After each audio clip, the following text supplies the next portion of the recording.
ser sempre lembrado o que foi dito por Ulisses Guimarães. Traidor da Constituição é traidor da pátria. O homem disse, não, quem fala? Eu disse, Ariano Suassuna.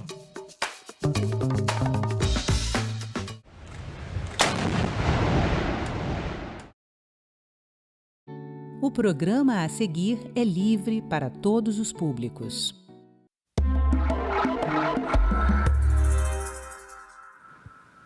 No Brasil, nós mulheres ainda somos minoria na política. Em 2024, apenas 34% das candidaturas eram femininas. Das pessoas eleitas, só 18% eram mulheres. Barreiras estruturais, desigualdade no acesso a recursos e, muitas vezes, a violência política de gênero ainda afastam candidatas dos espaços de poder. Para enfrentar esse cenário, o Senado lançou o Guia da Candidata, um material que orienta mulheres em todas as etapas da disputa eleitoral. E para conversar com a gente sobre esse guia e sobre informação, direitos e caminhos para fortalecer a presença feminina na política, contamos com a presença neste Cidadania de Raquel Andrade dos Santos, ela que é coordenadora da Procuradoria da Mulher aqui do Senado. Raquel, seja muito bem-vinda. Hoje vai ser uma conversa de Raquel para Raquel. E esse guia, que é um guia que inclusive está aqui na minha mão, é um exemplar, ele foi lançado pela Procuradoria da Mulher. E minha primeira pergunta vem de uma frase que está aqui na introdução do guia, que ele diz que a existência de um guia específico para mulheres se justifica porque a política não é neutra. Vamos começar por isso? Isso mesmo. A ideia desse guia é justamente oferecer esse direcionamento estratégico com informação de qualidade, né? O Senado, por meio da Procuradoria Especial da Mulher, se posiciona a favor de uma candidatura não só legítima, mas com qualidade técnica de todas as mulheres do Brasil, quando lança o guia, quando dissemina esse tipo de informação. Então, a intenção nossa, né, da senadora Augusta Brito, que é a Procuradora Especial da Mulher, foi fazer com que as mulheres saibam que podem contar com o Senado Federal por meio desse guia como ponto de partida para suas candidaturas esse ano. Esse guia ele foi feito por mulheres. Isso. E qual é a diferença que isso faz na elaboração de um material como esse, por exemplo? Primeiro, a perspectiva de gênero, né? Para nós, eu já tive a oportunidade de ser candidata no meu estado, e para nós, todo o caminho, a trilha, né, de uma pré-candidatura, candidatura, até o dia D, como a gente costuma chamar, e depois prestação de contas, tudo é diferente para nós, né? Não é à toa que o ordenamento jurídico brasileiro precisou estabelecer políticas de reserva de candidaturas, direcionar recursos para candidaturas femininas, porque existe uma distinção por razões históricas, culturais, por conta desse machismo estrutural que existe também na política, que impede que a gente dispute em condições de equidade, né? Então, a ideia realmente é fazer com que esse olhar, né, nosso das técnicas, né, o guia foi elaborado por toda a equipe técnica da Procuradoria Especial da Mulher sob nossa liderança, que as mulheres saibam que existe aí também um viés que não vai estar na legislação apartada, né, que ali há um direcionamento. Então, por exemplo, a gente fez um modelo de planejamento de campanha, uma minuta, e colocou no guia, porque as mulheres são lançadas às candidaturas sem praticamente nenhum preparo do ponto de vista estratégico, né? Então, isso é aplicar a perspectiva de gênero, né, nesse sentido. E falando um pouquinho mais sobre o conteúdo, porque eu li o guia inteiro e ele é muito didático e traz um passo a passo, realmente, né, do início da campanha, da pré-campanha, da formação de equipe de campanha, até após a eleição. Eu vi também que aqui dentro tem um material muito bacana, não sei se a câmera consegue pegar agora, mas existe um planner, que foi esse planejamento que você falou, né, do que as candidatas têm que fazer, qual é a mensagem principal que ela tem que passar, qual é a base política, né, quem pode apoiá-la, como ela vai organizar o financiamento, a prestação de contas. Então, eu queria saber, para a gente poder entrar um pouquinho agora nesse conteúdo, como é que ele foi pensado? né? E de que forma as pessoas vão poder se instruir melhor por meio desse guia. Isso. O guia ele foi pensado por nós, por toda a equipe, pela senadora Augusta, no sentido de, antes de mais nada, ser didático, acessível e dispor de linguagem simples, né, para que ele possa atender o maior número de candidaturas possível, né? A gente já tinha feito na Procuradoria Especial da Mulher, já havia uma publicação chamada Cartilha da Vereadora, mas a gente queria algo mais amplo para que atendesse, por exemplo, o pleito desse ano de 2026. Né? E a ideia de início é, primeiro, que as mulheres, né, com toda a sua diversidade, se sentissem acolhidas ao folhear as primeiras páginas desse guia. Então, você vai ver logo no começo que a gente fala de mulheres trans, de mulheres indígenas, de mulheres de povos e comunidades tradicionais, mulheres do campo, né, da zona rural. Por quê? Porque esse conteúdo ele é um ponto de partida. Né? Ele, na prática, na realidade de uma pré-campanha, de uma campanha, a lei, né, as normativas, elas se concretizam em realidades absurdamente distintas, por exemplo, de uma mulher que é candidata a deputada em São Paulo, no Rio, de uma mulher que é candidata a deputada no Nordeste ou num estado do Norte, que inclusive tem altos níveis de violência contra a mulher, e isso reflete também nas candidaturas femininas. Então, esse primeiro momento foi um momento de acolhimento didático mesmo. Esse guia é para você, não importa como que você hoje se expressa enquanto mulher. É uma mulher de religião de matriz africana, é uma mulher de uma etnia quilombola, né? Então, a gente teve esse cuidado, a senadora teve esse cuidado, e ao decorrer do material, né, das informações, que a gente não utilizasse de muito tecnicismo, né, o tal do juridiquês, para não afastar as candidatas da leitura.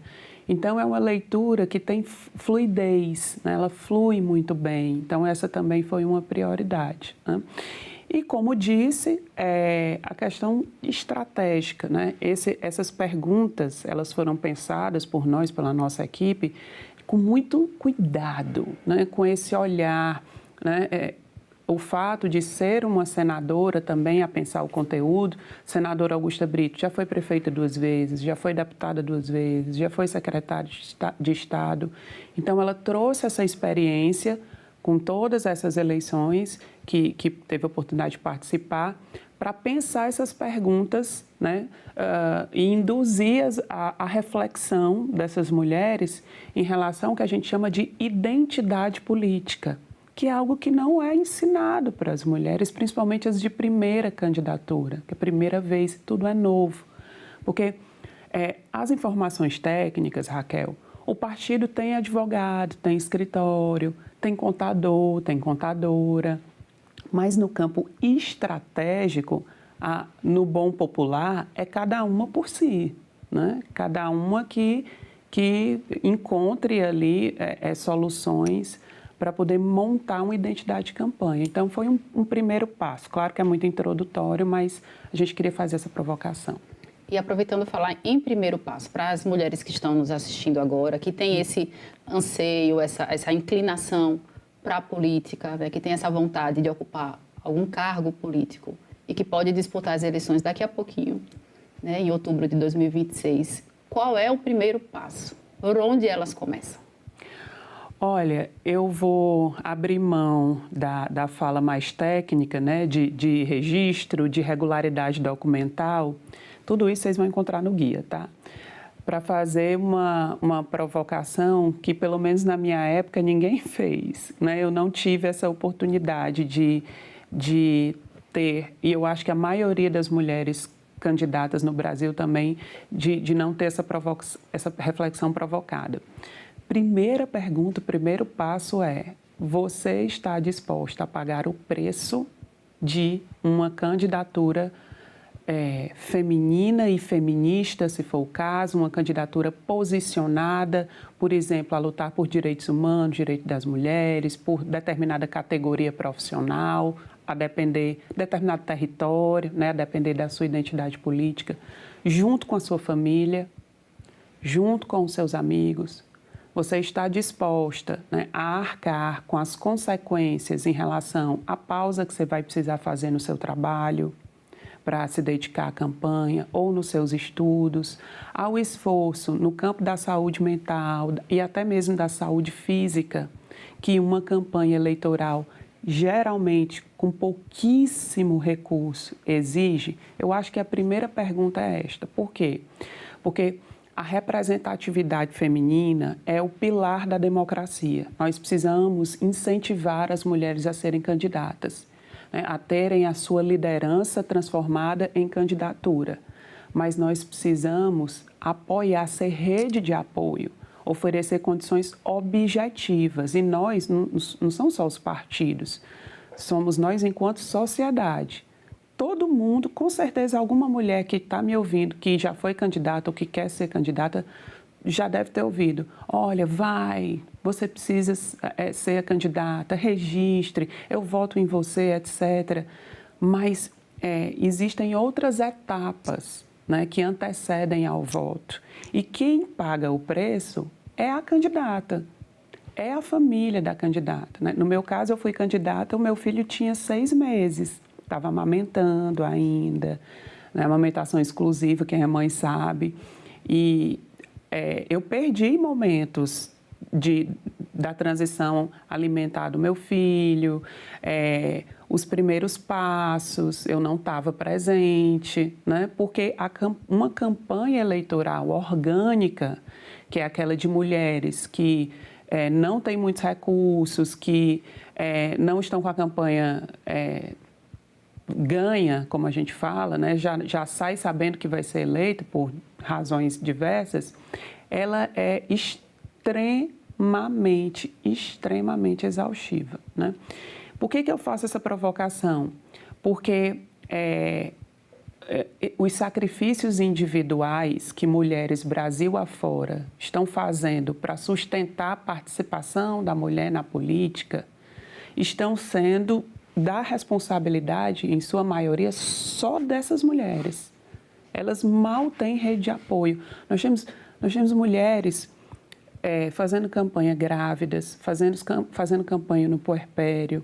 Nós temos mulheres que não têm muita formação, muito estudo, mas que têm muita coragem e resolveram encarar, né? E falta esse apoio coletivo mesmo. Então, incentivar a representatividade feminina, motivar as mulheres do Brasil a serem candidatas, não pode ficar no campo da superficialidade.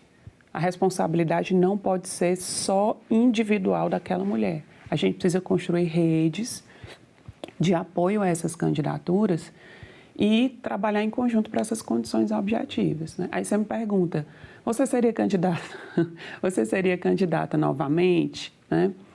Não, eu não seria candidata novamente e falo isso sem medo de promover nenhum tipo de desestímulo, mas porque no meu caso, individualmente, a campanha ela foi tão desassistida, como é a campanha da maioria dessas mulheres, que eu prefiro atuar para incentivar as mulheres na política, contribuindo de outra forma. Eu faço formações para as mulheres no campo, no interior, eu faço um planejamento de maneira voluntária, eu estou ali contribuindo. E que é uma forma que também tem lacuna, que você identificou isso na prática. Isso, mas é muito alto o preço da representatividade se a gente deixa só na responsabilidade da candidata. Esse é o objetivo do guia, compartilhar essa responsabilidade. Então, por óbvio, o preço pago pela mulher que vai sair candidata é infinitamente maior do que o do homem. Isso, por si só, justifica apenas 30% das mulheres saírem candidatas. Tem outros fatores que contribuem. Por que a gente tem tão pouca representação na entrada? Não estou falando nem das que foram eleitas ou não, que aí a gente cai para 18% nas últimas eleições, né? De todas as pessoas que foram candidatas, apenas 18% dos eleitos e das eleitas, né, foram mulheres. Então, o que é que justifica esses 30%? É justamente esse alto preço? Sem dúvida. A perspectiva de gênero essa análise, ela traz condições, como você colocou, que as mulheres já sabem que vão vivenciar antes, inclusive, de registrarem as suas candidaturas, porque elas já são lideranças nas suas áreas. As mulheres, ninguém se candidata do nada, né? É muito difícil mulheres que pleiteiam mandato não terem uma trajetória de luta sindical, de associativa, de território, líderes comunitárias, lideranças indígenas, quilombolas, servidoras públicas que querem fazer mais, né? Então, liderar já traz um alto preço para as mulheres, porque se sujeitam a violências que os homens não estão, que não afetam os homens. Mas o que acontece? A candidatura, ela potencializa tudo. Então, a disputa política para as mulheres, ela é tão violenta, ela é tão desleal, que existem candidaturas que já são limadas antes do registro, que as mulheres não chegam nem a registrar, porque já são imediatamente impedidas por várias formas de violências políticas, né? E eu sou mãe, né? Eu já atendi como advogadas diversas mulheres. Olha, Raquel, eu fui ameaçada, né? Existem regiões no nosso país, no Nordeste, no interior, em que a cultura do coronelismo, por exemplo, é muito forte. Então, você imagina uma mulher lá no Agreste Pernambucano, uma mulher lá na Caatinga cearense, que já tem uma liderança, se apresenta como candidata com chances de ser eleita, né? Então, vai ter voz, vai ter mandato, vai ter estrutura. E isso amedronta as estruturas, as pessoas que estão ali em estruturas onde as mulheres que têm esse perfil não podem ingressar, porque elas desmontam essas estruturas. Mulheres que a gente tem várias pesquisas da eficiência de mulher fazendo gestão, inclusive de mandato, né? Os mandatos com altíssima produtividade legislativa, com altíssima efetividade. Mulheres que estão transformando a realidade de políticas públicas para mulheres com seus mandatos por meio da intervenção legislativa. Então, a disputa começa antes da disputa começar, né? Esse paradoxo é importante, porque se a gente não encarar a realidade, a gente não vai resolver o problema. Então, nós temos mulheres que, olha, minha família foi ameaçada, meu filho foi ameaçado. Entre a proteção familiar e uma disputa de mandato, eu não vou abrir mão da segurança da minha família, né? Essas interferências que o crime organizado no Brasil, infelizmente, tem apresentado na composição de mandatos e candidaturas, na política como um todo, isso vai afetar as mulheres de maneira massacrante, né? Porque, principalmente as mulheres que querem se candidatar pela primeira vez, existe ali quase uma romantização, né, de quem nunca teve uma experiência partidária, de como é uma candidatura, né, de como é estar no mandato. Então, é importante que haja também um choque de realidade para as pessoas que falam da representatividade feminina e aumente a responsabilidade de apoiá-la, né? Uma outra questão que a gente precisa trazer para essa conversa, para esse debate sobre candidaturas femininas, infelizmente, é a questão das candidaturas laranjas, né? Isso. A lei já prevê cotas de gênero, um mínimo de 30% para cada gênero, mas, obviamente, isso a candidatura masculina já preenche, né, naturalmente, e o esforço é para que mais mulheres consigam se candidatar. Mas tem um dado do Tribunal Superior Eleitoral que, nas últimas eleições, a maior quantidade de ações eleitorais após as eleições foi justamente por fraude nas candidaturas. E como enfrentar isso, como se solucionar isso, como diminuir esse impacto? Esse impacto.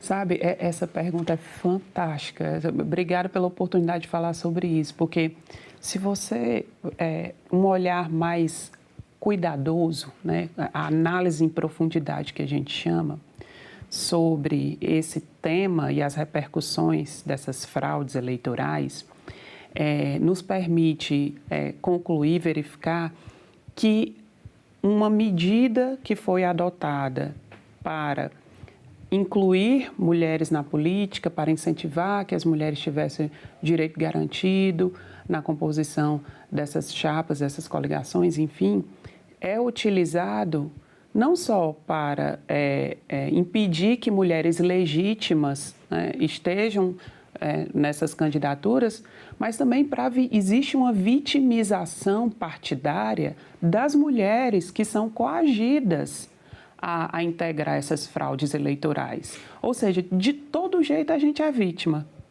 De qualquer prisma que você analisar a violência política de gênero, de todas as formas a gente se fragiliza. Porque, para além da questão individual, de análise criminal, de conduta de A ou B, C ou D, quem são essas mulheres? Vamos fazer análise de perfil. Quem são essas mulheres que são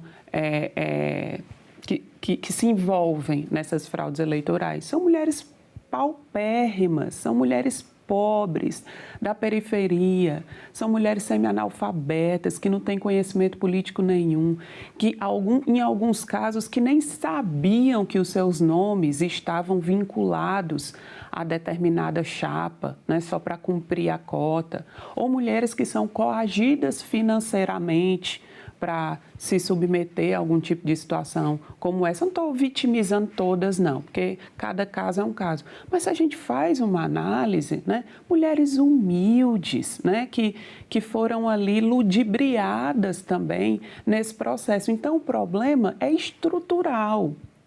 Porque se essas mulheres humildes, se essas mulheres da periferia, se essas mulheres sem conhecimento técnico nenhum do que é uma fraude eleitoral, tivessem estrutura para concorrer de verdade, elas concorreriam, mesmo para tirar 100, 200 votos, entendeu?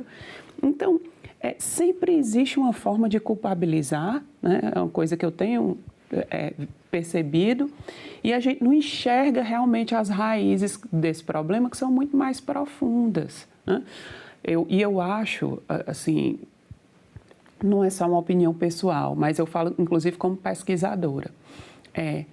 Os partidos são, hoje, os maiores operadores estratégicos no que diz respeito a essa ideia, né, de representação feminina na política, de cumprimento de lei de cotas, de destinação de recursos. Ali é o núcleo, é onde as decisões são tomadas. Então, os partidos, e aí existem fóruns de mulheres de partido, estaduais, nacionais, que já estão atuando para mudar essa realidade. Os partidos são os maiores inimigos ou os maiores aliados no que diz respeito a esse tipo de problemática. Então, eu acho que a gente precisa direcionar também as ações nesse sentido. Raquel, a violência política de gênero, ela não acontece só antes da candidatura, durante a candidatura, mas até após a eleição, após a mulher tomar posse no cargo para qual foi eleita.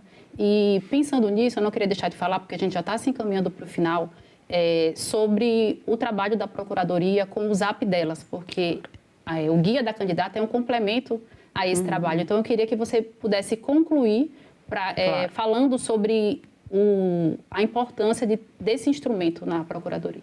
Bom, o Zap delas é uma ferramenta de atendimento a mulheres em situação de violência política de gênero. A gente faz o atendimento por meio de chamada de vídeo, tem um formulário que se preenche com os dados, as informações do caso. A gente promove a orientação jurídica, a análise do caso, né, no que diz respeito a se houve ou não violência política de gênero, e ao monitoramento de casos que já estão em andamento, né, perante órgãos da Justiça Eleitoral e autoridades competentes. Então, peço que se divulgue aqui o número, que entre em contato. No site da Procuradoria da Mulher do Senado Federal, nós temos o guia disponibilizado em PDF, hein? Tem um arquivo, qualquer pessoa pode baixar, e lá tem toda a descrição descrição do serviço, do Zap, bem como o número de telefone. Eu vou só dar um reforço, porque o nosso número está na tela, mas possa alguém que esteja só ouvindo e não vendo. Então, o número do Zap é o 619-8309-0025. Raquel, para a gente finalizar mesmo, qual a mensagem, o que é que você quer dizer agora de forma central e rápida, por gentileza, para as mulheres que querem se candidatar? Claro. O que é que você tem de mensagem para deixar para elas? Olha, sem mulheres na política não há democracia. É uma responsabilidade muito grande sustentar a democracia de um país. Então, essa responsabilidade precisa ser compartilhada. Se você quer ser candidata, decida isso coletivamente. Procure uma rede de apoio, procure o Senado Federal, procure o poder público em todos os serviços de orientação, como o guia. Use todas as ferramentas possíveis, mas saiba que as mulheres na política, elas têm um papel de remodelar o Estado brasileiro. Não é só porque é um mandato de vereadora no município pequeno que não gera um impacto. Então, procure, dentro da sua realidade, reunir pessoas que apoiem o compartilhamento dessa responsabilidade e o fortalecimento da democracia. Obrigada pela sua presença, obrigada pela sua contribuição à causa. E o programa Cidadania Mulher fica por aqui. Para assistir novamente esse e muitos outros programas, acesse o nosso site senado.leg.br/TV e também o nosso canal no YouTube. Obrigada pela companhia e continue assistindo a TV Senado.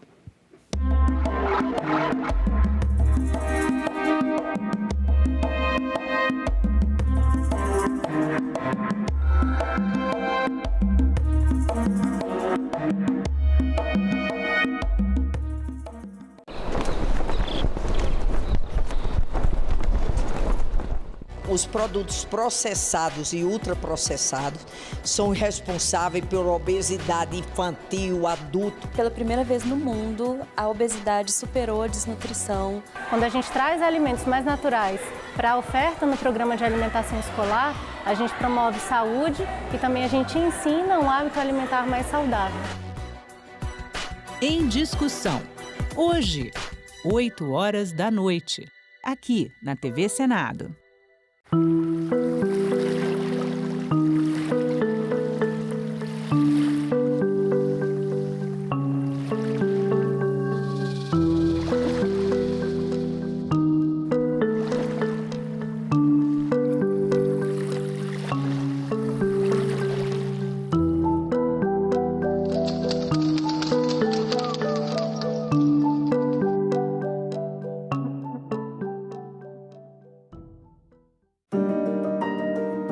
Eunice Miquiles foi a primeira senadora a romper a barreira da exclusividade masculina no Senado.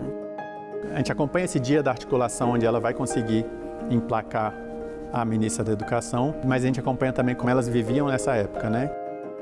Esse projeto, ele tem a função de fazer as pessoas que vêm visitar o Congresso conhecerem um pouco mais da história do Parlamento. No filme de realidade virtual, você tem uma câmera que capta 360 e não tem cortes.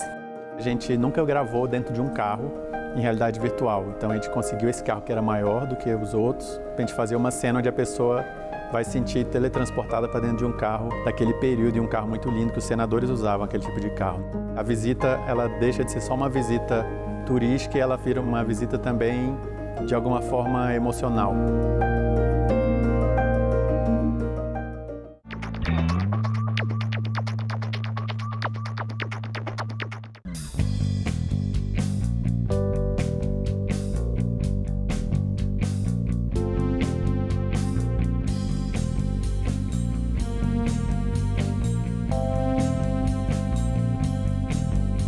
Declaro aberta a sessão solene. Se não existe parlamento, não existe democracia. O governo via todos como se fosse comunista.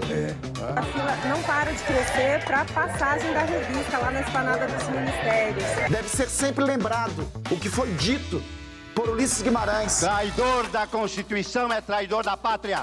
O homem disse, quem fala? Eu disse, Ariano Suassuna.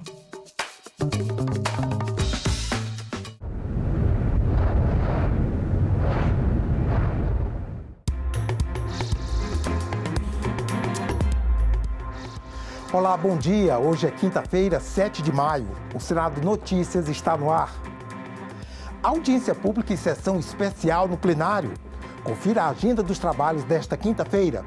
Daqui a pouco, às 9 horas, a Comissão Temporária para a Reforma do Código Civil tem audiência pública marcada para discutir os temas relativos ao direito das coisas e ao direito empresarial.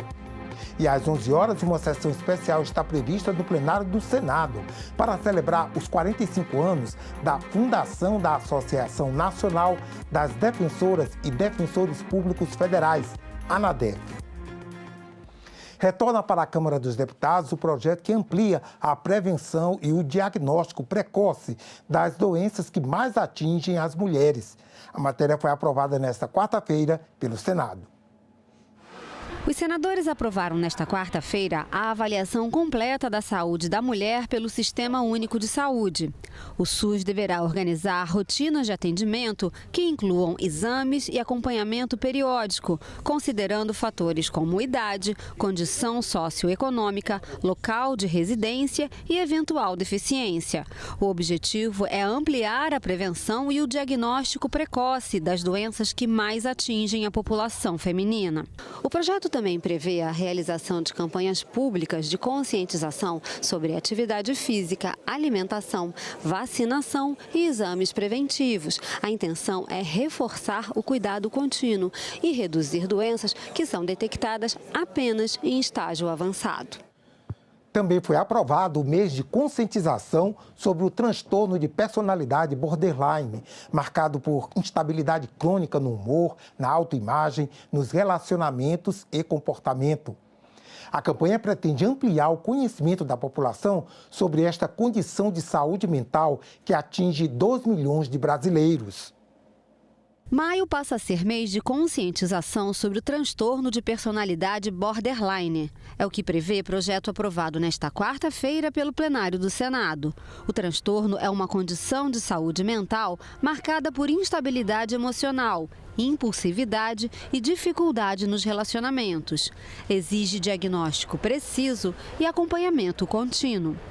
O objetivo da campanha é ampliar o conhecimento da população e facilitar o diagnóstico e o acesso ao tratamento. Durante o mês de maio, devem ser promovidas atividades educativas, principalmente na atenção primária e secundária do SUS e nas escolas. Os senadores tornaram mais rigorosos os planos municipais para prevenir desastres, como enchentes e deslizamentos de terra. O projeto retorna para a Câmara dos Deputados após mudanças feitas pelo plenário do Senado. Os planos de contingência de proteção e defesa civil dos municípios ficam mais rigorosos e devem cumprir novas exigências. A proposta transforma antigas recomendações em obrigações. Entre elas, estratégias de contenção de habitações irregulares em áreas de risco e a realização de exercícios simulados com a comunidade. Também torna obrigatórios a prestação de contas anual detalhada e o mapeamento de investimentos em infraestrutura hídrica. As mudanças têm como objetivo prevenir desastres como enchentes e deslizamentos de terra. A Comissão de Ciência e Tecnologia aprovou nesta quarta-feira a definição dos crimes cibernéticos. Pelo projeto, poderá ser punido com até 3 anos de reclusão e multa quem acessar sem autorização sistema informático, com ou sem violação de mecanismo de segurança. O projeto altera o Código Penal para atualizar a legislação sobre crimes cibernéticos, ampliar a descrição das condutas punidas e criar novos tipos penais relacionados a ataques contra dados e sistemas informáticos. De acordo com o levantamento divulgado pela empresa FortiGuard de Labs, houve 103,16 bilhões com B de bola, de tentativas de ataques cibernéticos no Brasil em 2022. Esse número representa um aumento de 16% em relação ao ano anterior, em que foram registrados 88,5 bilhões de casos. Na América Latina, foram identificados ao todo 360 bilhões de tentativas em 2022. O Brasil ficou em segundo lugar entre os países da região em número de casos, atrás apenas do México, que registrou 187 bilhões de tentativas de ataques cibernéticos. Nesse sentido, a proposição em exame promove pertinente e necessária atualização da legislação penal no sentido de dar uma descrição mais precisa às condutas e de prever penas mais adequadas para enfrentar o vertiginoso crescimento de estatísticas relativas aos crimes cibernéticos. Outro projeto aprovado pela Comissão de Ciência e Tecnologia regula o direito do consumidor ao reparo de produtos que são lançados para se tornarem sem uso após um certo tempo, de maneira proposital pelo fabricante. Obsolescência programada é quando um produto lançado no mercado se torna inutilizável ou obsoleto em pouco tempo, de forma proposital. Ou seja, quando empresas lançam mercadorias para que sejam rapidamente descartadas como forma de estimular o consumidor a comprá-las novamente. O projeto do senador Ciro Nogueira altera o Código de Defesa do Consumidor para incluir, entre os direitos básicos, a proteção contra esse tipo de ação das empresas. O texto, que vai ser analisado pela Comissão de Transparência, Governança, Fiscalização e Controle e Defesa do Consumidor, determina aos fabricantes o fornecimento de peças para reparo por um prazo mínimo de 5 anos e também prevê medidas para garantir ao consumidor a liberdade para escolher o local de reparo dos produtos. Finalmente, devemos ter em conta que os aparelhos que não podem ser reparados de modo eficaz por terceiros ou mediante utilização de peças no mercado secundário, tendo em vista as mencionadas dificuldades impostas pelos fabricantes, acabam se transformando em lixo eletrônico, em inegável prejuízo ao meio ambiente, porquanto, apesar da legislação vigente, a logística reversa ainda de baixa implementação entre nós. Os impactos da jornada 6x1 na mão de obra feminina foram tema de audiência pública na Comissão Mista de Combate à Violência contra a Mulher. A escala 6x1 atinge principalmente os setores onde a mão de obra feminina predomina, como o comércio, os serviços de limpeza, hotelaria e enfermagem. Muitas vezes, essa jornada se soma ao trabalho invisível que a mulher assume dentro de casa, podendo ultrapassar 67 horas semanais. Para debater os impactos dessa jornada de trabalho na vida das mulheres brasileiras, a Comissão Mista de Combate à Violência contra a Mulher realizou uma audiência pública. Por que um tema de jornada de trabalho é tão importante para as mulheres? É porque houve, nós sabemos disso, uma profunda mudança no mundo do trabalho, onde as mulheres passam a representar 51% da população em idade ativa. Não adianta a gente aprovar a escala 6x1 numa perspectiva igualitária e daí sermos sobrecarregadas sem poder usufruir dela. Ou seja, ter mais tempo para cuidar de todo mundo da família. Não é isso, a mulher também tem que ter mais tempo para cuidar dela mesma. Foi destacado durante a audiência que a jornada exaustiva da mulher funciona como um mecanismo de violência estrutural e econômica, impedindo a progressão na carreira, o acesso à educação e a autonomia financeira. E essa gestão de tempo atual, ela é um elemento de violência de gênero e provoca desigualdade de oportunidades e de permanência e entrada no mercado de trabalho no que diz respeito às mulheres. Não é possível discutir o trabalho remunerado sem discutir o trabalho não remunerado. Por quê? Porque essas duas jornadas elas estão fortemente relacionadas. Certamente tem muito menos tempo com esse regime de escala 6x1, de se dedicar, inclusive, à universidade, a estudar, a cumprir as tarefas, porque o tempo livre, um dia livre, é basicamente dedicado às tarefas da casa, às tarefas vinculadas à família. Na sessão que comemorou os 200 anos da Câmara, o presidente do Congresso Nacional, Davi Alcolumbre, destacou o papel dos deputados na consolidação de conquistas para a população. A sessão para comemorar os 200 anos de história da Câmara dos Deputados reuniu representantes dos três poderes. A cerimônia relembrou o dia 6 de maio de 1826, quando foi realizada a primeira sessão entre os deputados. Ao longo dessa travessia, a Câmara esteve presente nos momentos decisivos da história nacional. Viveu crises, enfrentou rupturas, participou de reconstruções e ajudou a consolidar a democracia.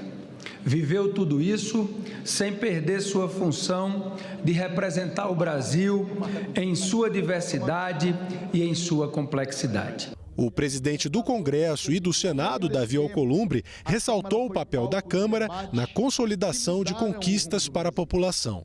Nesses 2 séculos, as deputadas e os deputados trabalharam incansavelmente por um país mais próspero, mais igualitário e mais justo. Desde os primeiros movimentos em defesa da liberdade até a promulgação da nossa Constituição Cidadã em 88. Cada avanço social, cada conquista democrática, cada passo em direção à modernidade teve absolutamente neste plenário o seu ponto de partida. Senado e Câmara são historicamente e constitucionalmente casas irmãs. Quando a Câmara dos Deputados e o Senado Federal trabalham lado a lado, o grande beneficiado é o povo brasileiro. O judiciário foi representado pelo presidente do Supremo Tribunal Federal, Edson Fachin. Também estiveram presentes os ministros Dias Toffoli e Gilmar Mendes. Fachin defendeu a harmonia entre os poderes. Parlamento e judiciário não se enfrentam, não se substituem, sustentam-se mutuamente como independentes para serem legítimos e como harmônicos para serem eficazes.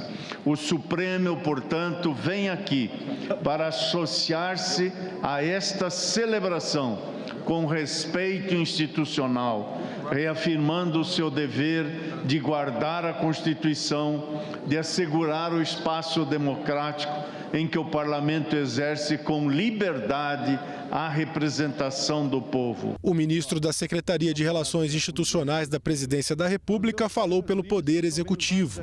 Destacou a ação conjunta das instituições. Não tem poder executivo que dê certo sem diálogo com o Parlamento, sem construção coletiva entre os três poderes, Poder Executivo, Poder Legislativo e Poder Judiciário. São 200 anos de uma casa plural de debate e que sempre estará a serviço da democracia. Viva a Câmara dos Deputados. Muito obrigado, senhoras e senhores. Há 200 anos, no Rio de Janeiro, a capital do Império do Brasil, era instalada a primeira sessão legislativa do que chamamos hoje Congresso Nacional. No dia 6 de maio de 1826, na cidade do Rio de Janeiro, capital do Império do Brasil, foi realizada no Palácio do Conde dos Arcos a abertura da Assembleia Geral Legislativa, o equivalente a uma sessão conjunta do Congresso Nacional de instalação de sessão legislativa. A Constituição de 1824 já havia criado as câmaras dos senadores e dos deputados, mas Dom Pedro I esperou 2 anos até instalar o poder legislativo em uma sessão imperial da Assembleia Geral. Com a presença do imperador, era lida a chamada Fala do Trono, que era equivalente à mensagem presidencial que hoje se apresenta no início de todos os anos na sessão conjunta do Congresso Nacional de instalação das sessões legislativas. O primeiro Senado brasileiro era composto por 50 representantes das províncias. As exigências para o cargo eram ser brasileiro nato, ter rendimento anual de pelo menos R$800 mil e idade mínima de 40 anos. Os senadores foram nomeados pelo imperador a partir de listas tríplices de cada província e o mandato era vitalício. Os senadores apresentaram o que se chamava de Carta Imperial, que era o que declarava que eles eram efetivamente credenciados para se tornarem senadores. Antes mesmo da sessão inaugural, foram realizadas sessões preparatórias para organizar a casa. todas elas registradas e disponíveis para consulta. Eram registrados em livros manuscritos que atualmente estão no arquivo do Senado e estão inclusive em formato digital, podem ser consultados pela internet e depois transpostas para a página impressa e publicados no Diário do Senado. Tanto a sessão de 6 de maio, que foi a sessão imperial de instalação da Assembleia Geral, quanto a sessão de 8 de maio, que foi a primeira sessão em que efetivamente se reuniu aquele que se chamava a Câmara dos Senadores do Império do Brasil, todas as duas tiveram os seus registros em ata, manuscrita, que logo em seguida foram publicadas no jornal chamado Diário da Câmara dos Senadores do Império do Brasil. E para contar essa história de 200 anos, o Senado lançou um portal. Lá é possível encontrar um acervo de textos e documentários. O site vai ser um local de pesquisa para historiadores, estudantes e pessoas curiosas sobre a história do Senado. O portal concentra documentos sobre os 200 anos da instituição, que foi o marco do Parlamento brasileiro. Esta presidência anuncia com orgulho o lançamento do novo site de História do Senado, disponível a partir de hoje no portal desta casa. A iniciativa marca os 200 anos da instalação da primeira legislatura da Assembleia Geral Legislativa em 1826. Marco inicial do Parlamento brasileiro e de nossa trajetória institucional. Ao celebrar o bicentenário, o Senado Federal reafirma o seu compromisso com a memória, a democracia e o conhecimento histórico.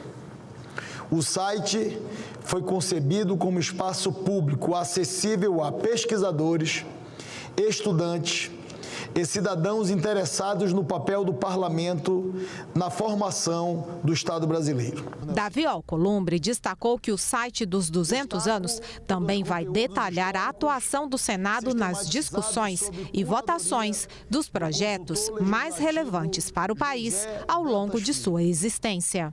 A principal novidade é o especial Senado 200 anos, que reúne acervo textual com análise das constituições brasileiras, estudos sobre o Palácio do Congresso Nacional, registros de posses presidenciais e textos sobre a atuação do Senado em temas fundamentais como poder legislativo, relações internacionais, meio ambiente, direitos humanos, cultura, patrimônio, entre outros. O portal dos 200 anos pode ser consultado na página do Senado na internet. Clique em Institucional, sobre o Senado, História. Duas novas leis votadas pelo Congresso recentemente foram publicadas hoje no Diário Oficial da União. Uma delas cria varas federais destinadas à interiorização da Justiça Federal de primeiro grau nos estados do Amazonas e Mato Grosso do Sul. A outra permite o fracionamento do repouso anual para o médico residente e para outros residentes na área de saúde.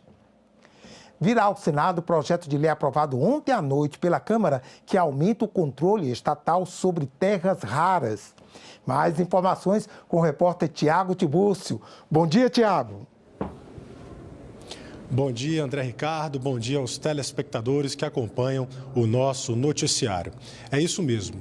A Câmara dos Deputados aprovou ontem à noite e, portanto, virá aqui para o Senado o projeto de lei sobre a chamada terras raras, a exploração desses minerais críticos e estratégicos aqui no país. Pelo projeto de lei aprovado na Câmara dos Deputados, haverá um incentivo à exploração desses minerais aqui no país.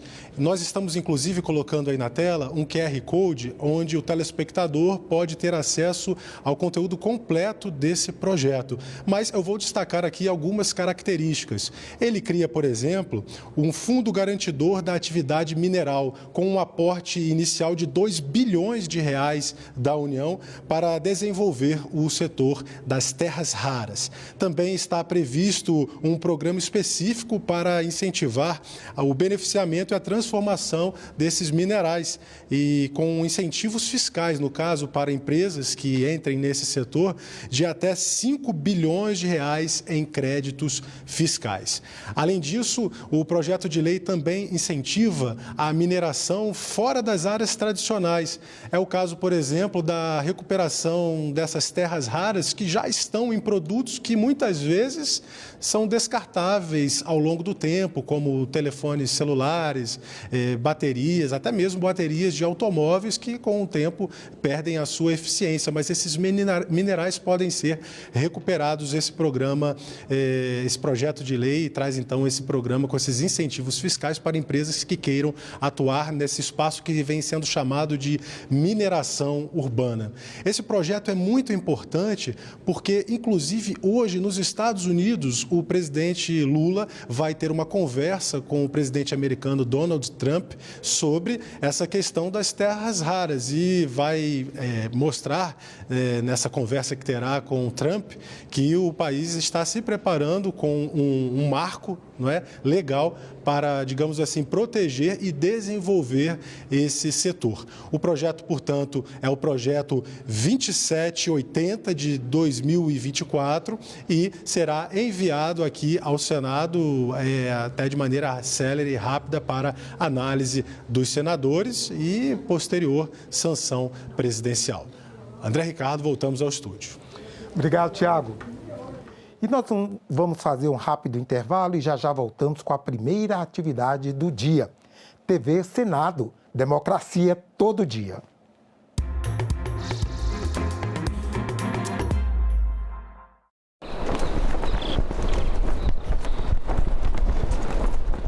Os produtos processados e ultraprocessados são responsáveis pela obesidade infantil, adulto. Pela primeira vez no mundo, a obesidade superou a desnutrição. Quando a gente traz alimentos mais naturais para a oferta no programa de alimentação escolar, a gente promove saúde e também a gente ensina um hábito alimentar mais saudável. Em discussão, hoje, 20h, aqui na TV Senado. A gente também fala tupi. Pernambuco é uma palavra de origem tupi, formada por Paranã, que quer dizer mar, mais umbuca ou puca, que significa furo. Logo, Pernambuco seria mar furado, ou buraco que o mar fez, isto é, uma pedra furada por onde o mar entra. Era um termo comum usado em toda a costa do Nordeste, para lugares onde havia recifes, como o local onde hoje está a cidade do Recife. A gente também fala tupi. Agora é lei. Foi aprovada a norma que permite ao governo adotar contramedidas quando as exportações brasileiras sofrerem restrições ou retaliações. A Lei da Reciprocidade Econômica contempla situações como o aumento de tarifas de importação decretados pelos Estados Unidos. O Senado votou. Agora é lei. Justiça Eleitoral apresenta V de Verdade. Em terra de fatos, fake não tem vez. Um dos grandes momentos da democracia acontece quando as pessoas escolhem livremente seus representantes por meio do voto. E para ser realmente livre, essa escolha tem que se basear em informações verdadeiras. Por isso é tão importante que todo mundo conheça as diferenças entre os fatos e as fake news. Mas isso não é tão simples. 5 fatores tornam mais difícil separar o que é fato do que é fake. Os 5 Vs da desinformação são os seguintes: volume de informação, variedade de temas, velocidade de propagação, viralidade dos conteúdos e verossimilhança. Ou seja, o quanto determinada informação parece ser verdadeira. Nos próximos vídeos, vamos falar de cada um desses Vs. Fiquem ligados e não se esqueçam, a letra mais importante para a democracia é o V de verdade. Justiça Eleitoral, a justiça da democracia.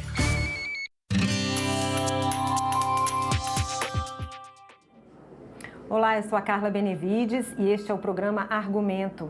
A Comissão de Constituição e Justiça aprovou uma PEC que impede a responsabilização civil dos veículos de imprensa por declarações feitas por terceiros. Aqui conosco no estúdio está o senador Oriovisto Guimarães, do PSDB do Paraná, que foi o relator dessa proposta. Senador, muito obrigada pela sua presença. Imagina, eu é que agradeço a oportunidade. Senador, eu queria que você explicasse para a gente o que motivou o senhor, qual foi o motivo dessa PEC, como é que foi apresentado o seu relatório? Olha, essa PEC teve origem em função de uma decisão do Supremo Tribunal Federal que acabou por responsabilizar o veículo de imprensa onde o entrevistado tivesse uma opinião inverídica ou dissesse uma inverdade. Não só o entrevistado responderia, mas o veículo de imprensa também responderia. E muitos senadores, eu inclusive, nos colocamos contra isso, porque é uma clara limitação à liberdade de imprensa. E eu sempre entendi que a liberdade de imprensa é absolutamente basilar para que se possa dizer que no país existe uma democracia. Quando a imprensa não pode falar, quando a imprensa não pode deixar claro a informação, como é que o povo vai ter uma análise crítica do que está acontecendo, como é que ele vai orientar o seu voto, como é que ele vai se posicionar, né, para os rumos da nação. Então eu acho que restringir a liberdade de imprensa é uma coisa terrível, é o começo de uma ditadura. Eu acho que nós temos que dar total liberdade à imprensa. Tá? E por que essa medida significa uma trava, uma limitação à liberdade de imprensa? Porque, veja, você está me entrevistando aqui agora. Imagine que, de repente, eu resolva, por minha conta e risco, dizer uma série de inverdades a respeito do senhor A ou do senhor B. Fazer uma série de acusações a ele, imputar a ele crime disso ou daquilo. E que ele seja inocente. Olha, o responsável por isso tem que ser eu, e não você que está me entrevistando. E nem a emissora para a qual você trabalha. Não é mesmo? Agora, quando tem uma interpretação judicial que diz que a emissora é responsável por essa opinião do entrevistado, isso coloca a emissora numa situação que fica pisando em ovos. Como é que eu vou entrevistar? Eu corto. E se a entrevista for ao vivo? Agora, por exemplo, aqui, se nós estivéssemos falando ao vivo para os nossos telespectadores, como é que você ia me censurar? Primeiro que você nem ia saber se o que eu estou dizendo era verdade ou não era, não é? Então eu acho que era uma limitação. Eu relatei já há um bom tempo essa PEC, que é de autoria do senador Rogério Marinho, e que eu fui o encarregado de relatar. E felizmente agora ela foi colocada em votação e aprovada por unanimidade na CCJ. E agora precisa ir para o plenário. E que o presidente Davi precisa colocar em votação, porque o plenário vai aprovar por unanimidade também. Pois é, e ela chega também num período importante, né, senadora? A questão das eleições estão aí e é um período que isso pode acontecer de uma forma mais comum, né? É verdade. Você veja, você cita bem eleições. Imagine se num programa eleitoral gratuito a emissora fosse responder por tudo que os candidatos dizem, não é? Não é responsabilidade da emissora. Não tem nada a ver. E mesmo quando é a emissora que produz uma entrevista sobre política, por exemplo, os famosos debates com os candidatos à presidência no segundo turno, ou mesmo no primeiro turno, né? Ou candidatos aos governos dos estados, ou mesmo ao Senado, deputados, como é que a emissora vai responder pelo que diz cada entrevistado? Isso é um absurdo total, não faz nenhum sentido, né? Se o candidato disser uma mentira, ele pode ser processado. E o que ele disse está gravado, é prova contra ele. Mas isso não tem que criminalizar a emissora, em hipótese alguma. Em algum momento a emissora pode ser responsabilizada, se ela se pronunciar de alguma forma, em algum momento nesse processo, há a possibilidade de responsabilização da emissora? Existe, claro que existe. Todo mundo tem que ser responsável por aquilo que faz, não é? Se uma emissora deliberadamente divulga inverdades, é o caso da internet, por exemplo, é o caso das fake news, quando se responsabiliza as plataformas, né? Alguns cuidados a emissora obviamente tem que tomar, mas isso não pode ser levado ao extremo de que toda e qualquer coisa possa processar a emissora, né? Então eu acho que existe um limite. Existe um limite para a responsabilidade da emissora e existe um limite para que a liberdade de imprensa seja preservada, né? Existe, a PEC sendo aprovada, esse entendimento do Supremo então cai? Cai, porque daí está na Constituição, não há como o Supremo interpretar isso, ela é cristalina. Ela deixa claro que a emissora não será responsabilizada por opinião de entrevistados.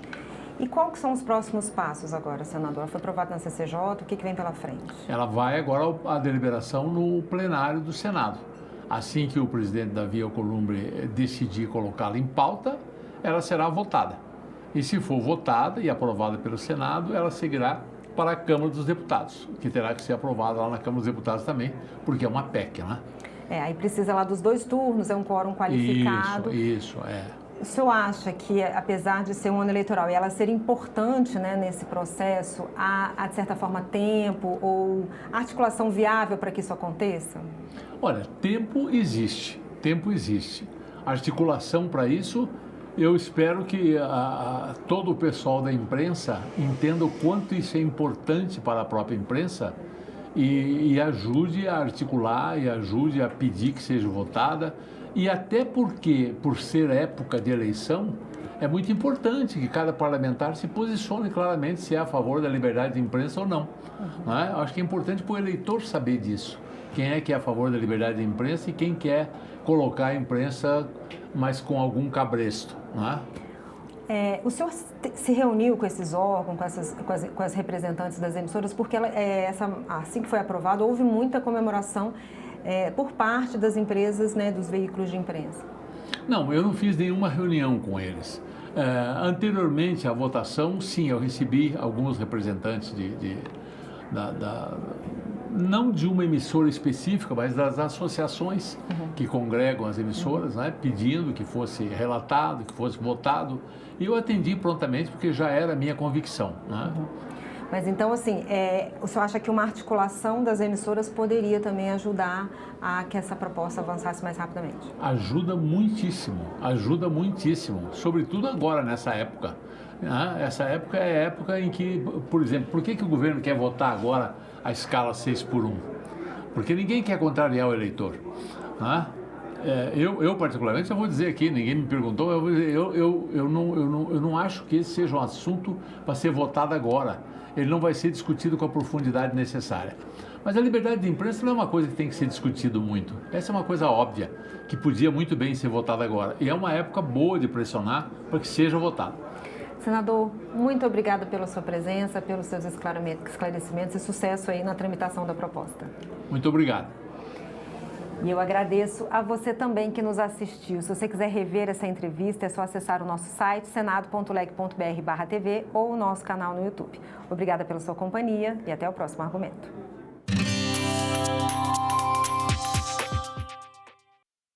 Os produtos processados e ultraprocessados são responsáveis pela obesidade infantil, adulto. Pela primeira vez no mundo, a obesidade superou a desnutrição. Quando a gente traz alimentos mais naturais para a oferta no programa de alimentação escolar, a gente promove saúde e também a gente ensina um hábito alimentar mais saudável.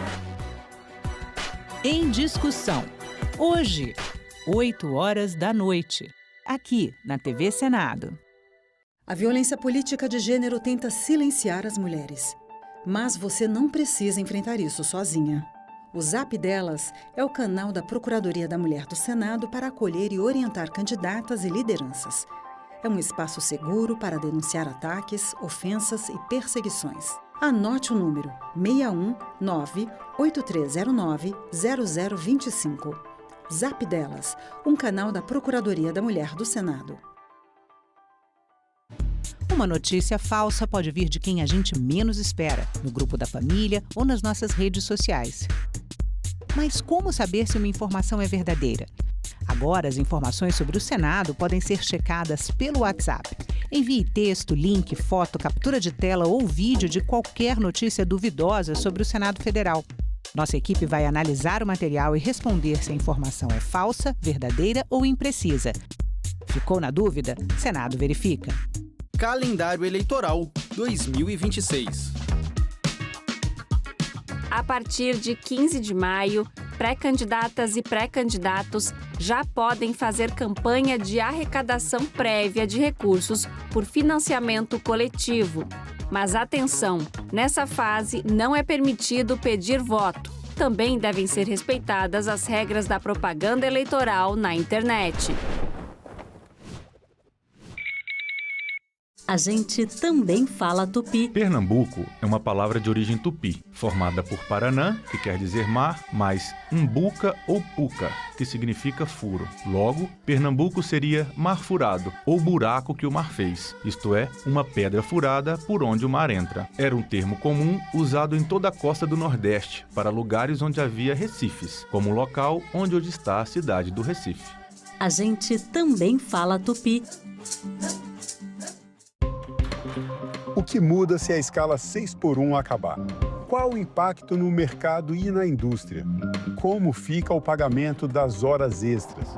O secretário executivo do Ministério do Trabalho, Chico Macena, e o representante da Confederação Nacional da Indústria, Pablo Rolim Carneiro, respondem a essas e outras perguntas ao vivo. TV Senado Live, nesta sexta, 9h da manhã. Tem muitas mulheres que acham que a violência é só um soco, um puxão de cabelo, não. Ela se mostra de várias formas.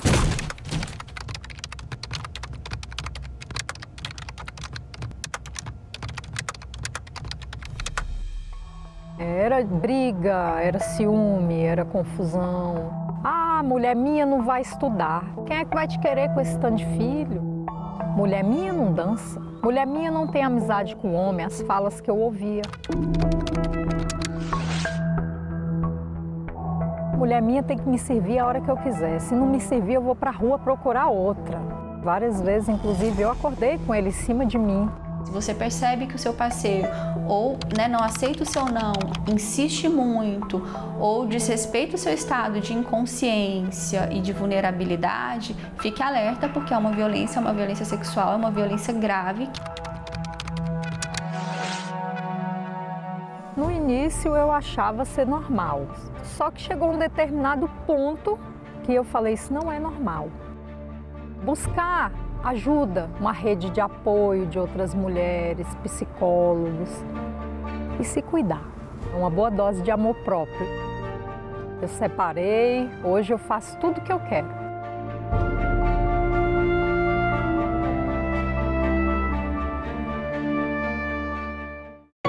Neste mês, a TV Senado exibe documentários que retratam o mundo do trabalho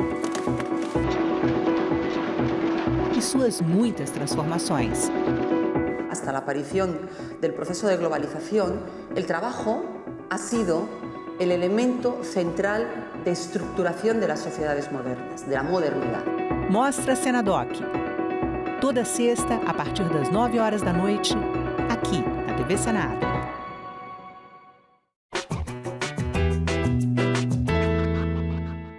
E se Nova York fosse em Pernambuco? Essa pergunta, aparentemente descabida, tem um fundo de verdade. Entre 1630 e 1654, o Nordeste brasileiro é ocupado pelos holandeses que passam a explorar a produção e o comércio do açúcar. Sob o comando de Maurício de Nassau, Recife se torna um moderno centro urbano com pontes, canais, saneamento e iluminação pública e se transforma na capital da Nova Holanda. Já Natal passa a ser chamada Nova Amsterdã. Os portugueses, no entanto, não gostam nem um pouco disso e tentam reaver o território perdido.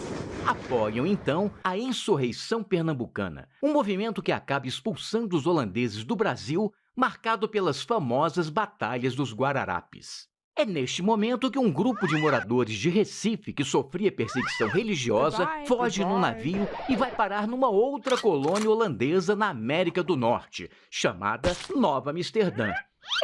Os holandeses não eram, digamos, tão criativos, mas aquela pequena vila se transformaria na cidade mais importante dos Estados Unidos, Nova York.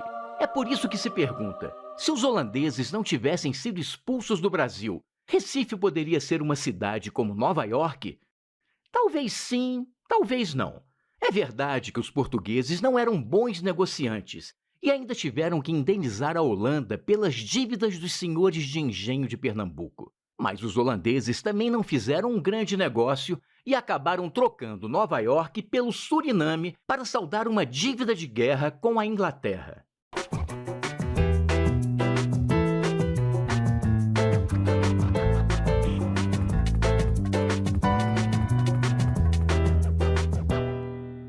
Trabalho escravo aumenta no país. Distrito Federal endurece penas para condenados. Mãe de adolescente morta por namorado propõe internação maior para jovens. Trabalhadores da cultura buscam garantia de direitos trabalhistas. Tudo isso você vê no Parlamento Brasil. Parlamento Brasil, toda sexta, 8 horas da noite, aqui na TV Senado. Eu sou Lorena Maria e eu estou à frente da equipe do acervo e distribuição da TV. A gente cuida da programação, então, você recebeu o conteúdo que está sendo produzido ou que está sendo adquirido fora da TV. A gente distribui, porque a gente tem a TV Senado Agência, que é onde você pode passar para veículos, para pesquisadores, para produtoras. E a gente faz também a curadoria dos documentários, que vem de fora. Isso traz uma diversidade, isso traz pluralidade para a programação, essa diversidade étnica, cultural, de regiões do Brasil, E se você pensar que o Senado é a casa dos estados, isso é tão bom, A gente poder mostrar paisagens diferentes, E olhares diferentes. Então, assim, realmente tem um outro tom, você dá mais cor, para a TV.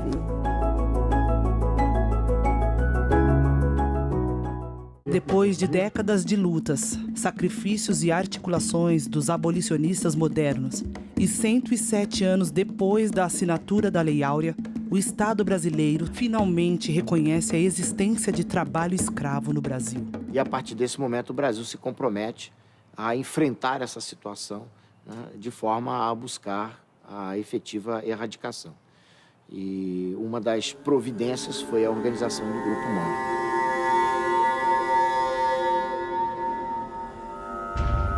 Entre 1995 e 2017, o Grupo Móvel libertou mais de 52 mil trabalhadores e trabalhadoras escravizados, incluindo meninos e meninas.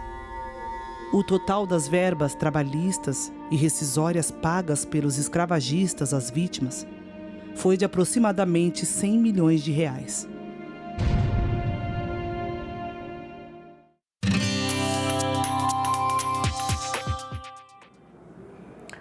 Olá, eu sou a Carla Benevides e está começando mais um programa Argumento. O BRB, Banco de Brasília, enfrenta uma crise financeira em meio a uma pressão grande na busca de soluções para reforçar o caixa. Entre as soluções apontadas estão a venda de ativos e também até mudanças do controle do banco. Para conversar conosco sobre esse assunto, está aqui conosco o senador Isalci Lucas, do PL do Distrito Federal, que faz parte do grupo de acompanhamento que investiga o caso Banco Master na Comissão de Assuntos Econômicos aqui do Senado. Senador, muito obrigada pela sua presença. Eu que agradeço a oportunidade. Senador, houve aí uma reunião, Parece que aconteceu uma reunião entre o Banco Central, representantes do Banco de Brasília, para tentar uma solução. O que o senhor está sabendo? O que a gente pode falar, principalmente para os correntistas do banco e também para a população? Olha, é uma situação preocupante, O BRB é um patrimônio da sociedade brasiliense e é muito útil e importante para o Distrito Federal, mas, infelizmente, assaltaram o banco, Porque o rombo deve chegar em torno de 12 bilhões. E a gente viu, assim, investimento feito sem nenhuma preocupação de analisar se tinha garantia, se tinha respaldo, mesmo com alerta dos auditores internos, alertando para tudo isso. Então, na prática, foi um fraude mesmo, foi fraude. E eles chegaram, inclusive, a parcelar as aplicações, exatamente para fugir do Conselho de Administração, que acima de um determinado limite tinha que pegar a autorização do Conselho. E agora está nessa situação. Ele precisa publicar o balanço, o prazo foi dado já, agora até final de maio. Eles não publicaram o trimestre de setembro de 2025, agora dezembro, que é o balanço, e março desse ano, que também já era para estar publicado, agora em abril, o balanço também. Então, se não apresentarem uma solução, porque tem vários várias tentativas. Uma delas, aprovaram uma lei da hora para outra lá na Câmara Legislativa, que inclusive hoje aparece como um indício de que houve realmente alguma manipulação ou algum lobby, né? E o Paulo Henrique, que é o presidente, que está preso, deve delatar isso, né?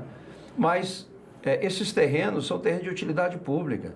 É um terreno da CAESB, que é a Companhia de Água e Esgoto de Brasília, a SEB, que é a Companhia Elétrica, é também o Clube de Saúde, que é um espaço maravilhoso que pertence à saúde, e eles querem vender isso no fundo de investimento.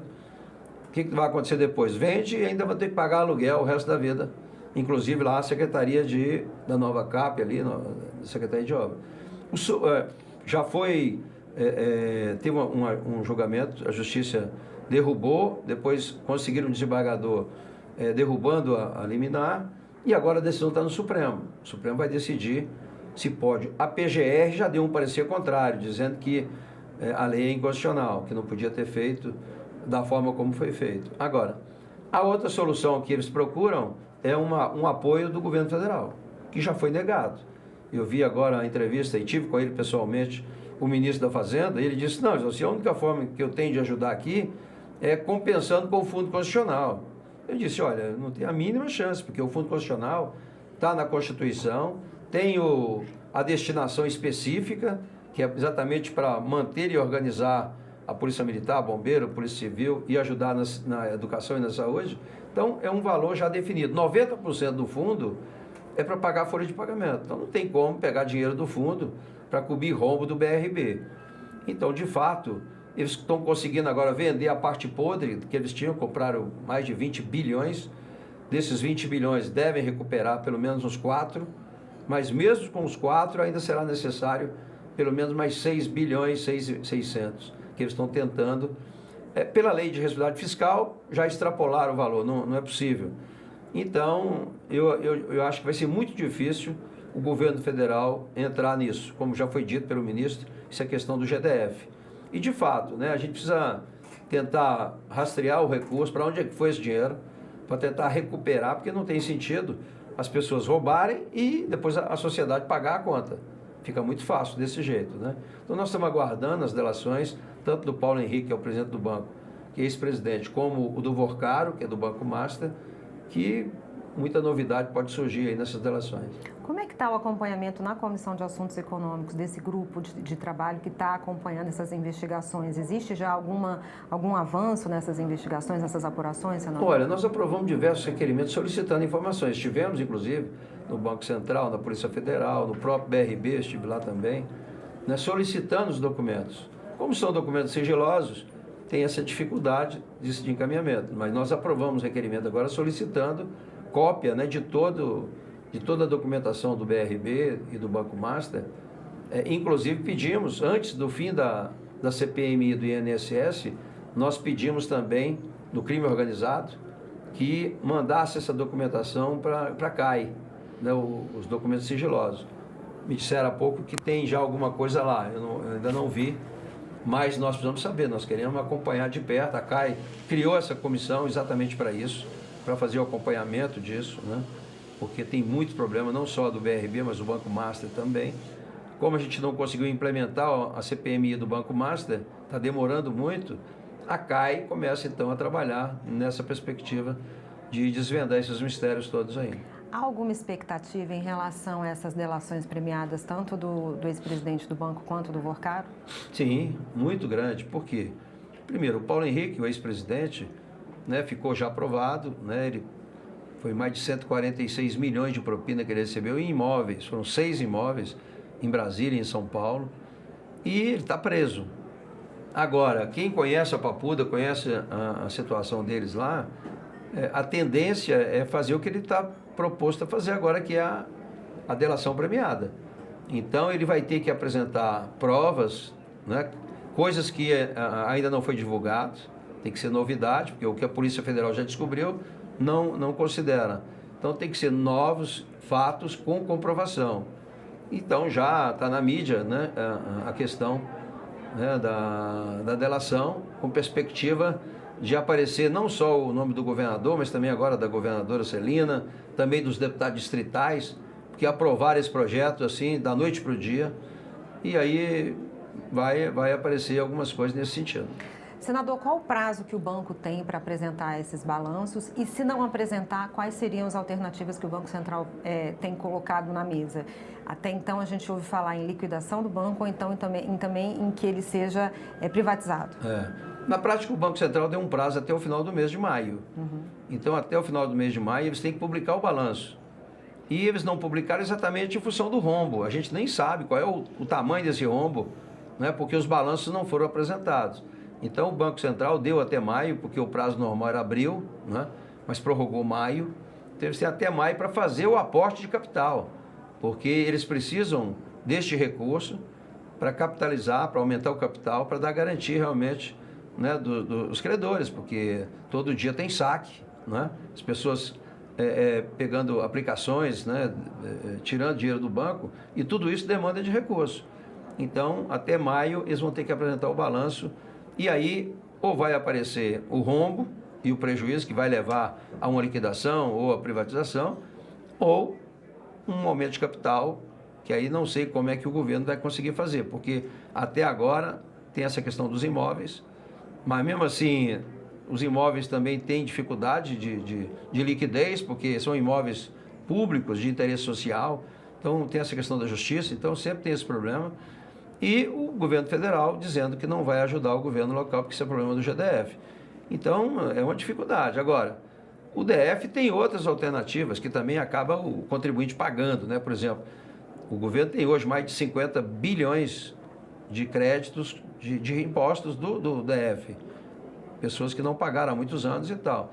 E que pode ser negociado, né? Mas, de qualquer forma, é um recurso da população, né? Porque recebendo esses impostos deveria ser aplicado em política pública. Então, mas é uma solução. Oferecer alguns bens, né? Pode ser até realmente essa questão fiscal para poder conseguir a captação dos recursos. Senador, a gente vê a bancada do Distrito Federal aqui do Senado muito empenhada nesse caso, né? O senhor, a senadora Damares e a senadora Leila.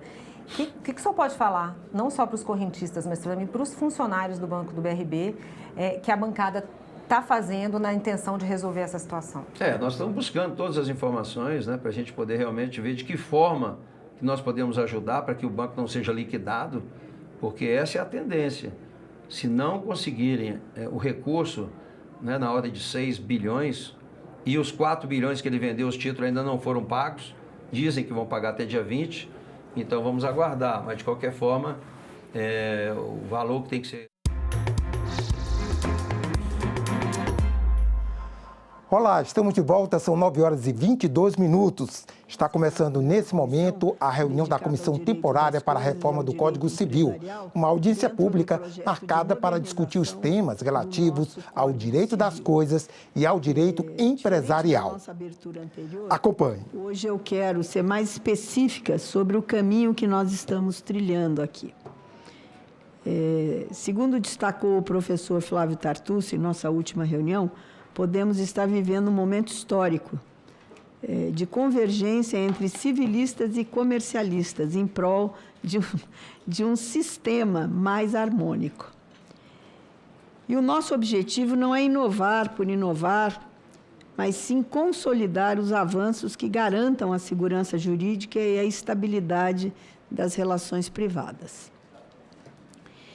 Na audiência anterior também tivemos um amadurecimento do debate que já sinaliza consensos fundamentais em temas como os contratos empresariais e o reforço da autonomia do direito empresarial, garantindo que a livre concorrência e a força obrigatória dos contratos sejam princípios norteados para quem gera empresa e riqueza nesse país.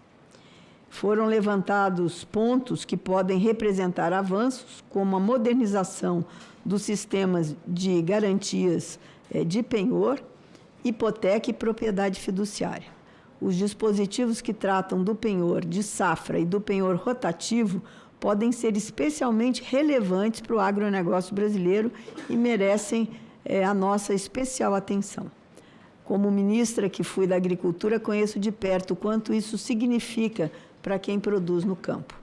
Merece também menção, fora das principais controvérsias, a modernização do regime do condomínio edilício, o regramento da hospedagem atípica e a possibilidade de exclusão do condômino antissocial.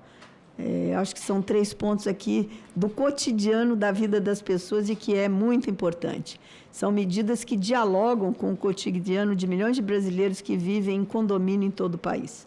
Por outro lado, reconhecemos que temas como os fundos de investimento ainda geram controvérsias intensas. Por isso, essa audiência é o espaço para o contraditório técnico. Se um ponto ainda não estiver maduro o suficiente para garantir o investimento e a estabilidade, teremos a prudência de observar, priorizando o que já une a comunidade jurídica. Agradeço desde já a presença dos nossos convidados, especialistas, dos servidores dessa casa, super dedicados a essa comissão, e que tornam esse trabalho possível, e a todos os cidadãos que nos acompanham pela TV Senado e pelo E-Cidadania. O trabalho da Comissão de Juristas nos entregou um norte. Agora cabe a nós, o Parlamento, o refinamento necessário para entregar ao Brasil um Código Civil à altura dos desafios do século XXI.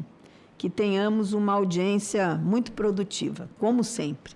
Quero também aqui cumprimentar e agradecer o presidente Rodrigo Pacheco pela presteza constante na condução dos trabalhos desta comissão, sempre com equilíbrio, dedicação e elevado senso de responsabilidade. Então, vamos começar. E hoje eu quero pedir para vocês que nós vamos ter que seguir os 10 minutos, dentro dos 10 minutos, porque nós temos 11 ilustres juristas e participantes que a gente precisa ouvir com muita atenção, mas aí o tempo vai ficando, e eu tenho que viajar depois do almoço. Então, queria agradecer a todos vocês pela presença e vamos começar com o nosso...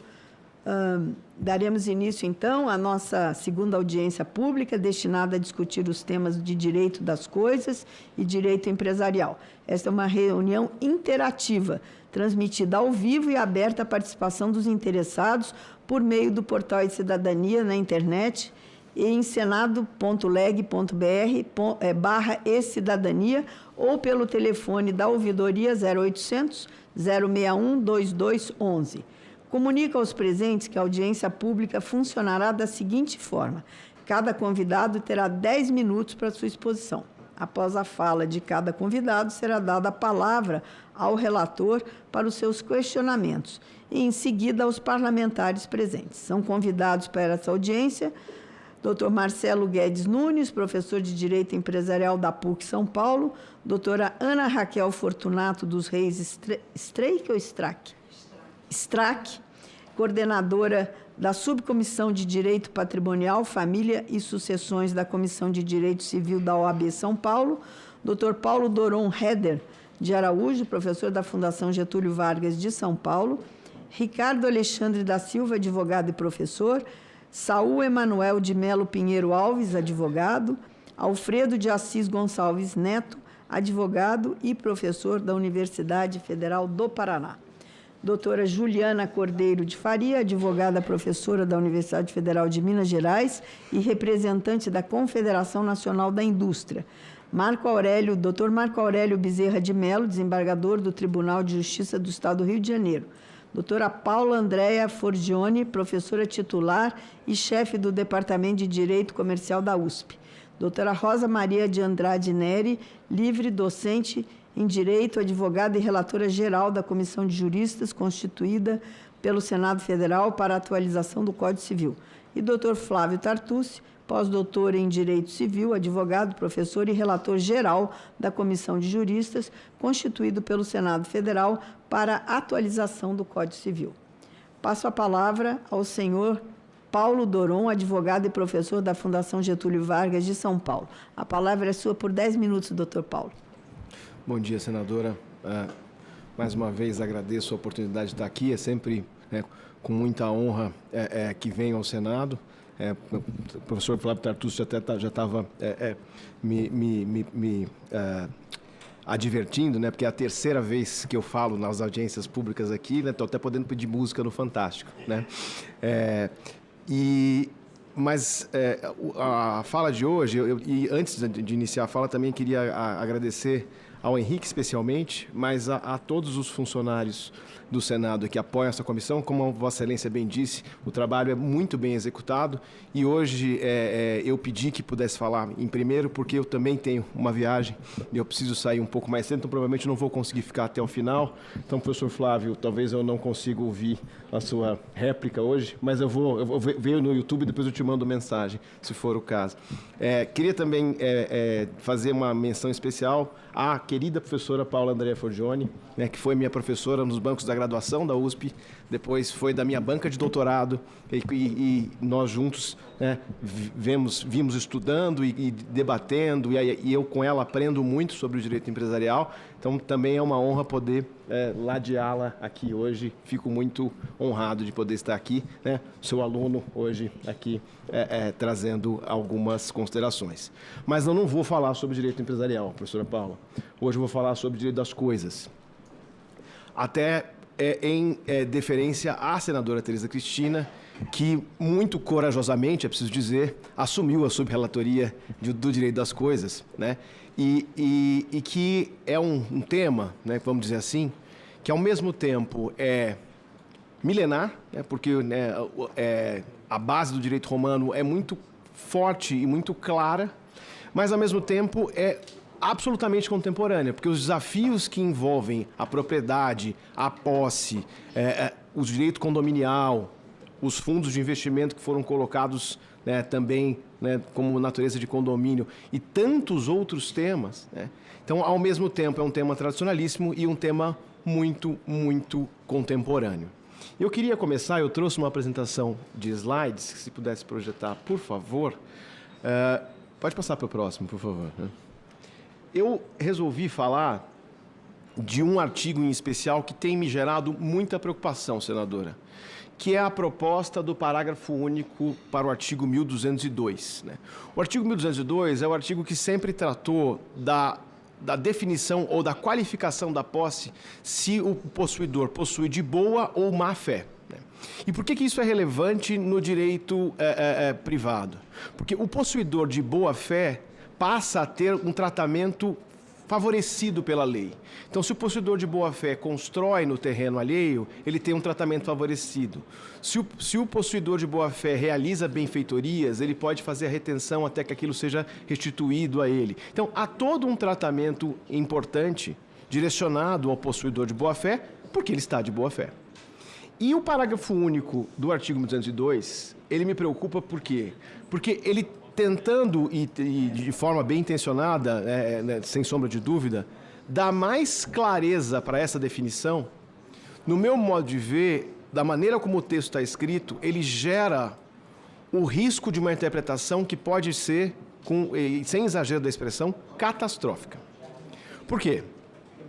Porque, veja, ele diz o seguinte, olha, será considerado cessado o caráter da boa-fé da posse na data da interpelação válida do possuidor. Então, comunica o possuidor que ele está no terreno alheio. Por citação, notificação ou protesto, até aí tudo bem. O problema está onde eu grifei. Se vier a ser reconhecida contra ele a pretensão possessória ou petitória do interpelante. O que quer dizer isso? Na minha leitura, que a posse só perderá o caráter de boa-fé quando houver o trânsito em julgado do processo judicial que discute se aquela posse é ou não de boa-fé. Se aquela pessoa podia ou não podia estar naquele terreno, naquele imóvel rural ou em qualquer outro lugar. Ao permitir essa interpretação, e eu nem estou dizendo que essa é a única interpretação possível, estou dizendo que é uma interpretação possível, né?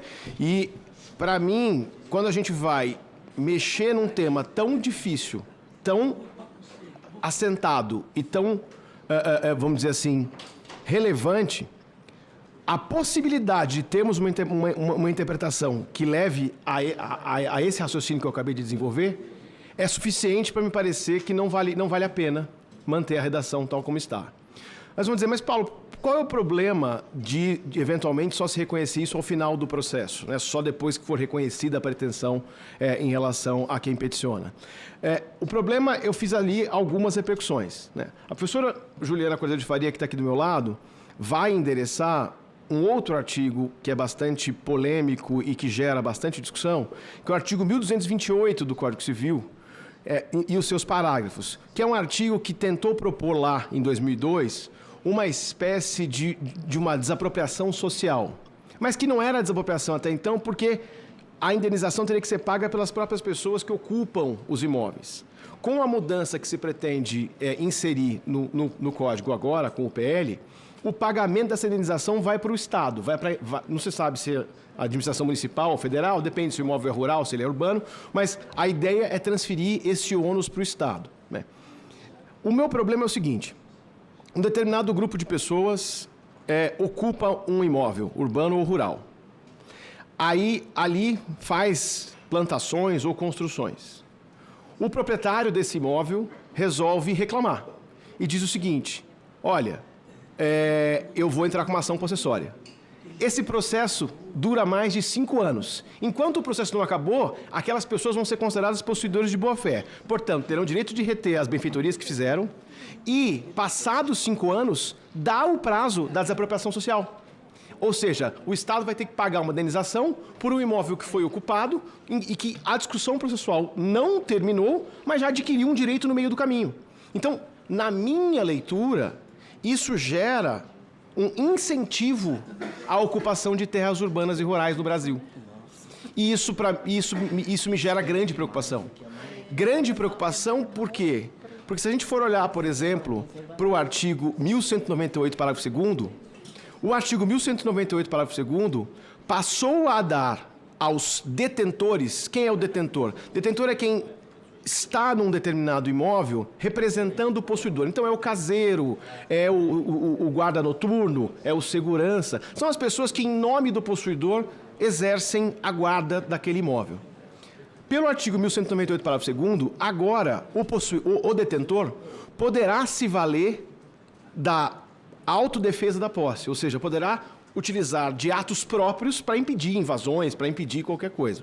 Então, nós estamos, de um lado, dando poderes a guardas noturnos, vigias, seguranças armados para defenderem a posse imobiliária.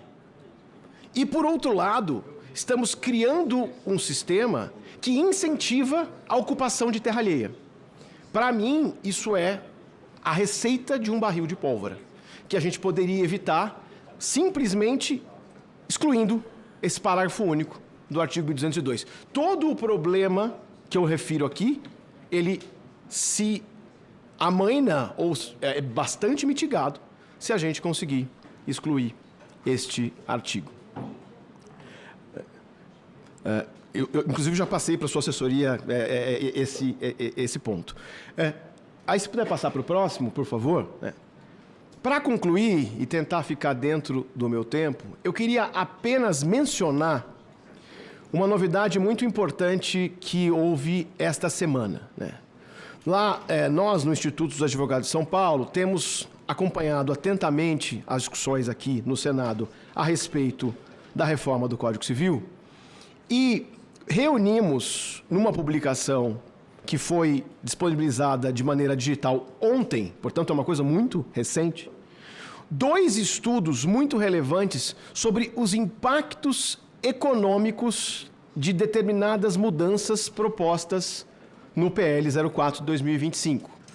Inclusive, isso foi noticiado pela imprensa na semana passada, no jornal Valor Econômico, e esses estudos foram já encaminhados de maneira digital aos gabinetes de todos os senadores da República. Então, Vossa Excelência, imagino que tenha recebido isso ontem de maneira digital. Hoje está havendo um encaminhamento para todos os deputados federais na Câmara. E a partir da semana que vem, quando nós tivermos a versão impressa, eu também virei aqui ao Senado e procurarei entregar a cada um dos gabinetes dos senadores, especialmente os senadores que fazem parte desta comissão, porque as conclusões, os resultados a que chegaram esses dois estudos são realmente muito preocupantes. Se puder passar só para mais um, e eu vou terminar aqui, né? Então, esse é o estudo da LCA Consultoria, uma grande consultoria de economia e finanças brasileira. E nesse estudo, eles mencionam o impacto, eles calculam, na verdade, né? O impacto que determinadas mudanças propostas, se aprovado o texto tal como está originalmente proposto, teriam na economia brasileira. Então, nós estamos falando, por exemplo, vou pegar aqui o tema específico da alienação fiduciária e a discussão, né, do parágrafo único do artigo 1361, que acrescenta a ordem pública como possibilidade de ineficácia ou até de invalidade da alienação fiduciária. O impacto que a LCA Consultoria identificou para este item específico varia, num cenário otimista, em 54 bilhões de reais e num cenário pessimista, 160 bilhões de reais. Um único parágrafo único de um único artigo do Código, porque ele coloca em risco, na opinião da LCA Consultoria, com a qual eu concordo, o sistema de garantias fiduciárias no Brasil. Como Vossa Excelência bem pontuou no discurso de abertura, é o motor do crédito, tanto do crédito rural quanto do crédito urbano no Brasil. Então, nos preocupa muito e, naturalmente, a gente terá tempo para refletir sobre isso. Eu queria simplesmente fazer a menção de que esses dois estudos estão disponíveis e estarão nas mãos de todos os parlamentares até o final do dia de hoje. Muito obrigado, senadora Tereza Cristina, por essa oportunidade.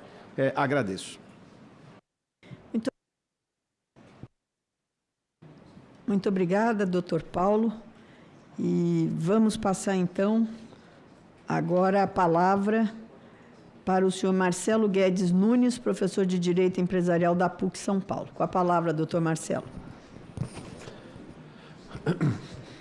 Bom dia a todas e a todos. Gostaria de iniciar agradecendo o convite e o espaço que me foi concedido para debater um pouco da minha matéria, a matéria que eu leciono na Pontifícia Universidade Católica, que é o Direito Empresarial, e cumprimentar a todos os integrantes e aos servidores do Senado na pessoa da nossa presidente, senadora Tereza Cristina, cumprimentar os membros da comissão que arduamente trabalhou no projeto, né, na pessoa da professora Paula Foggioni, minha colega e querida companheira dos inúmeros congressos, arbitragens, enfim, atividades que a gente divide em várias frentes acadêmicas e profissionais.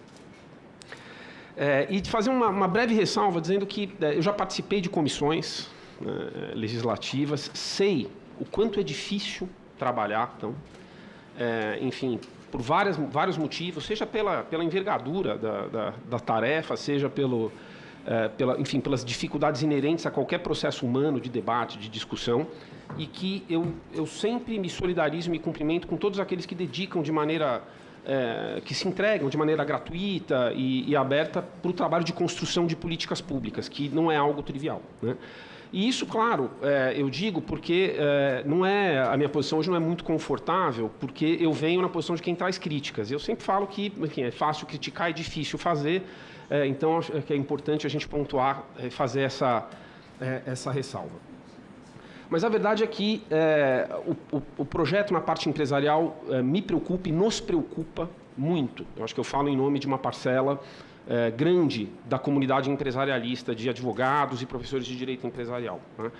E eu digo isso porque existem, de fato, e eu vou ser bem direto, como eu sempre sou, muitos erros no projeto. E eu digo assim, não são erros do ponto de vista de eu tenho uma forma de pensar e o colega ou a colega tem outra, um posicionamento doutrinário.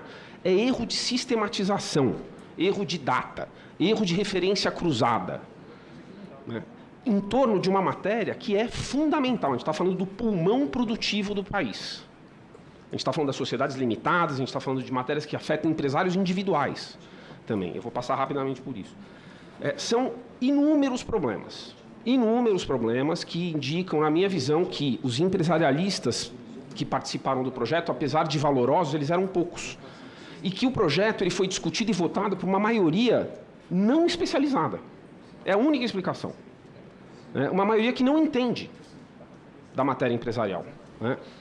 Numa estratégia de política pública que é incompatível com o século XXI. É uma estratégia oitocentista para o século da inteligência artificial, para o século da sociedade da economia de dados. Eu vou passar rapidamente por alguns exemplos só para ilustrar. O primeiro, data de referência de balanço na apuração de haveres. Aqui, quem trabalha com direito empresarial sabe que a dissolução de sociedade, a briga de sócios dentro de limitada, é o contencioso empresarial mais frequente. A gente está falando de algo em torno de 4.000 processos por ano no país, estimados. Um sócio saindo, ou sendo expulso, ou se retirando. Ponto fulcral dessa discussão é a data em que o balanço é levantado. Quanto que o sócio tem que receber? Porque se você muda a data, você muda o valor. Essa matéria era omissa em quase 90% das sentenças até a última reforma do Código de Processo Civil, e essa é uma matéria que é tratada no CPC, e eu também abro um parênteses, não entendo porque tem tanta regra processual dentro de um código que é de direito civil, tem um procedimento inteiro de dissolução total sendo regulado no 1111. O que um procedimento processual está fazendo dentro do Código Civil? Mas vamos lá, a data foi arrumado lá no 604, no 605 do CPC, fixando uma data correta. Falou, se retirar a data é X, se for expulso a data é Y, pode criticar, pode aceitar, mas é uma data só. O projeto vem e traz 3 datas. Então, a confusão que foi arrumada, ou foi razoavelmente endereçada no CPC, ela é reestabelecida de maneira exponencial. Então, agora, um juiz não especializado vai se deparar com 3 datas. Tem uma no 1031, uma no 1085 e uma no 1086. Uma chamada data de resolução, a outra data de referência do balanço, depois uma data de referência de liquidação. Essas categorias não existem na doutrina, essas categorias não estão em lugar nenhum, elas não estão na jurisprudência. Isso vai dar uma enorme confusão. A gente diz hoje que são 4.000 processos, mas isso tem uma visa atrativa, isso vai aumentar a quantidade de litígios. Segundo ponto, cláusulas obrigatórias. É um eixo central do pensamento empresarial, é simplificar, desburocratizar. E a limitada, assim, o empresário individual, mas de um lado, mas o sócio de uma sociedade limitada, ele é um pobre coitado. A gente sabe pelos dados, tem pesquisa da GV, do meu colega Paulo, que é o que eu gosto muito, sempre cito, mostrando que o CAPEX é mínimo, o sujeito cata centavo para poder investir. Mostra que 66, 2/3 são pequenas ou microempresas, empresas de pequeno porte, microempresas, sem CAPEX. E o projeto traz cláusulas obrigatórias. Então, por exemplo, tem uma cláusula que diz que você precisa dizer se você quer ou não quer arbitragem. A arbitragem ela é estruturalmente incompatível com a limitada. A resposta é, assim, na esmagadora maioria das vezes, 99,99 infinitesimal, é não. Por que você vai induzir a sociedade limitada a aderir à arbitragem? Isso aconteceu em franquias e foi um desastre. Os juízes depois são obrigados a reagir e dizer não dá para aplicar porque eles não têm dinheiro. O CAPEX é R$10.000. O que vai acontecer? Vai acontecer o contrário do que é a intenção do projeto, que é gerar uma jurisprudência contrária às cláusulas compromissórias. Foi o que aconteceu na franquia. A franquia é um contrato também que tem um empresário que a gente não fala que ele é hipossuficiente, porque isso não se aplica, mas ele é dependente. Cláusula obrigando ele a indicar e-mail de contato. A comunicação por e-mail é muito bem-vinda, mas você não pode colocar isso no contrato social. Agora o sócio, para trocar de e-mail, vai ter que pedir autorização para a maioria dos demais sócios? Não faz sentido. Sociedade limitada não altera contrato social, a grande maioria delas. Cláusula indicando qual é o critério de apuração de haveres. Assim, a regra hoje, do CPC é, na omissão do contrato social, você tem uma regra supletiva. Então, assim, pressupõe-se que você pode ser omisso. Isso chama lacuna eficiente. A professora Paula, que ensina também a análise econômica do direito muito bem, conhece bem o conceito. Você fala, você não vai negociar tudo. Você não precisa. A lei vem e ela estabelece algumas regras supletivas para poupar você desse trabalho. O código, o projeto, vem e ele cria a cláusula como obrigatória, depois prevê uma regra supletiva. Você fala, bom, se a cláusula é obrigatória, não vai ter lacuna para suprir. Então, isso que eu digo, são equívocos de concatenação sistemáticos. E a questão ainda da citação por e-mail, de inclusão dos e-mails, só para terminar, no momento em que ele for incluído e não conseguir mudar, vai criar uma incompatibilidade entre o banco de dados do cadastro do Poder Judiciário, que tem os e-mails para citar, o e-mail que consta do contrato social, o e-mail que consta do requerimento de entrada na junta, e se você tem uma insegurança sobre quem ou como citar, você não consegue instrumentalizar nenhum dos outros direitos. Para terminar, né, um último ponto é o 1077, que também a gente tem uma questão de quórums, né? O Código Civil, quando ele foi promulgado pela primeira vez e cometeu o mesmo erro de ter uma lei que não tinha empresarialista discutindo e passou um monte de regra que depois nós fomos obrigados a lidar, né? Estabeleceu aquele quórum esquisito de 75% e tal, que depois a lei veio e corrigiu, né? Hoje vem o projeto e fala, vamos reduzir tudo para maioria simples, né? O que eu acho positivo. Mas o 1077 vira e fala... no entanto, você tem uma regra de aprovação da anuência de todos os sócios atingidos, né, para os casos de alteração do contrato social em que mexa nas regras de apuração de haveres, resolução em relação ao sócio e afete direito das cotas. Tudo que está no contrato social é direito das cotas. Direito de preferência é direito das cotas. Cláusula de resolução de disputa é direito das cotas. Né? Aumento do capital social é direito das cotas. O 1077 cria um regime de unanimidade. Ele vai travar o investimento. Eu acho que a conta da Luciana é pequena. Tá? Assim, posso ser franco? O problema é muito maior. É muito maior. É muito maior. E nós precisamos olhar para isso. Para terminar, fazer uma conclusão rápida aqui, eu poderia, enfim, gastar amanhã aqui nessa conversa. Mas, vamos lá. Século XXI, senadora. A nossa estratégia de elaboração de política pública, em que a gente mexe em regra processual sem ter processualista, em que a gente mexe em regra empresarial tendo poucos e valorosos empresarialistas, mas eles não são maioria, né? Ela é potencialmente desastrosa. A gente está num século que a gente tem que enfrentar a China, a gente tem que enfrentar Estados Unidos, a gente tem que enfrentar Paquistão, Índia, Europa. Né? Nós precisamos ter uma estratégia mais especializada. É muito complicado você ter advogado de direito de família votando matéria empresarial, advogado empresarialista votando animal senciente, todo mundo votando IA. Assim, não é assim que se faz política pública no século XXI. Cada eixo temático desses merece uma estratégia própria, inteiramente dedicada. Né? E é isso que o pequeno e o médio empresário esperam de nós. Nós somos 24 milhões de empresários no Brasil, 4,5 milhões ao ano entram novos. Essa demografia empresarial, ela explica as mudanças políticas que estão acontecendo no país e dentro dessa casa legislativa. Em 10 anos vai ter mais empresário do que empregado com carteira assinada no Brasil. Errar com essa gente é um erro grave, é um erro econômico grave e é um erro político muito grave. Não é assim que se faz política pública. Obrigado.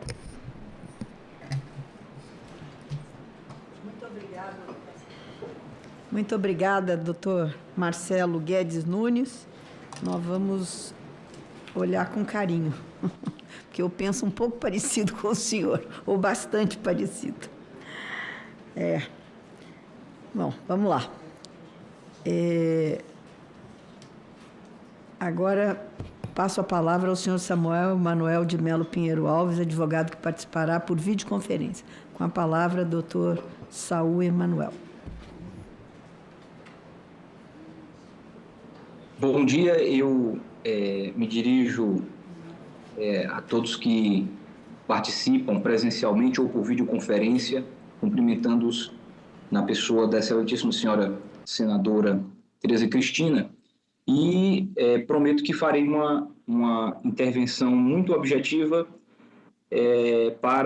apenas para apresentar não críticas, mas sugestões relacionadas a 3 dispositivos que, tal como se encontram no projeto de lei número 4, penso que poderiam ser aperfeiçoados. O primeiro desses dispositivos, ao qual gostaria de aludir, é precisamente o artigo 1228 do Código Civil de 2002. Na minha modesta perspectiva, esse dispositivo do Código Civil de 2002 é um exemplar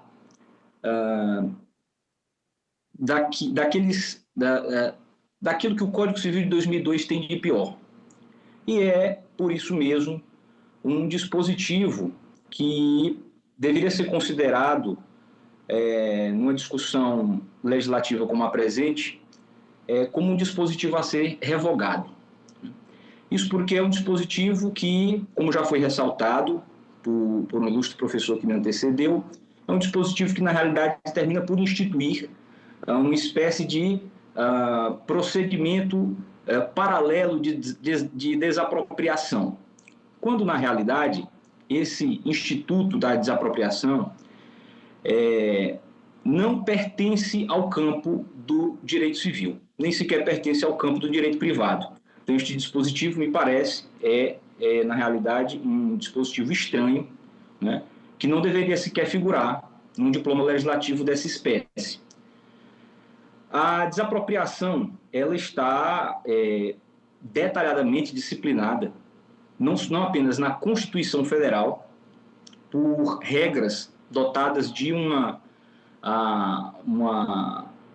carga normativa muito mais detalhada, e, além disso, está disciplinada também em legislação especial, né? Esse instituto, na verdade, ele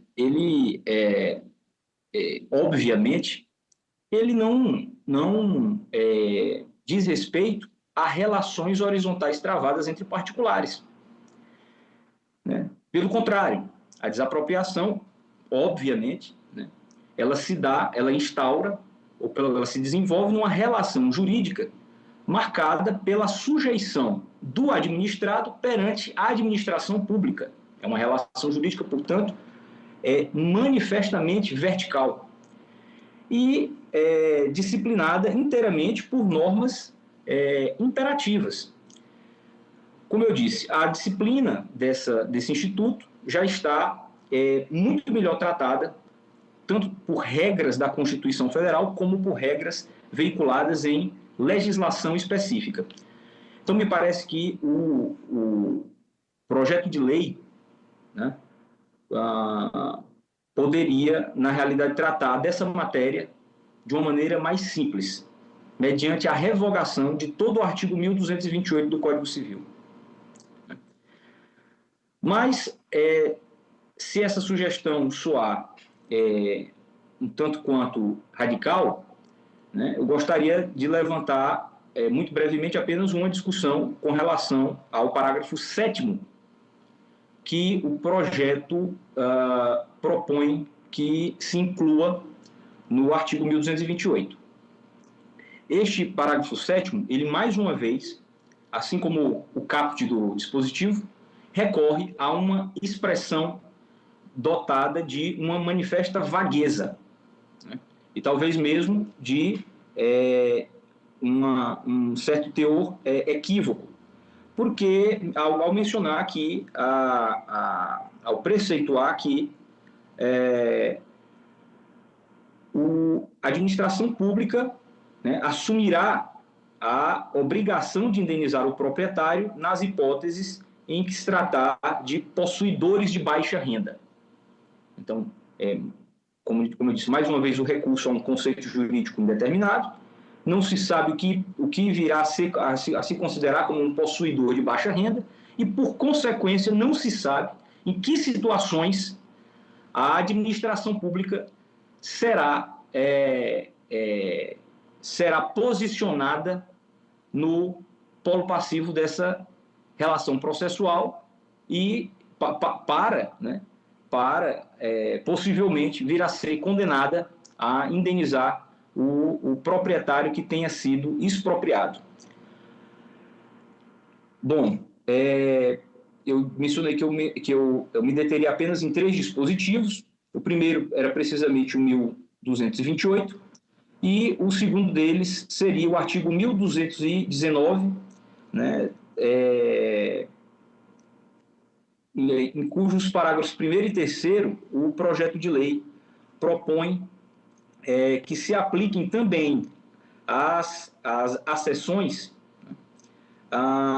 os direitos que são atribuídos ao possuidor de boa-fé, né? Além disso, estipulando que seria nula qualquer cláusula de renúncia antecipada a esse direito em contratos de adesão. Bom, no ambiente rural, as cessões não são um detalhe. Ao contrário, elas representam economicamente algo de muito relevante. Plantações, lavouras, silos, galpões, infraestrutura pesada. Por isso mesmo, garantir o direito de retenção sobre as cessões pode significar que o proprietário da terra ficará impedido de retomar a posse de sua fazenda ao fim de um contrato de arrendamento ou parceria, até que pague indenizações astronômicas referentes a tudo que foi plantado ou construído no local.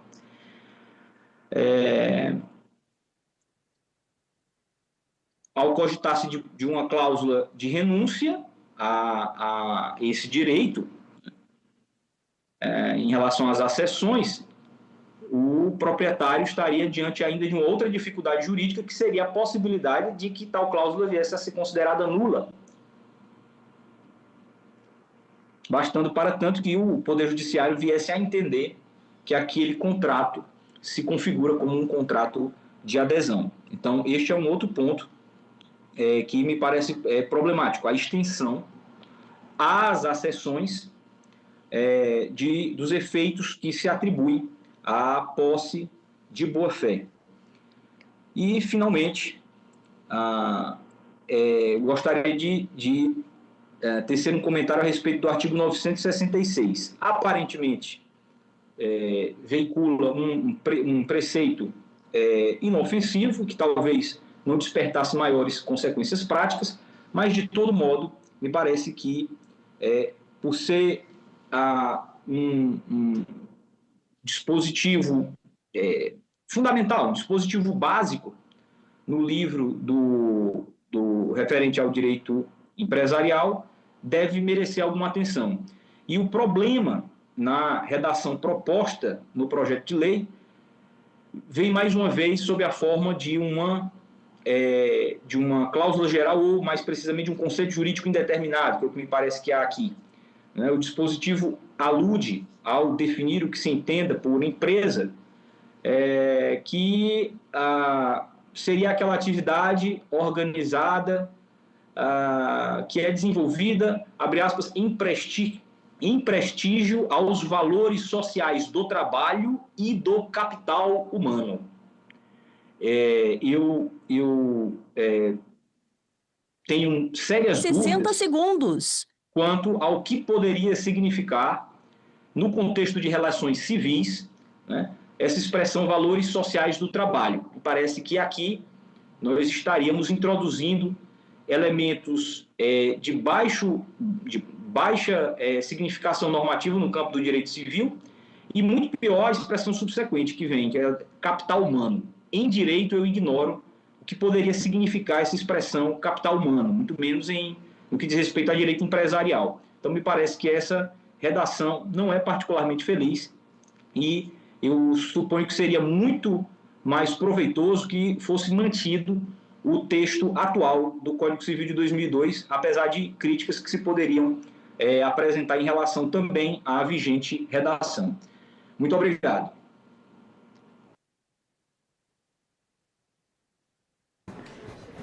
Muito obrigado, doutor Saul Emanuel, pela sua colaboração.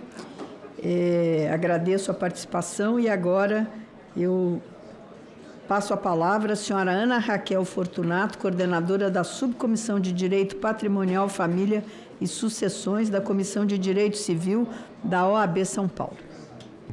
Com a palavra. Bom dia a todos, bom dia, excelência, bom dia a todos os professores presentes, agradeço muito ao senador Alexandre Marcos Pontes, que me proporcionou a presença aqui. Obrigada. E é bastante... É um sentimento indescritível estar aqui, porque eu sou da geração que foi para as ruas lutar pela abertura política. Então, do movimento Direta Já, e como diz Elisa, a gente está aqui, nossos filhos, fazendo a festa pela democracia. E falando de democracia, eu já queria entrar direto justamente nessa questão do debate, e numa posição um pouco contrária ao que os professores colocaram aqui, né? E nesse momento eu estou falando em nome da comissão, mas eu também agora, pelo teor das discussões, queria falar também como economista, sou economista, formada pela PUC-Rio, e o primeiro ponto que eu gostaria de destacar é, nos números, cuidado com o modelo econométrico que foi montado, né, cada um tem uma maneira, o tratamento das variáveis. Antes de ver o número, precisa entender esse tratamento das variáveis, porque essa reforma do código ela está trazendo estabilidade. A estabilidade ela impacta diretamente no custo de transação. E aí eu tenho uma redução do custo do Brasil, quanto mais estável for o sistema. Então, tem que ver como no modelo macrométrico foi tratada a variável. Aqui eu falo na posição de economista. Dos haveres, a nossa posição é contrária. Foi fantástico obrigar que os haveres, né, no 997, vai trazer como item obrigatório. Por quê? A gente vê nos dados brasileiros que a sobrevivência da empresa é de 18 anos. E a gente começa a pensar, por que esses 18 anos? E aí, já entrando na parte da proposta, provavelmente o maior problema está no pagamento dos haveres. Como o professor falou, a maioria das empresas são micro e pequenas empresas. Então, estou falando de contratos não muito elaborados e poucos sócios. Então, a saída de um sócio, um falecimento, tudo isso gera um impacto muito grande para a empresa. Então, precisa ver os haveres. E aí já entra a nossa discordância em relação ao artigo 1031, parágrafo 2º, porque ele prevê o pagamento em dinheiro à vista em parcela única. Dinheiro é o ativo mais precioso que a empresa tem, porque ela dá maior liquidez. Então, em 90 dias é muito pouco para a empresa normalmente ela vende faturada e em parcela única. Então isso vai quebrar o caixa da empresa, se é que não vai impactar a sobrevivência, porque eu posso estar falando em pagar 30%, 50% das cotas, né? Então essa seria o nosso primeiro cotejo. O segundo, ainda em relação ao 1031, é porque hoje ele fala a omissão gera o balanço especialmente levantado. No balanço especialmente levantado, o STJ entende que é o balanço de determinação. E como a gente falou aqui, justamente, como não é obrigatório, a gente tem na prática quase a totalidade de omissão. Eu faço 15 anos de perícia judicial e não vi um contrato que elegesse o método. Ele, no máximo, ele fala a forma de pagamento, mas o método não. E qual é o problema de eleger um método único? Um método único que pessoa jurídica é igual a pessoa física. Cada um tem sua característica. Então, o que é remédio para um pode ser veneno para o outro.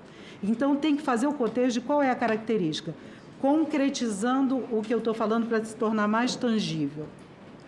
O balanço de determinação de 606 do Código de Processo Civil, ele usa o balanço patrimonial.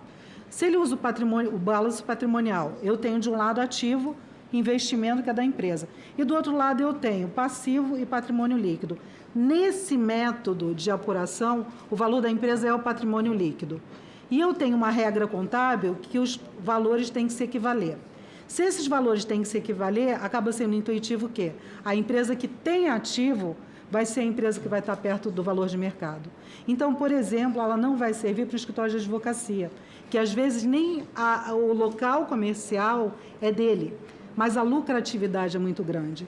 Então, a nossa sugestão é que esse 1031 deixasse, assim como acontece já no 606 do Código de Processo Civil, que deixasse para o perito especializado dizer qual o método que é adequado.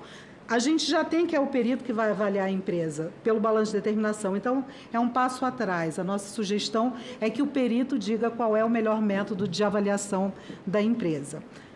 Feito isso, do 1031, agora a gente parte para o 1027. O 1027 ele já traz esse cotejo família e empresa. Ao contrário até do que o doutor falou, né, que eu acho que o familiarista precisa votar em questões empresariais, porque a gente tem a questão empresarial muito forte, porque 97% das nossas empresas, tirando as MEIs e o empresário individual, são limitadas. Então, se são limitadas, eu tenho um affectus societatis, não entra terceiros, a menos que o contrato deixe. Então, se não entra terceiros, toda essa questão de herança, né, de falecimento do sócio, ela impacta muito a nossa empresa. Então, o 1027 hoje, o que ele fala? Que não vai dissolver, porque a questão da conjugalidade é questão particular dos sócios. Então, a figura anômala do meeiro que não é sócio, ele vai manter o capital investido. E por isso fala que distribui os lucros. Hoje, qual é a discussão que a gente tem? Qual é a natureza desses lucros distribuídos? Ela vai amortizar o valor econômico das cotas ou ela vai ser a remuneração do investimento? E nisso, acertadamente, a reforma do Código Civil está falando, não, ela não vai amortizar, ela vai ser a remuneração do investimento, porque realmente a remuneração do investimento na empresa é o lucro distribuído. Então, esse ponto, a nossa posição é pela concordância, só que a gente gostaria de propor inserir 2 parágrafos no 1027. O primeiro parágrafo que nós gostaríamos de propor é o seguinte: porque na data da apuração, no valor econômico das empresas, como o doutor falou, precisa da data da apuração dos haveres. Então, naquele momento, congela. E naquele momento que congelou, e aí, mais uma vez, acertadamente, a reforma está corrigindo esse problema de datas para o fim da conjugalidade, ela já deixa claro que é a separação de fato, que se coaduna com o encerramento do regime de bens. Então, naquela separação de fato, vai congelar a empresa. Então, tudo que ela valorizar depois não vai mais se comunicar. Então, qual é o problema?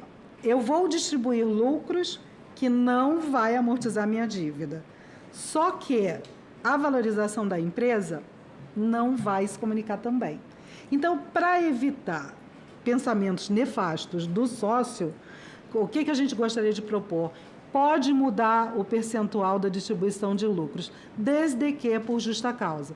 Porque desse jeito a gente não engessa a empresa, mas ao mesmo tempo a gente faz a justeza da relação de não deixar, porque é uma derivação lógica. Claro que se eu estou distribuindo 50% e 50% não vai amortizar meu saldo, por que eu não vou reter 90% se o 90% a valorização das cotas não vai se comunicar? Então, essa é a primeira sugestão.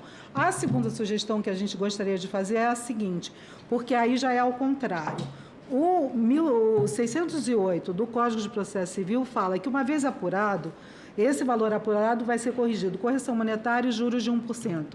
Só que o não sócio, né, ele não vai receber os lucros, então ele já está tendo a remuneração do capital.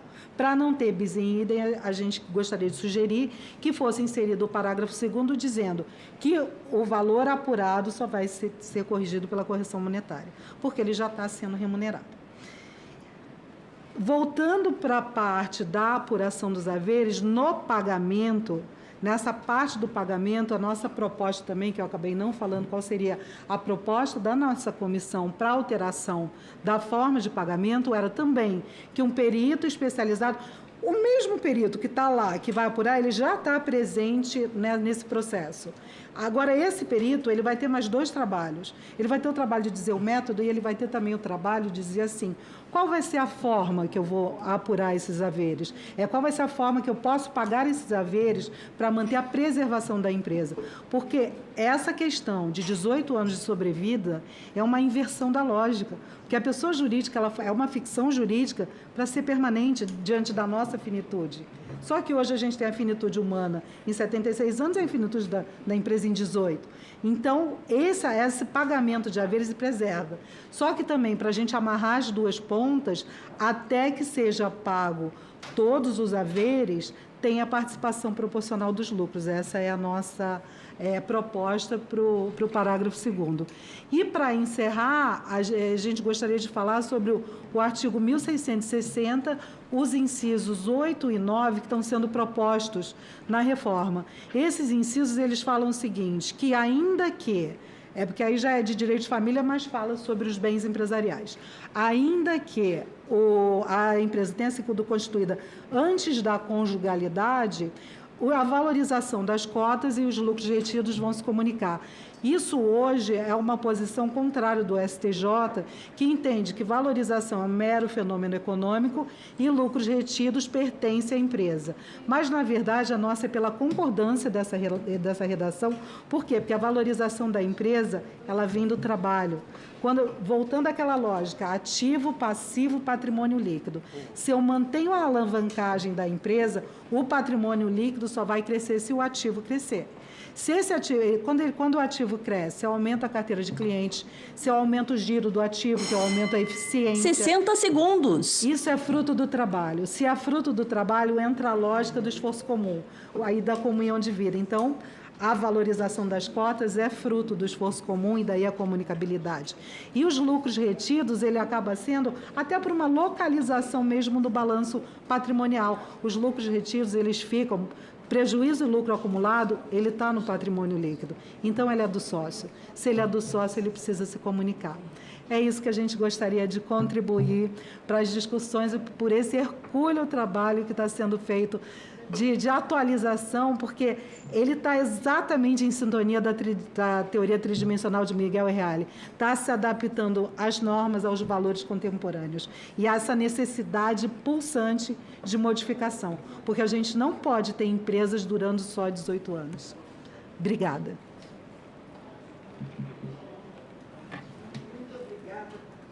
Muito obrigada, doutora Ana Raquel, pelas suas considerações.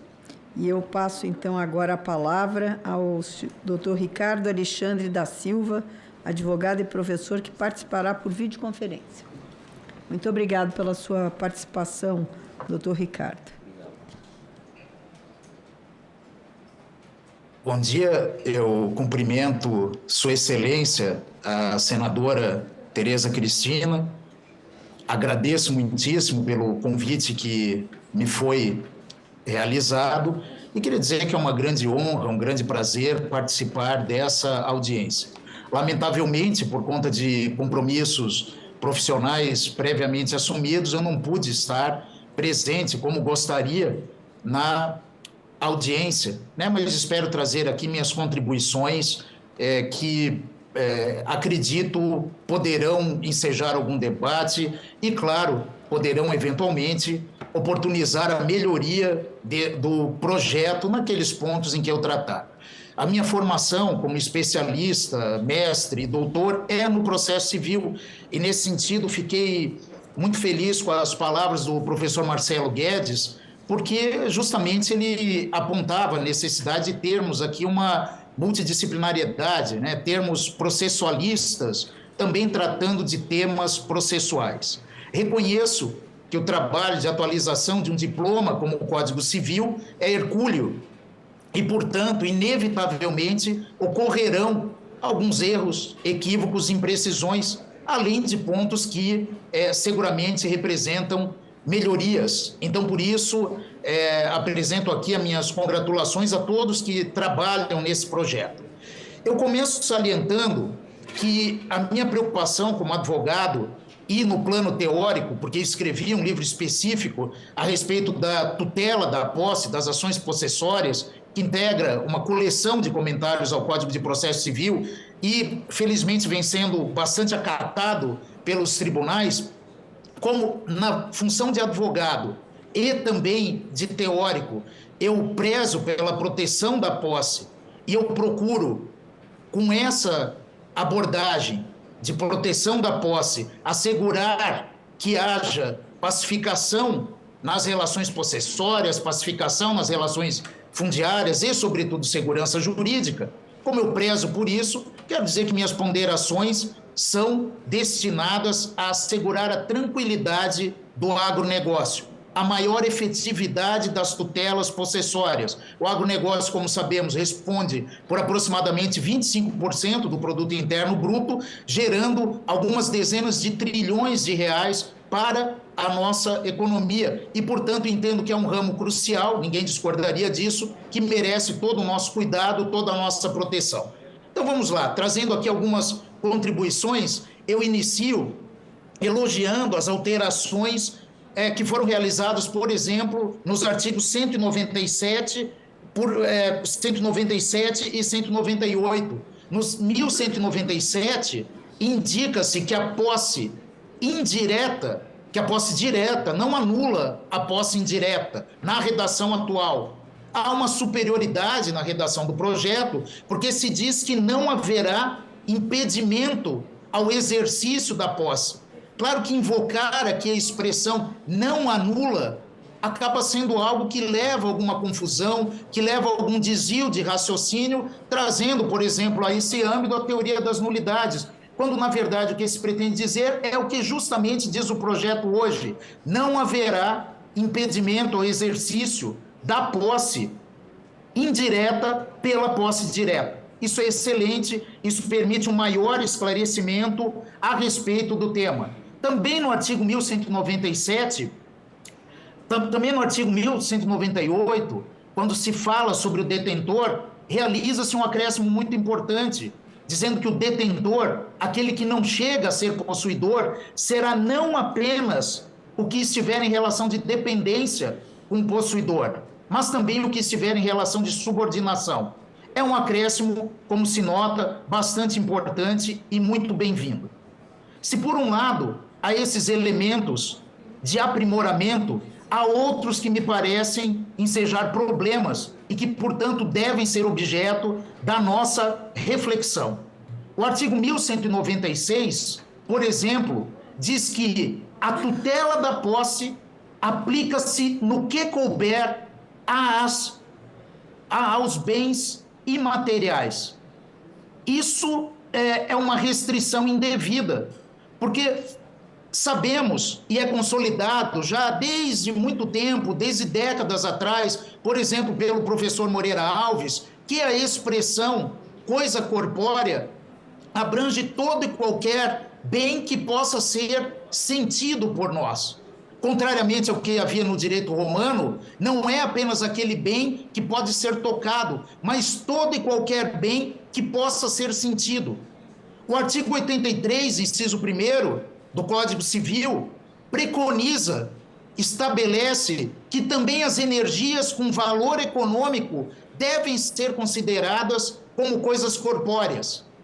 E temos já a súmula 193 do Superior Tribunal de Justiça, uma súmula com aproximadamente 30 anos, que estabelece a possibilidade de uso capião de linhas telefônicas. Sendo assim, por que se utilizar da expressão restritiva no que couber? Há pura e simplesmente aqui uma tautologia, caso entendamos que todos os bens materiais e imateriais são suscetíveis de tutela possessória, uma desnecessidade, portanto, ou o que seria pior, a expressão, a locução no que couber restringiria a tutela da posse. Só algumas situações dos bens imateriais. Não me parece que isso seja oportuno em 2026, quando temos, inclusive, uma profusão de moedas virtuais. Então, me parece que essa expressão no que couber deveria ser retirada, excluída, porque, afinal de contas, hoje já se admite, com a expressão coisas corpóreas, tudo aquilo que puder ser sentido por nós, seres humanos, tudo aquilo que puder ser percebido. Se é assim, estão seguramente incluídas as coisas materiais. Seguramente estão incluídas as coisas materiais.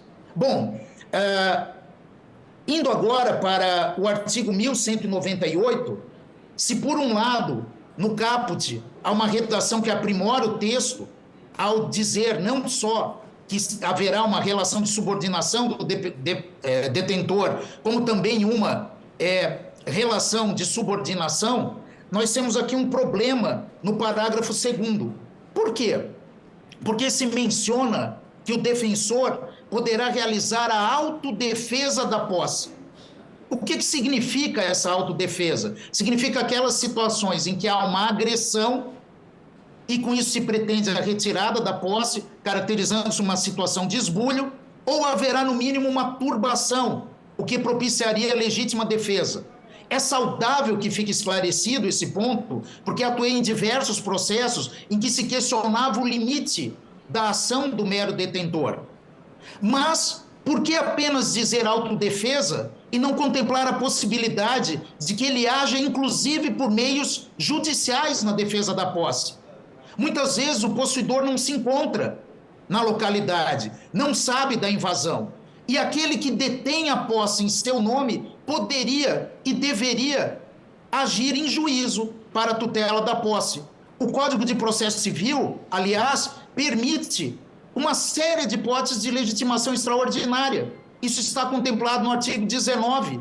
É possível que alguém litigue em nome próprio de direito alheio. Por que não autorizar que o detentor também, em situações emergenciais, em situação de urgência, promova os interditos possessórios? Então, acredito que dizer apenas autodefesa da posse é pouco. Deveria ser assegurada também a tutela da posse.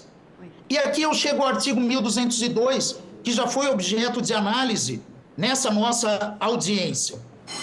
O professor 60 segundos. O professor Paulo Doron mencionou que ele seria um dispositivo problemático, porque teríamos de aguardar o trânsito em julgado.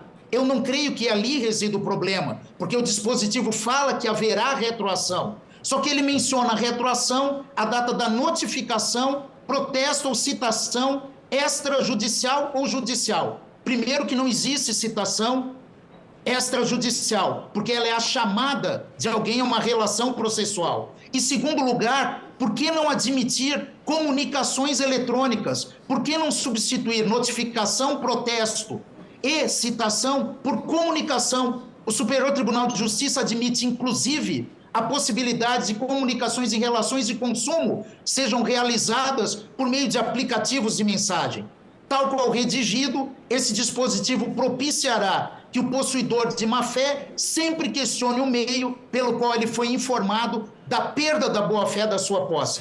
Isso desestabiliza as relações sociais. Essas são as minhas contribuições. Agradeço, reitero que foi um enorme prazer e uma honra participar dessa audiência. Muito obrigado. Obrigada, professor Ricardo, pela sua participação. E vamos continuando aqui dentro do nosso horário, agradecer a todos que estão aí colaborando. Vamos passar agora a palavra para a professora Juliana Cordeiro de Faria, advogada, professora da UFMG e representante da CNI. Com a palavra, a doutora Juliana.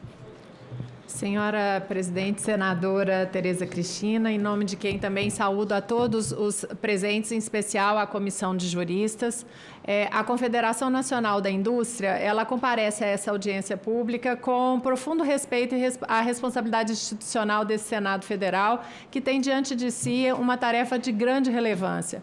Há cerca de 8 meses, essa casa vem promovendo audiências públicas e recebendo contribuições de especialistas, representantes da sociedade civil e setores produtivos, como os dessa manhã, as relevantes contribuições que tivemos nessa manhã.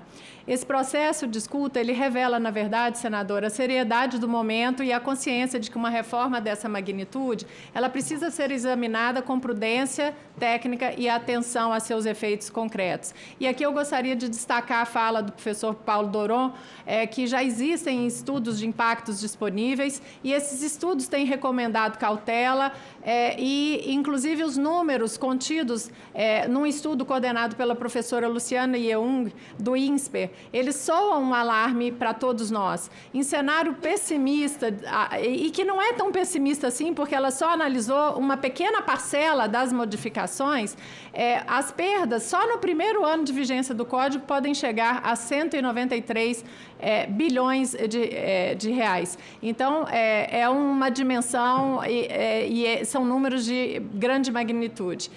A CNI também informa, dada a relevância da importância dos estudos de impacto, ela vem desenvolvendo esses estudos e, em breve, eles estarão disponíveis para a consulta pública.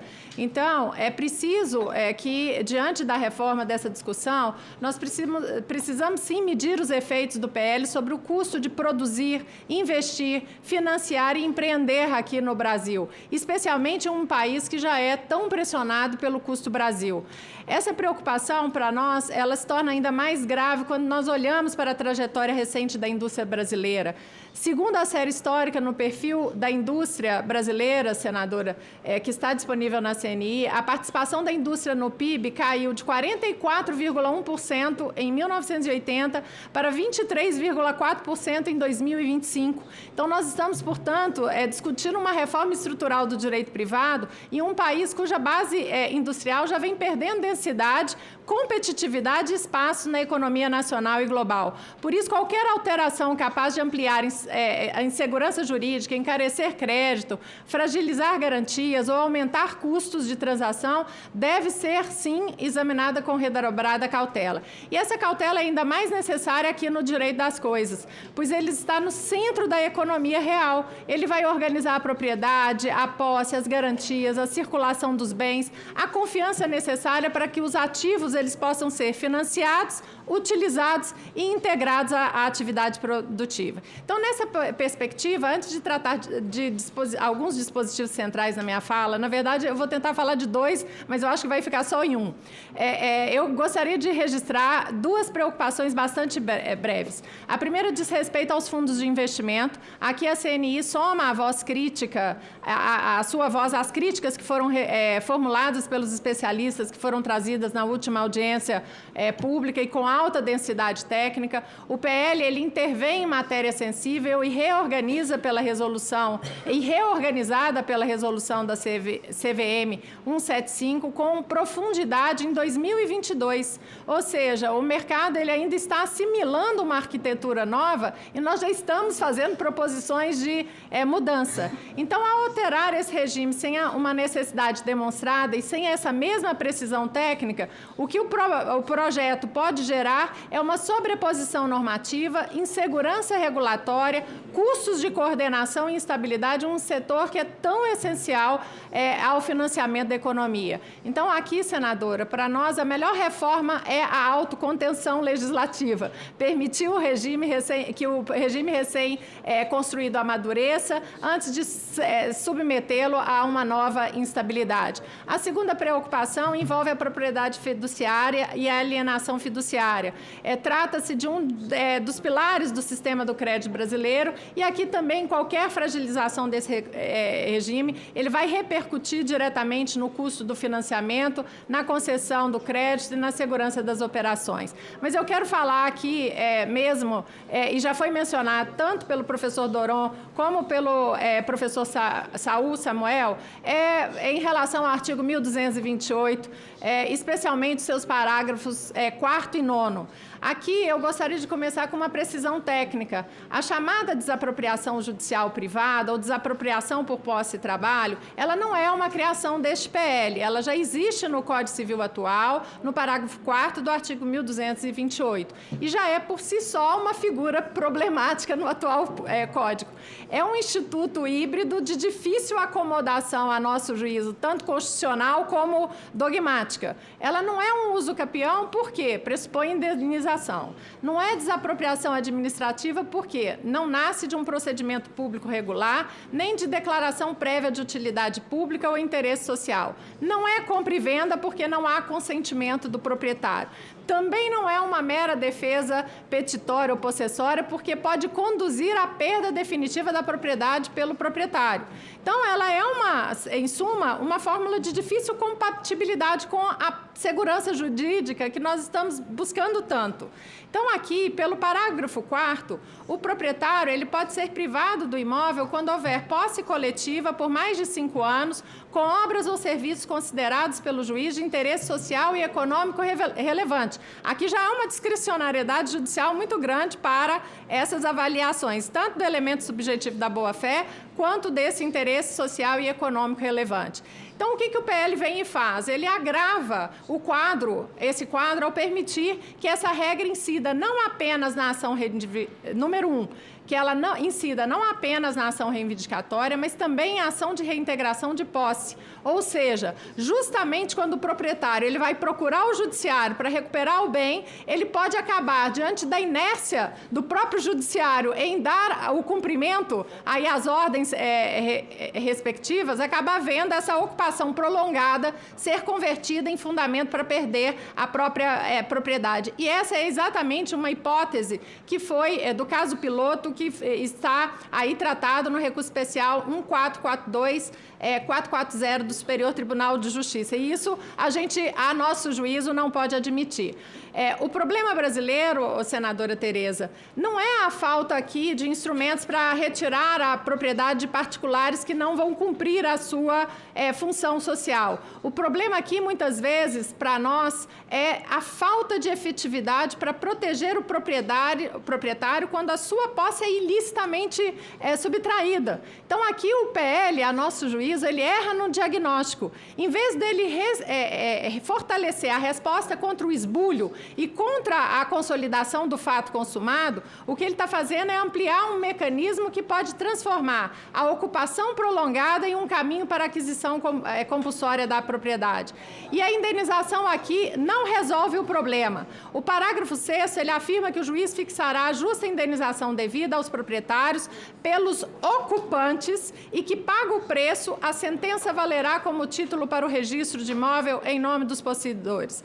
Mas essa solução, senador, ela parte de uma ficção. Nos casos em que essa regra tende a ser invocada, os ocupantes, na prática, frequentemente, eles não terão a capacidade econômica para pagar a indenização. Então, nós vamos aí para o parágrafo 7º, que vai tentar deslocar a conta para a administração pública, e aqui se usa a expressão administração pública, quando os possuidores forem exatamente de baixa renda, desde que tenha havido a sua intervenção no processo.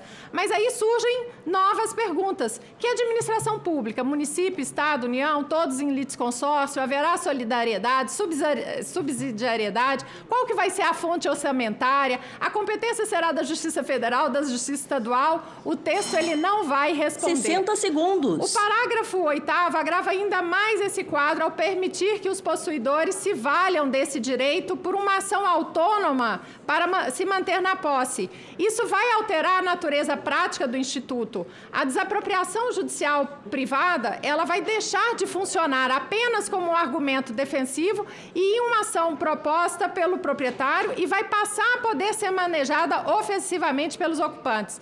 Em outras palavras, quem ocupa o imóvel alheio passa a ter uma via própria para pedir ao judiciário a estabilização da posse e, ao final, a transferência compulsória da propriedade. Esse ponto é extremamente sensível. O Código Civil ele não deve criar uma ação autônoma que incentive a transformação da ocupação prolongada em estratégia jurídica de aquisição. O sinal institucional, senadora, é muito ruim. Em vez de desestimular o esbulho e a consolidação do fato consumado, a lei passa a oferecer uma via processual para sua legitimação posterior. Aqui, nós vamos ver que esse artigo 1228, para finalizar, toda essa justaposição do 1228 proposto, em poucos parágrafos, nós estamos vendo que ele tenta concentrar função social da propriedade, ocupação coletiva privada, indenização pelos ocupantes, eventual custeio público, ação autônoma dos possuidores, e ainda tem o parágrafo 9º com uma retrocessão administrativa, que é tema de direito público. Então, o nosso resultado aqui é um dispositivo excessivamente carregado, de difícil aplicação e propenso a confusões interpretativas. E o núcleo do problema, ele permaneceu o mesmo. A propriedade pode ser perdida por uma decisão judicial, enquanto a indenização ela vai se converter em uma disputa futura sobre quem deve pagar. Então, neste cenário, a sugestão da CNI ela é bastante objetiva. Ela visa suprimir os parágrafos 4º e 8º do artigo 1228 proposto e ainda Justiça, achamos que é uma grande oportunidade desse Senado reavaliar a própria permanência dessa figura no Código Civil atual. Então, muito obrigada, senadora, pela oportunidade, mais uma vez, da CNI trazer aí a sua contribuição, né? E a gente tem certeza que esse Senado Federal, que é a Casa do Povo, vai analisar todas essas questões, todas essas ponderações, e nós vamos chegar ao melhor código que o Brasil pode ter. Muito obrigada. Muito obrigada, doutora Juliana, que assim seja. Bom, vamos passar agora a palavra para o senhor Alfredo de Assis Gonçalves Neto, advogado e professor da Universidade Federal do Paraná, que participará por videoconferência. Com a palavra, doutor Alfredo.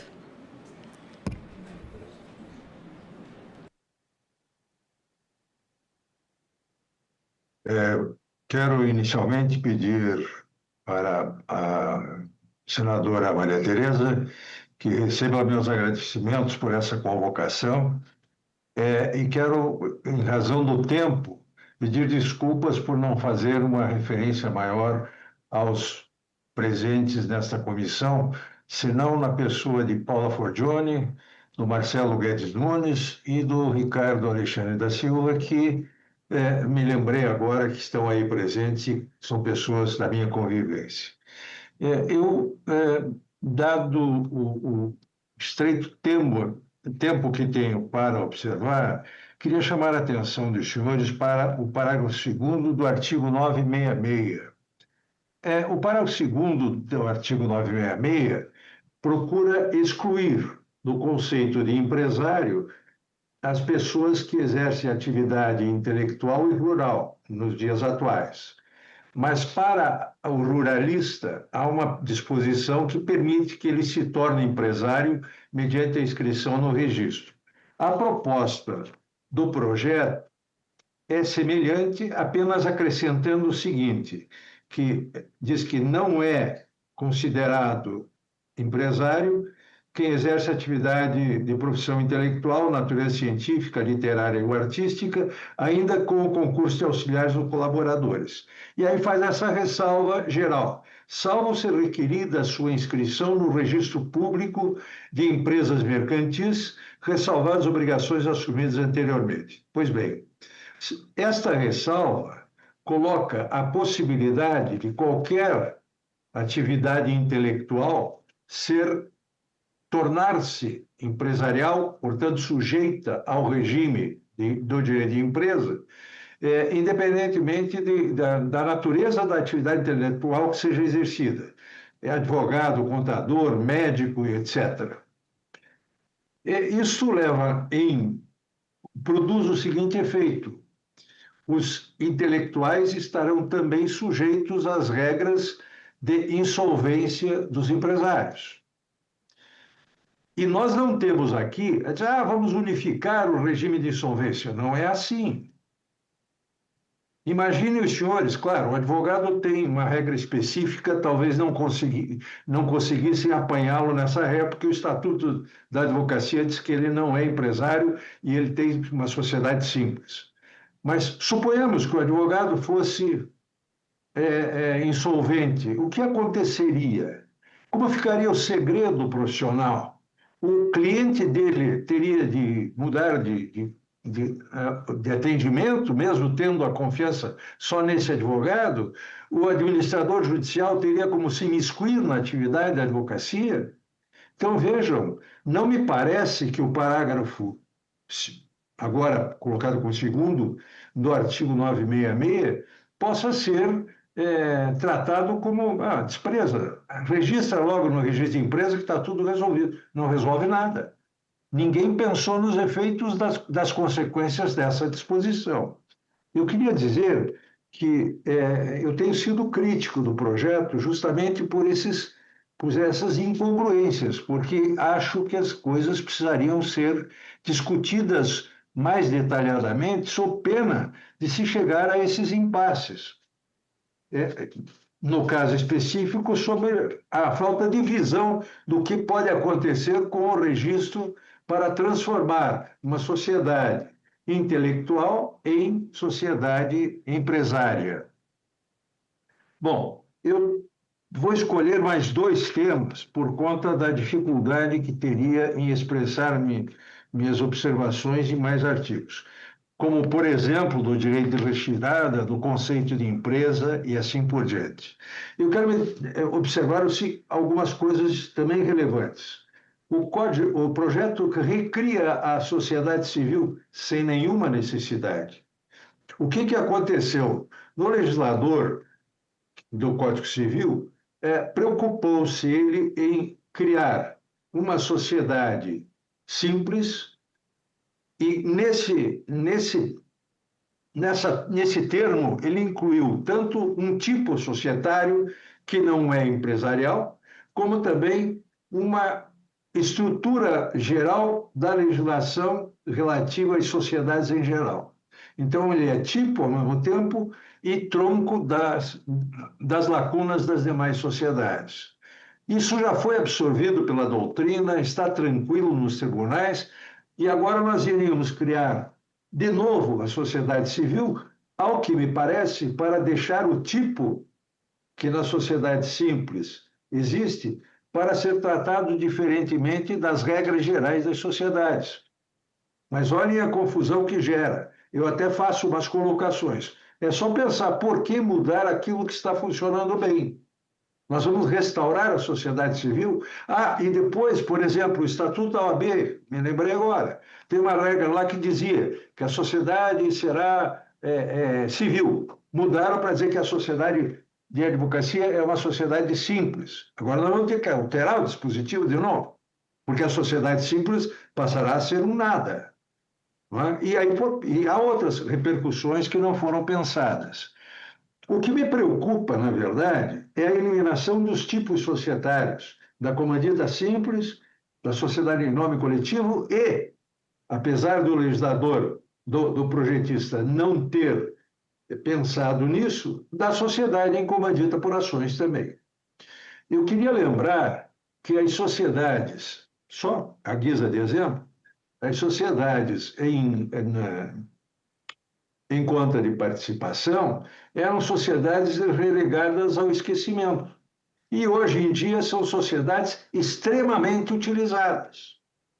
Como o direito brasileiro adotou o princípio da tipicidade em relação às sociedades, a pergunta que fica é: por que excluir uma opção que o empresário hoje tem? Mas não tá sendo usada. Deixa lá. Aliás, não está sendo usada muito, porque, ocasionalmente, um ex-aluno meu lá de São Paulo mandou para mim 2 sociedades registradas recentemente, em 2024, na Junta Comercial de São Paulo. 2 sociedades em comandita simples. Há mais comandita por ações, mas observem, senhores, que existe ainda uma pequena utilidade. Por que eliminar algo que funciona muito bem no estrangeiro, por exemplo?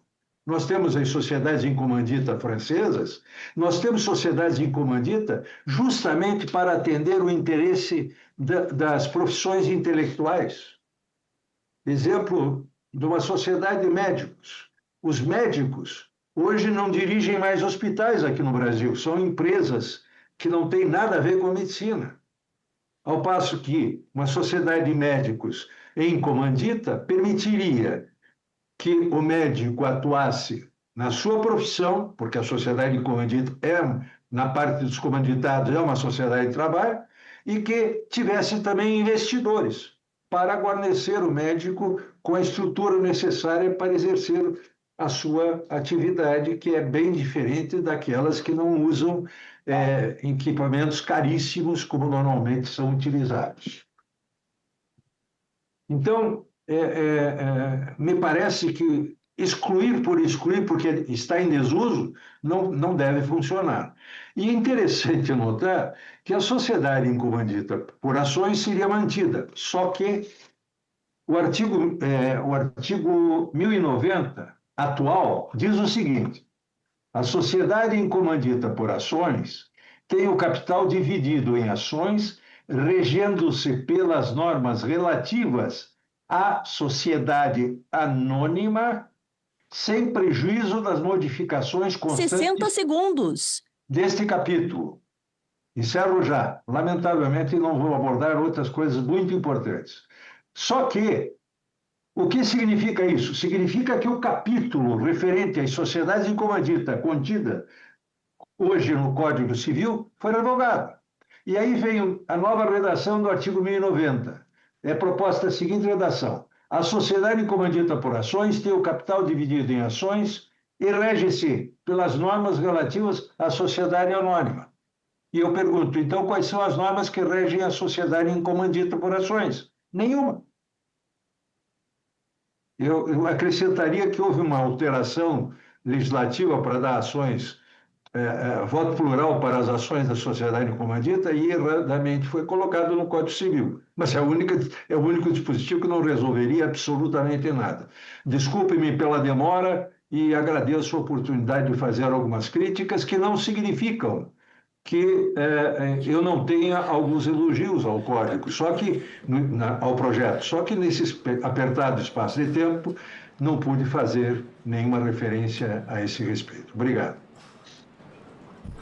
Muito obrigada, professor, mas quero deixar à sua disposição que o senhor possa mandar sugestões que não conseguiu nesses 10 minutos nos passar, para que a gente avalie, enfim, a avaliação dos gabinetes. Teremos emendas ainda de outros senadores após o relatório, então fique à vontade para mandar as suas sugestões por e-mail, tanto para a comissão quanto para o meu gabinete. Muito obrigada. Farei isso sim, senadora. Obrigado. Muito obrigada. Eu gostaria agora, então, de passar para o doutor Marco Aurélio Bezerra de Mello. Prazer em vê-lo aqui para suas considerações. Passo a palavra ao excelentíssimo desembargador, doutor Marco Aurélio Bezerra de Mello. Bom dia a todas as pessoas aqui presentes, aquelas que também nos acompanham pela TV Senado. Inicialmente, senador, eu vou pedir licença para cumprimentar essas pessoas na pessoa de Vossa Excelência, que eu comentava com a professora Paula o quanto estamos todos encantados com a condução do trabalho. Não só na lhaneza do trato, mas, sobretudo, com o comprometimento dessa casa, na pessoa de Vossa Excelência, com o aprimoramento desse texto. Sabemos todos nós que a sua profissão é da engenharia na agronomia e como a senhora tem tentado, com muita competência, se cercar de conhecimentos jurídicos para dar ao povo brasileiro o melhor texto do Código Civil. Eu tinha separado alguns temas para falar do Código do projeto, mas houve uma mudança de rumo aqui diante da fala dos colegas que me antecederam. Então, eu não sei se eu terei tempo de falar de outras questões, como, por exemplo, a adjudicação compulsória extrajudicial, a referência expressa à possibilidade de uso capião extrajudicial, o direito de laje com uma roupagem muito mais ligada à realidade popular do que a que hoje se encontra no Código Civil de 2002, entre outras questões. A intervenção do caráter da posse, os prazos de uso capião, e isso ficará, então, para o dia 14, porque eu acho que eu vou usar o meu tempo para, em respeito, em deferência aos ilustres professores, fazer as minhas considerações do que foi colocado anteriormente. Primeiro, eu queria falar sobre o 1202, parágrafo 2º, do Código Civil, aqui criticado. E essa crítica, no meu modo de ver, ela é absolutamente incorreta. Não podemos jamais analisar um parágrafo sem análise do caput. Então, a pessoa fala que o parágrafo único está errado e não diz o que é posse de boa-fé. E não diz o momento em que cessa a boa-fé. O que o projeto está fazendo é estabelecer segurança jurídica, estabilidade, para esse árduo momento do magistrado de definir quando cessa a boa-fé. Então, a gente tem que saber o que é posse de boa-fé. Essa boa-fé não é objetiva, ela é subjetiva. O possuidor de boa-fé é aquele que traz consigo a convicção, senadora, de que tem o melhor direito. E como ele tem o melhor direito, e aqui já foi falado, ele tem algumas benesses processuais e materiais, como, por exemplo, a indenização das benfeitorias e accessões. Ele tem direito aos frutos, a responsabilidade civil dele é mitigada, tudo em atenção à eticidade da sua posse. Por exemplo, um possuidor de boa-fé que tenha trabalhado décadas para um dono da terra, e em determinado momento o dono da terra, perto do seu falecimento, ele diz: pode ocupar essa terra e plantar, que ela é sua, e não regulariza. Pode ser que alguém tenha o espólio desse fazendeiro, pode reclamar a propriedade da terra. Mas pode acontecer também que ele está de boa-fé e exercendo a posse, chamada posse social, dando função social àquela propriedade. Então, na jurisprudência é dramática essa situação. Quando cessa a boa-fé? 3 correntes. Quando cessa esse sentimento subjetivo de que eu tenho o melhor direito? Na propositura da ação, na citação ou numa interpelação prévia na qual aquele possuidor ele é confrontado com o melhor direito. Nós optamos pela melhor. A opção aqui, eu faço justiça à professora Rosa Neri, que colaborou muito com essa redação, que foi um momento difícil. Quando é que cessa a boa-fé? Quando cessa a boa-fé. Quando cessa a boa-fé? Quando a pessoa toma conhecimento de que tem alguém com o melhor direito. Por que tem que ser na citação? Por que tem que ser na propositura da ação? Não! Eu estou possuindo um imóvel, recebo uma interpelação, uma notificação, dizendo: comprei o imóvel que você está possuindo. Naquele momento, cessou a minha boa-fé. Quando o processo caminhar, retroagirá a que momento? Esses benefícios materiais e processuais, ao momento da interpelação. Então, esse dispositivo, eu quero dizer aqui que ele é excepcional, exatamente na forma como está redigido. Outra questão que foi aqui falada, e aí eu acho que pode ter um aprimoramento, diz respeito à propriedade fiduciária. Porque o que nós fizemos à semelhança de vários outros países? Nós trouxemos a propriedade fiduciária a sua dupla perspectiva. A perspectiva de garantia, que está intacta, regida pelo Decreto-Lei 911 de 69 para bens móveis e pela Lei 9.514/97 para bens imóveis. Ela está intacta, intacta. Só que nós colocamos o quê? O que hoje é praticado, inclusive nos fundos de investimento imobiliário, que é a fidúcia gestão, a fidúcia função. Eu acho que falta conhecimento disso. Por quê? Porque não há problema nenhum na garantia real. Isso é importante, senador. Não há problema nenhum na garantia real. Agora, na fidúcia pelo trust, existe, inclusive em holdings familiares, fraudes. Transferências que são fraudulentas. Então, o Código da Eticidade diz que se essa propriedade fiduciária função, ela contrariar a lei, fraude, ela deverá ser desconsiderada. Agora, qual o juiz que não fará isso? Com ou sem a lei, se ofende norma de ordem pública. Agora, talvez, eu comentava com o professor Flávio, poderíamos colocar a propriedade fiduciária no parágrafo 1º, função, propriedade fiduciária de gestão.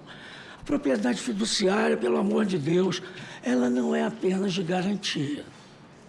Então, essa preocupação, ela é absolutamente descabida. Muito bem.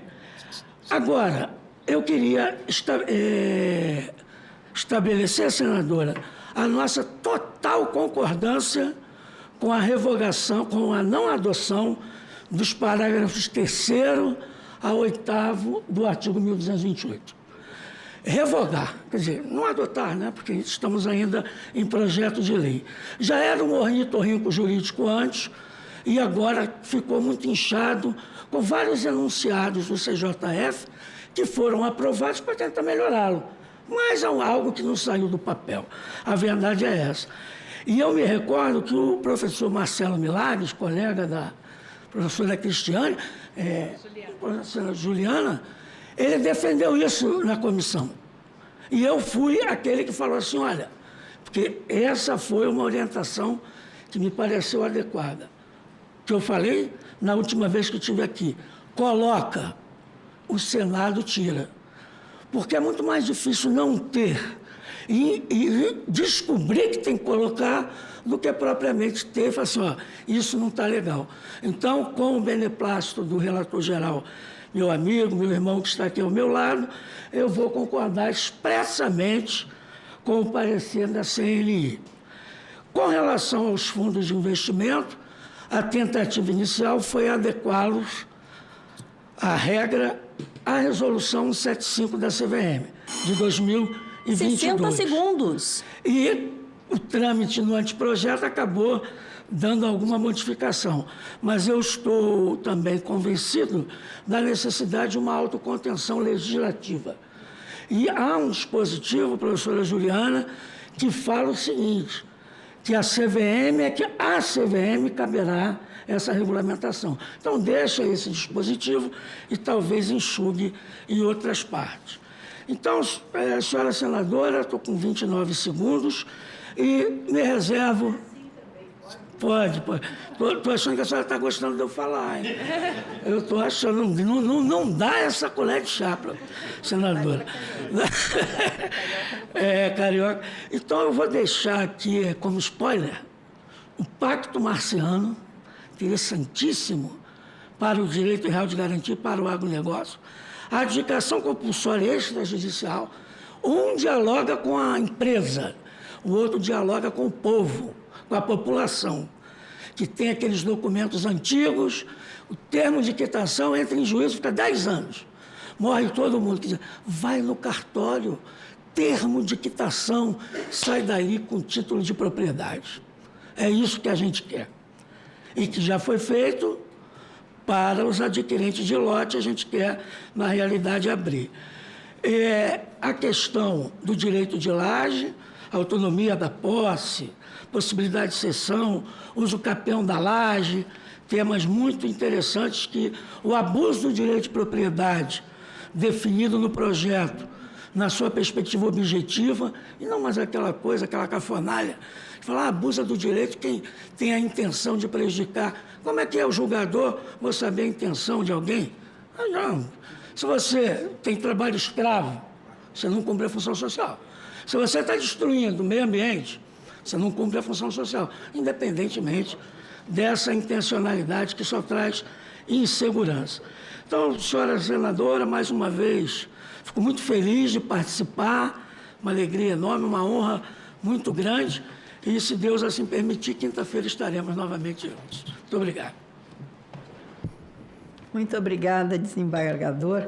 Olha, vocês fiquem à vontade, 1 minuto, 2, é porque a gente não pode liberar geral. Eu ficaria aqui mais tempo, porque a matéria é tão interessante e eu aprendo tanto, então é muito interessante ficar aqui ouvindo vocês. Então, agora eu gostaria de passar para a doutora Paula Andrea Forgione. A palavra está com a senhora, que é a relatora parcial do livro de Direito Empresarial do anteprojeto de lei de atualização do Código Civil. Muito obrigada, senhora senadora. Como já adiantou o nosso desembargador, todos estamos encantados, e a palavra é essa, com a sua condução, e nos sentindo muito ouvidos e sentimos a sua legítima preocupação com fazer um grande trabalho em prol, falo da minha área, das empresas e dos agentes econômicos. Então, em relação à política pública que foi falada aqui, todos nós estamos tentando fazer um bom trabalho, e todos nós estamos extremamente preocupados com a competitividade brasileira. Acho que isso é um dos nossos grandes nortes. Queria agradecer as referências do Dr. Paulo Doron, foi um dos alunos mais brilhantes, eu sempre falo isso para ele, que eu já tive, do querido amigo Marcelo Guedes. Eu preciso tratar ele bem, porque ele vai dar aula para mim na quarta-feira, vai me substituir, eu convidei, então eu preciso tratar ele bem, senão eu fico sem substituto. Enfim, depende do que eu falar, né? E ao meu querido professor Alfredo também, que esteve presente em todas as minhas bancas na minha vida. Tem poucos comercialistas, né? Então, ele ia sempre do Paraná, em todas as bancas, doutorado, livre de docência, titular, estava lá o professor Alfredo. Então, é uma honra estar aqui com eles, discutindo essas matérias. Hoje não se falou muito de contratos. Contratos é um tema que realmente nos preocupa, debatemos muito no nosso último encontro, etc. E hoje nós vamos nos concentrar mais em societário. Ninguém aqui tem um apego exagerado ao texto, não é absolutamente nada disso. E nós estamos aqui para ouvir e, na medida do possível, na medida em que os senhores senadores entenderem que isso é adequado, conveniente, oportuno, colaborar com o trabalho do Congresso, porque é assim que tem que ser, assim que é o jogo democrático. De qualquer maneira, nós acreditamos que é melhor estar aqui e não perder essa oportunidade de modernização do direito empresarial que o Congresso está nos dando. A questão, o professor Alfredo mencionou, não se preocupou com as consequências, aí na área do societário, não. Na área do societário, eu me sinto à vontade para ponderar o que foi exaustivamente debatido na subcomissão de direito empresarial, e eu acredito que eu falo em nome de todos os colegas aqui. Uma coisa que o professor Marcelo fala, que eu acho que nós temos que pensar, é a questão das datas apontadas, das 3 datas, dos 3 artigos, sim. Mas, por exemplo, o que o procedimento de dissolução total está fazendo aqui no Código? Eu respondo, foi uma demanda dos juízes, porque eles não têm... Saiu do Código de Processo e nós acreditamos que eles esqueceram da dissolução total. Os nossos juízes estão aplicando o Código de 39 de processo, porque não tem regra. Então, isso foi feito por quem... Enfim, entende do riscado, foram sugestões, né, de novo, dos juízes, para que nós, o desembargador Ciampolini trabalhou muito nisso, para que nós tenhamos essa regra. Já que estamos com a mão na massa aqui, vamos trabalhar com isso. Então, tem uma função tudo isso, né? A questão das cláusulas obrigatórias do contrato social. Nós sabemos como ninguém que 97% das sociedades desse país, um pouco mais, são limitadas, que muitas vezes são agentes econômicos de menor porte. Nós não temos dúvida. Agora, nós precisamos entender que o contrato social é a base. Antigamente, nós tínhamos os contratos de papelaria. Hoje, enfim, todo mundo pega um modelo na internet, etc. Algumas coisas precisam ser ponderadas pelos agentes econômicos que estão se associando, porque se eles não fizerem isso, quem vai decidir é o juiz. E cá entre nós, os juízes têm essa lenda urbana que o juiz adora intervir em empresarial, isso não é verdade. Os juízes querem encontrar a regra. Então, nós estamos no campo do empresarial, isso tem que constar do contrato social. Então, por isso, cada um daqueles incisos, professor Marcelo, tenha certeza, foi extremamente pensado. Nós temos 10 minutos aqui, mas nós podemos conversar longamente. A questão, por exemplo, do método de apuração de haveres. Pensa que nós não enxergamos isso. Nós estamos colocando as cláusulas aqui, mas foi uma ponderação do Estado que...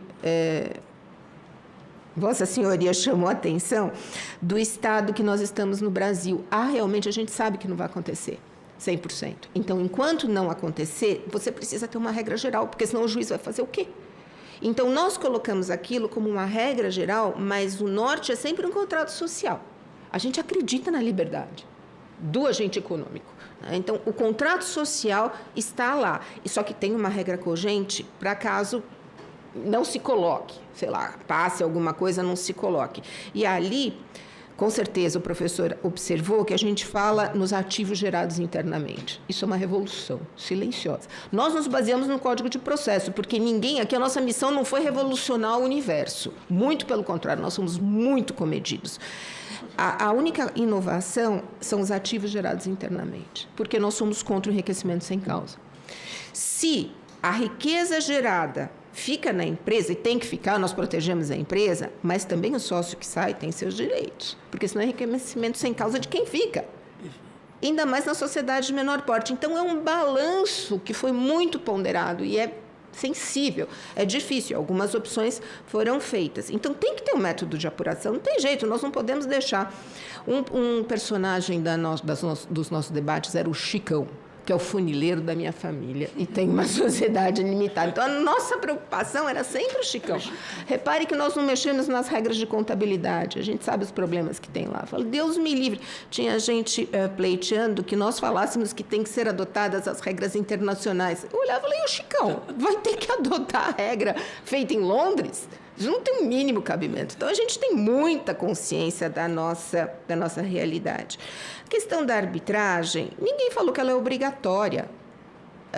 E, normalmente, nas limitadas, às vezes nós temos situações de desnível grande, mas, normalmente, nas limitadas, você tem uma opção.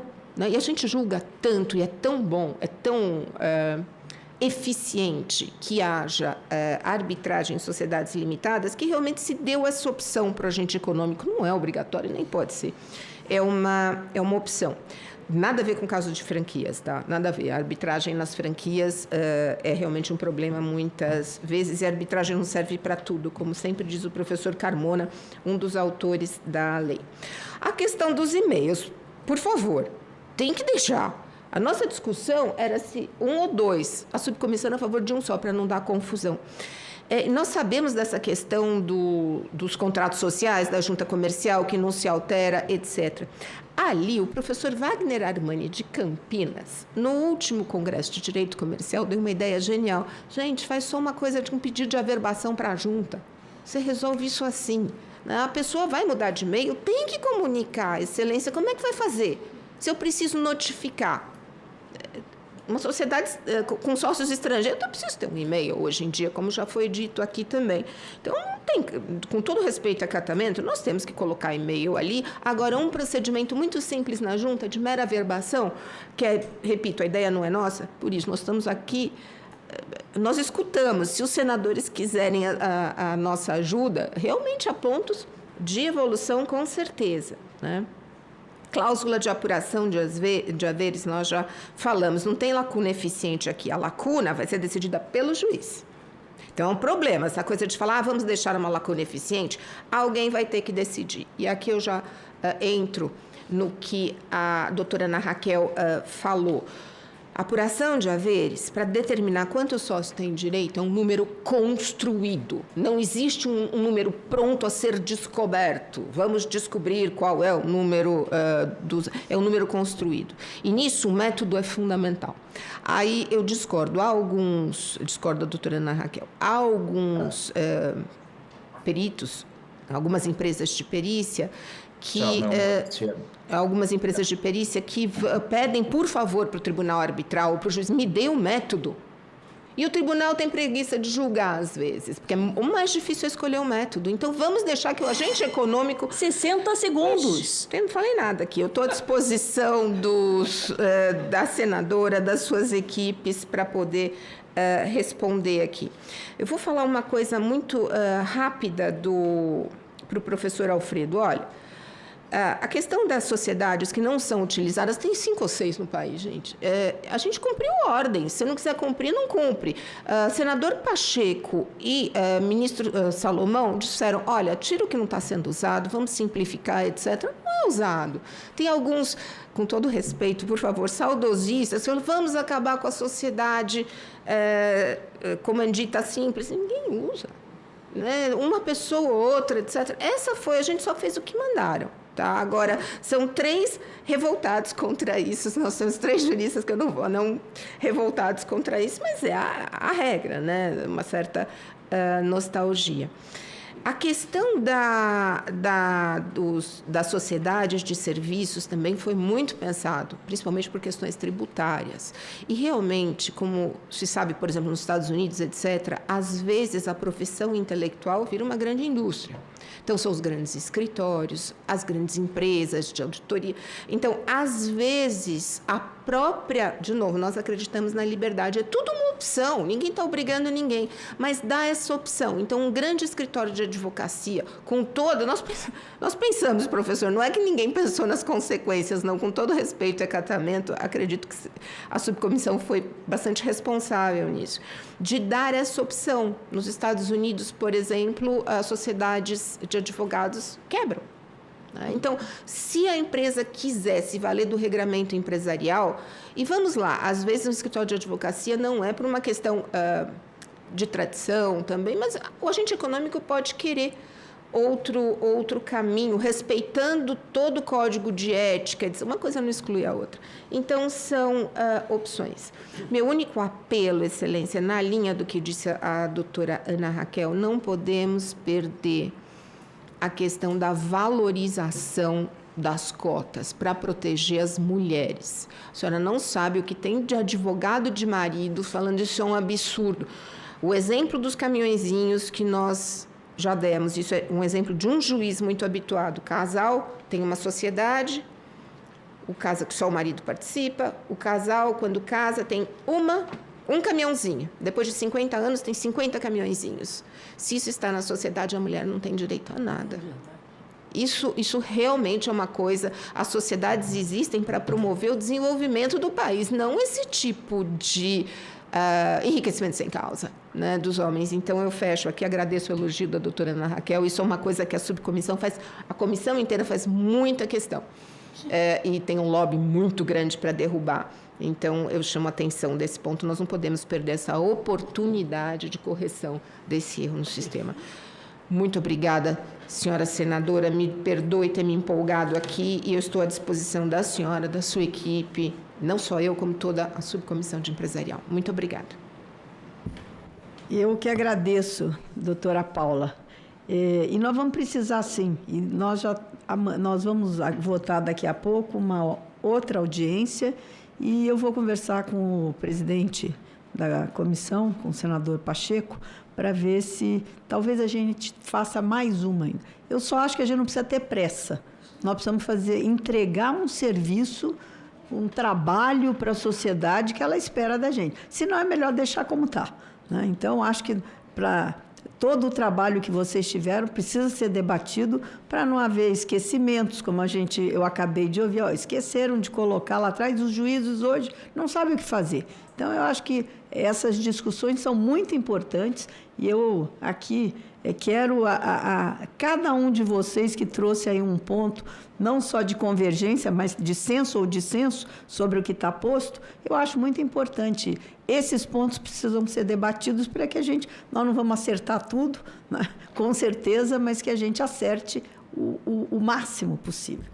Bom, quero passar então a palavra agora à professora Rosa Maria de Andrade Neri, relatora geral do anteprojeto de lei de atualização do Código Civil, que participará por videoconferência.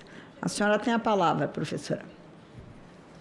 Muito boa tarde, senhora senadora, presidente desta nossa sessão. É um prazer estar aqui. A todos cumprimento em sua pessoa.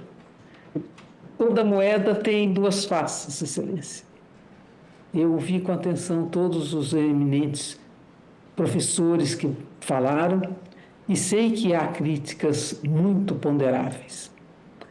Mas algo especificamente me chama a atenção e que vale a pena ponderar como sendo o centro da discussão de hoje, em que tratamos de direitos reais e de direito empresarial. O direito empresarial, ele tem conexões enormes com o direito real, com o direito contratual, com o direito de família e com o direito de sucessões. O professor Marcelo, meu querido colega da PUC de São Paulo, chamou atenção sobre o fato de que a visão de outros profissionais talvez tenha trazido para o direito empresarial uma linguagem que ele não deva ter. Mas não será o contrário, professor? Não é justamente esta presença total da circulação de riquezas, que tanto diz com a nossa civilidade, que merece essa interlocução com todos os organismos do sistema de direito privado?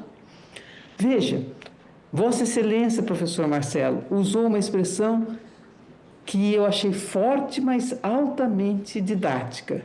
Disse que 2/3 dos nossos empresários são pobres coitados.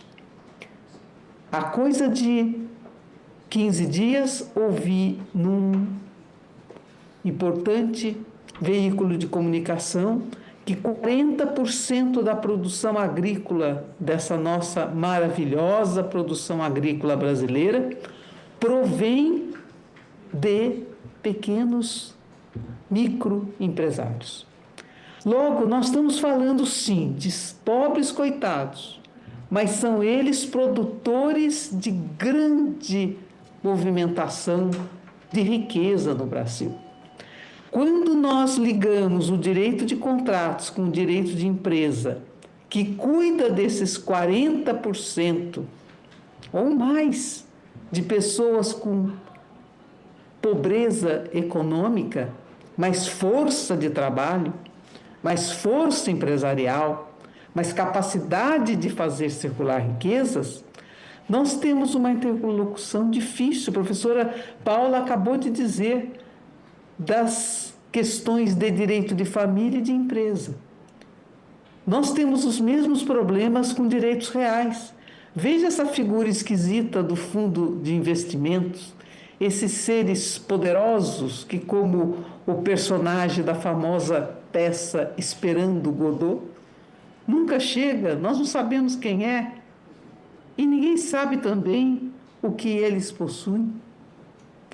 Nós temos dificuldades de entender as cláusulas gerais nos contratos e queremos que elas se prestem só a resolver problemas entre pessoas individuais e não entre as empresas, mas quem tem experiência de direito civil e empresarial nas questões jurídicas desse nosso Brasil enorme, sabe que os contratos são invocados com questões que precisam da ajuda da interpretação do juiz, precisam de cláusulas abertas para resolver problemas empresariais. Então, essas dificuldades nós tivemos, como relatores gerais, professor Tartucci e eu, em face de todos os relatores, subrelatores das outras matérias de direito civil. Eu sei que existem muitos pontos que precisam ser melhorados. Eu também me coloco à disposição para ajudar. Eu sei que existem questões que precisam ser ajeitadas. Mas a crítica severa que nós temos sofrido merece uma mão na cabeça.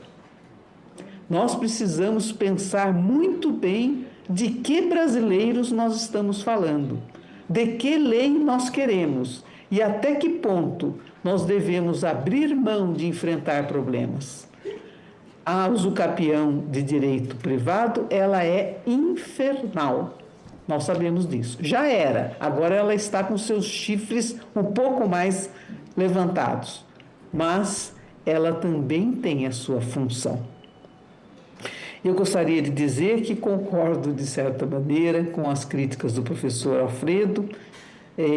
Eu também sofro um pouco quando nós perdemos alguns institutos que podem ser úteis não para a grande quantidade de pessoas, mas para algumas, e que isso não desmerece as funcionalidades que eles têm. Eu agradeço a todos pelas importantíssimas considerações, respeito muito todas as opiniões e me coloco à disposição da eminente senadora Tereza Cristina, que também tem compreendido as dificuldades do nosso trabalho. Muito obrigada. Muito obrigada, professora Rosa Neri. Um prazer sempre ouvi-la, pela sua ponderação.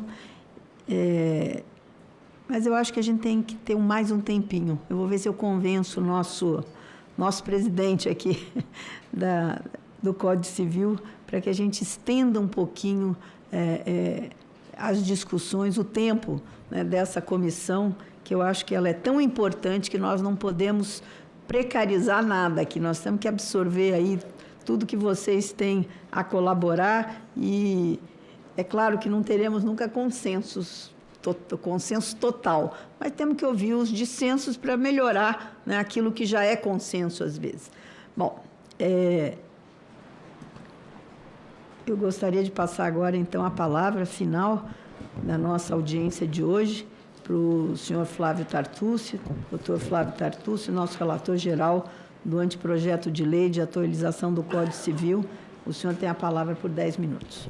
Obrigado, senadora. Muito honrado, inicialmente, pela citação na fala inicial de Vossa Excelência. Inclusive, Vossa Excelência trouxe temas que nos parecem são temas de consenso e hoje, talvez não, com certeza, encontramos outros aqui nessa importante audiência pública. Quero saudar todos os meus colegas, os colegas da Comissão de Juristas, também os colegas que vieram como convidados. Quero saudar os colegas que também estão aqui conosco, contribuindo de forma, digamos, corriqueira, professora Juliana, professor Paulo, e dizer também, como já foi falado pelo desembargador Marco Aurélio Bezerra de Mello, e também consultando outros colegas da comissão, que, da minha parte, como relator geral, eu concordo com a retirada dos parágrafos, aliás, não só 4º e 5º, mas também o parágrafo 3º, que, usando uma expressão do desembargador Marco Aurélio Bezerra de Mello, não sobre esse tema, é um estranho no ninho, porque esses institutos tratam de desapropriação e não devem estar no Código Civil. Nós adotamos, na metodologia para desapropriação judicial privada por posse de trabalho, usando a expressão do Miguel Reale, a metodologia de adotar o entendimento majoritário da doutrina, dos enunciados de jornada e do julgado do STJ, o principal e talvez o único, que tenha analisado o tema, o recurso especial 1.442.440 do Estado do Acre, inclusive mencionado pela professora Juliana. De fato, talvez, como é um instituto que não teve a devida aplicação, um instituto que foi incluído na lei pela genialidade do professor Miguel Reale, seja o momento do Senado refletir e que a gente retire esses parágrafos. Com devido respeito ao doutor Saul, não dá para retirar o caput do 1228, que são os atributos da propriedade, já estavam no 524 do Código 16, nem a função social da propriedade e função socioambiental, que estão na Constituição, e também não dá para tirar o abuso de direito no exercício da propriedade, que é um instituto secular do direito privado. Então, talvez, aqui a contribuição de vocês da CNI, também do doutor Paulo Doron, doutora Juliana, e o doutor Saul também, que fez a menção, acho que nós podemos chegar ao consenso de retirar esses parágrafos. Afinal de contas, a gente fala muito sobre esse instituto, e nos livros, nas aulas, e ele praticamente não tem aplicação prática. Bom, em relação à exposição do professor Marcelo Guedes, eu quero aqui deixar alguns esclarecimentos sobre os nossos trabalhos, né? E deixar bem claro que, por exemplo, os temas que surgiram hoje, professor, todos esses temas vieram da Subcomissão de Direito Empresarial. 90% das propostas que eles, aliás, até mais do que eles propuseram, nós acatamos e não foram sequer levados à votação, porque houve consenso.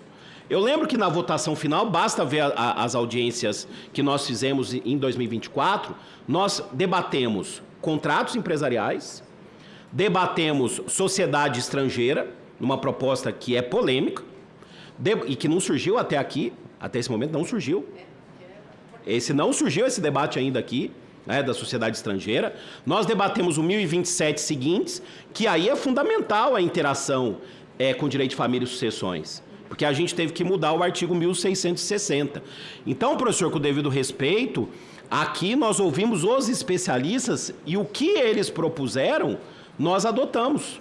Convido Vossa Excelência a depois ver as audiências que foram feitas entre 1º a 5 de abril de 2024. Houve consenso da comissão em quase tudo o que foi proposto com eles, inclusive em relação aos temas que Vossa Excelência expôs aqui, o professor Alfredo. Em relação à fala do professor Alfredo, num primeiro momento, eu fui contra essa divisão tripartida, mas eles me convenceram do contrário.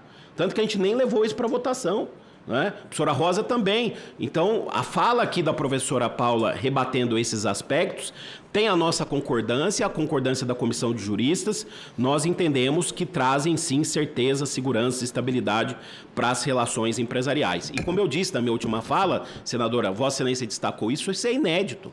Isso é inédito, Porque os civilistas acataram as posições dos especialistas de direito comercial, na sua grande maioria. A professora Paula Forgione e o grupo de direito empresarial fizeram aqui algo histórico. Porque até então, a professora Paula merece todos os méritos por ter conseguido exercer essa liderança, porque até então isso era impossível. Nós aderimos àquilo que foi essencialmente proposto pelos especialistas de direito empresarial, pela subcomissão de direito empresarial, em todos os temas que foram expostos hoje. Bom, eu também não poderia deixar de mencionar os estudos econômicos, né? Eu, inclusive, fui ouvido naquela matéria do valor econômico. Foi muito bom ter aqui a doutora Ana Raquel, que é advogada, também é professora de Direito e é economista, né?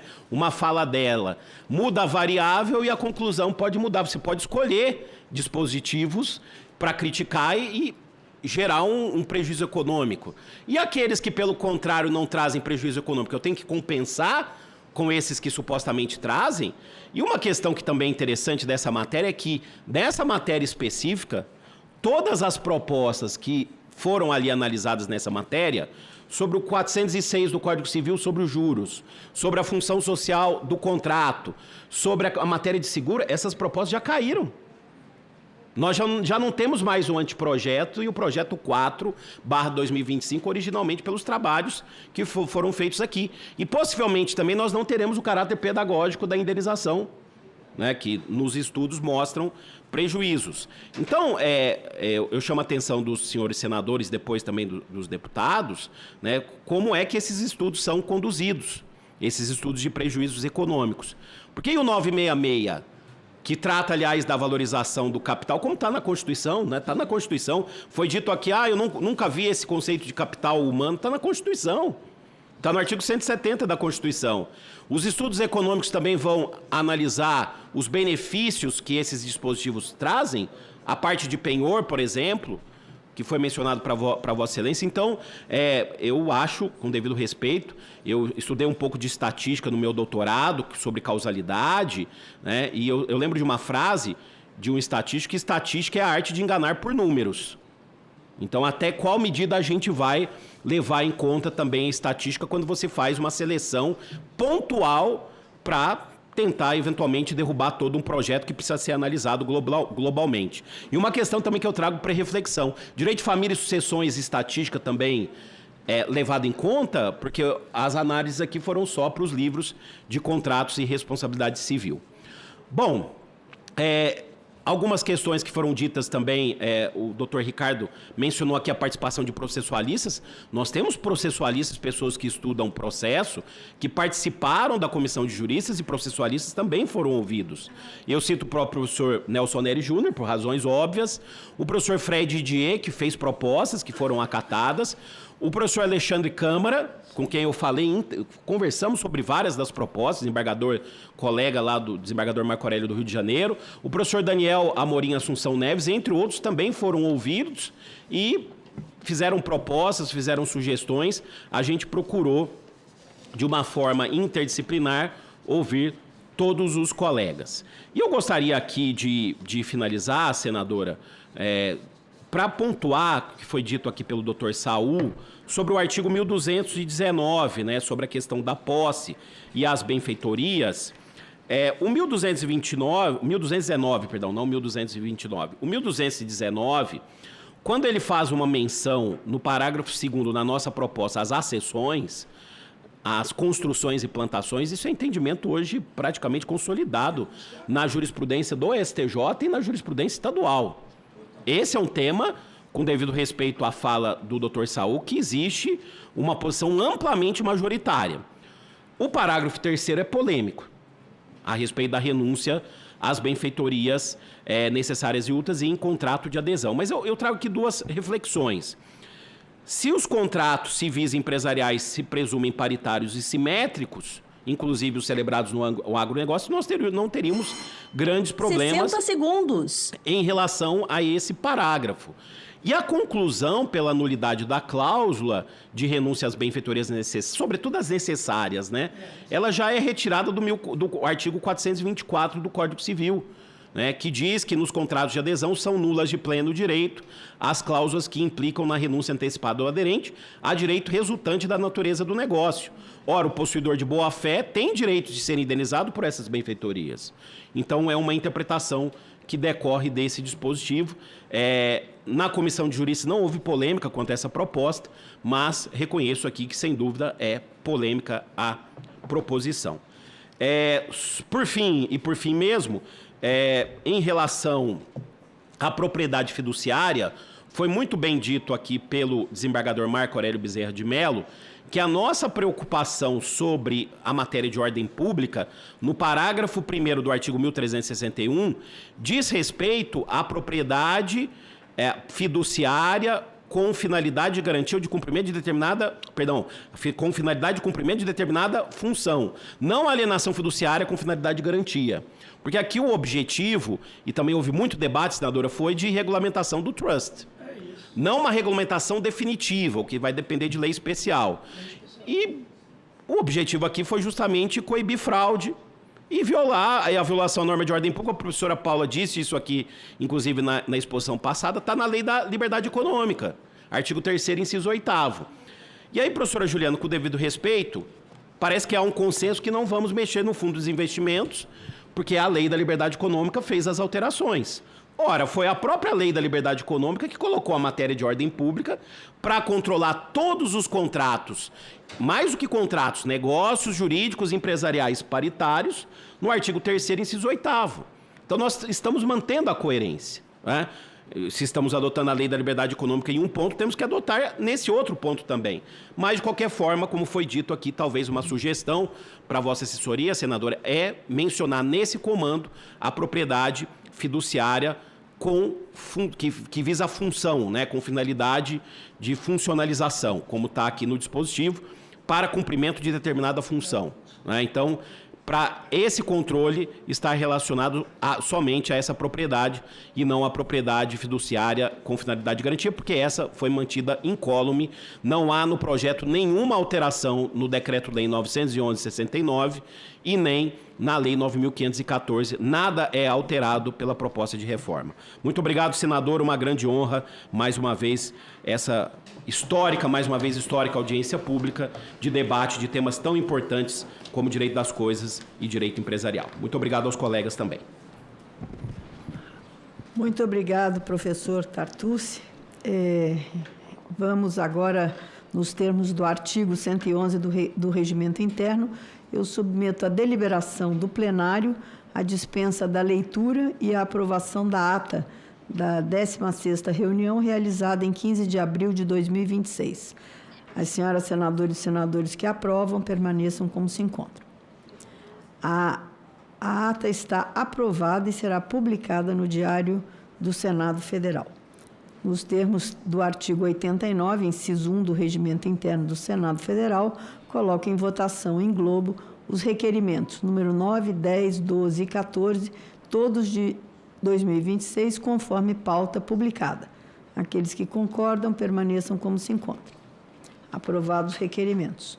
Nada mais havendo a tratar, agradeço a presença de todos e declaro encerrada a presente reunião e desejo aí um bom retorno a todos vocês às suas casas.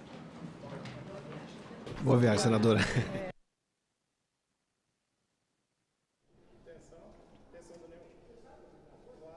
Olá, bom dia. Nós estamos ao vivo aqui pela TV Senado. Agora são 11 horas e 36 minutos. Você estava acompanhando aí o debate da comissão que discute a reforma, a atualização do Código Civil. E agora a gente vai direto para o plenário, onde está tendo uma sessão especial para celebrar os 45 anos da Associação Nacional dos Defensores Públicos Federais. Acompanhe. Formava, com a criação da Defensoria Pública da União. Após a Constituição de 1988, a associação se adequou ao novo contexto e passou a representar defensoras e defensores públicos federais como a NDPU. Em 2009, com a criação da Lei Orgânica da Classe, ganhou nova denominação, ANADEF, e desde 2021 atualizou oficialmente seu nome para a Associação Nacional das Defensoras e Defensores Públicos Federais.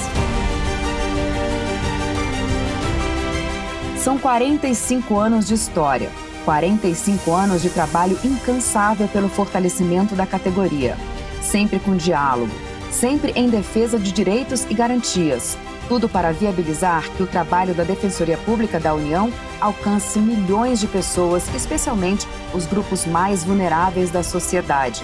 Eu fui atender um assistido e esse assistido ele começou a me contar, olha, doutora Luciana, eu fui lá no IBAMA e recebi não, eu fui no INSS, ele falou vários lugares que ele tinha passado buscando direitos e ele dizia, todos os lugares que eu fui eu recebi não. Eu sinto que é a primeira vez que eu recebo um sim. Então, com base nesse assistido que eu aprendi isso com ele, essa frase não é minha, é dele, né? Eu percebi que a Defensoria é o sim ao povo. Os desafios são muitos e ainda há muita gente sem acesso pleno à Justiça Federal. Mas a ANADEF vai continuar dialogando com o poder público para valorizar a carreira, buscar mais investimentos e melhorar a atuação em todo o país. O objetivo é claro: aperfeiçoar as condições de trabalho para assegurar assistência jurídica gratuita e ser protagonista em políticas de garantia de direitos fundamentais. Hoje, mais de 140 milhões de brasileiras e brasileiros têm potencial acesso à Defensoria Pública da União. Porém, mais de 65 milhões de pessoas continuam desassistidos em causas federais. Por isso, a ANADEF assumiu o compromisso de seguir atuando para ampliar a presença de defensoras e defensores no território nacional, a fim de garantir que ninguém fique sem defesa. Então, a Defensoria ela leva o direito e também a escuta, né? E ela leva a humanidade, às vezes, em que as pessoas não estão nem se sentindo mais humanizadas, né? Ainda há muito por fazer, mas nesses 45 anos, a ANADEF mostrou que está e sempre estará lutando por reconhecimento, dignidade e justiça para todas e todos.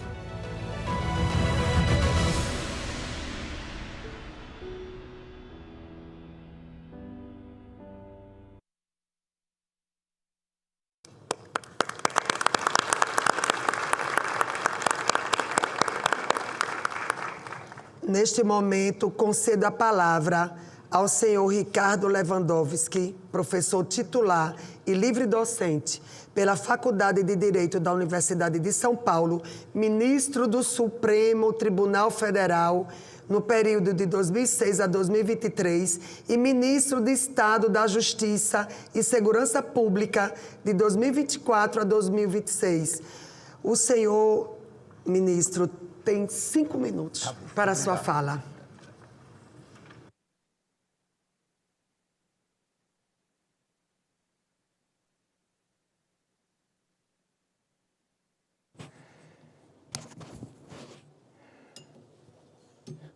Bom dia a todas e a todos. Cumprimento inicialmente a senhora presidente desta sessão, a senadora doutora Eudócia, que nos brindou com um magnífico discurso que fez jus a esta importantíssima categoria profissional e institucional das defensoras e defensores públicos. Cumprimento o senhor defensor público geral federal em exercício, Marcos Antônio Paderes Barbosa. Cumprimento o senhor presidente, na verdade, a senhora presidente da Associação Nacional das Defensoras e Defensores Públicos Federais, Luciana Grande Bregolin Dietz, que tem feito um excelente trabalho em prol da categoria.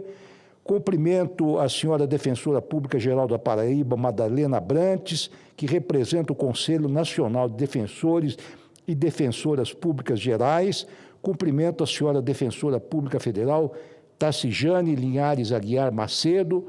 Cumprimento o presidente da Associação Nacional das Defensoras e Defensores Públicos Federais no período 2005-2017, Michele Leite de Souza Santos. Cumprimento todos os presentes, inclusive os servidores da casa, inclusive especialmente os servidores da casa que nos dão a infraestrutura para podermos estar aqui. Eu tenho dito, senhora presidente, reiteradamente, que uma das maiores conquistas da Constituição Cidadã da Constituição de 1988 foi a criação da Defensoria Pública. Sem ela, as promessas dos constituintes de realização, de concretização dos direitos fundamentais, e a nossa Constituição, uma das mais generosas do mundo nesse tema, jamais seriam adequadamente concretizadas estas promessas. A proteção dos direitos fundamentais nas suas várias gerações. A primeira geração, que corresponde aos direitos individuais, a proteção da vida, da liberdade, da propriedade e dos direitos políticos. Os direitos de segunda geração, que são os direitos econômicos, sociais e culturais, o direito ao trabalho, o direito à educação, o direito à saúde, o direito à cultura, o direito à previdência, os direitos de terceira geração, que são aqueles direitos que surgem no processo de globalização, quando se percebe que os direitos não se circunscrevem mais, os direitos fundamentais, aos territórios de um determinado Estado nacional, mas pertence à humanidade como um todo, e um exemplo disso é o direito à proteção ao meio ambiente, os direitos de quarta geração, que são direitos mais avançados ainda, o direito à proteção da intimidade, o direito à proteção contra a inteligência artificial e a robotização, pelo menos com relação aos desvios dessas tecnologias importantes. Tudo isto faz parte da missão que é atribuída pela Constituição Federal às defensoras e os defensores públicos federais.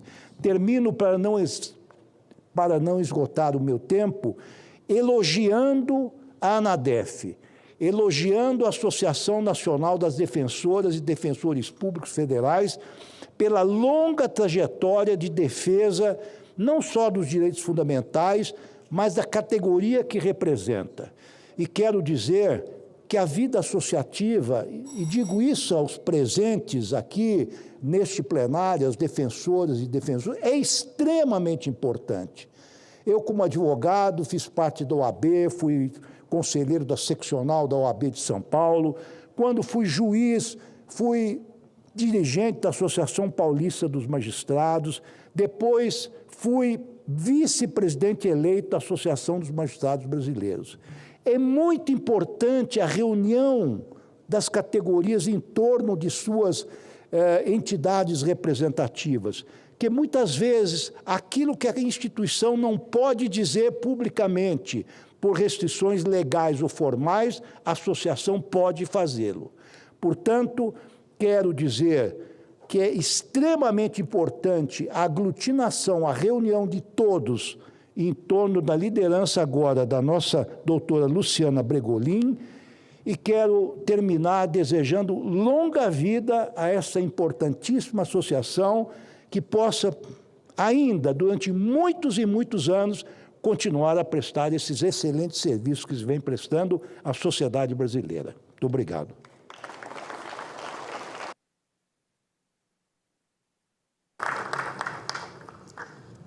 Parabéns pela fala, ministro Lewandowski. Parabéns.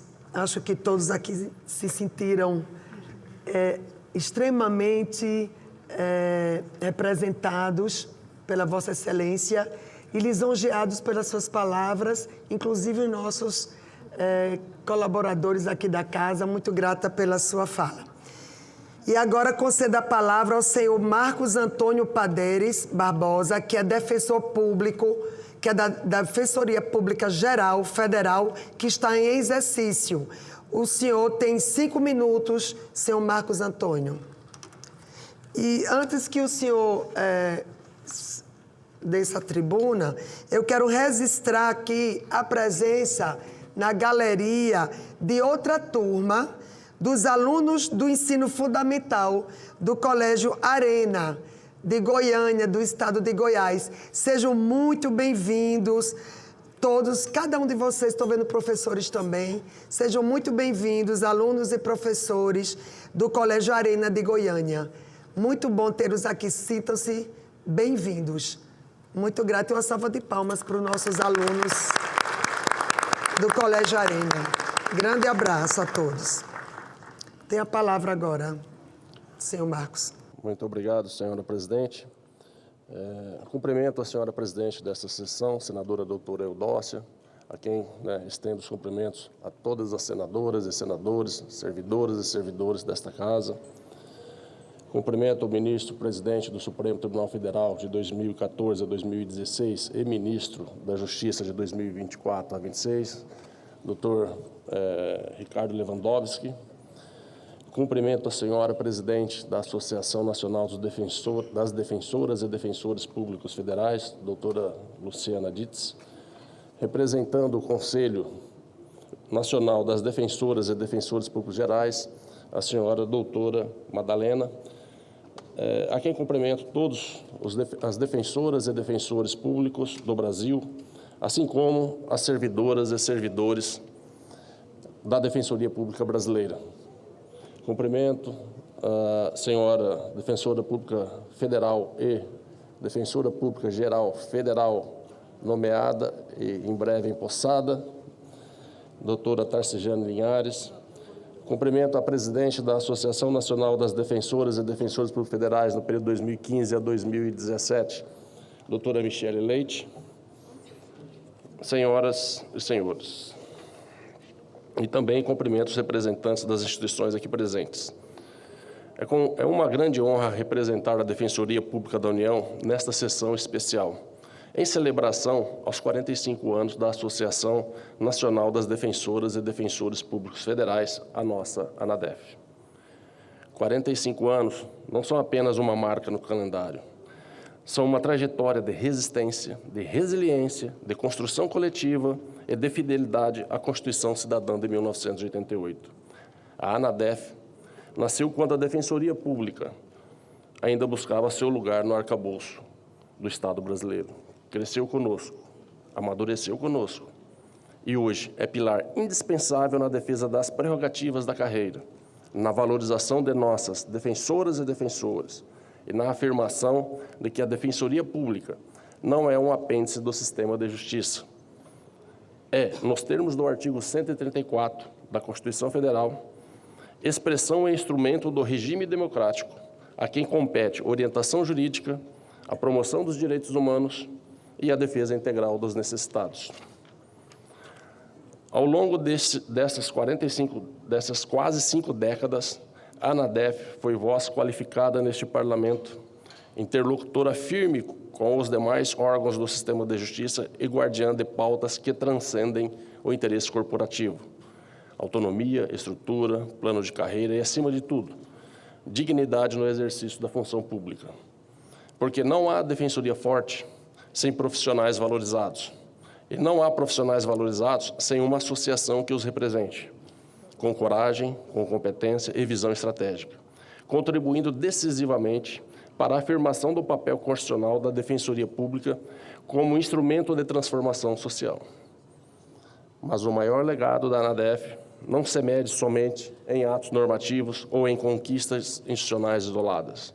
Mede-se também nas salas de audiência, de reuniões, em diversas instituições e comunidades, nos corredores, gabinetes dos poderes legislativo, executivo e judiciário. E, sobretudo, mede-se em cada gesto diário de quem transforma o direito escrito em direito vivido.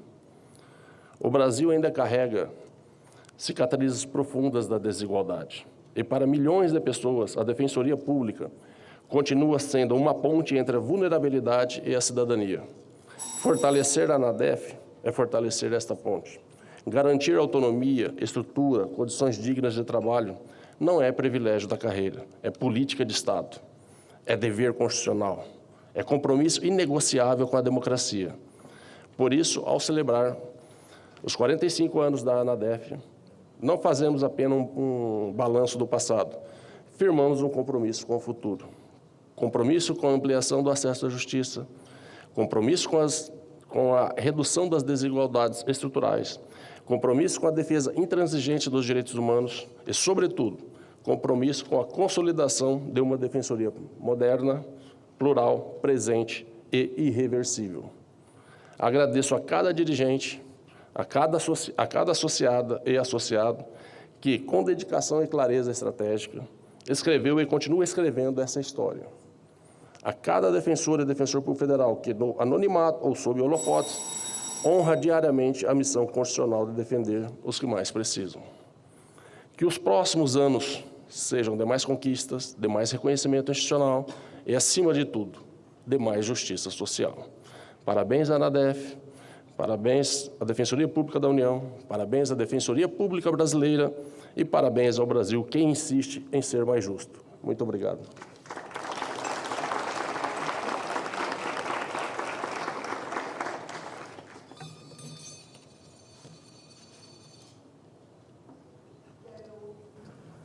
Quero parabenizar ao Dr. Marcos Antônio pela sua brilhante explanação, brilhante fala, e muito grata, Dr. Marcos Antônio, por estar aqui representando a ANADEF para todo o nosso Brasil.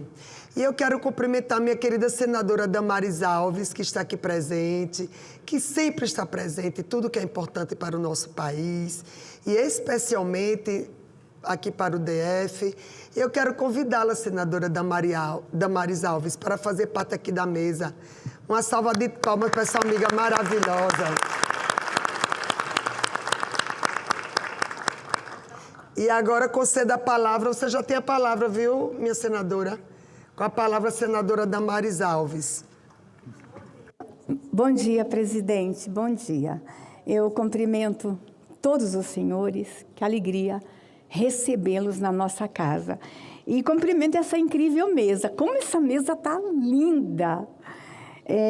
A minha presidente, a doutora Eudócia, essa senadora maravilhosa, doutor Marco Antônio, ministro Ricardo, que alegria recebê-lo aqui. O senhor não pode ficar longe da gente não, ministro, você tem que vir mais aqui. Estava ouvindo o seu discurso à distância, a doutora Luciana, a doutora Madalena, doutora Tarcijane, sua primeira vez no Senado pós eleição, que alegria, e que alegria ter feito parte dessa história, doutora Tarcijane, doutora Michele, que alegria. E eu poderia tão somente subir aqui e dizer parabéns à ANADEF, mas eu queria fazer um discurso diferente hoje, e me permitam.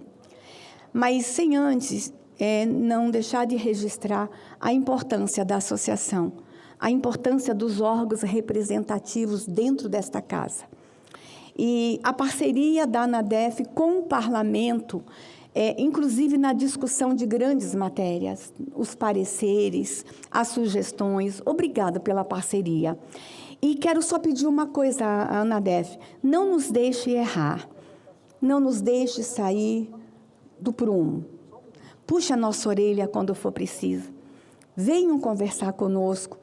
Participe. Às vezes, a gente, dentro dos nossos gabinetes, a gente toma decisões que são vocês que lá na ponta vão ter que fazer a aplicação. Decisões equivocadas. Não nos deixe tomar decisões equivocadas. Que Deus abençoe todos vocês da ANADEF. Mas eu queria fazer uma fala, e, por favor, tenham tolerância comigo. Um minutinho, presidente. Todos os nossos defensores incríveis, todos sabem de quanto sou apaixonada por esta instituição, pelos defensores, pela Defensoria Pública. Não tem garantia de direitos humanos no país sem os senhores. Mas eu queria fazer um chamamento especial hoje a todos os senhores. Nós estamos no Maio Laranja, uma lei federal recente que nós aprovamos, um mês inteiro dedicado ao enfrentamento à violência sexual contra crianças e adolescentes. E eu sei, senhores defensores, que lá na ponta, especialmente as defensorias estaduais, como vocês estão se deparando todo dia com a violência sexual. Me permita fazer esse chamamento. Ministro Ricardo, saiu uma pesquisa semana passada que 1 a cada 4 meninas no Brasil, até os 18 anos de idade, será abusada. Eu sou uma dessas 4 meninas. Acho que todos conhecem a minha história. Eu fui barbaramente estuprada entre 6 e 8 anos de idade. A minha história, não sou mãe biológica por causa de um pedófilo, de tanto que ele me machucou. Mas essa semana a gente recebeu uma outra pesquisa. A cada 1 hora, 6 crianças estão sendo estupradas no Brasil. E aí, senhores defensores, a gente não aguenta mais e eu precisava fazer esse apelo aqui. Este tema terá que ser enfrentado por todos nós. E as famílias muitas vezes só contam com os senhores. E a gente vai precisar fazer um pacto pela infância, doutora Tassi Jane. Todas as vezes que eu estive com um ou outro defensor, eu não tenho nenhuma pauta, a não ser criança. Todas as vezes que eu tive com o ministro Ricardo, a minha pauta era criança. Todas as vezes que eu procurá-los, a minha pauta será criança. Mas eu não estou aguentando mais. Inclusive, eu não estou bem hoje, porque por ser o Maio Laranja, todo mundo começa a me acionar e mandar imagens. E as imagens são horríveis, são tristes. Explodiu, doutores, o estupro de bebês e recém-nascidos no Brasil. Eu fui conhecer, o ano passado, a criança mais jovem do mundo estuprada e foi no Brasil, no Amazonas, tinha apenas 5 dias. Doutores, eles não estão mais vendendo só os vídeos, eles estão vendendo o link. E as pessoas podem comprar o link para participar ao vivo do estupro de um recém-nascido. E dependendo do valor que você paga, você pode escolher o que o predador do outro lado pode fazer. Então, me permita, nessa audiência, eu sei que é um tema que é caro aos senhores também, mas me permitam, nessa audiência, não deixá-los esquecer das crianças. Me permitam, nessa audiência de homenagem, que eu podia apenas homenagear, mas eu não tenho motivos hoje para estar alegre. Não tenho. E tem sido difícil subir nessa tribuna, ultimamente, não chorar. Me permite compartilhar com vocês a minha preocupação com as crianças. As crianças estão sofrendo de todas as formas. Essa semana nós fomos surpreendidos com a história das crianças que foram queimadas vivas. Todos nós erramos com aquelas 3 crianças. A negligência, o despreparo, talvez, dos agentes públicos lá na ponta, porque havia inúmeras reclamações do abandono que a mãe cometia repetidamente com relação às crianças. Aonde nós estamos falhando como poder público? O que eu vim aqui dizer é que eu tenho uma sensação de impotência muito grande. Eu volto para casa, senhores defensores, queridos doutores da mesa, quantas vezes a gente volta para casa, eu e Eudócia é minha parceira nessa luta, com a sensação de impotência. Eu juro para os senhores que tem noite que eu volto para casa e eu me pergunto que raio de senadora eu sou. Então, me permita, já que todos os senhores estão aqui, que é um dia de festa, mas me permita tão somente lembrar a todos os senhores: as crianças estão em desespero. E eu termino a minha fala contando uma historinha que eu conto para as minhas crianças. Tinha um menino de 7 anos com câncer, doutor. E ele estava em estado terminal. E o sonho desse menino era conhecer um bombeiro, que ele queria ser bombeiro. E a mãe dele do hospital ligou para o batalhão, para o corpo de bombeiro, e o comandante atendeu. E ela perguntou para o comandante: comandante, o senhor pode receber o meu menino no batalhão porque ele quer muito conhecer um bombeiro? Ele está morrendo. O comandante respondeu: eu posso fazer mais do que isto. A ambulância chegou lá, estavam todos os bombeiros enfileirados, um tapete vermelho, e havia um uniforme para o menino. E o menino vestiu o uniforme de bombeiro. E o menino foi recebido e todos davam continência para o menino. A mãe perguntou: comandante, ele quer chegar perto de um carro. O senhor pode deixar ele chegar perto desse carro, da escada giro? O comandante disse: eu posso fazer mais do que isso. Colocou o menino dentro do caminhão, saiu no quarteirão e tudo que o menino queria fazer era tocar aquele sino. O menino voltou para o hospital com o uniforme e o capacete. E ele dormia os últimos dias da vida dele abraçado com o capacete. No dia da partida dele, ele já estava nas últimas, ele disse: mãe, eu estou com tanta saudade dos bombeiros. A mãe, chorando, ligou: comandante, o senhor pode mandar um bombeiro aqui no quarto? Os médicos falam que ele tem poucas horas. O comandante disse: eu posso fazer mais do que isto. Daqui a pouco, um barulho na porta do hospital. Todas as viaturas do corpo de bombeiro na porta do hospital. E daqui a pouco, na porta do quarto do menino, sobe uma escada. É o comandante, e o comandante entrou no quarto para dar continência para aquele menino. Essa história mexe muito comigo, porque nós podemos fazer mais do que isto. Vai chegar na mão dos senhores muitas denúncias. E às vezes a gente fala assim, está na mão do MP. Estou esperando o juiz julgar. Eu estou esperando uma diligência, estou esperando um estudo sócio. Deixa eu dizer para os senhores, podemos fazer mais do que isso. Então, eu queria, nessa audiência, desafiá-los, doutores, a influenciar os demais defensores a fazer mais do que isso. Aqui no Senado, eu quero fazer mais do que isso. Desafio todos os senhores e desafio a minha nova defensora geral a fazer mais do que isso. As crianças estão pedindo socorro. Obrigada, ANADEF, por tudo que já fizeram pelas crianças do Brasil. Mas eu precisava desafiá-los hoje a não esquecer das crianças. Que Deus abençoe os senhores, as suas famílias, e o Senado está muito feliz em parar tudo hoje para homenagear uma das mais incríveis instituições do país. Que Deus abençoe vocês.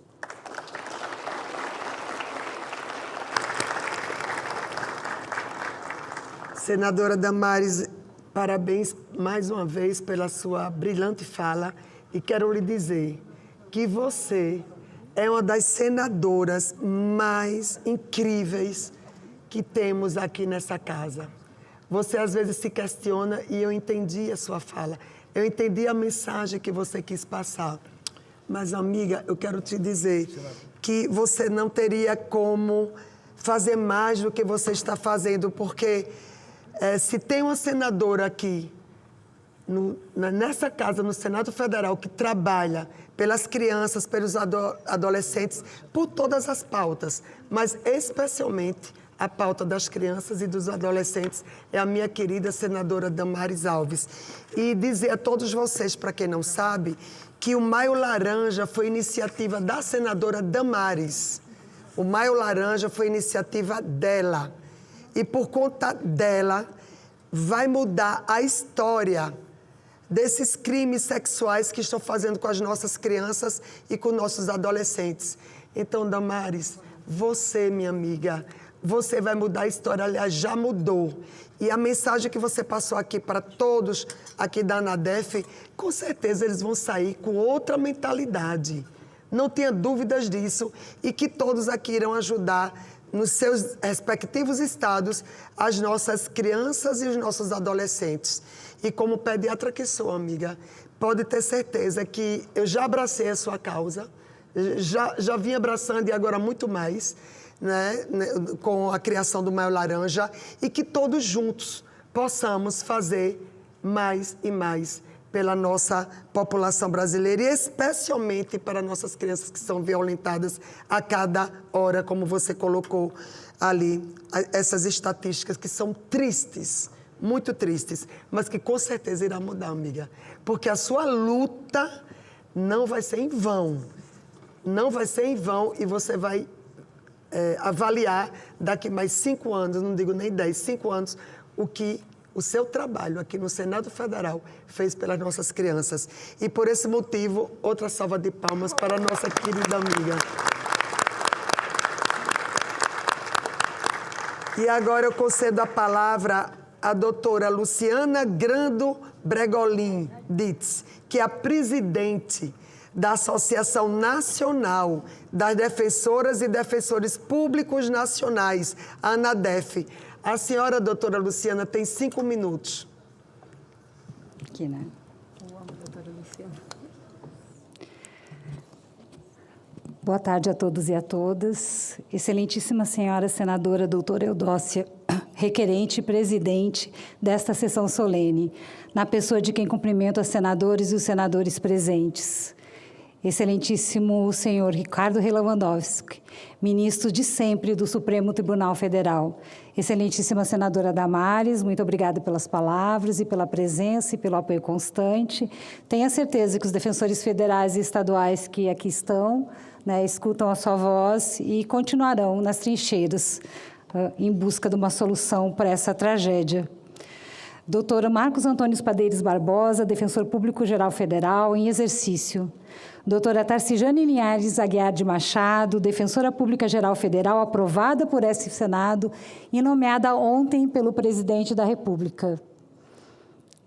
Doutora Madalena Brantes, Defensora Geral da Paraíba e representante do CONDEG nessa cerimônia. Muita honra a presença dos defensores estaduais aqui, a quem cumprimento todos os defensores estaduais que se encontram aqui, os defensores gerais que também estão aqui, os representantes das associações estaduais de defensores, e também queria aqui agradecer a presença dos meus queridos colegas, presidentes e presidentas, vice-presidentes e vice-presidentes das associações, do Ministério Público do Trabalho, da Defensoria.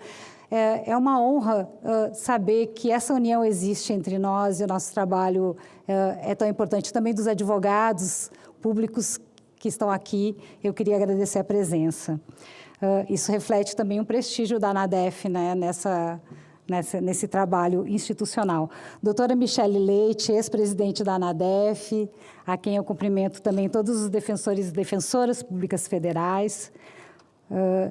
Doutor Eduardo Valadares Brito, Defensor Nacional de Direitos Humanos, doutora Alessandra Wolff, vice-presidente da ANADEF, Padeiros, obrigada pela presença de todos. Caras e caros colegas defensores públicos, caras e caras servidores públicos da Defensoria Pública, demais autoridades presentes, senhoras e senhores servidores do Senado Federal, senhoras e senhores.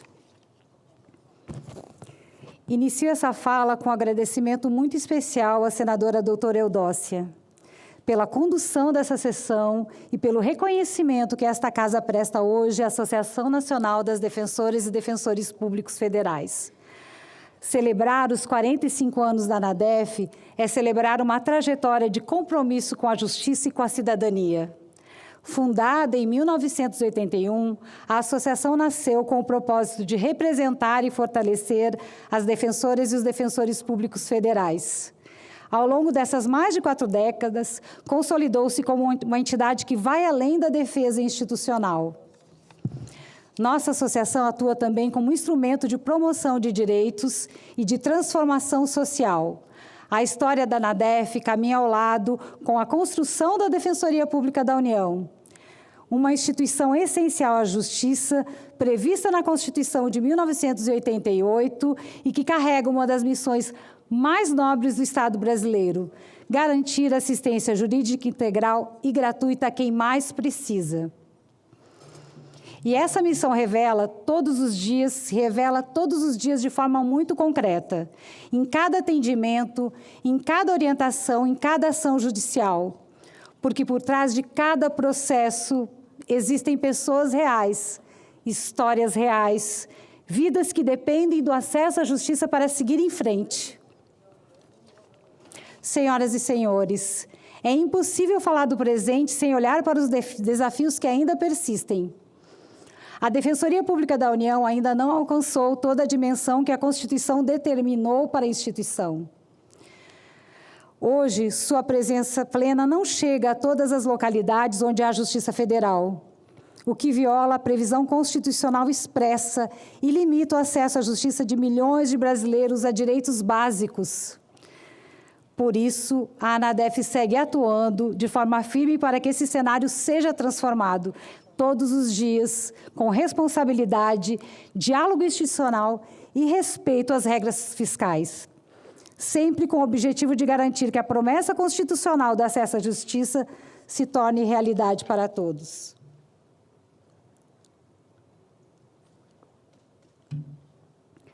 Essa sessão solene também é uma oportunidade especial para que reconheçamos e celebramos nossas pessoas que levam a cabo a missão da DPU.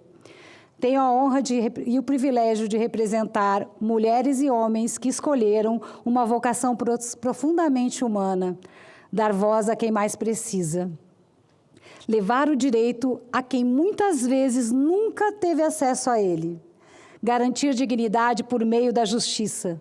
São profissionais que atuam com coragem, sensibilidade e compromisso, muitas vezes em contextos desafiadores, profissionais movidos por um propósito maior.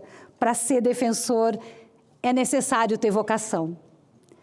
Agradeço a todas e a todos os colegas que, associadas e associados, acreditam na missão da ANADEF como articuladora e porta-voz do interesse da nossa categoria, sob a inspiração maior de promover mais e melhor aquele propósito da Defensoria Pública da União. A associação se fortalece e se legitima no reconhecimento que recebe, em primeiro lugar, dos seus próprios membros. Agradeço igualmente às colegas e aos colegas que são companheiros de caminhada na diretoria da associação. Aqui temos eles, vários diretores da associação presentes nesse evento, que doam tempo e convivência para o nosso trabalho coletivo, em paralelo às muitas ocupações funcionais e compromissos pessoais. É esse somar forças, ao lado de atuar conjunto, que projeta ao nosso alcance no diálogo com interlocutores do poder público e da sociedade civil. Agradeço a esse Senado e à Câmara, que ao longo de nossa história lutaram e subscreveram as conquistas da Defensoria da União, levando acesso à justiça e voz ao povo através da Defensoria Pública. Muito obrigada.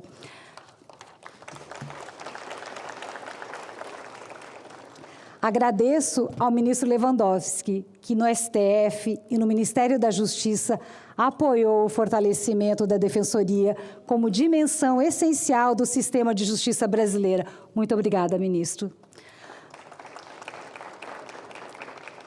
Ao encerrar, reafirmo, os 45 anos da ANADEF não são apenas uma celebração do passado, são, sobretudo, um compromisso com o futuro.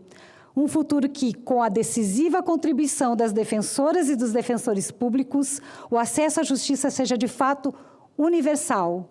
Um futuro em que nenhuma pessoa seja invisibilizada pelo sistema, em que ninguém seja deixada para trás. Viva a ANADEF! Muito obrigada.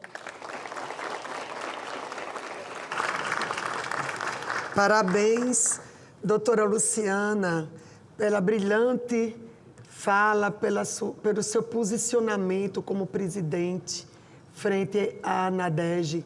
Você que é mulher, precisamos de mais mulheres nos espaços de poder. Então, para mim, motivo de muita honra poder tê-la como presidente nacional da ANADEF. Parabéns, doutora Luciana, pelo seu brilhante trabalho. E agora, antes, eu quero saudar e quero cumprimentar o defensor público-chefe, João Paulo Cachate Medeiros, e a defensora pública-chefe, Amanda Cavalcante, doutora Amanda Cavalcante, que são do meu querido estado de Alagoas. E dessa forma, eu peço uma salva de palmas para essas duas pessoas que fazem toda a diferença, senadora Damares, lá do meu querido estado de Alagoas. Muito obrigada, doutor João Paulo. Muito obrigada, doutora Amanda Cavalcante.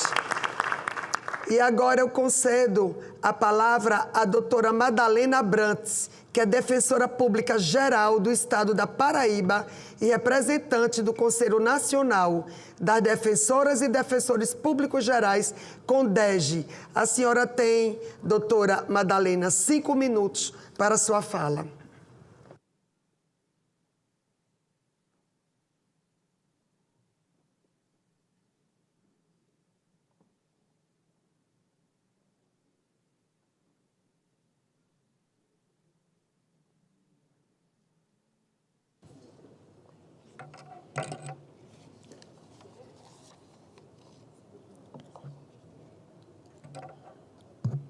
Boa tarde a todas e a todos aqui presentes.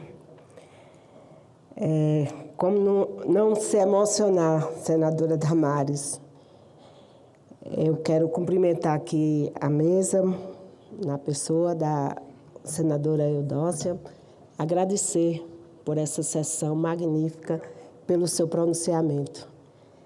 Eu quero dizer à senadora Damares que as defensorias públicas, ela tem, assim como tem o núcleo de proteção às mulheres vítimas de violência, também tem o núcleo de proteção às crianças vítimas.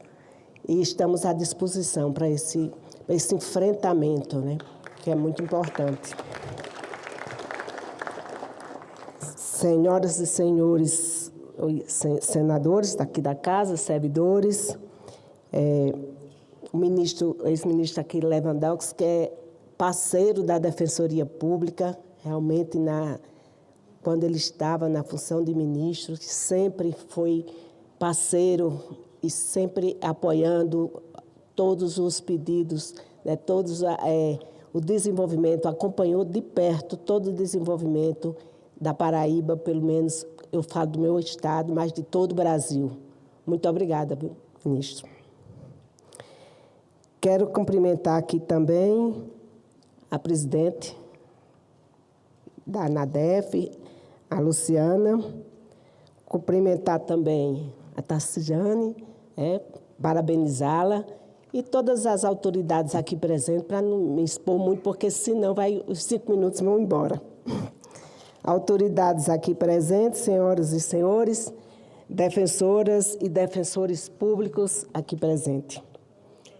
Eu quero dizer que celebrar a ANADEF é celebrar a história da própria Defensoria Pública do Brasil.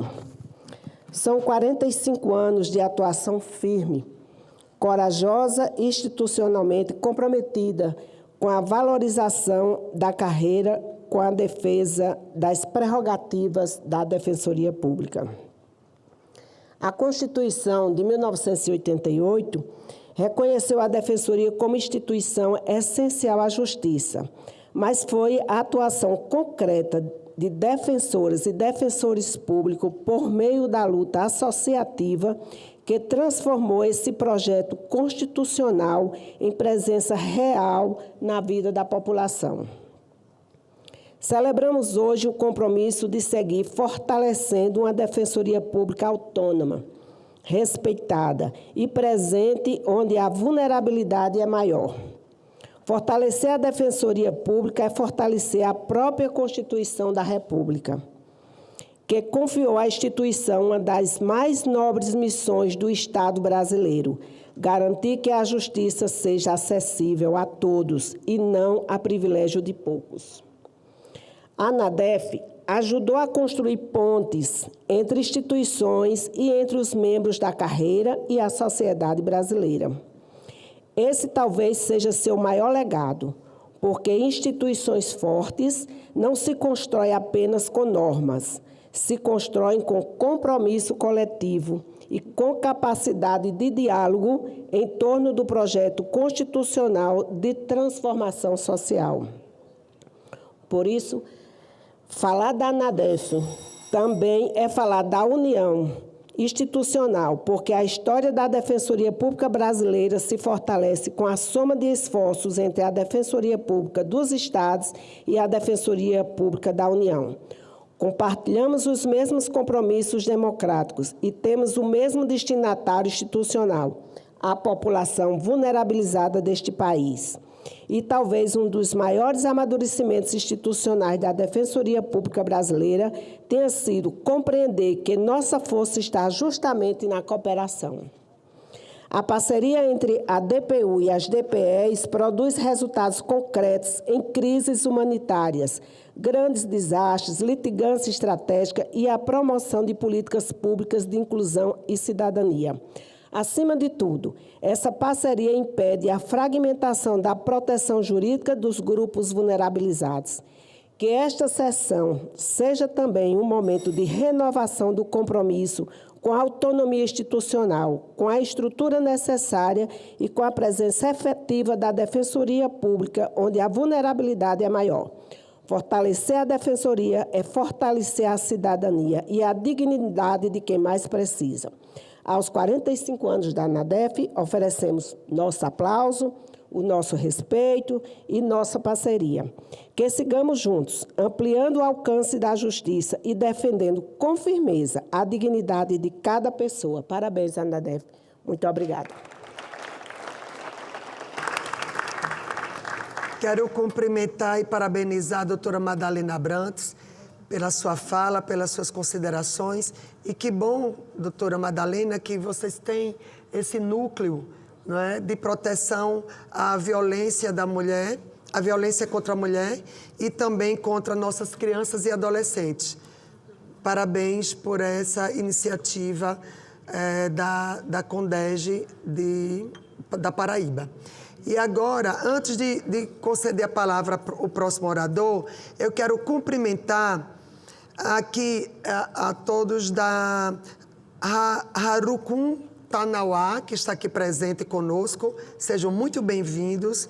Que é embaixador, você que é embaixador da Seleção Brasileira Indígena de Futebol e líder global do povo Kuntanauá do Acre. Parabéns. Sejam muito bem-vindos. Sejam muito bem-vindos. E também quero cumprimentar o defensor-geral do Estado de Alagoas, que é o Dr. Fabrício Leão Souto. Ele que é chefe dos defensores estaduais de Alagoas. Uma salva de palmas para o Dr. Fabrício Leão Souto.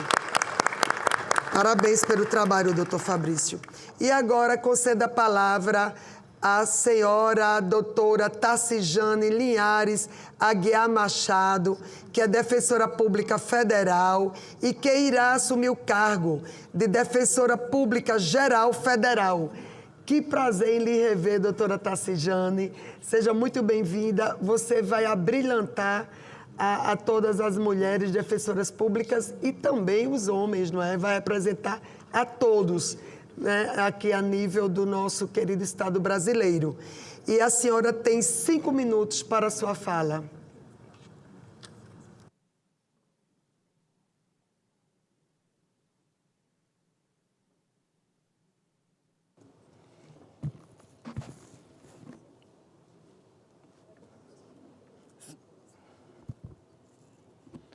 Eu gostaria de cumprimentar a senadora Eudócia, a senadora Damares, e dizer da minha alegria de estar hoje aqui. Fui muito bem acolhida pelos senadores e senadoras, e não foi a defensora Tacijane, eu sei que foi a Defensoria Pública do Brasil. E eu me sinto muito tranquilo de estar aqui nessa tribuna, porque eu sei que essa casa tem aberto suas portas para a nossa instituição. Muito obrigada pelo acolhimento, pelos votos naquele dia lá, naquela sabatina. Gostaria de cumprimentar o doutor Padeiros, o nosso defensor-geral em exercício. Gostaria de cumprimentar o ministro Lewandowski. Ministro, obrigado pelas aquelas palavras lá no seu gabinete, no Ministério. Guardarei como missão da Defensoria Pública da União. Eu gostaria de cumprimentar também a queridíssima doutora Luciana, presidente da associação, minha amiga de luta nesse congresso. Gostaria de cumprimentar também a doutora Madalena, representante aqui dos defensores públicos gerais, e me sinto muito à vontade porque fui defensora pública do Estado do Pará e isso muito me honra, doutora Madalena. Gostaria também de cumprimentar a doutora Michele, minha amiga querida, também aqui das trincheiras do Senado. Muitas conquistas vieram em virtude da nossa atuação. Eu queria também cumprimentar os representantes dos povos indígenas e dizer que a Defensoria só existe por conta de vocês. Muito obrigada.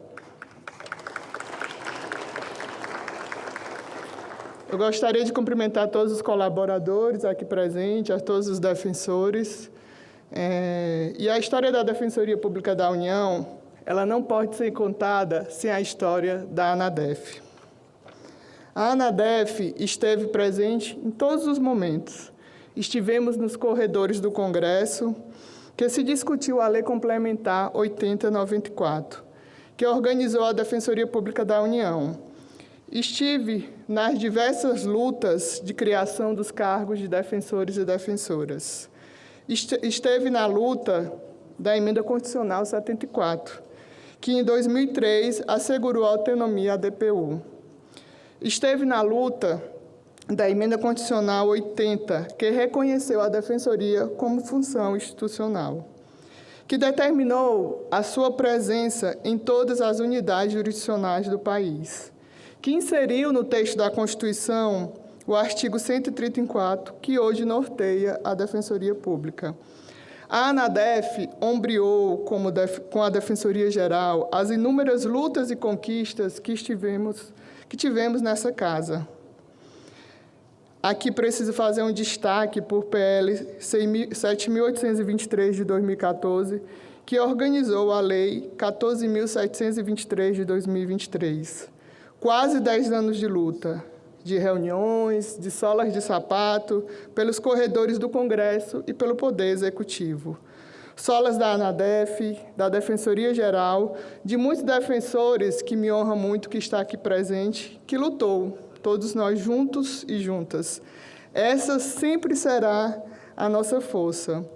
Todas essas conquistas e tantas outras que eu citei, claro, contaram com a participação e sensibilidade deste Congresso Nacional.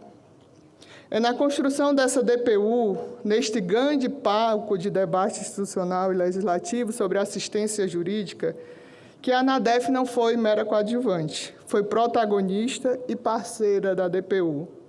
E continuará sendo, porque essa natureza é essencial.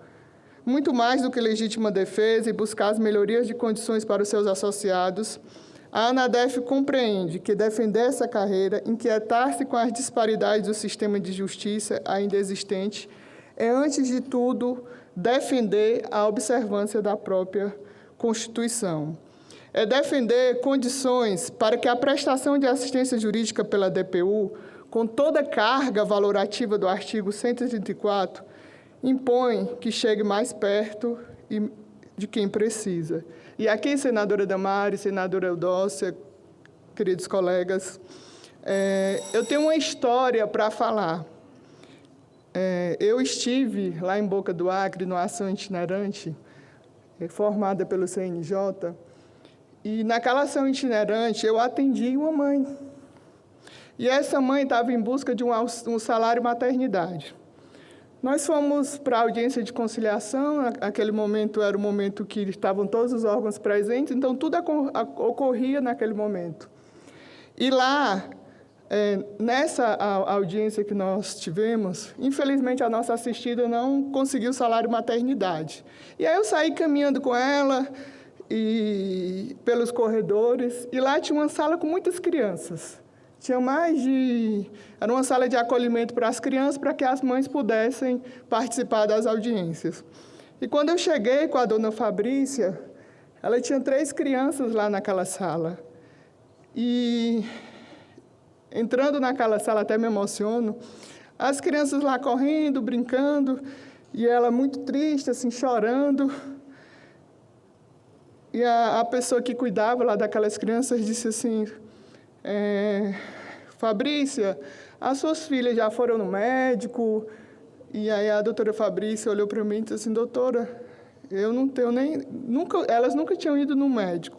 E aí, naquele momento, eu observando aquelas crianças, ela começou a me relatar a vida daquelas 3 crianças. Que as crianças não dormiam, impacientes à noite. E aí eu disse: dona Fabrícia, vamos aqui comigo na perícia. Fiz um requerimento para ela naquele momento, um benefício de prestação continuada LOAS, e as 3 crianças passaram por uma perícia. E quando nós passamos pelaquela perícia, fomos à audiência judicial naquele momento. As 3 crianças saíram com benefício de prestação continuada LOAS. Essa é a missão de todos os colegas defensores que estão aqui. A ANADEF só existe porque cada defensor tem esse sentimento no coração. Ela não saiu com benefício, o salário maternidade, mas a visão de um defensor que conhece cada assistido transforma realidades. O que distingue a atuação da Defensoria ao longo dessas 4 décadas e meias é a capacidade de enxergar além. Os defensores, eles enxergam além. Talvez aquela dona Fabrícia nem sabia que as filhas dela tinha direito a esse benefício. E cada defensor faz isso, enxerga além daquilo que nós podemos imaginar.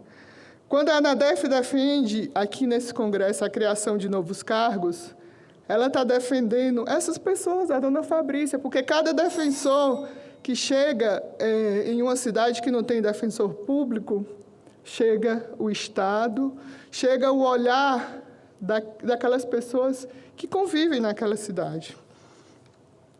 Nesse sentido, a ANADEF sempre foi e continua sendo muito mais do que uma entidade de classe.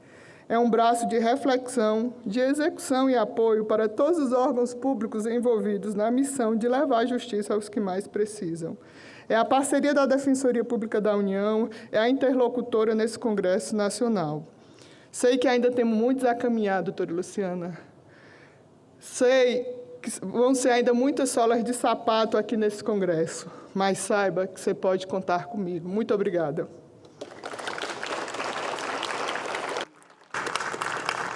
Quero parabenizar o discurso da doutora Tassijane Linhares e dizer à senhora doutora Tassijane que você encantou a todos nós. Tive a honra de recebê-la no meu gabinete e você deixou para nós esse carinho, esse amor fraternal que você tem no seu coração. Obrigado. Trabalhar com amor é diferenciado. Parabéns, viu? Doutora Tassijane Linhares. E agora concedo a palavra à senhora Michele Leite de Souza Santos, que é presidente da ANADEF no período de 2015 a 2017. A senhora doutora Michele tem 5 minutos para a sua fala.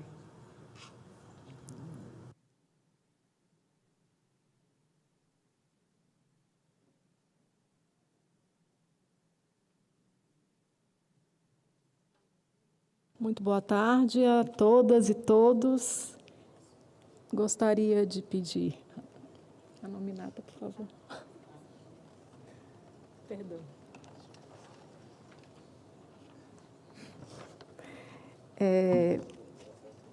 Cumprimento, inicialmente, a presidente dessa sessão, senadora a doutora Eudócia.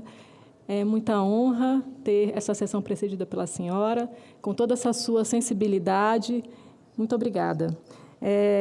Senhor Defensor Público-Geral Federal, doutor Marcos Padeiros, aqui em cumprimento todos os defensores públicos federais e defensoras. O senhor presidente do Supremo Tribunal Federal no período de 2014 a 2016, ministro Ricardo Lewandowski, as minhas saudações. A senhora, queridíssima amiga, doutora Luciana Diz, presidente da nossa ANADEF, grande homenageada de hoje, meus cumprimentos, querida, abraço. A doutora Madalena, defensora-geral do Estado da Paraíba, aqui representando o CONDEG, também amiga de muitas lutas, associativas, inclusive, né, doutora Madalena? Doutora Tassijane, nossa querida, uma querida amiga, nossa defensora-geral indicada, prestes a assumir, também, né, colega de luta e tantas outras batalhas que enfrentamos, né, doutora? E doutora Damares, doutora, queria dizer que fiquei muito emocionada, é uma honra tê-la aqui e cumprimentá-la e ouvir essas suas palavras que muito me tocaram. Inicialmente, receber essa fala nessa casa alta, que tanto me acolheu, é uma honra que carrego com o coração cheio. Eu vim do Pará, de uma terra de rios imensos e de desigualdades ainda maiores. Uma terra onde o acesso à justiça não é retórica, é uma questão de sobrevivência. Foi por isso que eu escolhi a Defensoria Pública, não como carreira, como missão. Quando eu assumi a vice-presidência da ANADEF, em 2013, vivíamos um momento singular. Aprovamos a emenda 74 de 2013, né? A quem temos eterna gratidão a essa casa e ao Parlamento. Mas conquistar a autonomia que veio com essa emenda não foi suficiente. Precisava ser consolidada. Logo, essa autonomia veio a ser questionada no Supremo Tribunal Federal por meio de uma ação direta de inconstitucionalidade. E a ANADEF seguiu na luta, atenta e firme, porque o que estava em jogo era a atuação independente da nossa instituição. Em 2015, assumi a presidência honrosamente da nossa ANADEF. Em quase 20 anos de existência, fui a primeira presidente eleita democraticamente pelos meus pares.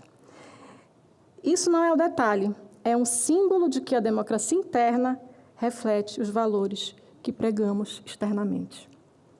A grande batalha daquele biênio foi dar vida ao novo status constitucional da Defensoria, criado a partir da emenda 74 e 80, que veio no ano de 2014. Apoiamos a iniciativa de lei do Defensor Público Geral Federal sobre serviços e remuneração de membros e servidores. E, então, em 15 de dezembro de 2016, foi promulgada a lei, foi aprovado o que veio a se tornar a Lei 13.412, consolidando a iniciativa de lei do Defensor Público Geral Federal, como primeira lei dessa iniciativa em nossa República. Bem, eu queria dizer que, já para encerrar minha fala, que, olhando para onde estamos, eu sei que há muito a avançar. O compromisso da Emenda Constitucional 80 ainda não foi cumprido integralmente. Enquanto houver uma jurisdição federal, com juiz federal e Ministério Público Federal sem defensor federal, haverá cidadão desamparado e sem acesso à justiça. A ANADEF existe para não deixar esse compromisso ser esquecido, para ser voz de quem não tem voz. E para cobrar do Estado que cumpra o que a Constituição já determinou. Que essa história continue sendo escrita com muita coragem. Parabéns, ANADEF, parabéns à Defensoria Pública Federal, à Defensoria do Brasil. Muito obrigada.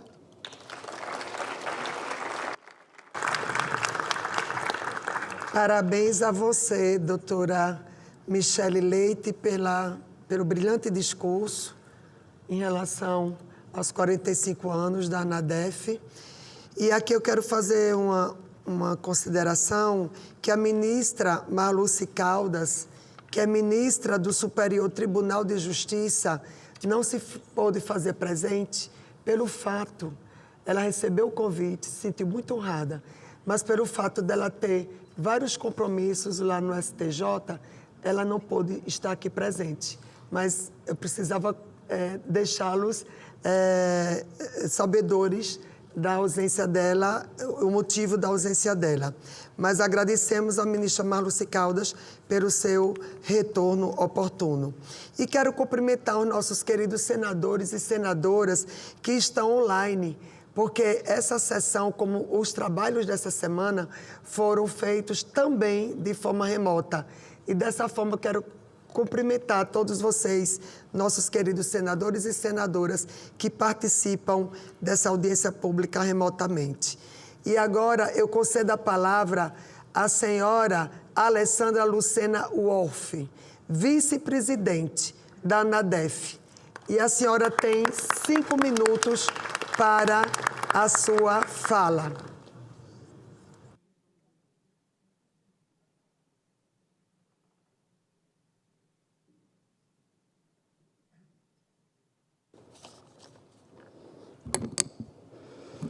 Bom dia a todos, cumprimentando as excelentíssimas autoridades que acompanham a mesa, senadora doutora Eudócia, senadora Damares, ministro Lewandowski, doutor Padeiros. Gostaria de celebrar também essa composição majoritariamente feminina, é algo que nós temos que celebrar sempre.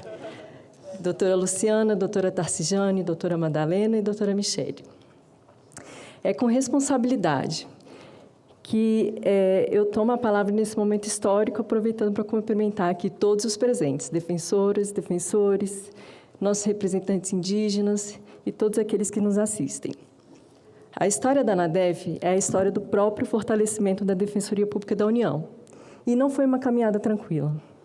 Foram décadas de luta, de construção coletiva, de convencimento e de resistência às forças que, em diferentes momentos, tentaram limitar, sufocar ou simplesmente ignorar a essencialidade dessa instituição. Mas cada obstáculo encontrou uma resposta. E grande parte das respostas veio do Congresso Nacional, um parceiro fundamental nessa luta. É ao Parlamento que devemos conquistas que marcaram a história da DPU e, por isso, agradecemos imensamente a oportunidade da sessão solene no Senado Federal para celebrar os 45 anos da nossa existência. A Emenda Constitucional 74 de 2013 foi um marco que conferiu à Defensoria Pública da União autonomia funcional administrativa, 10 anos depois das Defensorias Públicas Estaduais. Em 2014, veio a Emenda Constitucional 80, que erigiu a Defensoria Pública ao status de instituição permanente e essencial à Justiça. E mais, acresceu à DCT, em seu artigo 98, a obrigação de que o Estado brasileiro viabilize o atendimento de defensores públicos em todas as unidades jurisdicionais do país no prazo de 8 anos, que infelizmente não foi cumprido. A Constituição Federal afirma que a Defensoria Pública é expressão e instrumento do regime democrático. Sem direitos, não há cidadania.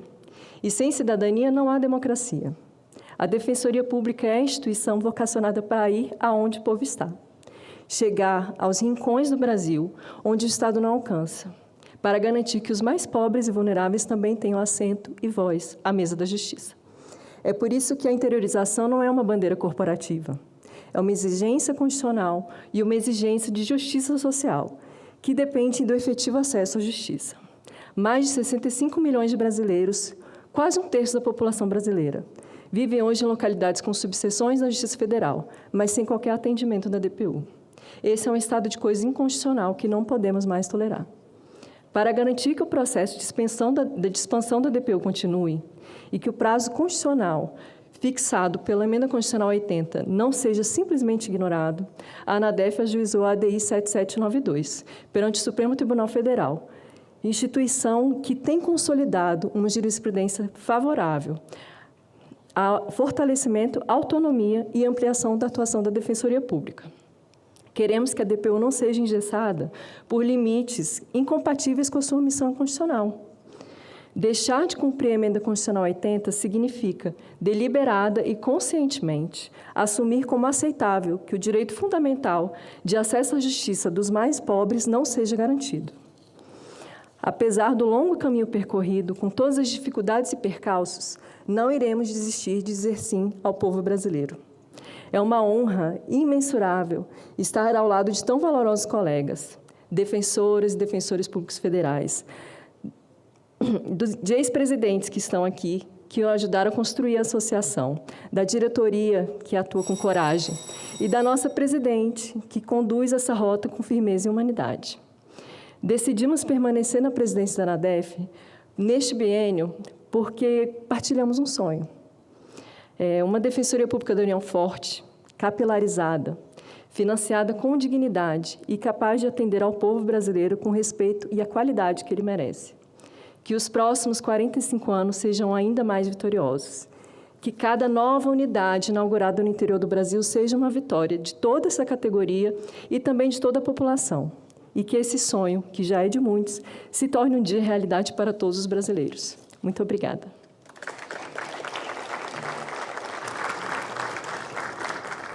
Parabéns, doutora Alessandra Lucena, pelas suas palavras. E gostei de você ter enfatizado que aqui as mulheres nessa mesa estão sendo a maioria. Não é? Isso é motivo de muita alegria, viu, doutora Alessandra Lucena? Antes de chamar o próximo orador, eu quero cumprimentar e quero parabenizar a iniciativa dos colegas senadores e senadoras que foram autores desse requerimento, para que hoje pudéssemos estar aqui comemorando os 45 anos da ANADEF. São o senador Paulo Paim, a senadora, nossa querida senadora Damares Alves, a senadora Mara Gabrilli, a senadora Tereza Leitão, o senador Confúcio Moura, o senador Flávio Arnes, o senador Humberto Costa e o senador Lucas Barreto. Parabéns, colegas senadores e senadoras, por essa brilhante iniciativa e me sinto muito honrada de ter sido convidada para presidir essa sessão solene, motivo de muita alegria para mim. Então, um grande abraço aos colegas senadores e senadoras, e vocês merecem uma salva de palmas também por essa brilhante iniciativa. E agora eu concedo a palavra ao senhor doutor Eduardo Valadares de Brito, que é defensor nacional de direitos humanos, que é também convidado, e o senhor tem 5 minutos, doutor Eduardo Valadares, para a sua fala.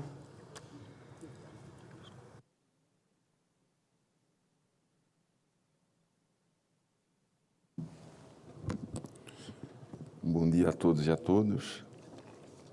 Eu queria iniciar cumprimentando a senadora presidente do Estado de Alagoas. Iniciei minha carreira como defensor estadual do Estado de Alagoas. Cumprimentar o colega defensor-geral, João Paulo, doutor João Paulo, que está presente aqui. Passei por várias cidades do sertão do Estado de Alagoas, Cacimbinhas, Quebrangulo, Delmiro Gouveia, até chegar a tão sonhada Maragogi, lá no litoral. Sou pernambucano e era o sonho de consumo de várias pessoas lá. Senadora Damares, cumprimento Vossa Excelência, estive com Vossa Excelência há pouco tempo, foi uma honra. A senhora abrilhanta esse Senado Federal. Ministro Lewandowski, o senhor deixou um legado, não só para a Defensoria, mas para o Brasil, a sua participação no STF e na vida política do nosso Brasil. Agradece todo o legado. A nossa presidente, a doutora Luciana, nossa defensora-geral, discurso brilhante, a excelentíssima defensora-geral da Paraíba, doutora Michele, e o excelentíssimo defensor público-geral federal em exercício.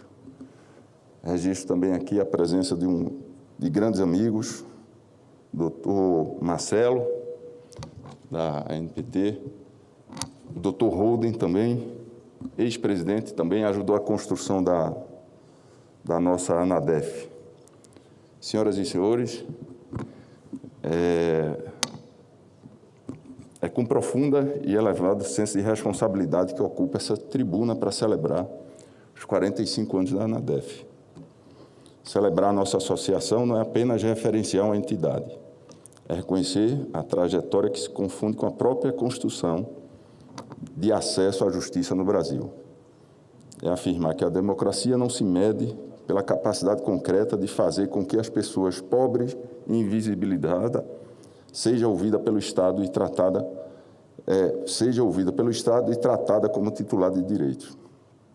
A ANADEF nasceu em 2 de julho de 1981, antes da Constituição de 1988, e da consolidação institucional da própria Defensoria Pública da União.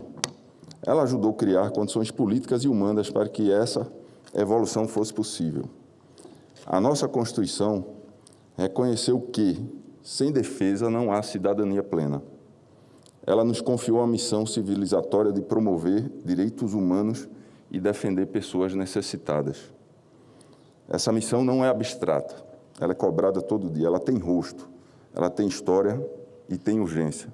Está na pessoa idosa buscando benefício, na mãe, que aqui foi falada várias vezes, que precisa de saúde para o filho, na população de rua, no indígena, no trabalhador explorado e na família superendividada.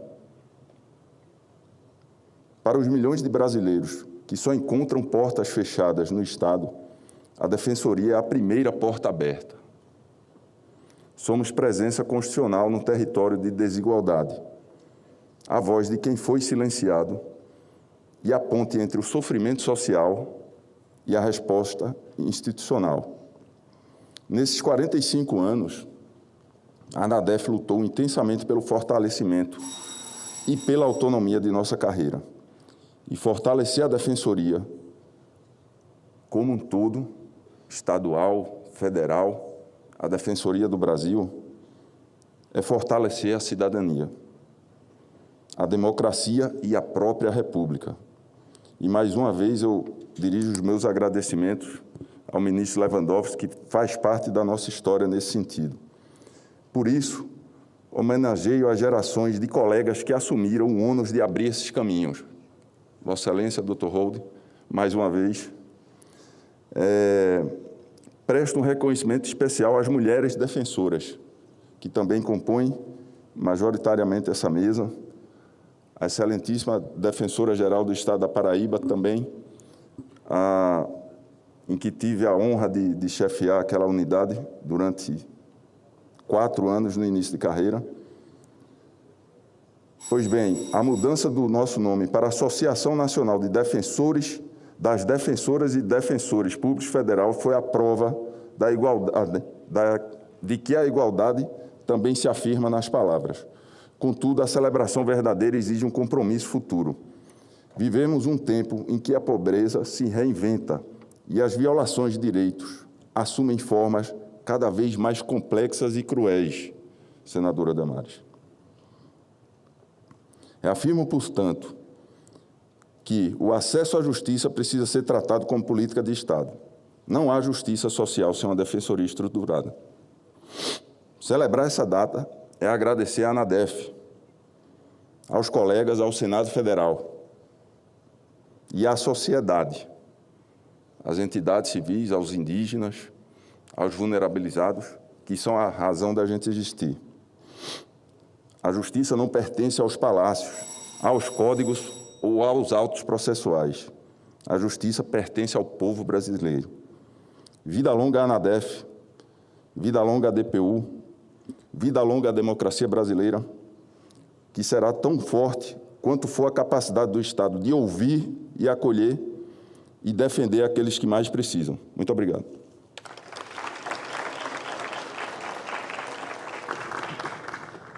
Quero parabenizar o Dr. Eduardo Valadares pelo brilhante discurso e fico feliz, Dr. Eduardo, em saber que você já passou pelo meu estado, contribuindo com os nossos cidadãos e cidadãs alagoanas, deixando também o seu legado lá no estado de Alagoas.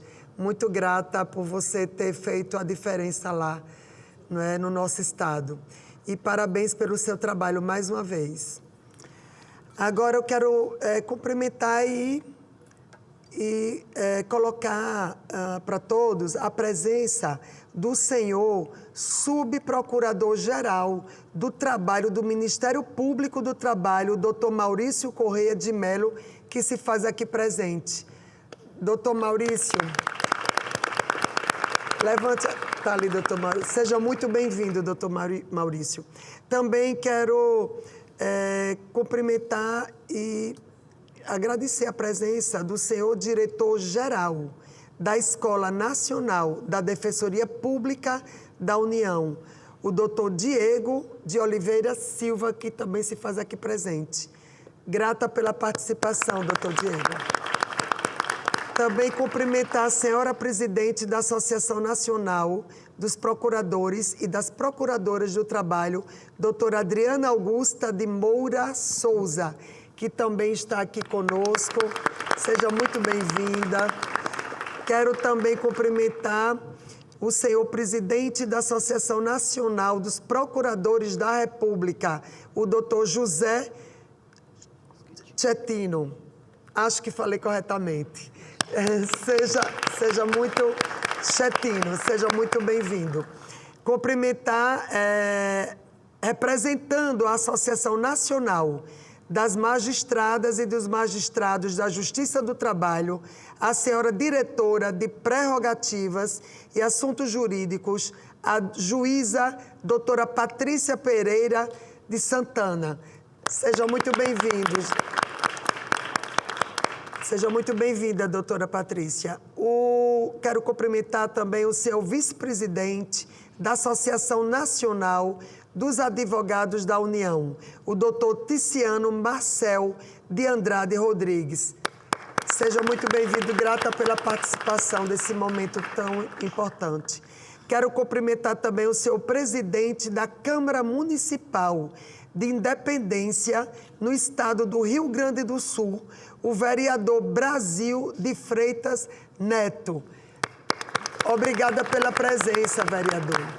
Em seu nome, cumprimentar todos os vereadores do nosso querido Brasil, de todo o nosso Brasil e especialmente do meu querido estado de Alagoas. Concedo agora a palavra à senhora Cândida Souza, que é diretora de promoção dos direitos humanos do Ministério dos Direitos Humanos e da Cidadania. A senhora tem 5 minutos, doutora Cândida Souza.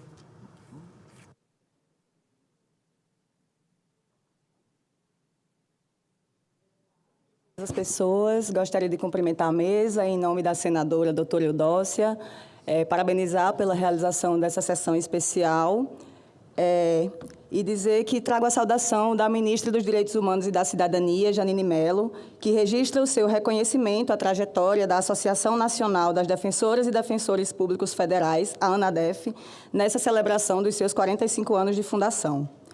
Essa celebração traz o reconhecimento de uma trajetória comprometida com a defesa da Constituição, com a ampliação do acesso à justiça e com a proteção dos direitos humanos no Brasil.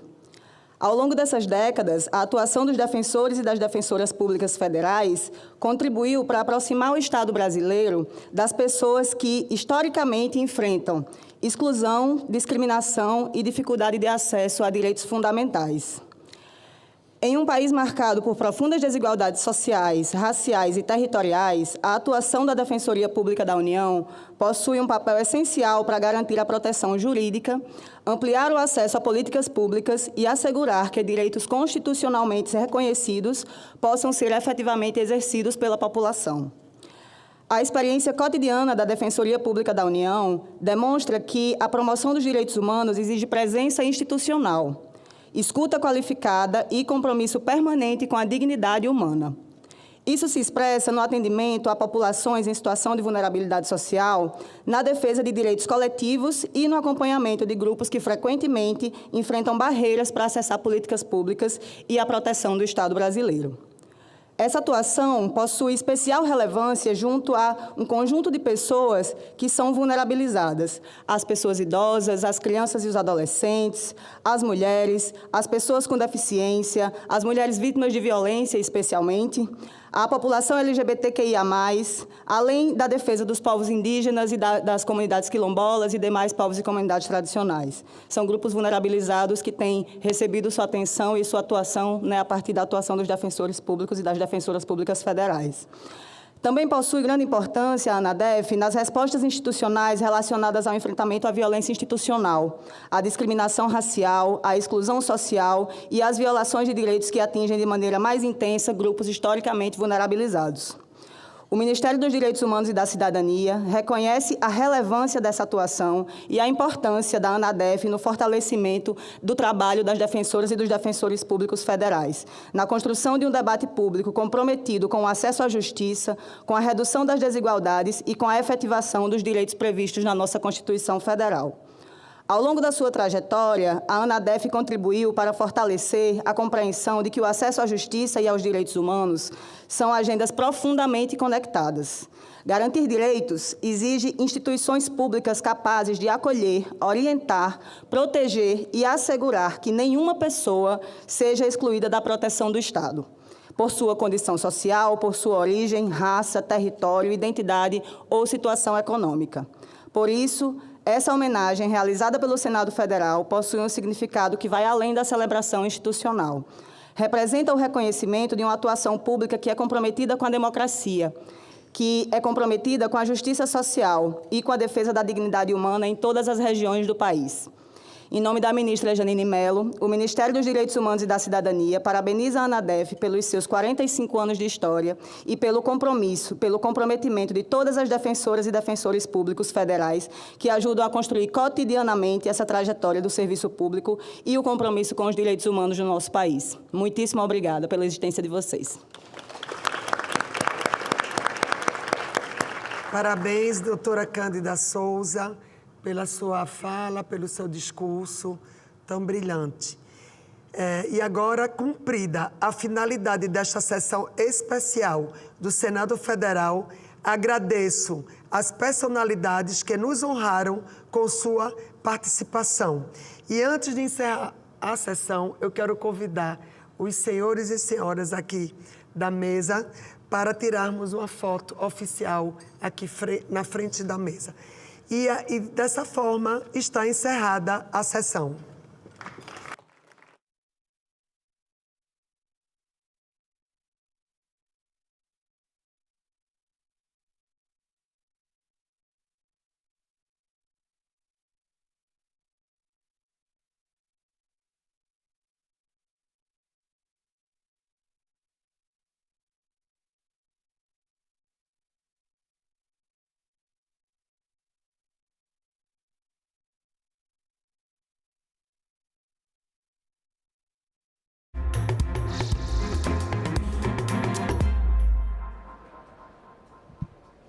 Olá, boa tarde. Você acompanhou a sessão especial do plenário do Senado que celebrou os 45 anos da Associação dos Defensores Públicos Federais. O ex-ministro do Supremo Tribunal Federal, Ricardo Lewandowski, participou do evento e conversou com a nossa equipe mais cedo. Vamos ver. A criação da Defensoria Pública pela Constituição Cidadã de 88 foi algo extremamente importante. Porque todas as promessas dos constituintes de realização, de concretização dos direitos fundamentais nas suas várias gerações, seria impraticável, eu diria, sem a presença de uma defensoria pública forte, seja ela organizada ao nível da União, seja ela instituída ao nível dos estados. Que os defensores públicos, eles protegem, defendem os direitos daqueles menos favorecidos econômica e socialmente. Então é uma categoria extremamente importante, foi um avanço extraordinário da Constituição em vigor, da Constituição de 1988. Nós vamos falar agora sobre o projeto de lei aprovado ontem na Câmara dos Deputados que aumenta o controle estatal sobre terras raras. O texto vem para o Senado. Vamos ver mais informações com o repórter Tiago Tiburcio. A Câmara dos Deputados aprovou ontem à noite e, portanto, virá aqui para o Senado o projeto de lei sobre a chamada terras raras, a exploração desses minerais críticos e estratégicos aqui no país. Pelo projeto de lei aprovado na Câmara dos Deputados, haverá um incentivo à exploração desses minerais aqui no país. Nós estamos, inclusive, colocando aí na tela um QR Code onde o telespectador pode ter acesso ao conteúdo completo desse projeto, mas eu vou destacar aqui algumas características. Ele cria, por exemplo, um fundo garantidor da atividade mineral, com um aporte inicial de 2 bilhões de reais da União para desenvolver o setor das terras raras. Também está previsto um programa específico para incentivar o beneficiamento e a transformação desses minerais e com incentivos fiscais, no caso, para empresas que entrem nesse setor, de até 5 bilhões de reais em créditos fiscais. Além disso, o projeto de lei também incentiva a mineração fora das áreas tradicionais. É o caso, por exemplo, da recuperação dessas terras raras que já estão em produtos que muitas vezes são descartáveis ao longo do tempo, como telefones celulares, baterias, até mesmo baterias de automóveis que com o tempo perdem a sua eficiência, mas esses minerais podem ser recuperados. Esse programa, esse projeto de lei traz então esse programa com esses incentivos fiscais para empresas que queiram atuar nesse espaço que vem sendo chamado de mineração urbana. Esse projeto é muito importante porque, inclusive, hoje nos Estados Unidos, o presidente Lula vai ter uma conversa com o presidente americano Donald Trump sobre essa questão das terras raras e vai mostrar nessa conversa que terá com o Trump que o país está se preparando com um marco, não é, legal para, digamos assim, proteger e desenvolver esse setor. O projeto, portanto, é o projeto 2780 de 2024 e será enviado aqui ao Senado até de maneira célere e rápida para análise dos senadores e posterior sanção presidencial. E olha só, volta para a Câmara dos Deputados o projeto que amplia a prevenção e o diagnóstico das doenças que mais atingem as mulheres. O texto foi aprovado ontem aqui no Senado Federal. Os senadores aprovaram nesta quarta-feira a avaliação completa da saúde da mulher pelo Sistema Único de Saúde. O SUS deverá organizar rotinas de atendimento que incluam exames e acompanhamento periódico, considerando fatores como idade, condição socioeconômica, local de residência e eventual deficiência. O objetivo é ampliar a prevenção e o diagnóstico precoce das doenças que mais atingem a população feminina. O projeto também prevê a realização de campanhas públicas de conscientização sobre atividade física, alimentação, vacinação e exames preventivos. A intenção é reforçar o cuidado contínuo e reduzir doenças que são detectadas apenas em estágio avançado. E nós ficamos por aqui, mas daqui a pouquinho tem o Senado Notícias ao vivo às 13h30, então não perde não, até lá.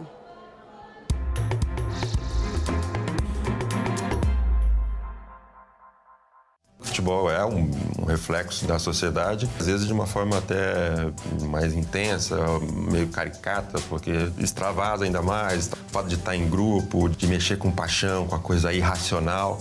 Eles começaram a participar politicamente do que acontecia ali. Tinha uma participação natural nas coisas. Isso era democracia. Tela Brasil, neste sábado, 19h30, aqui na TV Senado.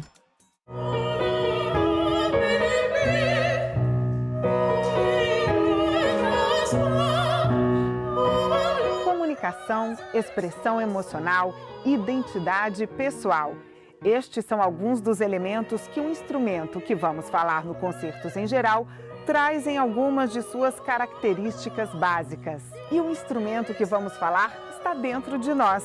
Estamos falando da voz.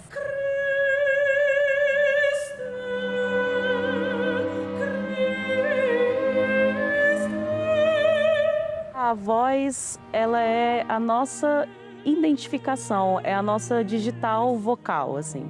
Lógico, é o som, é um dos principais sons que o corpo produz, mas ela também é uma construção social, ela está ligada à nossa personalidade.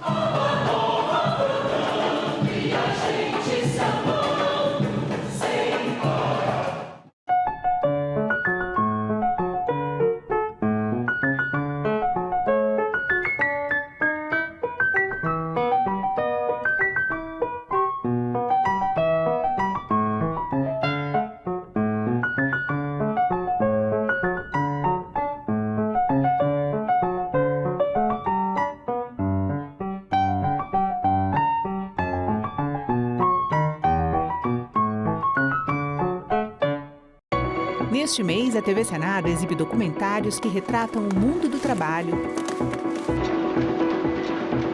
e suas muitas transformações. Hasta la aparición del proceso de globalización, el trabajo ha sido el elemento central de estructuración de las sociedades modernas, de la modernidad.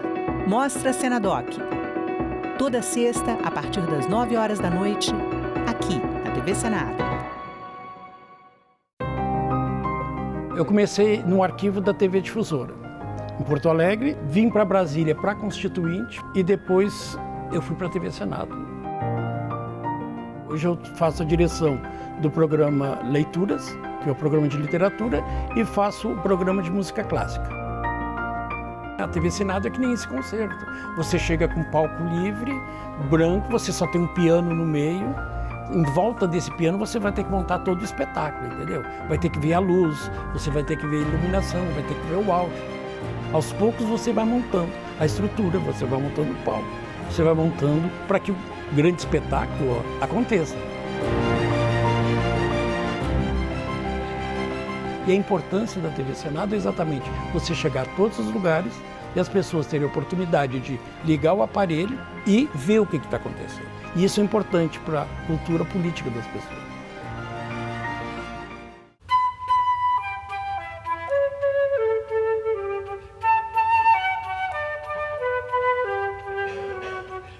Eu descobri que é isso que eu queria. porque eu fui uma menina bastante tímida, mas eu percebi que quando eu emitia o som, que as pessoas me escutavam. Espaço Cultural, neste sábado, 8 horas da noite, aqui na TV Senado.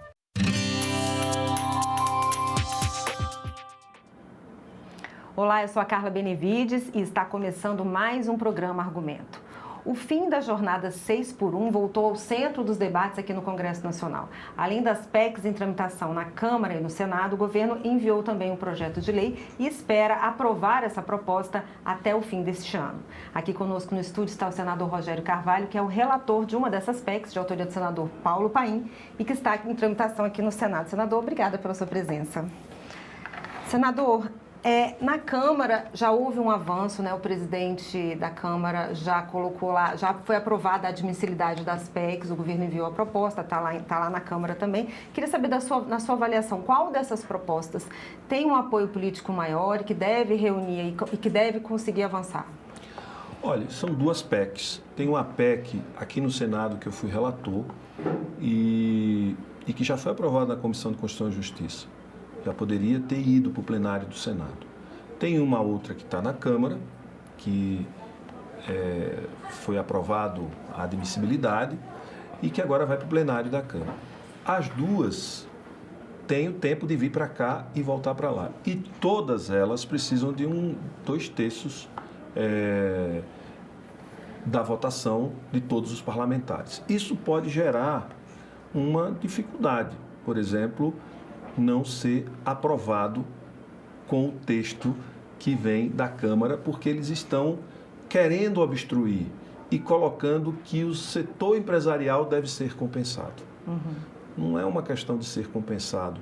O trabalhador é que está ganhando pouco e que precisa de mais tempo para se cuidar e cuidar de si e cuidar do seu futuro, porque nos tempos atuais as pessoas não vão exercer uma única profissão ao longo da existência e as profissões elas estão entrando em extinção muito rapidamente. Então, é até uma forma da gente ajudar ao setor empresarial na requalificação dessa força de trabalho que vai migrar de uma profissão para outra em função da incorporação de novas tecnologias, inteligência artificial no processo produtivo como um todo. Portanto, eu acredito que isso vai obstruir e vai dificultar a aprovação lá na Câmara e quando chegar aqui a gente pode derrubar e voltar para lá, ter que voltar para lá e ela vai ficar parada no meio. Nenhuma nem outra vai conseguir os votos e a aprovação.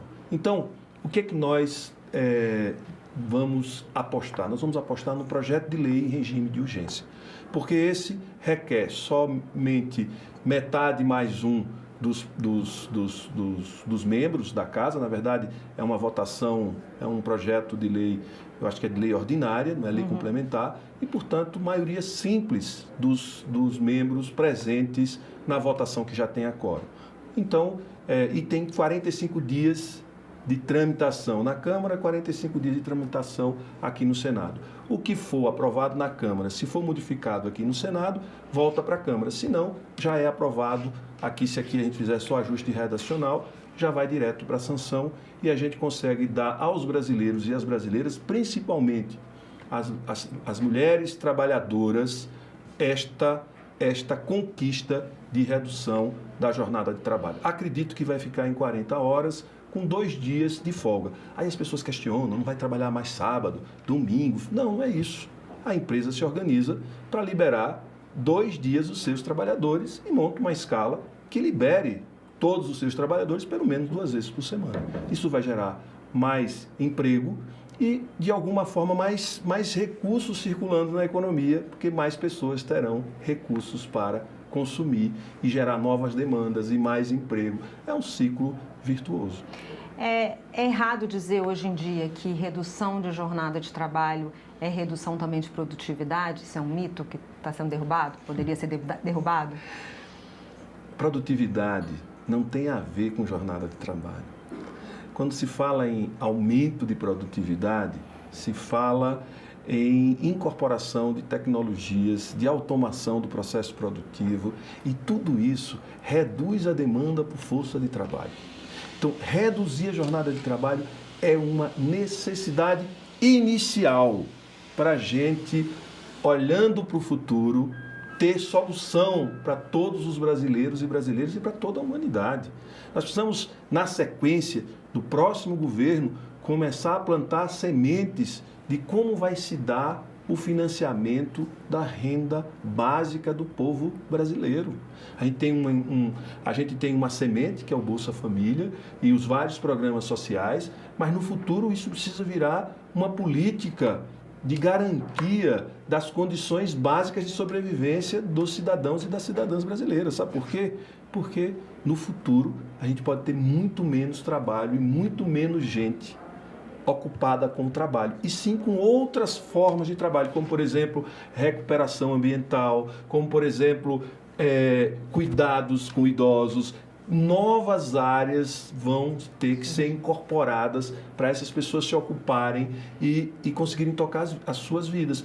E hoje a gente precisa estar mais preocupado com essas mudanças do que com essa mesquinhez de 4 horas semanais a menos. Ou seja, brigar contra a redução de 4 horas de trabalho semanais, que significa, para quem deixa de dar essas 4 horas, um dia de folga a mais. Porque imagina, tem que sair de casa para ir trabalhar, dá 4 horas e gasta 3 e 3. 3 para ir, 3 para voltar. Ou seja, perdeu o dia para ir trabalhar 4 horas. Ou seja, no final das contas, mais de 35 milhões de brasileiros têm um único dia de folga, porque o outro ele perde no deslocamento, dando 4 horas de trabalho. Senador, apesar do setor empresarial ser o que se coloca mais contra essa proposta, né, comércio, serviços, há várias empresas que já adotaram, antes mesmo da lei chegar, a escala 5x2. O que esse cenário revela para o senhor? Revela que esses empresários têm uma visão mais moderna e mais clara do tempo que a gente vive e do tempo que nós vamos viver. Eles conseguem entender que pessoas exaustas, pessoas com burnout, né, não conseguem produzir. E tem mais. Hoje as pessoas trabalham o tempo todo. Você sai daqui e leva o celular, que é o escritório, que é o seu trabalho, para casa. Eu saio daqui e fico até 10 horas da noite respondendo mensagem.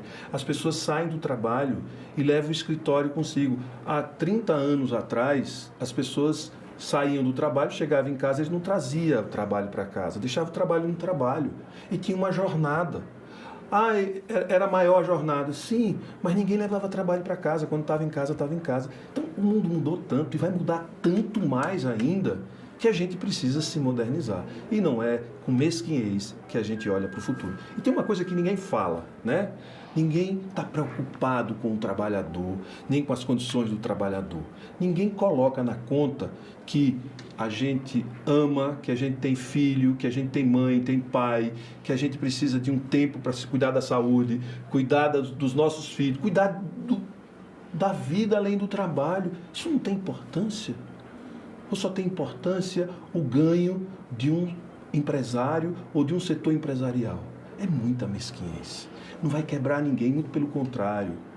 O negócio das pessoas que têm grandes empresas vai aumentar, porque vai aumentar a demanda. Quando aumenta a demanda, aumenta e cresce a empresa. Não precisa dessa mesquinhez e dessa perversidade contra os trabalhadores e as trabalhadoras mais pobres do Brasil.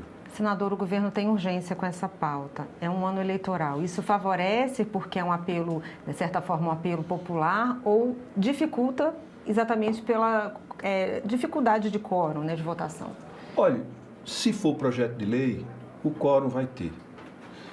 Para votar contra ou a favor. Mas o quórum vai ter. Quem não vier votar, vai passar o recibo de que é contra a redução da jornada de trabalho e vai ter que se ver com 120 milhões de brasileiros e brasileiras que não serão beneficiados. Eu diria que essa é a medida mais importante para os trabalhadores brasileiros depois da Constituição de 88 e da introdução do 13º salário e da fixação de uma jornada de trabalho com a CLT na década de 40. Tá certo, senador. Obrigada mais uma vez pela sua presença e pelos seus esclarecimentos. Obrigado. Eu agradeço a você também que nos assistiu. Se você quiser rever essa entrevista, é só acessar o nosso site, senado.leg.br/tv ou o nosso canal no YouTube. Obrigada pela sua companhia e até a próxima.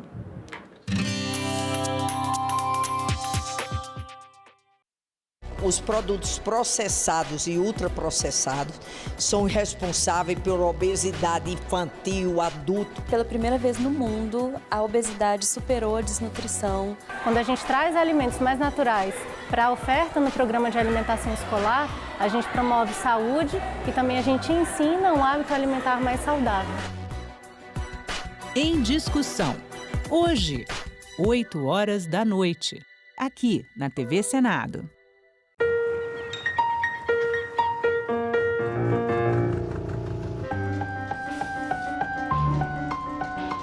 A legislação trabalhista, fonte de legitimidade do governo, mantém alto o prestígio de Getúlio com os operários. É editada a CLT, Consolidação das Leis do Trabalho, reunindo as normas legais que regem as relações entre empregados e empregadores. A Guerra Mundial beneficia países fornecedores de matérias-primas, como é o caso do Brasil. A industrialização se torna efetivo e leva a uma retomada gradual do crescimento.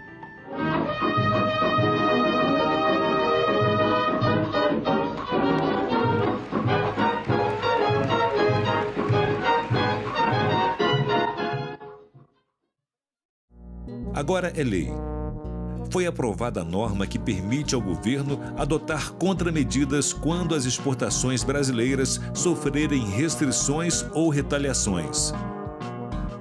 A Lei da Reciprocidade Econômica contempla situações como o aumento de tarifas de importação decretados pelos Estados Unidos. O Senado votou. Agora é lei.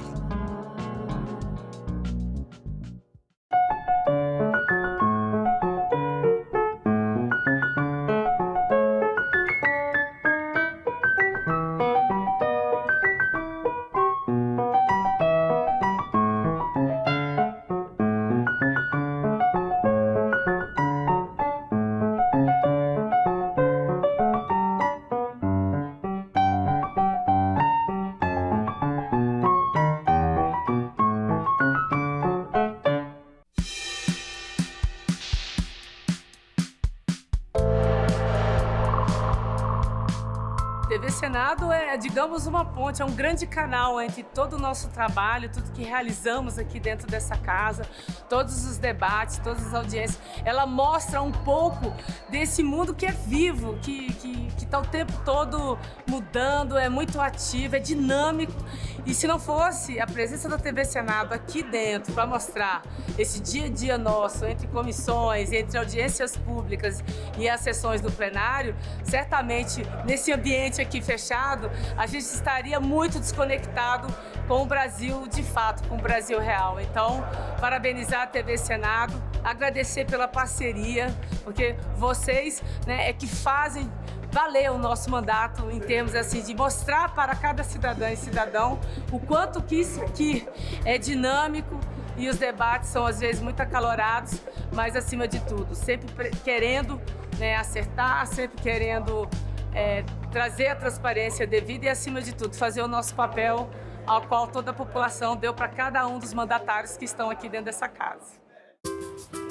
Eu comecei como mesária em 1974. Em 2026, eu quero ser mesária pela primeira vez. É importante contribuir para todo mundo ter eleições justas. A gente se sente útil e valorizado. É muito gratificante. Seja mesária ou mesário voluntário. A democracia nós fazemos juntos. Justiça Eleitoral, a justiça da democracia. De cada 10 pessoas que presenciam atos de agressão contra a mulher, 7 são crianças. A maioria delas, filhos e filhas da vítima. Essa violência tem que acabar. Acolha, denuncie, ligue 180.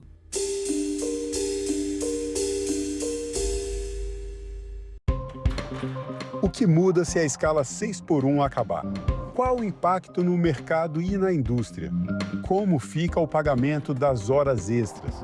O secretário executivo do Ministério do Trabalho, Chico Macena, e o representante da Confederação Nacional da Indústria, Pablo Rolim Carneiro, respondem a essas e outras perguntas ao vivo. TV Senado Live, nesta sexta, 9 horas da manhã.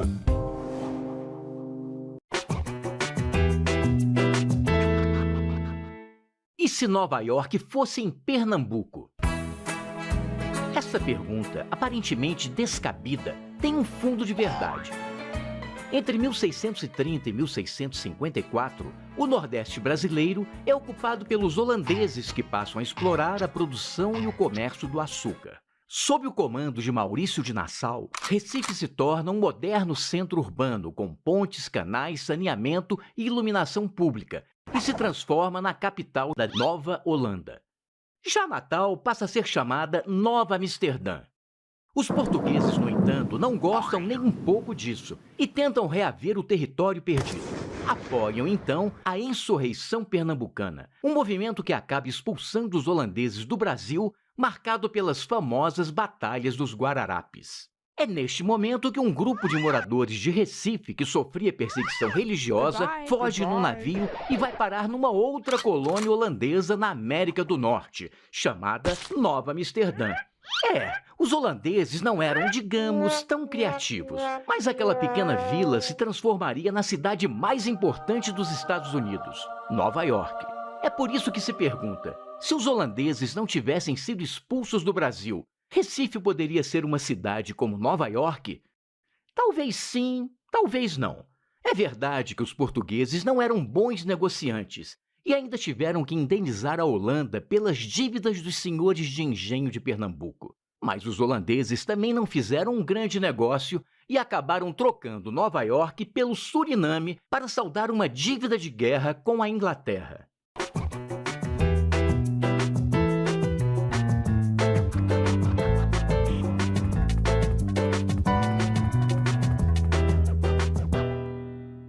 A violência política de gênero tenta silenciar as mulheres. Mas você não precisa enfrentar isso sozinha. O Zap Delas é o canal da Procuradoria da Mulher do Senado para acolher e orientar candidatas e lideranças. É um espaço seguro para denunciar ataques, ofensas e perseguições. Anote o número 619-8309-0025. Zap Delas, um canal da Procuradoria da Mulher do Senado.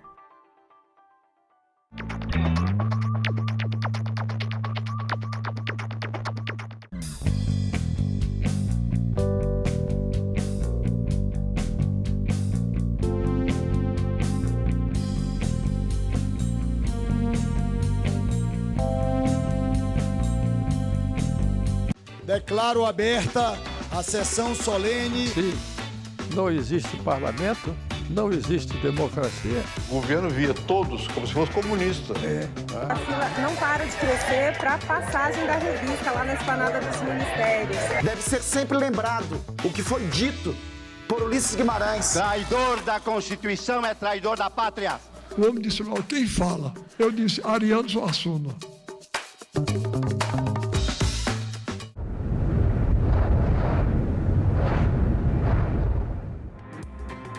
Boa tarde. Comissão do Código Civil discute direito das coisas e empresarial. Sessão especial celebra os 45 anos da Associação de Defensores Públicos. E Senado instala a Frente Parlamentar pela Paz Mundial. Agora são 13 horas e 30 minutos e o Senado Notícias está no ar. De atualização do Código Civil fez mais uma audiência pública para ouvir especialistas sobre as mudanças. Desta vez, o tema foi direito das coisas e empresarial. Foi a segunda audiência pública da comissão que analisa as sugestões feitas por juristas para atualizar o Código Civil para discutir direito das coisas e empresarial. O direito das coisas é o direito que regula a relação jurídica entre pessoas e bens com valor econômico. Especialistas apontaram preocupações com pontos sugeridos pelos juristas, como, por exemplo, na questão das indenizações em ocupações rurais. O meu problema é o seguinte: um determinado grupo de pessoas ocupa um imóvel, urbano ou rural. Aí, ali faz plantações ou construções. O proprietário desse imóvel resolve reclamar e diz o seguinte: olha, eu vou entrar com uma ação possessória. Esse processo dura mais de 5 anos. Enquanto o processo não acabou, aquelas pessoas vão ser consideradas possuidores de boa-fé. Portanto, terão direito de reter as benfeitorias que fizeram e, passados 5 anos, dá o prazo da desapropriação social. Ou seja, o Estado vai ter que pagar uma indenização por um imóvel que foi ocupado e que a discussão processual não terminou, mas já adquiriu um direito no meio do caminho. Então, na minha leitura, isso gera um incentivo à ocupação de terras urbanas e rurais no Brasil. No ambiente rural, as cessões não são um detalhe. Ao contrário, elas representam economicamente algo de muito relevante. Plantações, lavouras, silos, galpões, infraestrutura pesada. Por isso mesmo, garantir o direito de retenção sobre as cessões pode significar que o proprietário da terra ficará impedido de retomar a posse de sua fazenda ao fim de um contrato de arrendamento ou parceria, até que pague indenizações astronômicas referentes a tudo que foi plantado ou construído no local. Alguns participantes da audiência pública também alertaram para os impactos econômicos das mudanças sugeridas na parte do direito empresarial, que regula as atividades econômicas organizadas, como as sociedades e empresas. A verdade é que o projeto na parte empresarial me preocupa e nos preocupa muito. Eu acho que eu falo em nome de uma parcela grande da comunidade empresarialista, de advogados e professores de direito empresarial, né? E eu digo isso porque existem, de fato, e eu vou ser bem direto, como eu sempre sou, muitos erros no projeto. E eu digo assim, não são erros do ponto de vista de eu tenho uma forma de pensar e o colega ou a colega tem outra, um posicionamento doutrinário. É erro de sistematização, erro de data, erro de referência cruzada. Não entendo, porque tem tanta regra processual dentro de um código que é de direito civil, né? Tem um procedimento inteiro de dissolução total sendo regulado no 1111. O que um procedimento processual está fazendo dentro do Código Civil? O PL, ele intervém em matéria sensível e reorganiza pela resolução, e reorganizada pela resolução da CVM 175 com profundidade em 2022. Ou seja, o mercado ele ainda está assimilando uma arquitetura nova e nós já estamos fazendo proposições de mudança. Então, ao alterar esse regime sem uma necessidade demonstrada e sem essa mesma precisão técnica, o que o projeto pode gerar é uma sobreposição normativa, insegurança regulatória, custos de coordenação e instabilidade em um setor que é tão essencial ao financiamento da economia. Então, aqui, senadora, para nós a melhor reforma é a autocontenção legislativa. Permitir que o regime recém-construído amadureça antes de submetê-lo a uma nova instabilidade. O trabalho da Comissão de Juristas nos entregou um norte. Agora cabe a nós, o Parlamento, o refinamento necessário para entregar ao Brasil um Código Civil à altura dos desafios do século XXI.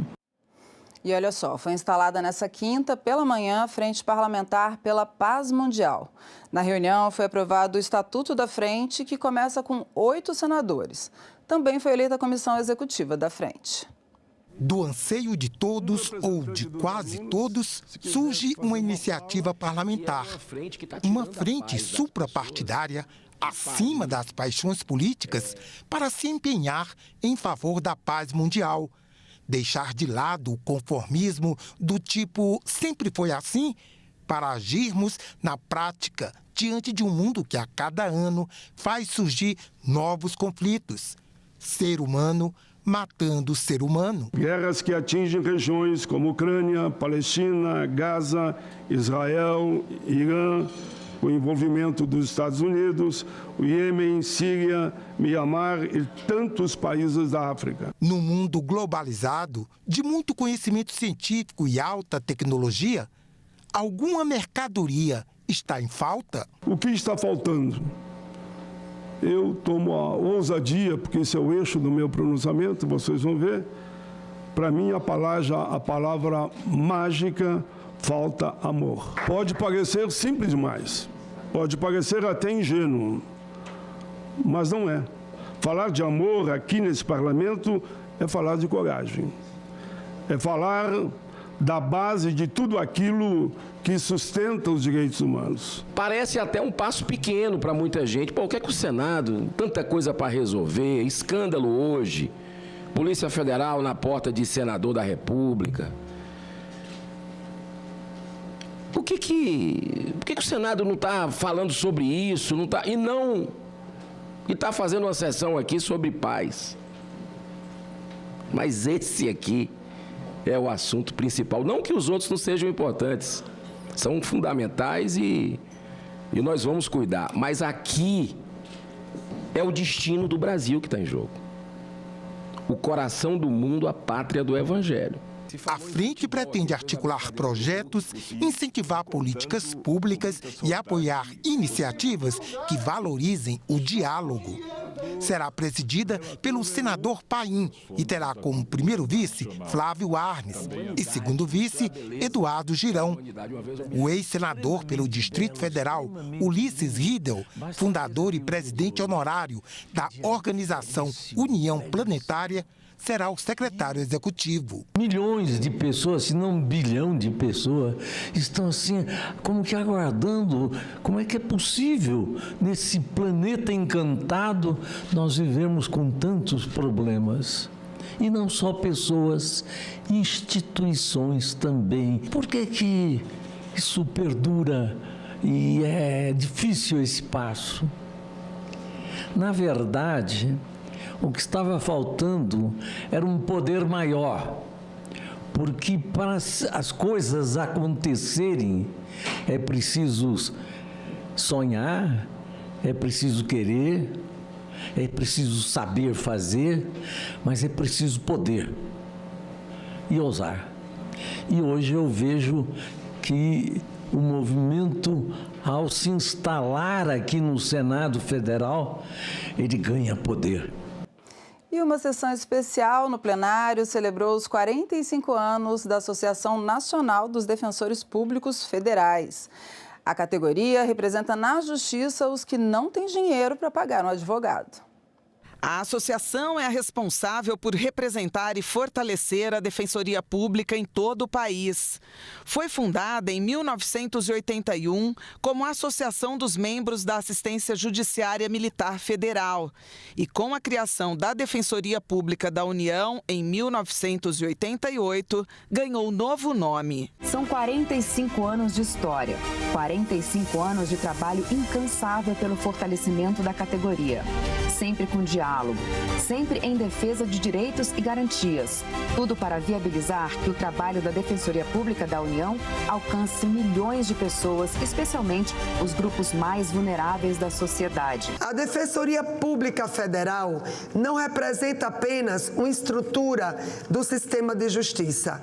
Ela representa esperança para quem mais precisa do Estado brasileiro. Hoje, mais de 140 milhões de brasileiros poderiam ser atendidos pela Defensoria Pública da União, que tem a responsabilidade de representar e garantir direitos das pessoas mais pobres. Mas os dados mostram que mais de 65 milhões de pessoas continuam sem a assistência em casos federais. A associação busca a ampliação dos atendimentos em todos os cantos do país. Os defensores têm trabalhado, os defensores da União têm atuado de norte a sul, seja nas tragédias, seja nas boas notícias. Então, a gente fica muito feliz dessa homenagem, né? Porque a Defensoria e a ANADEF são sim ao povo. O ex-ministro do Supremo Tribunal Federal, Ricardo Lewandowski, participou da homenagem e destacou a importância do trabalho da Defensoria Pública no Brasil. A criação da Defensoria Pública pela Constituição Cidadã de 88 foi algo extremamente importante, porque todas as promessas dos constituintes de realização, de concretização dos direitos fundamentais nas suas várias gerações, seria impraticável, eu diria, sem a presença de uma defensoria pública forte, seja ela organizada ao nível da União, seja ela instituída ao nível dos estados. Que os defensores públicos, eles protegem, defendem os direitos daqueles menos favorecidos econômica e socialmente. E olha só, agora são 13 horas e 42 minutos e a gente vai falar sobre o projeto de lei que foi aprovado ontem. Ele vem para o Senado, esse projeto que aumenta o controle estatal sobre terras raras. O repórter Tiago Tiburcio tem mais informações.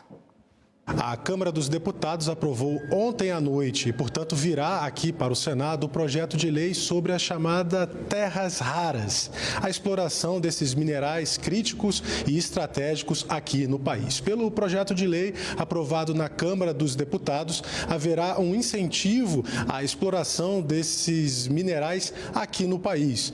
Nós estamos, inclusive, colocando aí na tela um QR Code onde o telespectador pode ter acesso ao conteúdo completo desse projeto, mas eu vou destacar aqui algumas características. Ele cria, por exemplo, um fundo garantidor da atividade mineral, com um aporte inicial de 2 bilhões de reais da União para desenvolver o setor das terras raras. Também está previsto um programa específico para incentivar o beneficiamento e a transformação desses minerais e com incentivos fiscais, no caso, para empresas que entrem nesse setor, de até 5 bilhões de reais em créditos fiscais. Além disso, o projeto de lei também incentiva a mineração fora das áreas tradicionais.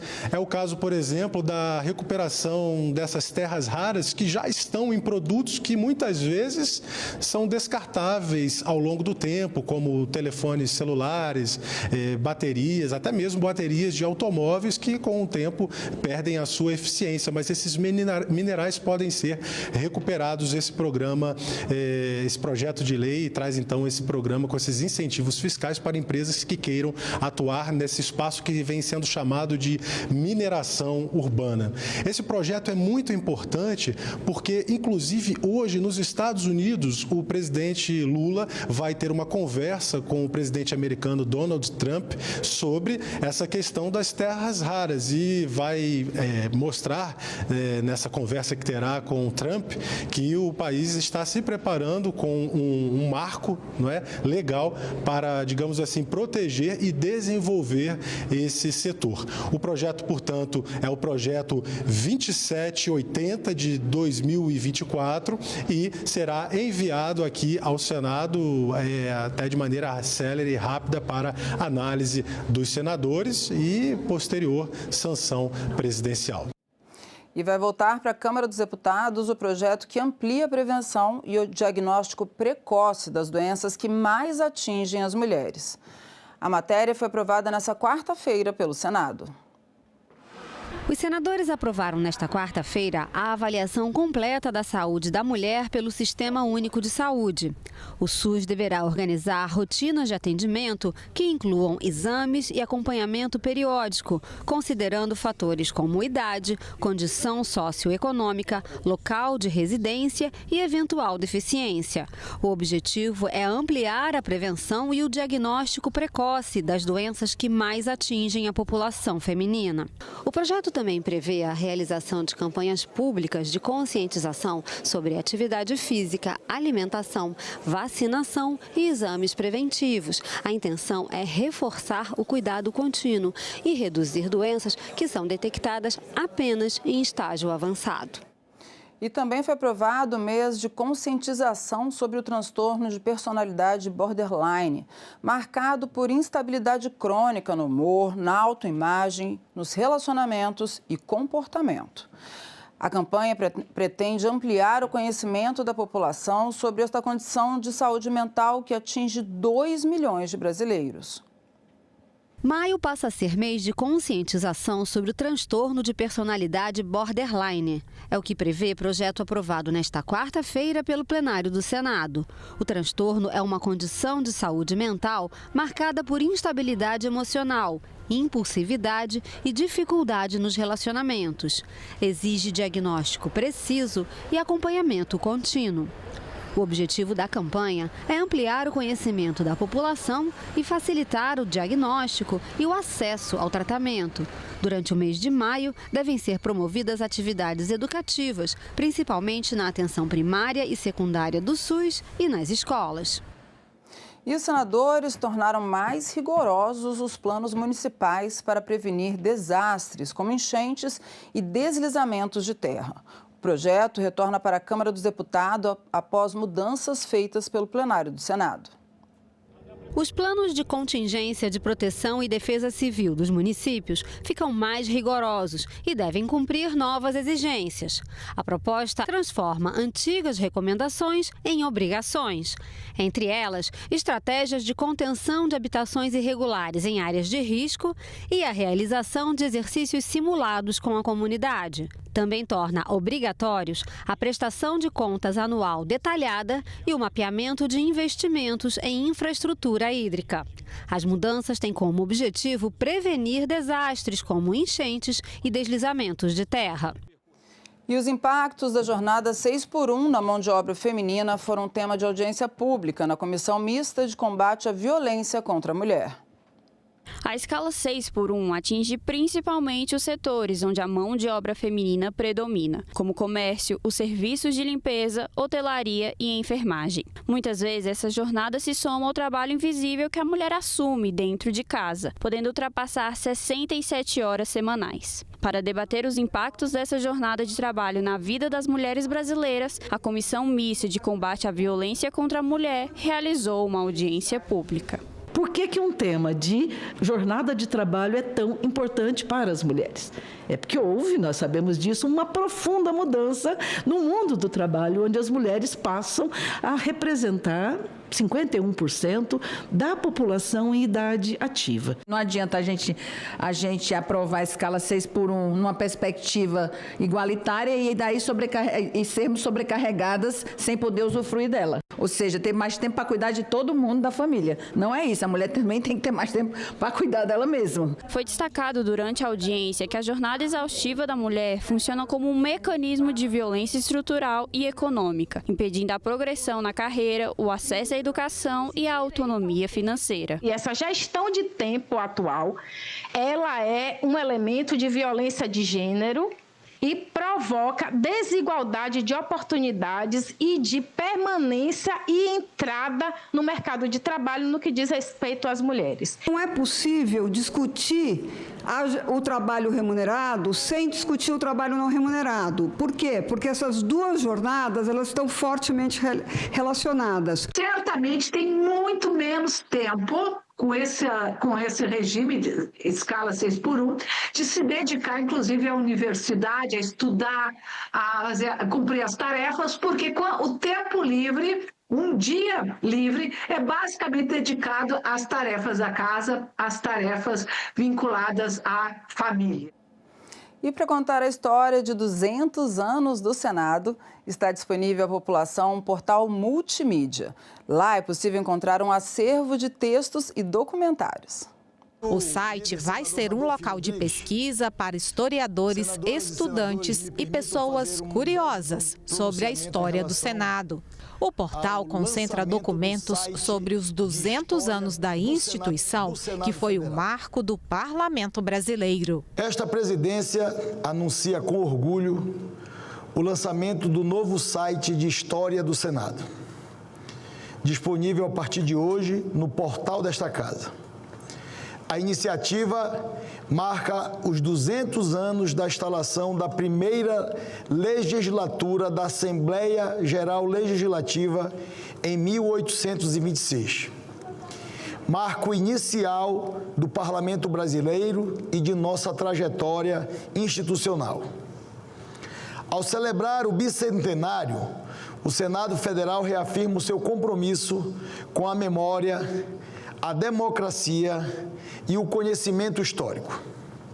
O site foi concebido como espaço público acessível a pesquisadores, estudantes e cidadãos interessados no papel do parlamento na formação do Estado brasileiro. Davi Alcolumbre destacou que o site dos 200 anos também vai detalhar a atuação do Senado nas discussões e votações dos projetos mais relevantes para o país ao longo de sua existência. A principal novidade é o especial Senado 200 anos, que reúne acervo textual com análise das constituições brasileiras, estudos sobre o Palácio do Congresso Nacional, registros de posses presidenciais e textos sobre a atuação do Senado em temas fundamentais como poder legislativo, relações internacionais, meio ambiente, direitos humanos, cultura, patrimônio, entre outros. O portal dos 200 anos pode ser consultado pelo site do Senado. Clique em Institucional, sobre o Senado, História. Nós voltamos a qualquer momento com mais informações ao vivo sobre as notícias do Senado. Acompanhe nosso site e também as nossas redes sociais. Até já!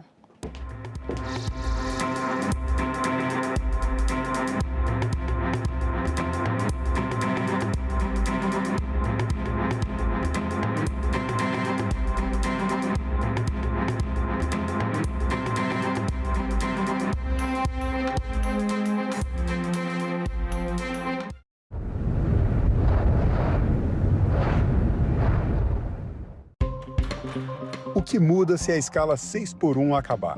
Qual o impacto no mercado e na indústria? Como fica o pagamento das horas extras? O secretário executivo do Ministério do Trabalho, Chico Macena, e o representante da Confederação Nacional da Indústria, Pablo Rolim Carneiro, respondem a essas e outras perguntas ao vivo. TV Senado Live, nesta sexta, 9 horas da manhã.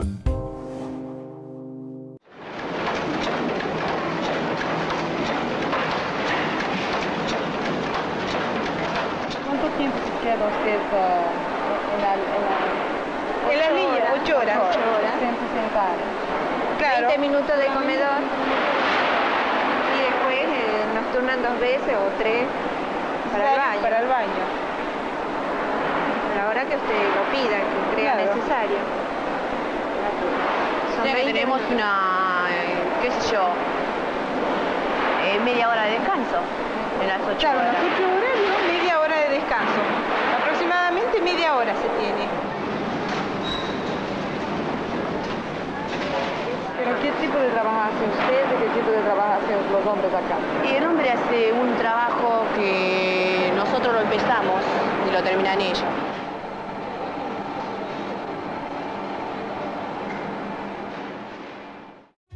Você, mulher que quer entrar para a política, agora pode contar com o Guia da Candidata. Um manual prático, feito pela Procuradoria da Mulher do Senado para ajudar em cada passo da sua jornada. A publicação mostra o que você precisa para começar.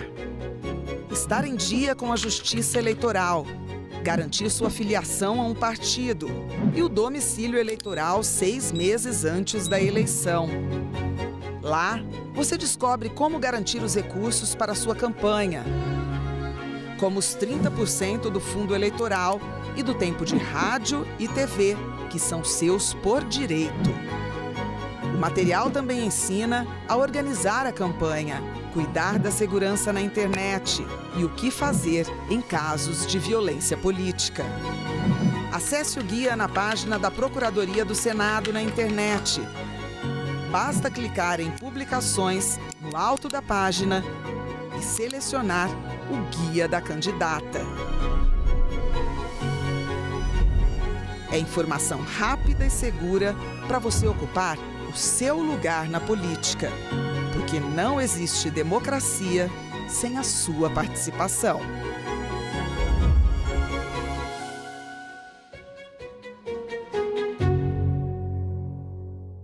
Trabalho escravo aumenta no país. Distrito Federal endurece penas para condenados.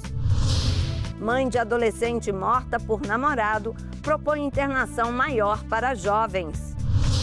Trabalhadores da cultura buscam garantia de direitos trabalhistas. Tudo isso você vê no Parlamento Brasil. Parlamento Brasil, toda sexta, 8h da noite, aqui na TV Senado.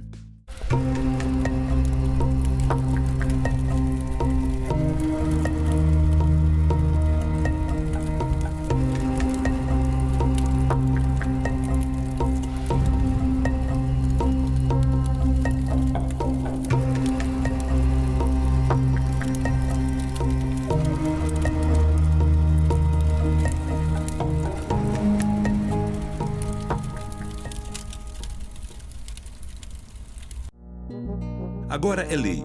A cerimônia do Quarupi, realizada no Parque Indígena do Xingu, no Mato Grosso, foi reconhecida como manifestação da cultura nacional. O Quarupi ocorre entre agosto e setembro, reunindo diversas etnias indígenas do Alto Xingu. Os temas do ritual são a morte e o luto, ao mesmo tempo em que se homenageia a memória de entes queridos. O Senado votou. Agora é lei.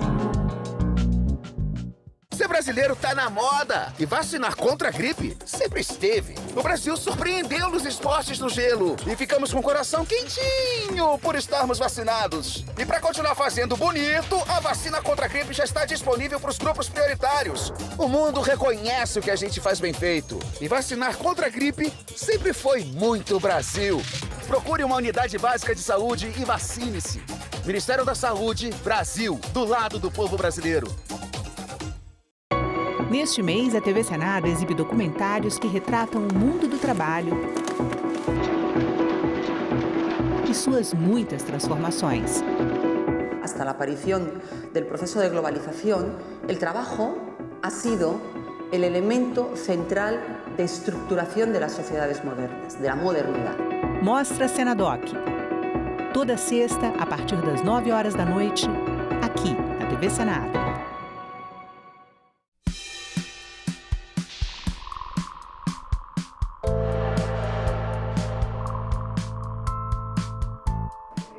Quero parabenizar a TV Senado pelos seus 30 anos tão exitosos, onde nós temos aqui a oportunidade, através da TV Senado, de levar os nossos eleitores, os nossos estados, as nossas atividades parlamentares, que é que nós estamos discutindo aqui em termos de leis, o que nós aprovamos, o que nós rejeitamos. Então, a TV Senado faz um papel essencial para a democracia brasileira. Parabéns, TV Senado, pelos seus 30 anos. Não é interessante uma ecovila chegar numa mata e desmatar para construir.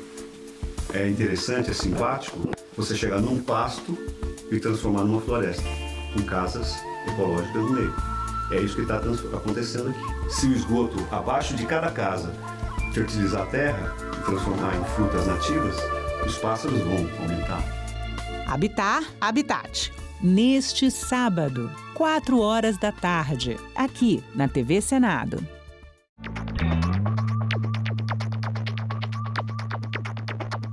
A gente também fala tupi.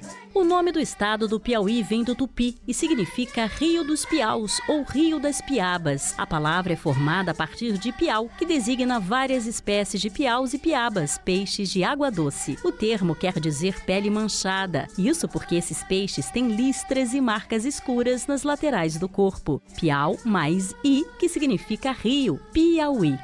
A gente também fala tupi.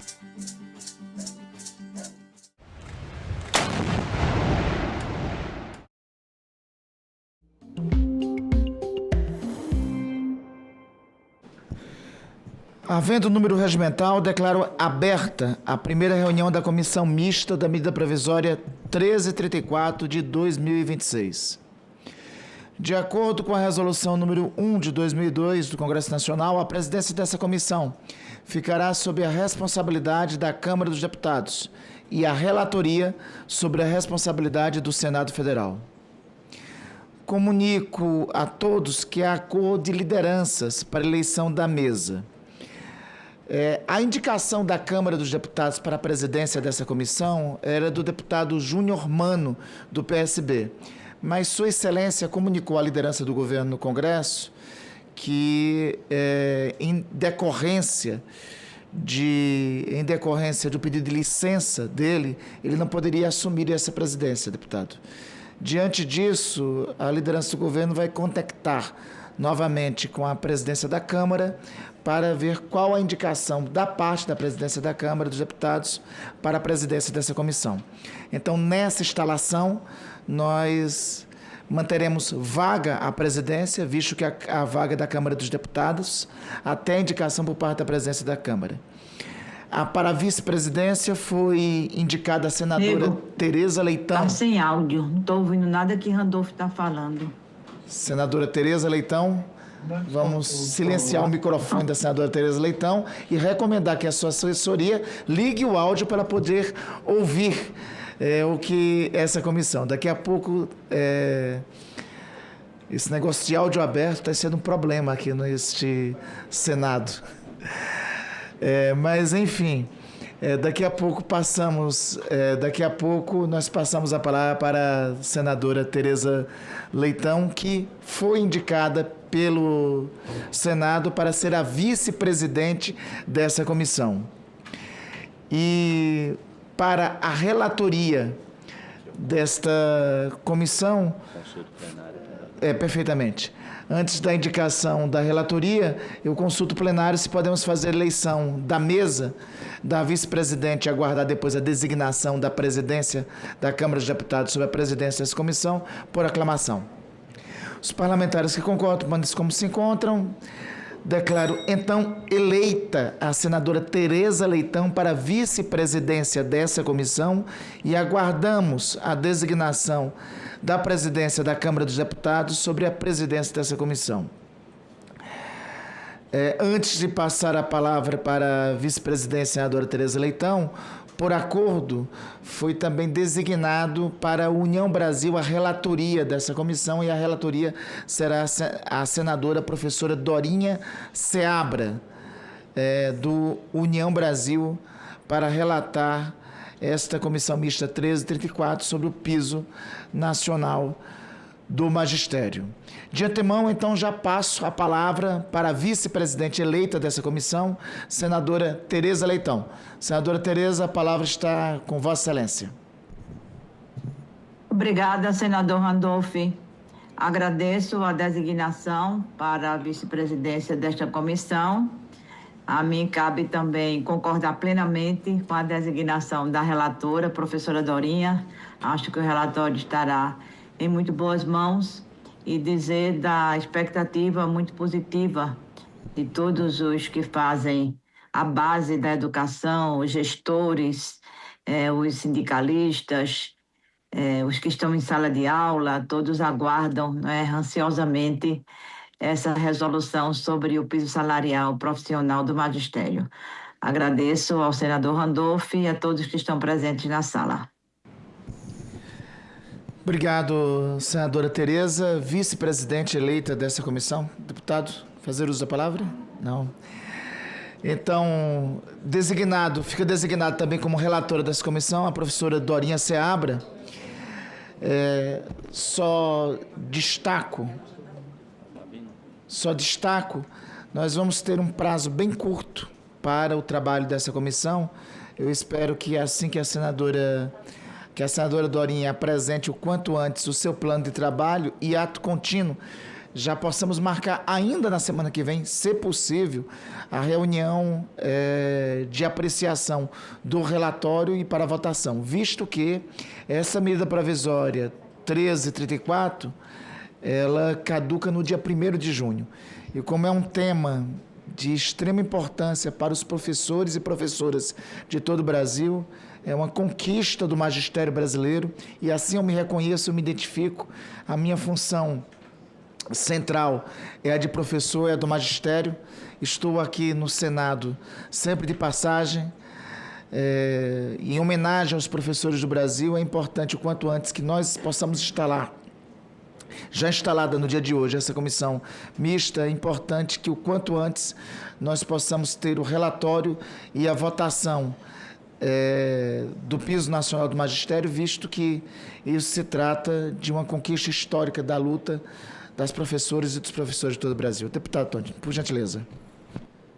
Presidente Randolfo, eu quero saudar Vossa Excelência e saudar a todos que estão participando desta comissão mista para a análise dessa medida provisória que visa o reajuste do piso salarial para o magistério da nossa educação básica.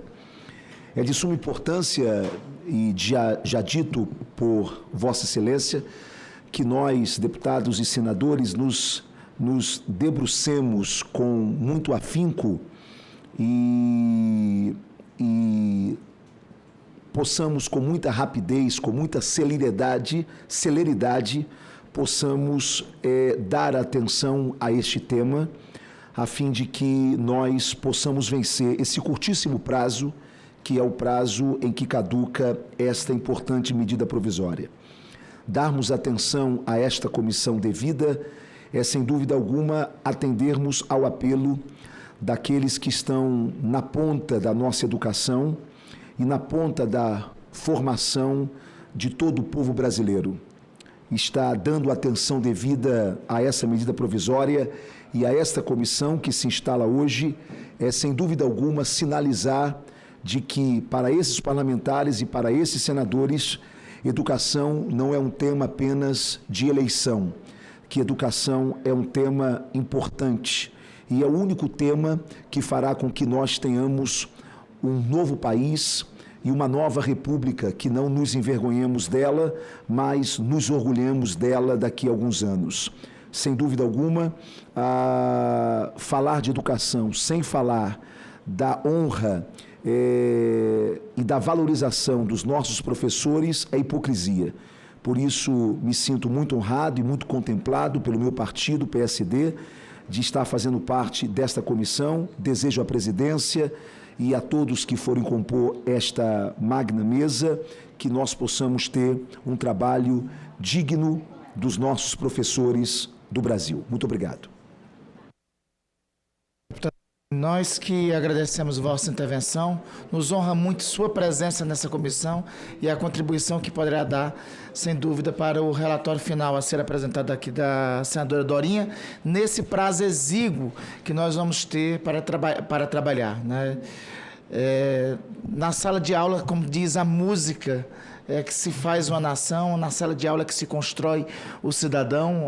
O piso nacional do magistério da educação básica é uma conquista histórica do magistério, mas é uma conquista histórica dos avanços que a educação brasileira tem tido nos últimos tempos. E eu diria que a principal conquista que os professores do Brasil tiveram no último período. Diante disso, eu convoco, então, a nova reunião dessa comissão, aí já para a apresentação do plano de trabalho e, se possível, do relatório da senadora Dorinha Seabra, para a próxima terça-feira, às 14h30. E aí, né, nós já teremos aqui a apreciação do plano de trabalho e do relatório da senadora Dorinha Seabra, relatora dessa comissão mista. Antes de encerrarmos nossos trabalhos, submeto a deliberação do plenário, dispensa da leitura e aprovação da ata dessa reunião. Senhores parlamentares que aprovam, permaneçam como se encontra. Aprovado. Nada mais havendo a tratar, agradeço a presença de todos, declaro encerrada a presente reunião de instalação da Comissão Mista Medida Provisória 1334 do Piso Nacional do Magistério.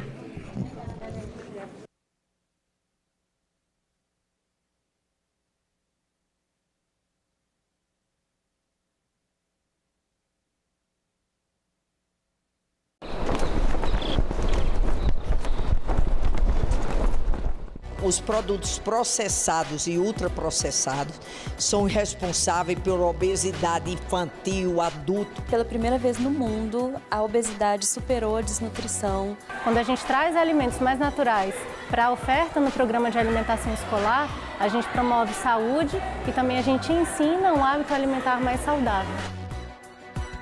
Em discussão. Hoje, 20h, aqui na TV Senado. As pessoas só vê preto como que é o principal legado da escravidão, é perceber pessoas pretas somente em lugar de servidão. Então você chega num lugar de poder, o cara acha que tu é o segurança, que tu serve o café, que tu é o cara do valet. O cara que estava procurando o cara do valet, ele olha, eu fiquei, pô, será que esse cara vai vir em mim? Eu não acredito. Ele não dá boa tarde, ele não fala nada, ele simplesmente pega no meu ombro, que eu estou de lado, e ele diz, ó, pega meu carro ali. Aí ele me entrega o papelzinho do valet. Aí eu falei, chamei ele de volta, vem cá. Não vou pegar teu carro, não. Aí o cara, por quê? Porque eu não dirijo carro de menos de 400 mil reais. Renato, esse cara correu para frente do carro, todo vermelho, porque ele era branco, assim, o rosto dele vermelho, pedindo desculpa, pelo amor de Deus, que aquilo nunca mais ia acontecer, que foi um erro mesmo, que ele cometeu isso, mas ele não queria fazer aquilo, não foi a intenção. Foi a intenção, mas fez na prática. Então, para uma forma de pedagogicamente constrangê-lo, nunca mais esse cara vai para um valet e ter um comportamento desse tipo, eu tenho certeza. Isso é o constrangimento pedagógico. 70% dos casos de agressão contra a mulher são presenciados por outras pessoas. Pessoas próximas, amigas ou mesmo desconhecidas, mas que podem fazer a diferença. Essa violência tem que acabar. Acolha, denuncie, ligue 180. Trabalho escravo aumenta no país. Distrito Federal endurece penas para condenados. Mãe de adolescente morta por namorado propõe internação maior para jovens. Trabalhadores da cultura buscam garantia de direitos trabalhistas. Tudo isso você vê no Parlamento Brasil. Parlamento Brasil, toda sexta, 20h, aqui na TV Senado.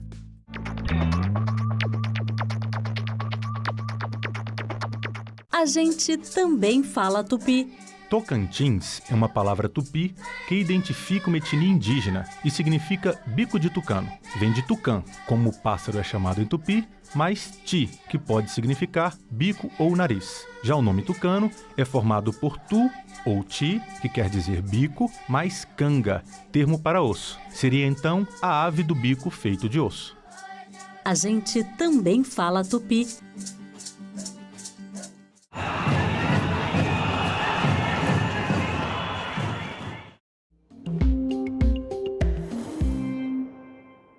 Nós vamos dar início à audiência pública. A nossa audiência pública com a presença hoje de pessoas convidadas que vão participar da nossa reunião. A audiência, o nome. Aqui. A presente audiência pública destina-se à realização de audiência pública com o objetivo de debater a escala 6x1 e a jornada exaustiva como formas de violência estrutural e econômica contra a mulher. Em atenção ao requerimento 21 de 2026 da Comissão Mista de Combate à Violência contra a Mulher, de minha autoria. E assim, começando este momento, eu convido para tomar assento à mesa as seguintes convidadas. A senhora Sandra Kennedy Viana, secretária nacional de Articulação Institucional, Ações Temáticas e Participação Política do Ministério das Mulheres.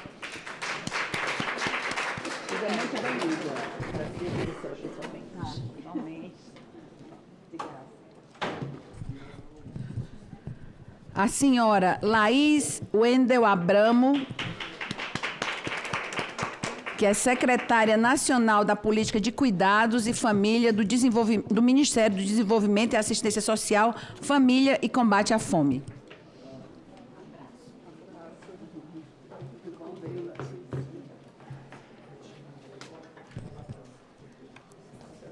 Participarão também de forma remota as seguintes convidadas: a senhora Jeane Salles Alves, que é auditora fiscal do trabalho do Ministério do Trabalho e Emprego, e a senhora Juvândia Moreira Leite, que é presidente da Confederação Nacional dos Trabalhadores do Ramo Financeiro, a CONTRAF, e a senhora Marilane Teixeira, economista e pesquisadora do Centro de Estudos Sindicais e de Economia do Trabalho do Instituto de Economia da Unicamp, CESIT. Antes de passar a palavra às nossas convidadas, comunico que essa reunião será interativa, transmitida ao vivo e aberta à participação dos interessados por meio do portal E-Cidadania na internet, no endereço senado.leg.br e-cidadania ou pelo telefone 0800 061 2211. Então, gente, assim, uma alegria estar recebendo aqui as nossas convidadas. A Laís já é uma parceira desde que iniciamos aí nessa empreitada da criação da política de cuidados, a gente tentando aqui no Legislativo dar nossa colaboração, e o Executivo também fazendo o seu papel, que é estruturar, né, que é uma questão muito nova essa discussão da política do cuidado. Então, a gente fica muito feliz. E antes da gente começar, gente, embora que seja uma comissão de combate à violência contra as mulheres, mas eu queria fazer aproveitar aqui esse momento e fazer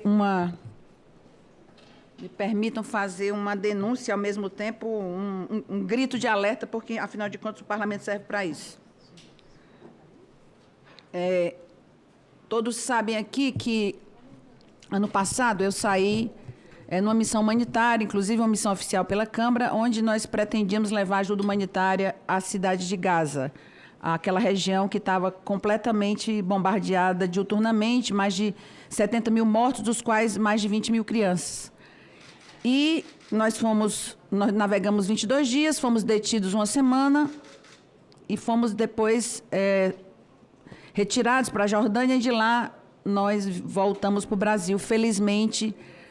Só que agora tinha uma nova flotilha saiu. Eu estava exatamente na Bélgica, num congresso de parlamentares de apoio à saída ela saiu primeiro pela Espanha. Essa segunda parada seria a Itália. E eu, sabendo que eles iam sair de lá, eu fui até lá para poder ver a hora do embarque, dar uma força, homenagear as pessoas que estavam indo. 4 dias depois, agora, na semana passada, nós tivemos a informação que 22 barcos, antes mesmo de chegar na ilha de Creta, eles foram abordados, interceptados, e as pessoas foram presas e levadas para um navio que os levou para a Grécia. 183 ativistas foram libertados, entregues ao governo grego, e 2 ativistas, que é isso que eu gostaria só de registrar aqui, que é o ativista Tiago Ávila, brasileiro, militante internacional de direitos humanos, e o Saif Abouchequé, que na verdade é espanhol, ele é espanhol a sua cidadania, mas ele é descendente palestino. Estão presos há alguns dias, já tiveram 2 interrogatórios e agora estão sem tempo de saída, por tempo indeterminado. Então, só para dizer que a gente espera que todas as medidas que sejam tomadas para que o Tiago Ávila volte para o Brasil em segurança, porque sequer ele estava nas proximidades de Gaza. Quando os barcos foram interceptados a chamada 500 mil milhas náuticas, que equivale a 1.000 quilômetros de distância. Estavam ainda chegando em águas gregas, em águas internacionais, e foram abordados pelo exército israelense, muito, muito longe de Gaza, inclusive. Então, eu queria fazer esse registro. Mas, agora, passamos a palavra às nossas convidadas. Eu queria começar com a nossa querida Laís. A Laís, que ela é a primeira secretária, digamos assim, efetivamente uma secretária nacional da Política de Cuidados e Família, do Ministério do Desenvolvimento e Assistência Social, Família e Combate à Fome, que é um dos ministérios mais vigorosos, né, num país como o Brasil, e principalmente nas opções feitas pelo governo, atual governo, que é do investimento importante, principalmente para a gente reduzir as desigualdades criadas pelo capitalismo, que não são desigualdades simples.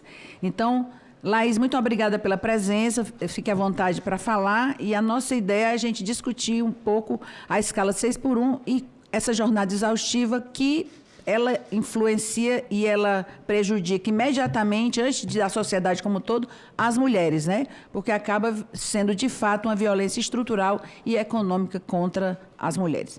Com você a palavra, muito obrigada pela sua presença e parceria, viu, Laís? Alô? Me escutam? Sim. Eu tenho que ligar aqui? Não. Alô? Bom, muito boa tarde, deputada Luiziane Lins, secretária Sandra Kennedy, todas as pessoas que participam aqui, as outras pessoas que estão virtualmente e todas as pessoas que estão nos ouvindo. Queria, em primeiro lugar, agradecer muito as palavras da deputada Luiziane, porque, efetivamente, nós temos tido uma parceria muito importante nesse processo.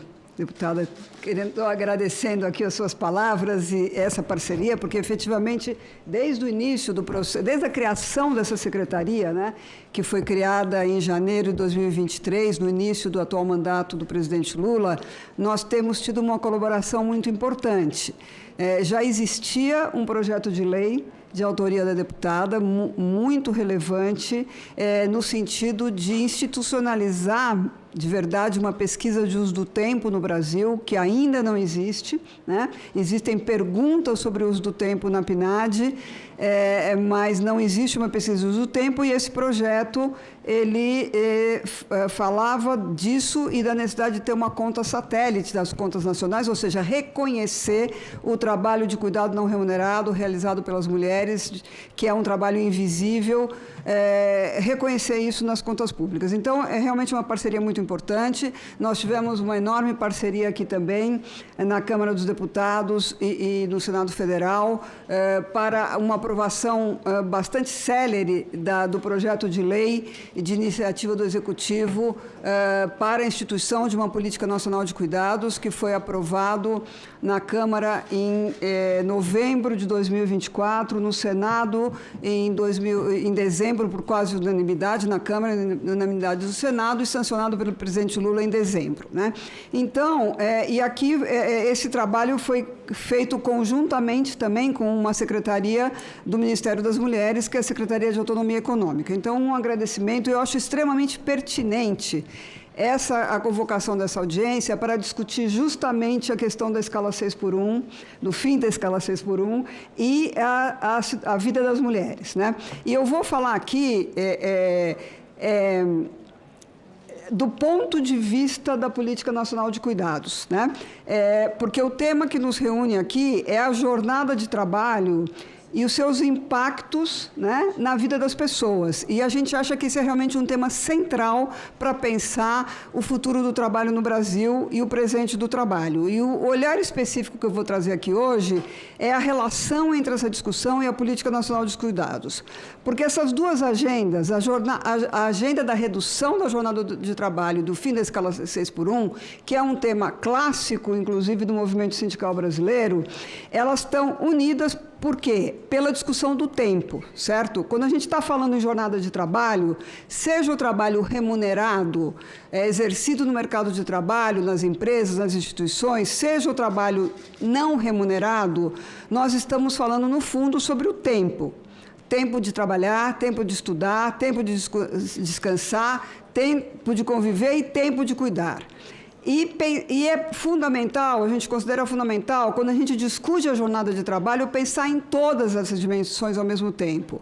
Porque cuidar da casa, das crianças, das pessoas idosas, das pessoas com deficiência, com doenças prolongadas, que exigem cuidados e apoios para as atividades da vida diária, exige tempo, e muito tempo, né?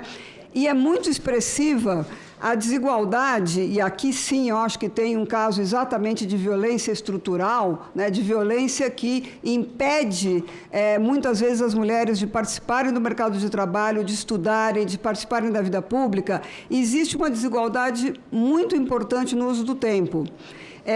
Principalmente, quando não exclusivamente, a partir do trabalho não remunerado das mulheres no interior das famílias, que se organiza o cuidado com as pessoas que demandam esses apoios e suportes para a realização das atividades da vida diária, como atividades tão simples como se alimentar, se vestir, tomar banho, andar pela casa e numa consulta médica, né? E cada vez mais as mulheres, nós mulheres, estamos, felizmente, né, isso também é resultado de muita luta, inseridas no mercado de trabalho ou nos bancos escolares, cumprindo suas jornadas educativas de formação profissional. Ou seja, a gente está falando aqui de uma dupla ou tripla jornada de trabalho. Uma parte é remunerada e outra parte é não remunerada.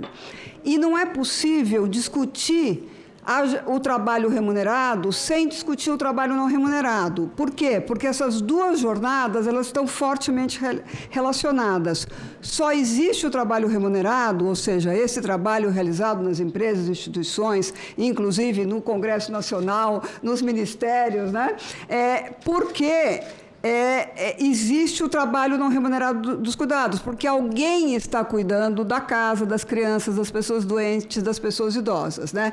E isso consta de uma resolução muito importante aprovada na Conferência Internacional do Trabalho, da Organização Internacional do Trabalho, em junho de 2023, que chama Economia do Cuidado e Trabalho Decente. E ela foi aprovada por consenso entre governos, organizações sindicais e de empregadores do mundo inteiro. E que diz muitas coisas, que tem que ter trabalho decente na economia do cuidado, que a economia do cuidado tem que ser caracterizada, mensurada, daí a importância de leis como a da deputada Luiziane, né? Mas ele diz o seguinte, uma das frases, duas que eu vou falar, que o trabalho, da mesma forma que a OIT definiu desde 1944 que o trabalho não é uma mercadoria, o trabalho de cuidados também não é uma mercadoria. E esse trabalho de cuidados é o trabalho que permite que todos os outros trabalhos sejam realizados, né? No fundo, o trabalho de cuidados é esse trabalho que sustenta o mundo, no fundo, né? O trabalho de cuidados é fundamental para o bem-estar das pessoas, para a sustentabilidade da vida, para a reprodução da força de trabalho. Sem esse trabalho de cuidados não existiria força de trabalho e para o funcionamento da sociedade e da economia, né? Então, é por isso que é muito importante vincular a discussão do fim da escala 6x1 e da redução da jornada de trabalho de 44 para 40 horas semanais, como é a proposta da PEC, né?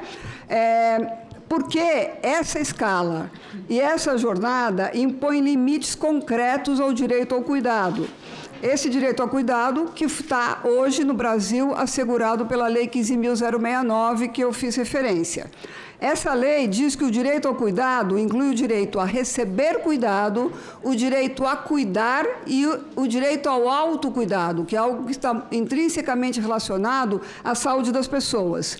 Então, uma jornada de trabalho remunerado com apenas um dia de descanso semanal impacta fortemente o direito ao cuidado nessas três dimensões, pois reduz o tempo para a convivência familiar e para o cuidado dos filhos, filhas, pessoas idosas, pessoas que precisam desses apoios na vida cotidiana, fragilizando vínculos, comprometendo o descanso necessário para a saúde e ampliando a sobrecarga cotidiana do trabalho. E nós sabemos que para as mulheres, né, secretária Sandra, muitas vezes a jornada não é de 6x1, é de 7x0.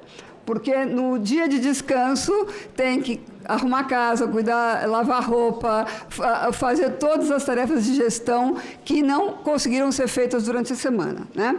Então, e estudos recentes reforçam essa relação, mostrando que jornadas mais extensas e menos flexíveis aumentam o nível de sobrecarga das famílias, ampliam desigualdades de gênero e reduzem o tempo disponível para atividades essenciais à reprodução da vida.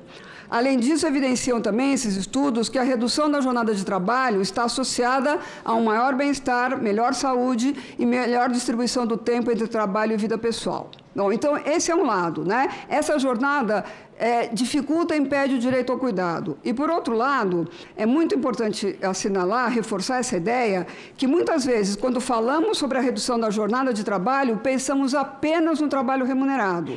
Isso, sem dúvida, é fundamental. Essa luta pelo final da escala 6x1 e pela redução da jornada de trabalho, ela é fundamental, mas não é suficiente. 60 segundos. 60 segundos. Pode ficar à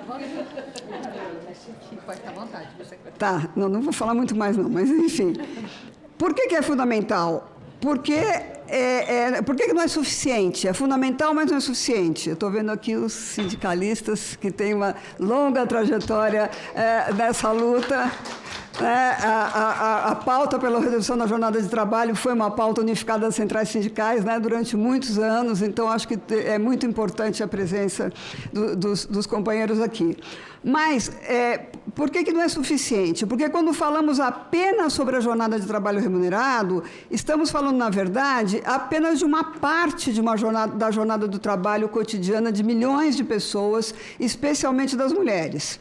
Nesses números, por exemplo, não estão incluídas as muitas horas diárias de trabalho não remunerado dedicadas aos cuidados da família. Pelos estudos da PNAD, em média, as mulheres trabalham 21,5 horas semanais. Se a gente soma isso às 44 horas, vira 65 horas e meia por semana, né? Então, ou seja, existe essa outra jornada invisível que também precisa ser enfrentada, né? Essa jornada de trabalho de cuidados não remunerado. É nesse contexto que entra a Política Nacional de Cuidados, né? E o Plano Nacional de Cuidados, Brasil que Cuida, que é um instrumento de implementação dessa política, que foi também instituído por decreto presidencial no ano passado, né? E esse plano, ele tem um conjunto de ações do governo federal com um orçamento de quase 25 bilhões de reais até 2027. E essas são conquistas que a gente considera muito importantes, porque incidem diretamente nesses elementos de violência estrutural contra as mulheres, que muitas vezes é impedir o exercício do direito das mulheres em muitos âmbitos da vida. Os serviços, programas e ações que constam do Plano Nacional de Cuidados, que é coordenado conjuntamente entre o MDS, o Ministério das Mulheres e o Ministério dos Direitos Humanos, tais como mais vagas em creches e escolas em tempo integral, cuidotecas, lavanderias coletivas, programas de atenção domiciliar das pessoas idosas, centros dias para pessoas idosas e pessoas com deficiência, entre outros, são 247 ações nesse plano, tem um duplo objetivo. Primeiro, avançar na garantia do direito ao cuidado para todas as pessoas que dele necessitem, enfrentando as lacunas e as desigualdades que hoje existem. Por exemplo, a creche. A creche é um serviço fundamental, mas a gente ainda não tem no Brasil a extensão da creche que a gente deveria ter para atender a todas as crianças de 0 a 3 anos que têm direito à creche, e tem desigualdades estruturais de renda, de classe, de território no acesso a esse direito. Então, a ideia é ampliar realmente o acesso a esse direito, né? E, ao mesmo tempo, bom, esses serviços têm um duplo objetivo, já falei, avançar na garantia do direito ao cuidado e, ao mesmo tempo, reduzir a sobrecarga de trabalho de cuidados não remunerado, que hoje pesa sobre as famílias e principalmente sobre as mulheres. A creche é um direito da criança, é algo que está na política educacional, mas ela também é o que libera o tempo da mulher para poder estudar, trabalhar, participar da vida pública, fazer o que ela quiser, né? E aqui, uma ideia fundamental é que e isso está previsto na lei, é o compartilhamento pela responsabilidade do trabalho de cuidado entre homens e mulheres dentro da família e entre as famílias, o Estado, o setor privado e a comunidade. O Estado como? Através dessas políticas públicas que possam garantir esses direitos e possibilitar que as pessoas possam cuidar com dignidade, né? Então, portanto, a política de cuidados também atua sobre a jornada de trabalho nesse sentido, porque ela está liberando, fortalecendo as famílias, redistribuindo responsabilidades que historicamente caíram sobre as mulheres e liberando o tempo das mulheres para outras atividades da vida. E aqui o que a gente acha é que, por isso que essa relação é tão intrínseca, não há garantia efetiva do direito ao cuidado com uma escala com uma escala 6x1, ou com jornadas de trabalho exaustivas, que muitas vezes são acrescidas às horas extras para completar o rendimento das famílias. E, por outro lado, a redução da jornada total de trabalho das mulheres e da sobrecarga que isso acarreta exige políticas públicas que redistribuam o cuidado. Por isso que a gente acha que tem essa relação muito forte, né? Então, eu acho que a gente tem que integrar nessa discussão o tempo de trabalho remunerado no mercado de trabalho, o tempo dedicado a esse trabalho de cuidados e o tempo da vida além do trabalho, que é a grande consigna, a grande força mobilizadora, né, dessa luta. Aqui tem também uma homenagem ao VAT, né, o movimento Vida Além do Trabalho, mas é pensar além do trabalho remunerado e não remunerado. Porque o trabalho não remunerado também pode ser exaustivo, também pode produzir violências e enfermidades. E do ponto de vista federal, do governo federal, a Política Nacional de Cuidados representa um avanço importante nesse sentido. Ela complementa e integra o debate sobre a jornada de trabalho, trazendo para o centro uma questão que historicamente foi invisibilizada, justamente essa questão do cuidado como um trabalho que consome muitas horas diárias de milhões de mulheres nesse país e como um tema estruturante da vida social e econômica, né? Não é um tema lateral. Então, eu queria encerrar reforçando um ponto. Durante muito tempo, o trabalho foi pensado apenas como produção econômica. Hoje, sabemos que isso não é suficiente. O cuidado é trabalho e é um trabalho que sustenta a vida. E a vida das pessoas também se organiza em torno do cuidado, do descanso, do convívio. E isso exige tempo. Discutir a escala 6x1, portanto, e a redução da jornada de trabalho, portanto, discutir qualidade de vida e igualdade. Não há justiça social nem desenvolvimento possível sem garantir às pessoas o direito de viver para além do trabalho, seja o trabalho remunerado, seja o trabalho não remunerado. É isso, gente. Obrigada.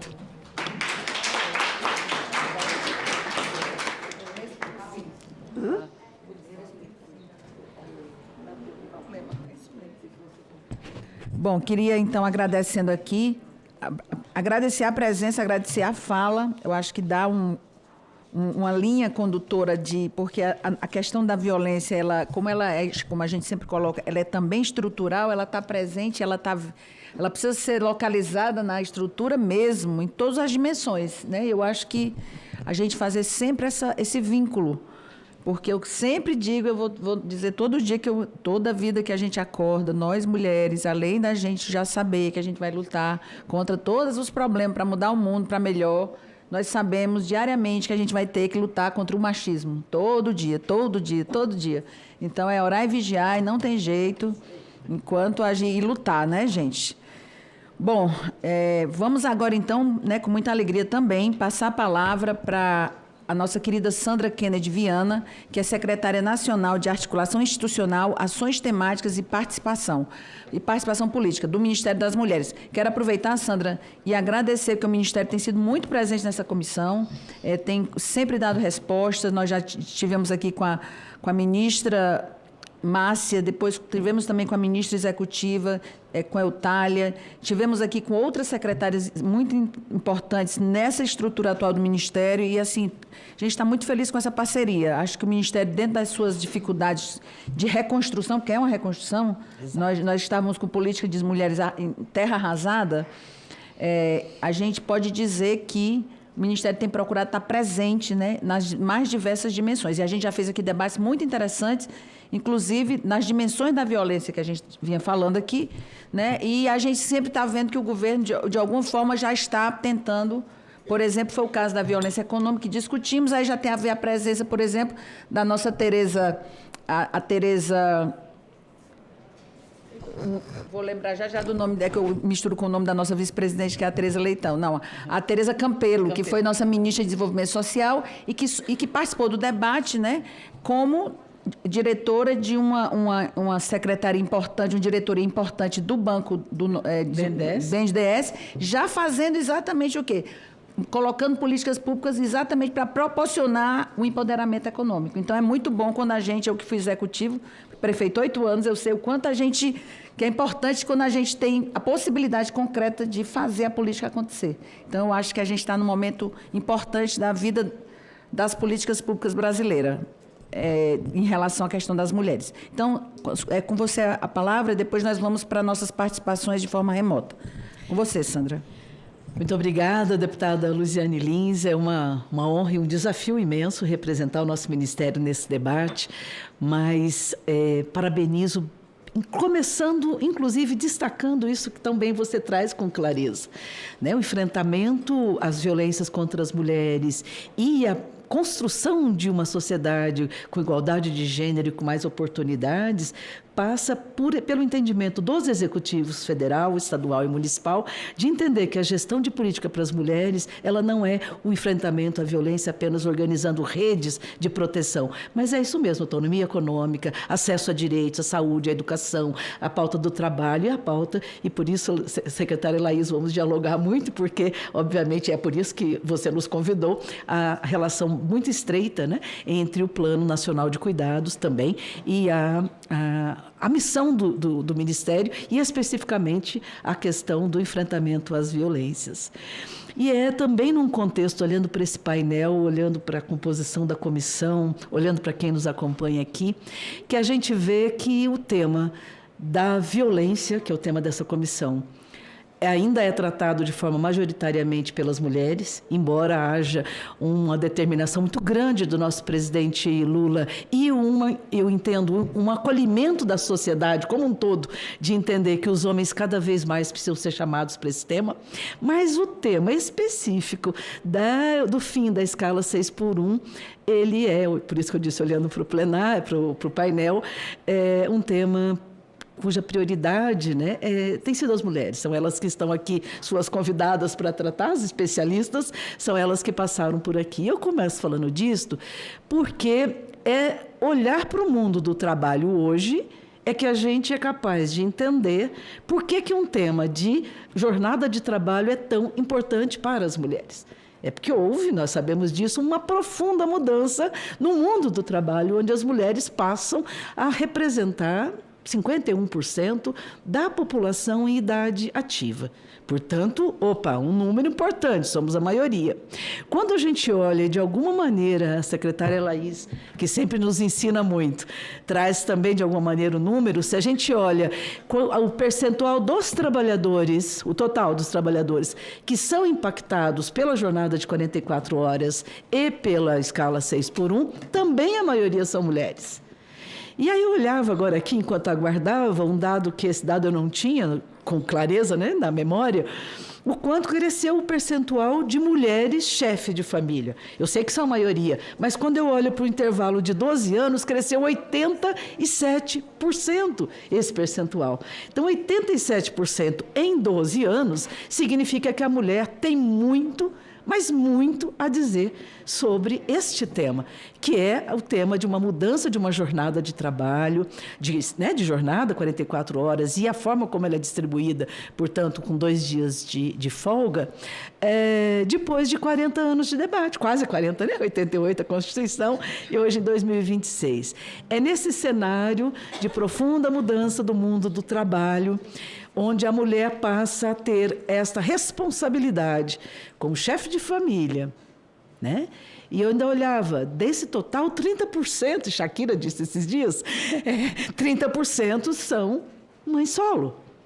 Então, muito assertiva essa comissão discutir isso, e o Brasil precisa discutir isso, porque as mulheres estão chefiando a maioria dos lares, 30% são sozinhas, são mães solos, são a maioria da população ativa, e, portanto, os senhores sindicalistas a quem eu saúdo muito, nós mulheres estamos, e aí falo na condição de cidadã, certamente somando muito a essa discussão que a sociedade faz. E na condição de secretária nacional, em nome da ministra Márcia, nossa presidenta e deputada Luiziane, trazendo o quanto que o Ministério está priorizando naquilo que a gente pode esta pauta. O que é priorizar naquilo que a gente pauta? É conversar com a gestora lá do interior do seu estado, dizer, olha, você é do estado tal, você é gestora tal.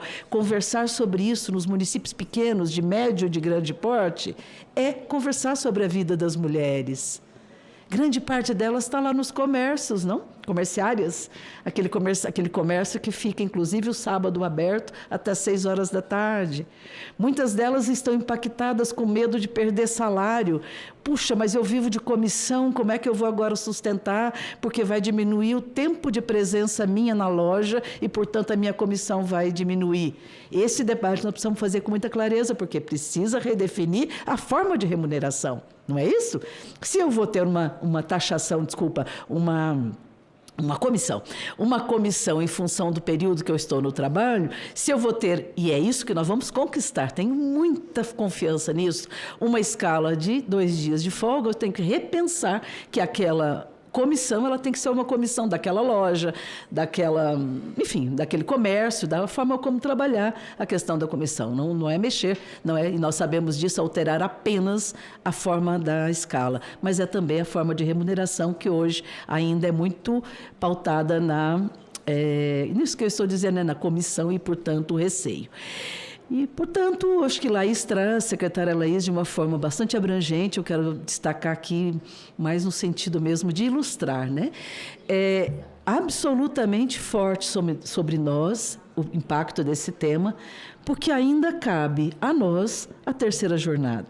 Então, tem um debate que é cultural com a sociedade, que é o enfrentamento ao machismo, mudança de comportamento, dividir o fogão, dividir o tanque, dividir o cuidado com as crianças, dividir o dia a dia da casa, que isso se faz não só por uma mudança, como que se diz? Natural, não, mas enfim, mas com indução, né? E quando a gente propõe a lei Maria da Penha vai à escola e começa a discutir com os estudantes a discussão de igualdade de gênero, a gente está querendo incidir sobre isso. Quando a gente sai agora de uma reunião com o Ministério da Cultura, onde a gente está querendo incidir sobre a lei nacional, a PNAB, que financia, que estimula ações culturais lá na ponta, para que elas tratem de igualdade de gênero e para que elas tratem do enfrentamento à violência, nós estamos falando sobre também incidir numa sociedade ainda extremamente machista. E o que é pior, né? O que é pior, isso nos assusta, tenho certeza que essa comissão acompanha, o quanto que pela influência da Deep Web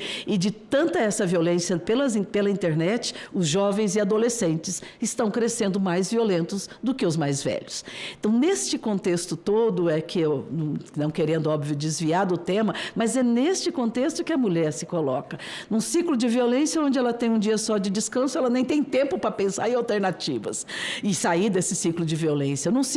Numa escala onde ela não tem tempo de se capacitar, de se formar e buscar autonomia econômica, capacitar no sentido de buscar alternativas de outras formações para sair, a partir da autonomia econômica, sair do ciclo de violência.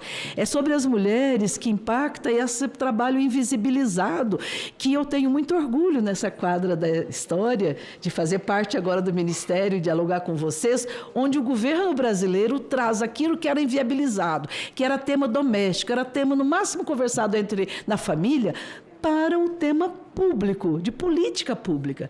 A sobrecarga das mulheres decorrente desse machismo, que não divide o trabalho cotidiano, deixou de ser um tema para ser tratado dentro de casa, passa a ser um tema para ser tratado no ambiente público, para ser tratado como política de governo. E com todas as estratégias colocadas, com orçamento robusto para 2027, tendo equipamentos aqui colocados, inclusive observei o presidente também destacando, não é, secretária Laís, a importância de ampliar as escolas em período integral, além das creches, né? Isso tudo é estrutural para que a mulher também possa reduzir a sua sobrecarga de trabalho. Portanto, a sobrecarga desta pauta ou desta escala e desta carga horária de 44 horas sobre a vida das mulheres, ela se dá, só sintetizando, neste momento, né, dessa quadra da história onde a presença nossa no mercado de trabalho é bastante diferente de pouco tempo atrás, maioria, num lugar onde os trabalhos menos remunerados ou mais precarizados é onde a maioria das mulheres está, na limpeza, no serviço doméstico, no comércio, portanto, impacta muito, muito, muito. E neste contexto de absurda escala, né, da violência doméstica, ou da violência contra as mulheres, onde também fortemente esta mudança na escala poderá impactar nas possibilidades da mulher ter um outro contexto de enfrentamento a estas situações. Então, o Ministério das Mulheres entende como prioritário a autonomia do cuidado, inclusive a própria secretaria vai mudar de nome, vai também incorporar como Secretaria Nacional no Ministério das Mulheres, além da autonomia econômica, a política do cuidado. Não é um tema simples, mas é para dizer assim, o quanto que, mais ainda, o Ministério das Mulheres quer discutir o trabalho não remunerado no contexto da sociedade, no contexto da política nacional e do plano nacional. Observando a sociedade brasileira, inclusive agora, no 1º de maio, a gente observa com muito otimismo que as mulheres estão absolutamente envolvidas comprometidas e com clareza de que o Brasil não vai quebrar, que a economia não vai ser prejudicada, vai ser reorganizada, como em outros momentos da nossa história, e é por isso que é possível pensar. É claro que, e aí nós vamos ouvir mestras, especialistas que vão falar depois de nós, com as quais a gente aprende muito, todos os estudos que apontam, seja os estudos sobre o cenário local do nosso país, seja os estudos internacionais, a gente tem clareza que dar esse salto de qualidade de vida para as mulheres, garantir esse tempo para as mulheres e para todos os trabalhadores e trabalhadoras, mas falando aqui para as mulheres, é fundamental, inclusive garantindo que o nosso país se desenvolva mais, que o nosso país prospere mais e que o nosso país, inclusive, enfrente essa absurda concentração de renda e de riquezas, né? Nesse contexto, eu agradeço imensamente uma fala inicial, podemos com certeza continuar dialogando, mas dizer o quão é importante para o Ministério das Mulheres estabelecemos como prioridade no nosso planejamento estratégico nos somarmos. E, deputada, nos somarmos a esse movimento. E também finalizo dizendo que esta ação, para nós, dessa comissão, estabelecer esta audiência, se coloca no contexto do pacto entre os três poderes, né? E é isso que a gente quer o tempo todo. O salto que nós estamos dando nesse momento da história é de que não é mais o executivo 60 segundos. Não vou me assustar dessa vez. Que é o pacto entre os três poderes, ou seja, o legislativo absolutamente envolvido, né? E essa comissão, de uma forma tão objetiva, do enfrentamento às violências, e também o judiciário e o executivo. Não é pouca coisa falar disso, é a primeira vez na história que a gente tem essa liderança, né, dos três poderes para enfrentar um problema. Então, é isso, sou muito otimista, acho que nós vamos poder estar nessa comissão a curto prazo, comemorando avanços como esses que a sociedade discute. Muito obrigada.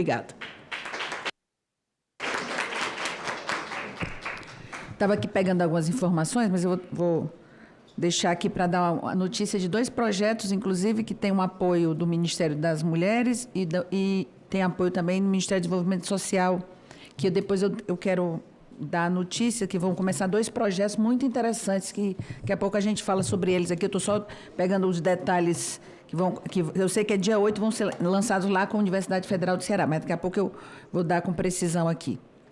Então, a gente vai agora passar a palavra, gente, que vai estar conosco agora, a Marilane Teixeira, que é economista e pesquisadora do Centro de Estudos Sindicais e de Economia do Trabalho do Instituto de Economia da Unicamp, CESIT. Eu queria também, né, fazer justiça aqui e registrar a presença, que já estava aqui e se perdeu, da representação do Sindicato dos Bancários de Brasília, muito obrigada pela presença, da FETEC, Centro-Norte, também presente aqui, da CONTRAF, da Central Única dos Trabalhadores e também da Central Única dos Trabalhadores Nacional, da CUT Nacional. Muito obrigada pela presença, é muito importante os sindicalistas sempre presentes aqui conosco. Obrigada. Bom, então agora, como eu falei, nós vamos agora ouvir, então, a Marilene Teixeira. Com a palavra, Marilene, seja muito bem-vinda e muito obrigada pela presença. Muito obrigada. Bom, boa tarde a todas as pessoas que nos acompanham. Cumprimentar a deputada Luiziane pela iniciativa, parabéns. Eu acho que um momento muito oportuno, né? Porque nós justamente estamos com esse tema em discussão no Congresso Nacional e na Comissão de Mérito, decidindo, inclusive, os próximos passos, né, em relação ao debate em torno do fim da escala 6 por 1 e a redução da jornada de trabalho, debate que gira em torno tanto da PEC como do projeto de lei que foi encaminhado pelo Executivo recentemente. Bom, eu acho que eu queria primeiro começar destacando que, de fato, quando a gente fala do tempo, né, o tempo virou, vamos dizer, uma moeda de troca e é um dos principais instrumentos de controle, né, das pessoas, da força de trabalho no capitalismo. E o tempo não é igual para homens e mulheres, né? Inclusive, quando a gente olha do ponto de vista da distribuição do tempo entre trabalho e o não trabalho, que a Laís trouxe muito bem, para os homens é comum você se deslocar do trabalho para casa e da casa para o trabalho de forma linear. As mulheres não tem absolutamente nenhuma linearidade disso. Então, tem digamos que no debate sobre a redução da jornada de trabalho e fim da escala, tem dimensões ocultas que a gente precisa, e somos nós mulheres que precisamos chamar atenção para isso e dar visibilidade. Primeiro é do deslocamento, né? Uma boa parte das mulheres depende de transporte coletivo, porque o transporte individual normalmente é mais acessado pelos homens. Fretados também é mais acessado pelos homens, porque trabalham em empresas mais estruturadas, né, de maior porte. E as mulheres, que são as maiores usuárias de transporte coletivo, ou mesmo tendo que se deslocar a pé, muitas vezes têm que deixar o filho ou a filha na creche, depois se deslocar para o trabalho, ou deixar com uma mãe crecheira, dependendo do horário, voltar no final da tarde. Então, há uma dimensão do tempo e de organização do tempo que fica aí entre o que é o trabalho reprodutivo, que é aquele que é realizado no âmbito doméstico, da família, que a Laís sintetizou muito bem, e essa dimensão do trabalho produtivo, né? Então, se nós somarmos, né, o que é o trabalho produtivo e reprodutivo, que hoje dá, em média, 58 horas para as mulheres e para os homens em torno de 50,3 horas, ou seja, uma diferença de 8 horas semanais, entre essas duas dimensões, para homens e para mulheres, a gente ainda considerar o tempo de deslocamento, sem dúvida nenhuma, para as mulheres ultrapassa 64%, 65%, considerando que nas grandes cidades o tempo de deslocamento pode significar de 1 a 4 horas, dependendo da localização e da moradia, e principalmente entre as mulheres mais pobres e que estão em condições de maior vulnerabilidade ou que trabalham, por exemplo, no meio rural e moram nos espaços urbanos, que a gente também não pode esquecer essa dimensão, né, dessa implicação. A outra questão que eu queria chamar a atenção é que a gente, quando a gente está falando de redução da jornada de trabalho, fim da escala, a gente parece que está só falando, se dirigindo ao setor formal. O setor formal no Brasil tem um peso importante, sem dúvida nenhuma, né? Ele é quase metade da força de trabalho, mas não podemos nos esquecer da outra metade da força de trabalho que está no trabalho doméstico não remunerado, que está no trabalho por conta própria e que está numa relação de assalariamento sem carteira de trabalho assinado, que corresponde quase a outra metade da população que está na força de trabalho. Assim como a gente considera que política de valorização do salário mínimo tem um efeito positivo sobre o conjunto da força de trabalho, que impulsiona também, mesmo quem está na informalidade, no trabalho por conta própria, de quando vai negociar o seu salário, tem como parâmetro o valor do salário mínimo, também se espera a mesma coisa em relação às pessoas que estão em condições de informalidade. Que o impacto da redução da jornada de trabalho também chegue no conjunto da força de trabalho. Nós temos hoje no Brasil mais ou menos em torno de 22 milhões de pessoas que trabalham acima da jornada regular, ou seja, acima das 44 horas semanais. Quero dizer, 45 horas ou mais. E em torno de 9 milhões desse total são de mulheres. E as mulheres, sem dúvida nenhuma, têm um impacto, vamos dizer, direto à redução da jornada de trabalho. Por quê? Porque, historicamente, os setores que conquistaram jornadas menores, que são, por exemplo, nós temos, tanto que a jornada média no Brasil é 39 horas, né? Porque você tem setores que têm 33, 36, 38, 40 horas. São justamente os setores mais estruturados e mais organizados sindicalmente e que, na sua grande maioria, exceto o setor bancário, que na sua composição da força de trabalho predominam os homens. As mulheres estão justamente nos setores menos estruturados, menos organizados sindicalmente e que foram deixados para trás, né? E que estão nessas jornadas de 44 horas ou mais em regimes de escala 6x1. Eu vou só destacar, né, o que são essas ocupações de mulheres, né, que estão nesses regimes. São vendedoras, faxineiras, operadoras de caixa, atendentes de loja e supermercado, alimentadoras de linha de produção, atendentes de lanchonete. Essas mulheres, 82% desse universo, trabalha entre 40 e 44 horas, sendo que em torno de mais ou menos a hora média é 44,4 horas semanais. E recebem, 84% recebem até 1,5 salário mínimo. Então, quando nós estamos falando de não só de tempo, né? A nossa luta pela redução da jornada de trabalho, ela tem um impacto importante, que é a geração de empregos, mas ela hoje, vamos dizer, a força mobilizadora dessa luta está em torno justamente do tempo, né? Ter mais tempo de vida, mais tempo para se dedicar à família, se dedicar aos cuidados, ao autocuidado, se dedicar ao lazer, ao entretenimento.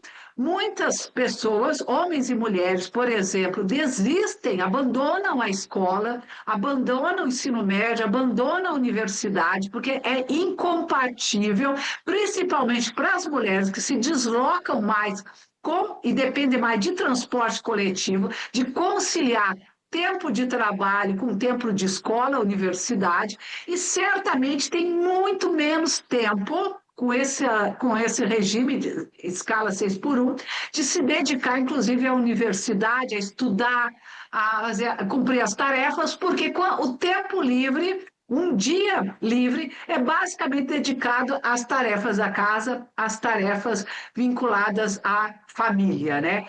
Então, eu acho que tem, vamos dizer, muitos benefícios, além da qualidade de vida, do bem-estar. As experiências que estão sendo realizadas no Brasil hoje, não são poucas experiências. Eu conheço experiência aqui em São Paulo, em Santa Catarina, no Rio Grande do Sul, em Mato Grosso, de redução da jornada de trabalho no setor de hotelaria, no setor de comércio, no setor de serviços. E os empregadores têm destacado os benefícios que eles têm recebido, porque os trabalhadores, as mulheres, os homens, trabalham com mais ânimo, mais proativos, têm mais disposição e mais criatividade. E sem dúvida nenhuma, os segmentos, vamos dizer, mais afetados, que é esse setor de comércio, serviço, telemarketing, porque o telemarketing, embora tenha uma jornada de 6 horas diárias, seja predominantemente de mulheres, ele tem uma 60 segundos.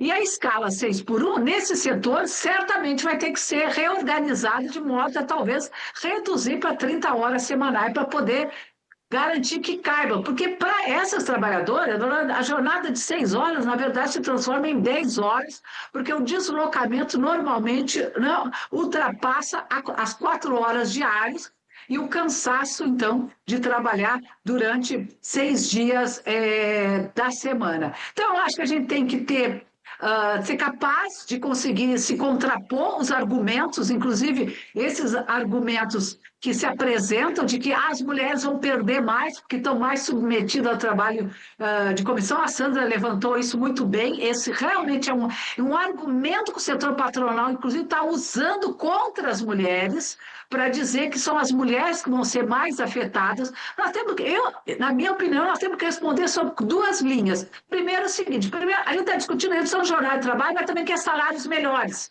que é a valorização salarial. Nós queremos fazer essas 2 discussões, mas de maneira alguma nós queremos incompatibilizar ou tornar incompatíveis essas 2 possibilidades. Rendimentos melhores com uma jornada menor. Nós queremos conquistar tudo. E para encerrar, eu acho que essa é uma luta fundamental para nós. Eu acho que a sociedade, a população, a classe trabalhadora, ela tem que se dar conta que a luta vale a pena. Se a gente conquistar a redução da jornada de trabalho, eu acho que dá uma sinalização, um ânimo para o conjunto das pessoas de que vale a pena lutar, sim, e que a gente está conquistando melhores condições de trabalho. Muito obrigada, deputada, pela oportunidade. A gente aqui que agradece, Marilane. Sempre é importante a luz, jogar essa luz da economia, né, como boa marxista, jogar a luz, a questão da economia como uma questão fundamental para nós mulheres, que também não adianta a gente aprovar a escala 6x1 numa perspectiva igualitária e daí sermos sobrecarregadas sem poder usufruir dela, né? Porque muitas vezes significa para muitos, principalmente o trabalho invisível, ter mais tempo em casa, consequentemente ter mais tempo ocupado com o trabalho invisível, que é exatamente o cuidado que a gente fala aqui. Ou seja, ter mais tempo para cuidar de todo mundo da família. Não é isso, a mulher também tem que ter mais tempo para cuidar dela mesma, porque senão ela vai ficar mais sobrecarregada ainda dentro de casa, né? Então, assim, não mais do que o trabalho, mas é uma sobrecarga porque se soma, né? Então, assim, só para a gente dar esse toque. Eu vou fazer duas informações aqui, né? Daqui a pouco eu dou a outra informação, mas eu queria registrar, porque para nós é motivo de muita alegria. Em primeiro lugar, eu queria registrar que no dia 8 de maio, das 8 às 18 horas, no Centro Cultural do Bom Jardim... Não, primeiro eu vou começar com que vai ser o seu agradecimento, Sandra. É o seguinte, eu queria informar aqui um projeto de lei chamado Arretadas em Rede, Livres de Misoginia, que foi viabilizado por meio de uma emenda parlamentar de nossa autoria, junto ao Ministério das Mulheres. Sandra, agradeço o Ministério, nós viabilizamos, que é um projeto que ele tem como a ideia, o objetivo central, o fortalecimento de redes de proteção e enfrentamento à misoginia e à violência política de gênero no ambiente digital. Eu sou dessa área de comunicação, sou professora da Universidade Federal do Ceará, né, licenciada, mas a gente tem colaborado muito nesse debate na universidade, porque a gente precisa utilizar o ambiente digital e também, por ser também autora do projeto de lei que a gente chama de Lei Lola, que é dar à Polícia Federal a responsabilidade de investigar os crimes de misoginia na rede. A gente está desenvolvendo esse projeto junto à Universidade Federal do Ceará, em parceria com o Ministério das Mulheres, e nós vamos ter a abertura desse projeto no dia 8 de junho de 2026, às 9 da manhã, no auditório da reitoria da UFC. Então, nós estamos muito felizes, porque nós temos uma equipe de execução que é composta a coordenação do projeto é a professora doutora Priscila de Souza Aquino, professora que é da UFC, a professora doutora Elaine Rodrigues, que é da UNB, uma parceria, um convênio de cooperação técnica com essas duas universidades, e a professora doutora Glícia Pontes, da Universidade Federal do Ceará, do curso de Comunicação Social e Jornalismo. Pois então, daqui a pouco a gente vai para o outro projeto também, que quero agradecer de pronto, que é exatamente um projeto juntamente, em parceria com o Ministério do Desenvolvimento Social. Então, já a gente vai dar essa informação, que para nós é muito importante celebrar na prática a extensão universitária, porque como professora eu sei que é um dos pilares importantes essa troca da universidade, do saber acadêmico, da intelectualidade com exatamente a sociedade, essa troca, né, com experiências concretas dentro do ambiente da cidade, do Estado, que é onde a vida acontece, né?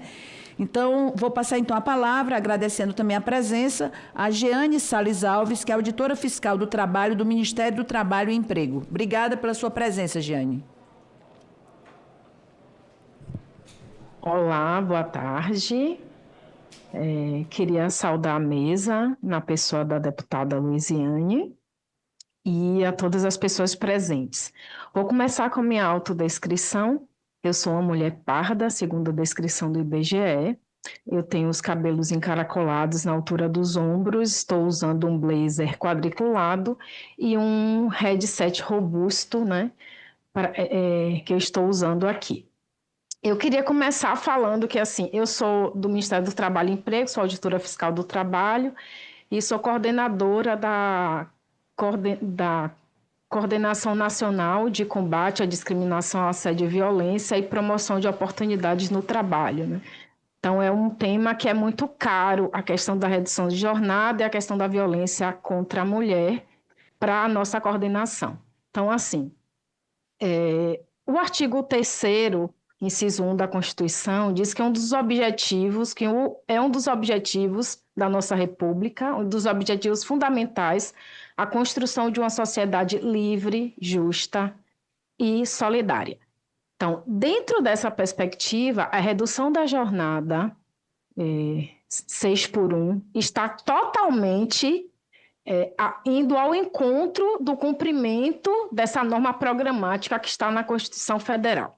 E isso tem muito a ver com o que foi colocado já antes sobre a questão do cuidado, que a gente vai discorrer a partir de agora. O Brasil, segundo o Fórum Econômico Mundial, está na 72ª posição no mundo em relação à diferença de gênero.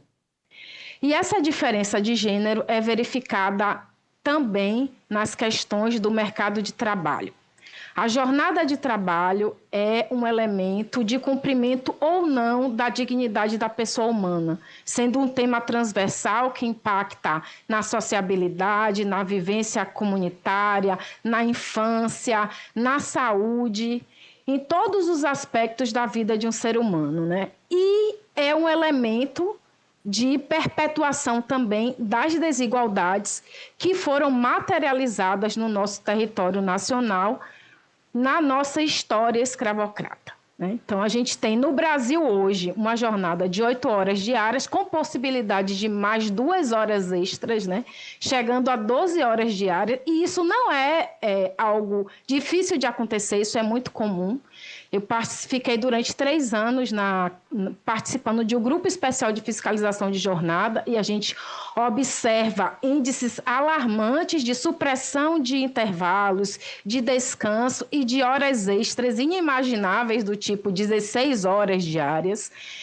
E esse tipo de fiscalização que o Ministério do Trabalho tem realizado só é possível através da implementação do REP, né, do Registro Eletrônico de Ponto, a partir de 2009. E a gente tem identificado excessos que são plenamente desumanos, né? Isso demonstra que no Brasil ainda existe um padrão meio predatório de gestão da força de trabalho, né, com esses excessos e essas supressões. O corpo ainda é visto como uma máquina de produzir e que não seria digno, né, de vitalidade e de cuidados, né? Isso faz com que os trabalhadores quebrem. E que sentido? O adoecimento no Brasil, em 2025, foi 4,12 milhões de afastamentos, segundo o Ministério da Previdência Social, né, de trabalhadores afastados em função de doenças ocupacionais. No caso das mulheres, esses adoecimentos são principalmente osteomusculares e transtornos mentais, né? Isso tudo tem muita relação com a jornada e com a questão do cuidado. Tá? Então, vamos pegando esse fio do raciocínio. A gente tem hoje um cenário de uma revolução 4.0, em que tem o incremento da tecnologia, a aceleração da produção, da informação, do fluxo de dados, mas a gente não observou ainda esse reflexo em ganho efetivo de redução de jornada para a classe trabalhadora. Vou dar um exemplo. Em 1917, havia a busca por jornadas de 8 horas, na greve geral de 1917. Nós estamos em 2026 e nós ainda temos uma jornada de 8 horas, mesmo com toda essa mudança que aconteceu em função dessa revolução tecnológica que vem acontecendo, né? Então, o que é que a gente tem, na verdade? É um tempo que está em disputa. É um tempo de trabalho e um tempo também que o trabalhador e a trabalhadora precisa destinar para questões que estão além do trabalho, né? E o cuidado precisa estar agregado nessa questão do direito ao tempo. Segundo dados da OIT, 708 milhões de mulheres estão fora do mercado de trabalho, isso dados de 2024, em função de demandas de cuidado. 708 milhões de mulheres no mundo, dados de 2024. No caso do Brasil, segundo dados do DIEESE, 30% das mulheres estão fora do mercado de trabalho e a justificativa dada é exatamente essa. Serviços domésticos, cuidado com filhos, idosos e pessoas com deficiência sob seus cuidados. O que é que essa questão impacta nas mulheres?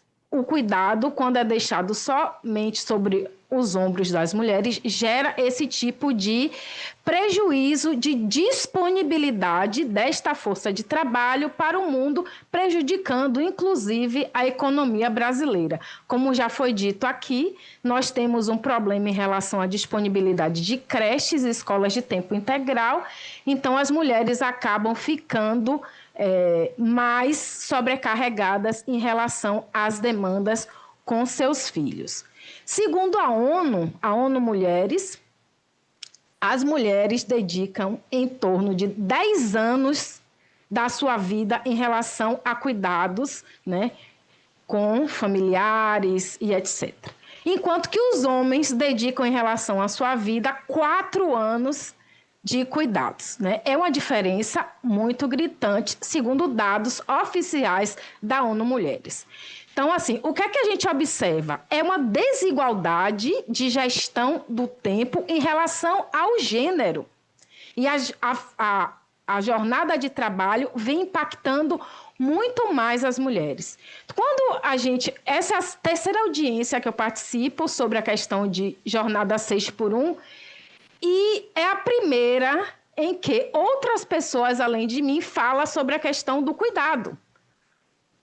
O cuidado precisa estar amplamente contemplado dentro das discussões de redução de jornada no Brasil.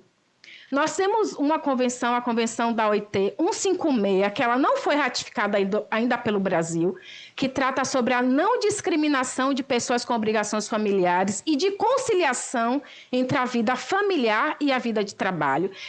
É muito importante que essa convenção seja ratificada no Brasil, porque vai ser mais um instrumento jurídico internacional para que seja compatibilizada essas obrigações que devem ser de todos os gêneros em relação às questões de cuidados, tá? E aí tem um elemento que eu queria trazer muito importante, que vem da Lei 12.288/2010, que é o Estatuto da Igualdade Racial, que no seu artigo 2º fala do direito de participação. Direito de participação na sociedade, na comunidade, nas questões políticas, educacionais e culturais. Essa lei, Estatuto da Igualdade Social, da Igualdade Racial, ela traz, então, esse direito de participação que a gente não pode esquecer. Numa jornada 6x1, 8 horas diárias, ainda com as questões de deslocamento que a doutora Marilene trouxe aqui, é impossível para essa população, que são os mais vulneráveis, efetivamente participar da comunidade, 60 segundos. Participar da democracia, né, que está colocada no Brasil. Então, concluindo, essa gestão de força de trabalho, esse direito ao tempo e essa gestão de tempo atual, ela é um elemento de violência de gênero e provoca desigualdade de oportunidades e de permanência e entrada no mercado de trabalho no que diz respeito às mulheres. Então, se a gente vai falar de redução de jornada, nós precisamos também de estratégias outras, e o Estado precisa estar implicado nisso, estratégias outras de equidade de gênero no quesito cuidado. Então, eu fico aqui, agradeço pela atenção. Obrigada. Muito obrigada por sua participação aí, Giane Salles Alves, auditora fiscal do Trabalho do Ministério do Trabalho e Emprego. E antes da gente ir para a nossa última fala, eu gostaria também agora de agradecer também, né, de aproveitar e divulgar o evento de abertura do projeto Cuidado como Direito, Desenvolvimento Econômico e Reconhecimento Jurídico do Trabalho Invisível das Mulheres. Isso aí vai se viabilizar também, foi viabilizado com emenda de nossa autoria, de apoio à Universidade Federal de Ceará, para desenvolver no programa Escola de Extensão da Faculdade de Direito da Universidade Federal de Ceará. Então, esse projeto, ele tem a participação efetiva e tem a coordenação da professora doutora Lara Capelo Cavalcante e da professora, que é da UFC, a professora doutora Lara, e a professora doutora Vânia Sierra, que é da Universidade Estadual do Rio de Janeiro. Então, tem sido muito rico, viu? nossa secretária Laís Abramo. Inclusive, a gente já agradece, porque essa parceria com o Ministério do Desenvolvimento Social, que Vossa Excelência, inclusive, vem representando. Então, eu fico muito feliz de estar aqui, exatamente no momento, celebrando também se fala tanto dessas emendas parlamentares aí, mas, assim, elas podem estar sendo viabilizadas efetivamente como espaços importantes, inclusive, de uma espécie de laboratórios com a supervisão da universidade de políticas públicas, ensaiando também como uma espécie de incubadoras de políticas públicas efetivas que podem ser viabilizadas, e a gente está num processo desse. Já aconteceu anteriormente, também com a ajuda com a colaboração de emendas parlamentares nossa. Esse aí finalizou e nós já estamos num outro momento, cada vez mais ampliando, inclusive, a participação e os olhares sobre essa política, né, tão inovadora e, ao mesmo tempo, desafiadora por ser nova, né?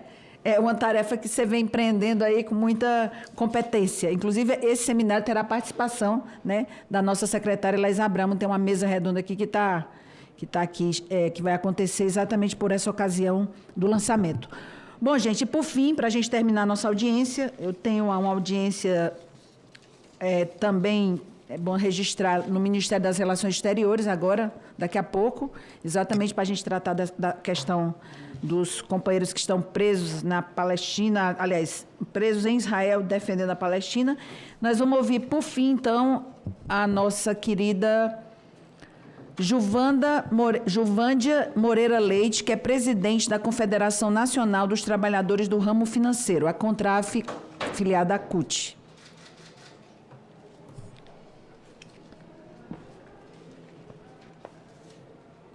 Quero cumprimentar a presidenta da comissão, a deputada Luiziane Lins, cumprimentar também a vice-presidenta Tereza Leitão e todas as parlamentares que compõem essa comissão, dizer que ela é bastante importante para todas nós, mulheres brasileiras.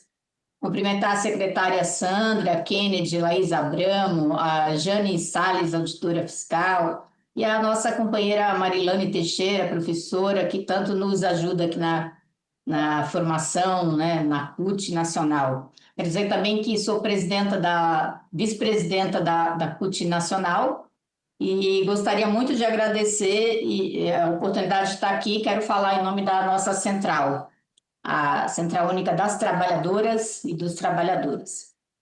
Bom, essa audiência ela é extremamente importante. Eu ouvi aqui todas as falas muito bem, muito assertivas, trazendo vários aspectos, mas todas nós sabemos, né, pelas estatísticas, pelos estudos, que as mulheres têm uma jornada semanal maior que a dos homens, porque tem uma jornada de trabalho reprodutivo, de trabalho em casa, que chega a 21 horas semanais. Quando se soma com a jornada de trabalho, isso dá uma jornada de, como disse a professora Marilane, mais de 8 horas. As mulheres estão no mercado de trabalho com salários menores, e está aqui a secretária Sandra, do Ministério das Mulheres, do governo do presidente Lula, que lançou a Lei da Igualdade Salarial, que para a gente também é muito importante para reforçar a nossa luta pela igualdade salarial, as lutas que nós fazemos na mesa de negociação, essa comissão que fala de violências. Então, assim, nós vemos que as violências não são uma violência, somente uma violência física, que já é muito grave, o feminicídio está aí como resultado dessas violências todas, como jornadas extenuantes também são uma forma de violência. Eu acho que é muito bem aplicado esse tema nesta comissão, nessa audiência pública. É também uma forma de violência. E outro dia eu estava num debate, deputada, e convidadas aqui, todos que nos assistem, né? Estava num debate que uma companheira falou assim: não, nossa jornada não é 6x1, nossa jornada é 7x0. Porque, veja, depois que nós retornamos para casa, nós temos que lavar roupa, limpar a casa, cuidar dos filhos, da lição escolar, enfim, dos familiares, né, dos idosos, levar as crianças ao médico. Ou seja, tem toda uma jornada. Preparar, às vezes, o almoço, o jantar da semana toda. Então, Veja, nós temos uma jornada, muitas vezes, que é 7x0. Então, é urgente reduzir a jornada legal. É urgente e vai beneficiar muitas mulheres. A Organização Mundial da Saúde diz que essas jornadas extenuantes levam ao adoecimento. Isso é fato, tá? Levam à chamada síndrome do burnout. Não é, professora Marilane, que está aqui, que debate também esse tema. Veja, leva ao adoecimento. O Ministério da Previdência disse, como disse a nossa auditora fiscal aqui, que o Ministério da Previdência deu um dado esse ano sobre adoecimento psicológico, motivos do adoecimento mental, que 63% dessas adoecidas são mulheres. Por quê? Porque tem veja, se a OMS diz que a jornada extenuante causa adoecimento mental, causa burnout, cansaço extremo, e o Ministério está constatando isso nos afastamentos. Porque as mulheres têm uma jornada semanal que é ainda maior, além da jornada de trabalho fora de casa, a jornada dentro de casa. E quando você tem que se qualificar, ter que estudar, você tem uma tripla jornada, muitas vezes, e, portanto, é urgente, inclusive para nós mulheres, essa redução, esse fim dessa escala extenuante, que é a escala 6x1, de não ter, no mínimo, 2 dias de descanso, como é o mínimo necessário. Né? Veja, nós evoluímos com os avanços tecnológicos, com o advento da inteligência artificial, mas nós precisamos trazer essa evolução, distribuir os ganhos dessa evolução com toda a população. E, nesse caso, as mulheres serão muito beneficiadas. Nesse caso, não é só as mulheres que são beneficiadas, são as famílias que são beneficiadas. E aqui vocês falaram também da política do cuidado, que a Laís Abramo tocou e abordou muito bem, da necessidade de nós compartilharmos as tarefas domésticas, de discutirmos as relações compartilhadas, de criarmos um novo modelo de relacionamento, um novo modelo social, né, que é civilizatório, que é fraterno. Veja, é necessário avançar e evoluir em todas essas questões para que de verdade a gente não tenha o adoecimento, para que de verdade nós não tenhamos o absenteísmo, que isso também, esse adoecimento, essas jornadas extenuantes levam ao absenteísmo, à falta. Você falta o trabalho mais vezes. Leva ao encarecimento do SUS, né, da política de saúde. Você tem um gasto maior com o adoecimento da população, dessa parte da classe trabalhadora tão importante. Leva à ausência dessas mulheres no mercado de trabalho, porque você também... o ano passado, deputada, a CUT fez uma pesquisa junto com a Vox Populi, com quase 4 mil brasileiros e brasileiras, da PEA e da não PEA, portanto, formais, estão no emprego informal, e quem está em casa, e as mulheres falavam, as que não estão no emprego formal, que não estão trabalhando, ou no emprego informal, elas dizem o seguinte: eu gostaria muito de voltar a trabalhar.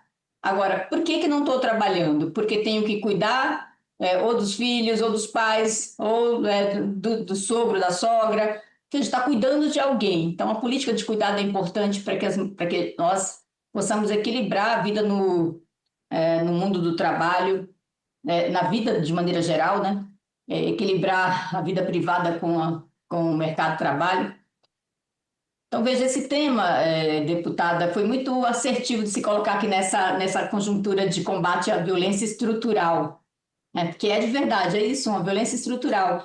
E com novas, e tem outras questões a serem olhadas aí no que diz respeito às mulheres. Veja, quando se cresce os avanços tecnológicos, o uso da inteligência artificial, essa área da tecnologia, hoje a gente encontra muito poucas mulheres formando nessas áreas. Também é importante e necessário. Veja, eu venho de uma categoria que tem metade de mulheres, mas que tem uma área que cresce muito, que é a área da tecnologia, e que a presença das mulheres é muito pequena, é 33%, quando que na categoria de maneira geral é metade, é quase metade.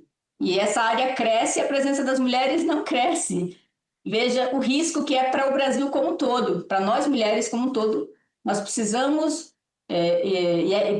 do Congresso Nacional, do comprometimento, e a deputada que é muito comprometida com essa luta, tanto que está nessa comissão, e todas que estão aqui, as debatedoras, veja, nós precisamos nos empenhar para que as mulheres de verdade tenham a mesma condição e equidade e igualdade de oportunidades, né, na vida, no trabalho, e a redução da jornada, o fim dessa escala extenuante é extremamente importante para a gente, é urgente, salutar, nós temos que acompanhar, nós da CUT temos feito campanha exatamente engajando toda a nossa base, não só a base que está trabalhando na escala 6x1, mas também a base que já teve redução, porque é importante que todos avancem, ninguém é uma ilha, né? É preciso que todos e todas avancem para que, de verdade, a gente consiga melhorar as condições de vida da população brasileira, da classe trabalhadora. Então, veja, parabéns, eu encerro aqui parabenizando por essa iniciativa, dizendo que nós estamos fazendo campanha para que essa pauta seja aprovada o mais rápido possível, dialogando com as nossas bases, elaborando, nós temos um conjunto de atividades a ser feita nesse período, também dialogando com as mulheres, dialogando com esse conjunto de pautas que elas estão todas interligadas, e as falas mostraram muito isso. O interessante de ver é que essas falas mostram o quanto que uma coisa está interligada com a outra, o fim da escala 6x1, com a política de cuidados, com a necessidade das relações compartilhadas, com a necessidade do cuidado da saúde, do fim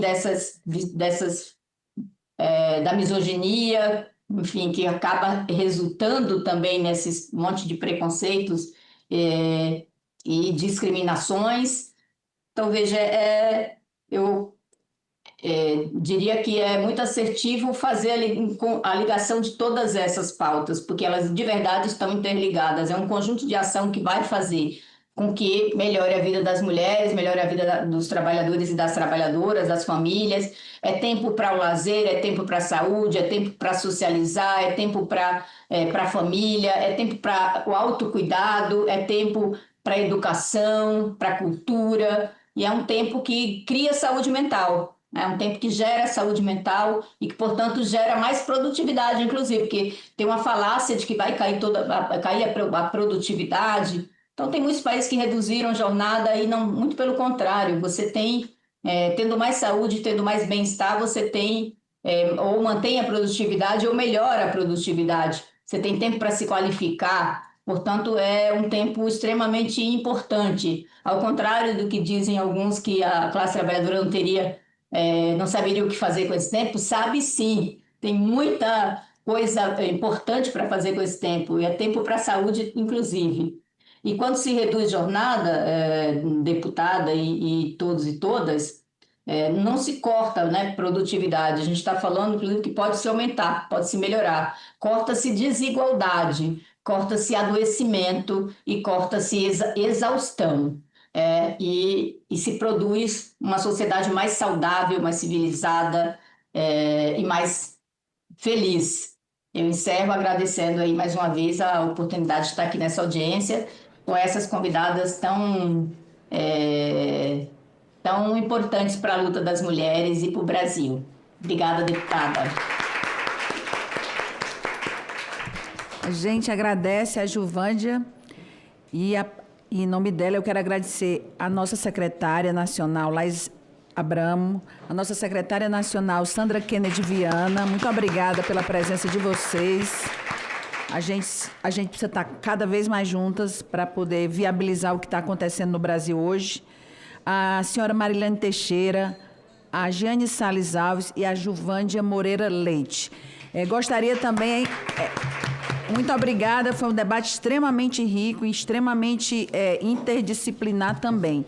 Eu gostaria aqui também de informar que nós, havendo número regimental, nós vamos, antes de finalizar nossos trabalhos, nós vamos informar que foram recebidos os seguintes requerimentos extra-pautas: requerimento número 25, 26, 27, 28, 29, 30 e 31. Quero informar que a votação será simbólica, em votação os requerimentos, e que serão votados em globo. As senhoras e os senhores parlamentares que concordam com os requerimentos, permaneçam como se encontram. Aprovados os requerimentos. E então, nada mais havendo a tratar, agradeço a presença... Desculpa, só um minutinho, gente. Antes de encerrarmos os trabalhos, nós temos que agora aprovar nossas atas. As senhoras e senhores parlamentares que aprovam permaneçam como se encontram. As atas estão aprovadas e serão publicadas no Diário do Congresso Nacional. Nada mais vendo a tratar, agradeço a presença de todas e todos e declaro encerrada a presente reunião. Muito obrigada.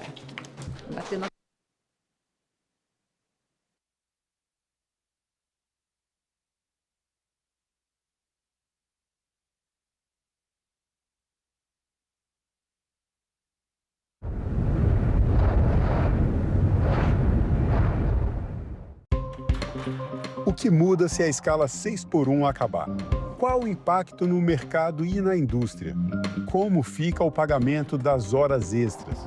O secretário executivo do Ministério do Trabalho, Chico Macena, e o representante da Confederação Nacional da Indústria, Pablo Rolim Carneiro, respondem a essas e outras perguntas ao vivo. TV Senado Live, nesta sexta, 9 horas da manhã. A lógica fordista, a lógica anterior, digamos assim, metade do século XX, era a lógica de ampliar a produção, ganhar mercado e, com isso, produzir mais lucros e gerar mais salários. Quando vem um banco e compra essa empresa, ou compra uma parte dela, os acionistas, etc., o objetivo da empresa deixa de ser a própria atividade e passa a ser a valorização do seu estoque de capital financeiro. E para valorizar ações, quanto menos investimento ela tiver, digamos assim, mais dividendos você consegue distribuir. A ideia de expansão do capitalismo com expansão do emprego e com expansão da renda perde espaço para a ideia da expansão do capitalismo sem emprego e sem renda.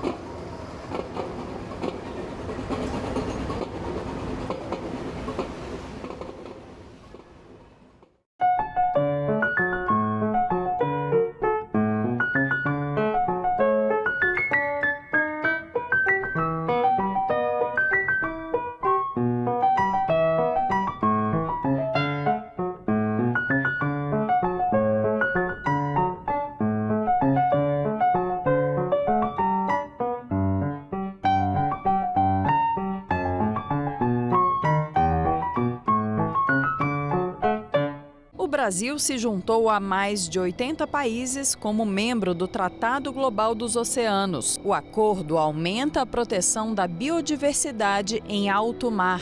E o recém-inaugurado aviário de imersão do Zoológico de Brasília, onde o visitante pode compartilhar o espaço com várias espécies de pássaros.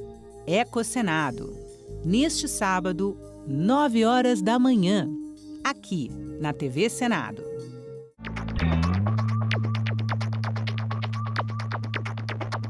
A gente também fala tupi. O nome do estado do Maranhão vem do tupi e é formado por dois termos, mar mais nhan. Mar é uma variação de embará, bará, que vem de Pará e significa mar ou Rio Grande. A outra parte da palavra é nhan, que quer dizer correnteza. Então Maranhão virou Maranhão, que tem na origem o significado de mar grande ou mar que corre. A gente também fala tupi.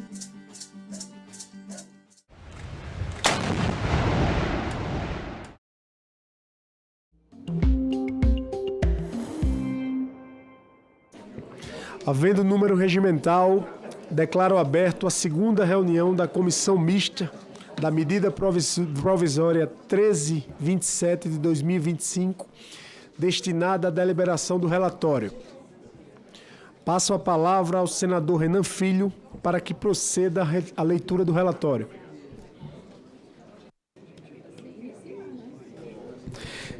Senhor presidente, deputado Luciano Amaral, senhores deputados, senhoras deputadas, senhores senadores, senhoras senadoras, senador Dr. Irã, vice-presidente desta comissão, queria saudá-los, cumprimentar todos que nos assistem pela TV Câmara, pela TV Senado, para apresentar o relatório, a medida provisória número 1327 de 2025, que altera a lei, senhor presidente, número 9.503 de 23 de setembro de 1997, o Código de Trânsito Brasileiro.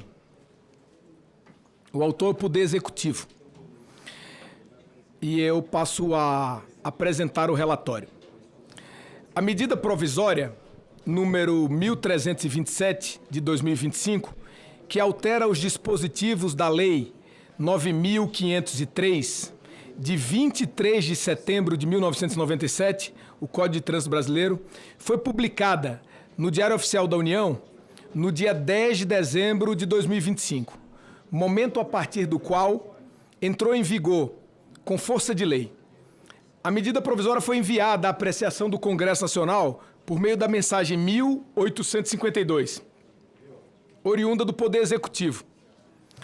O artigo 1º da medida provisória promove as seguintes alterações na Lei 9.503 de 1997. Reorganiza o artigo 147, mantendo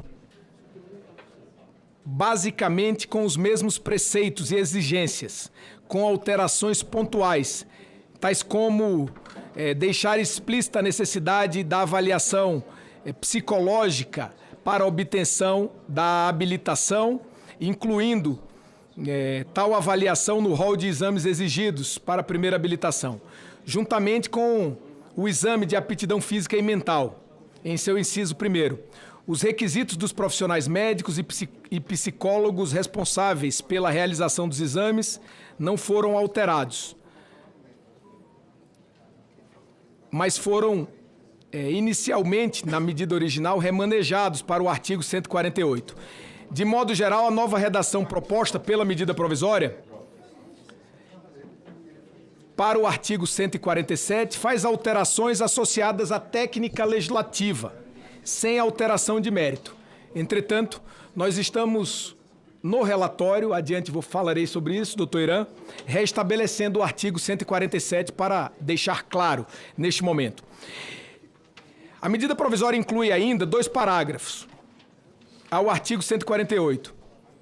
Em um deles são tratados os requisitos dos médicos e dos psicólogos, peritos e examinadores, que são exatamente os mesmos da legislação anterior. A única alteração é que a medida provisória propõe que a autorização seja dada pelo órgão máximo executivo de trânsito da União. O outro parágrafo propõe que os valores correspondentes à realização dos exames de aptidão física e mental e da avaliação psicológica observem preço público, fixado pelo órgão máximo executivo de trânsito. Quero ressaltar que nós restabeleceremos o texto original anteriormente do artigo 147, conforme entendimento no relatório. Reorganiza o artigo 159, promovendo ajustes ortográficos e de técnica legislativa. No mérito, o dispositivo apenas torna facultativa a emissão de documento de habilitação em meio físico, a critério do candidato ou do condutor. Altera o artigo 268, que trata do Registro Nacional Positivo de Condutores, popularmente conhecido como Bom Condutor, para dispor que condutores que estiverem cadastrados como bons condutores, ao término do período de validade de sua CNH, terão a habilitação renovada automaticamente, ficando dispensados dos procedimentos previstos anteriormente. A alteração da proposta possui exceções, pois não terão direito ao benefício da renovação automática condutores com idade superior a 70 anos e condutores que tiveram a periodicidade de renovação de sua CNH reduzida por recomendação médica. Além disso, condutores com idade entre 50 e 69 anos terão direito a uma única renovação automática. Queria esclarecer ao conjunto da comissão que eu estou lendo o que propôs a medida provisória para depois passar a ler, doutor Irã, aquilo que será o relatório que apresentará as alterações que foram discutidas com a comissão. O artigo 2º da medida provisória revoga os parágrafos 6º e 7º do artigo 147 da Lei 9.503 de 97, que tratavam da fiscalização dos profissionais médicos e psicólogos.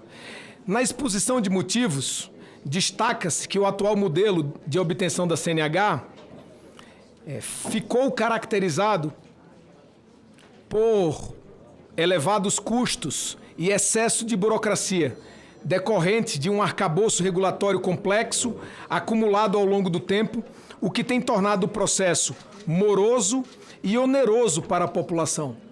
Segundo o relato, tais barreiras têm produzido efeitos relevantes, como a exclusão de parcela significativa da população do acesso à habilitação, contribuindo para a informalidade, estimada em 20 milhões de pessoas dirigindo no Brasil neste momento sem habilitação, além de não terem demonstrado a eficácia esperada na redução dos sinistros do trânsito.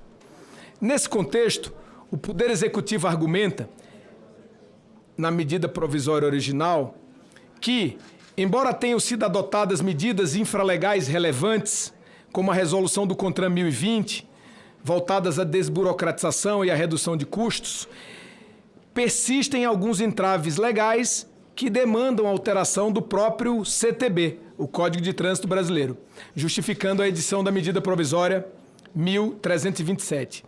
Entre as principais propostas destacam-se a padronização nacional dos valores cobrados pelos exames de aptidão física, mental e psicológica, por meio da instituição dos preços públicos fixado pela União, com o objetivo de eliminar as disparidades regionais, assegurar a modicidade tarifária possível e ampliar o acesso da população ao processo de habilitação.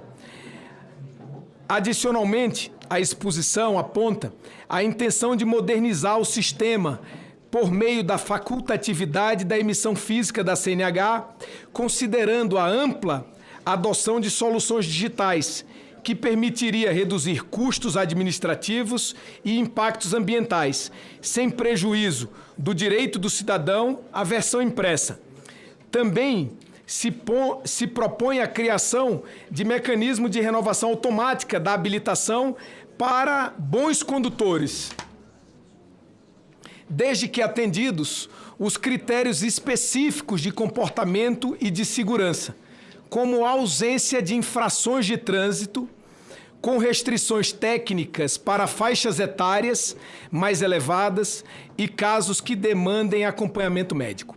Por fim, o Poder Executivo sustenta que a medida possui caráter urgente em razão da necessidade de implementar diretrizes já aprovadas pelo CONTRAN, rapidamente, e de promover benefícios sociais imediatos, especialmente a redução de custos, o incentivo à formalização de condutores e a ampliação do acesso à habilitação sem impacto orçamentário para a União, configurando-se como iniciativa de desregulamentação administrativa voltada à eficiência e à inclusão social.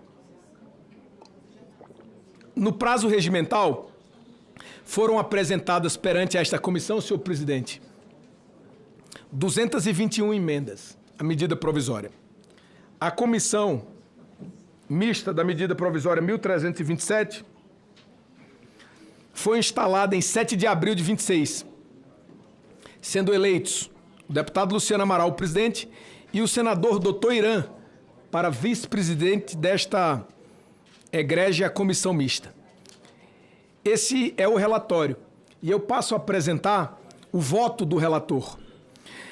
Primeiro ponto refere-se à admissibilidade, atendimento a pressupostos constitucionais, constitucionalidade, juridicidade e técnica legislativa. A medida provisória 1327 de 2025 atende aos requisitos de constitucionalidade previstos no artigo 62 da Constituição Federal. Quanto aos pressupostos de relevância e urgência, destaca-se a exposição de motivos do Poder Executivo ao elaborar a medida provisória, que cita que a urgência para a edição dela decorre da necessidade de implementar com celeridade diretrizes já aprovadas por unanimidade pelo CONTRAN e operacionalizar benefícios sociais imediatos.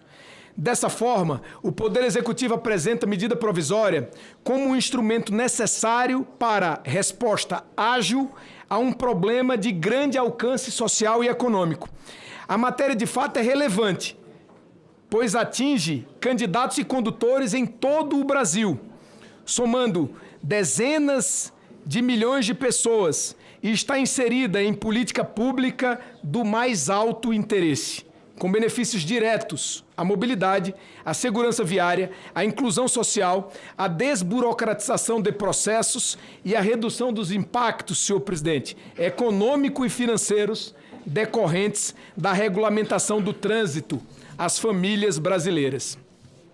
E a medida é urgente, dado que diariamente milhares de pessoas atingem a data de renovação do seu documento de habilitação, precisando renová-lo. Segundo os dados da Senatran, pelo menos 6 milhões de brasileiros precisarão renovar o documento de habilitação neste ano de 2026. Isso aliado ao altíssimo índice de informalidade no trânsito, com 20 milhões de pessoas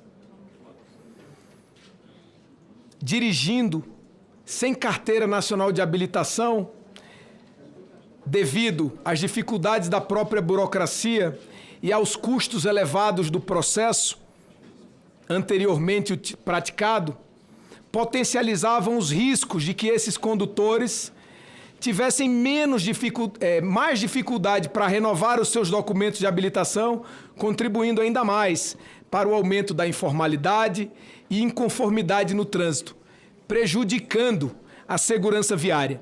Dessa forma, no que se refere à constitucionalidade formal, constatamos que a matéria em apreço é passível de regulamentação por MP, pois não incide em nenhuma das restrições contidas no artigo 62, parágrafo 1º e 10º, no artigo 246 da Constituição Federal. Quanto à constitucionalidade material, verificamos que está observada ainda a juridicidade e a convencionalidade da matéria tratada na medida provisória, pois se harmoniza com o ordenamento jurídico e não viola nenhum tratado internacional. Em relação à técnica legislativa, também verificamos, senhor presidente, deputado Luciano Amaral, também não verificamos vícios na MP. O texto está em acordo com os preceitos constitucionais da Lei Complementar número 95, de 26 de fevereiro de 1998.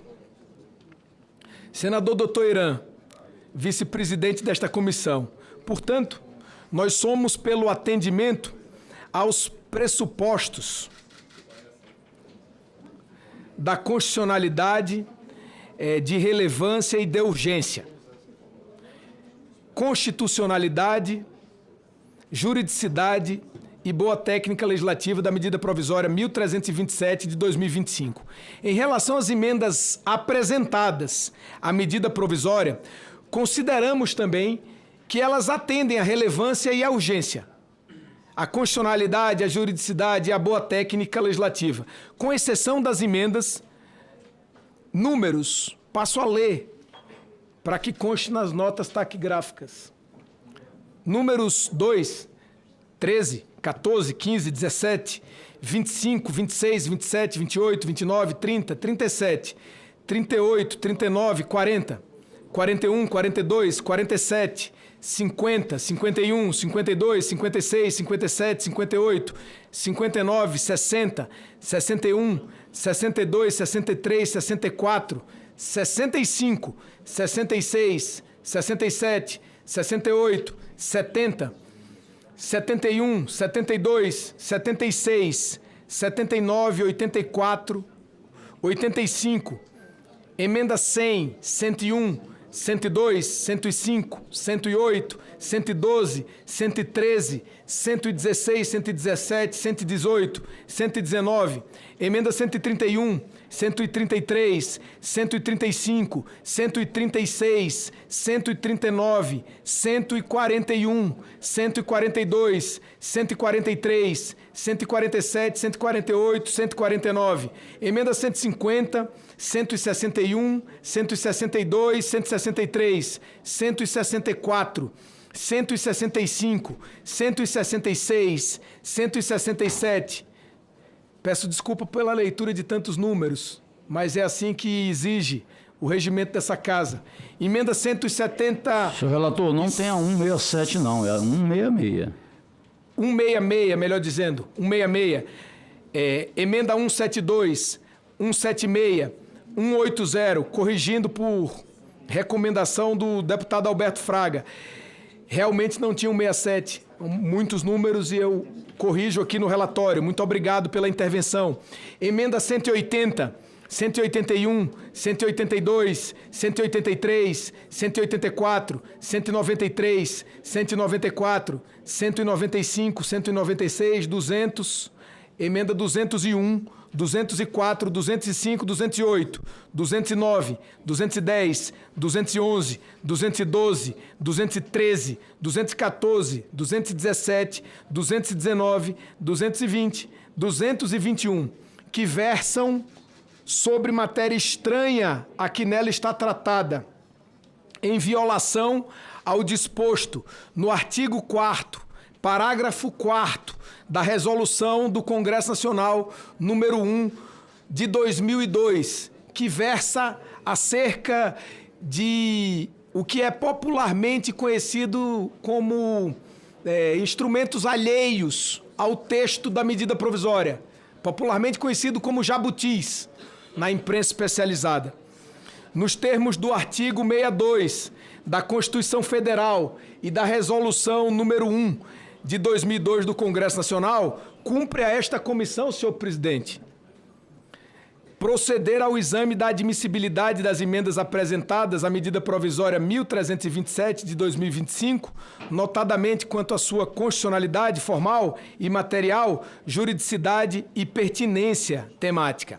A medida provisória 1327 de 2025 possui objetivo normativo delimitado, concentrando-se essencialmente, e aí chama a atenção das senhoras deputadas, das senhoras senadoras, dos senhores deputados e dos senhores senadores, que nos acompanham presencial ou remotamente nesta sessão. Concentrando-se, repito, essencialmente, deputado Jonas, em 3 eixos. A disciplina da emissão da Carteira Nacional de Habilitação em meio físico ou digital. Esse é o primeiro.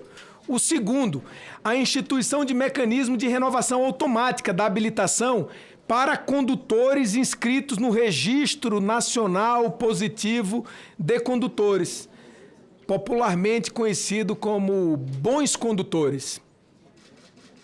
E o terceiro, a regulamentação dos exames de aptidão física, mental e psicológica, incluindo aspectos relativos à sua validade, à sua realização e fixação de preços públicos.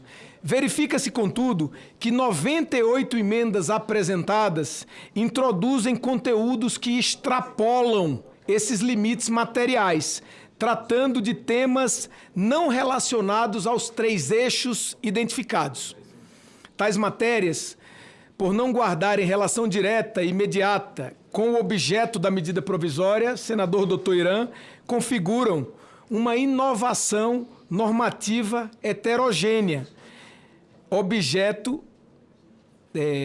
heterogênea, passível de tramitação por meio de proposição legislativa autônoma, razão pela qual não atendem ao requisito de pertinência temática exigido pela jurisprudência constitucional.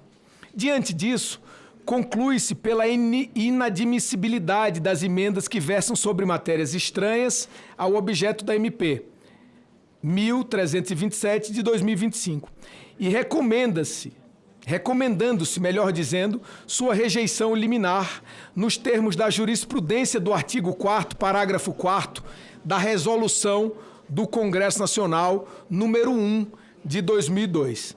Uma resolução antiga, com mais de 20 anos e vigente e conhecida por todos. O segundo ponto do relatório diz respeito a uma outra formalidade referente à adequação orçamentária e financeira.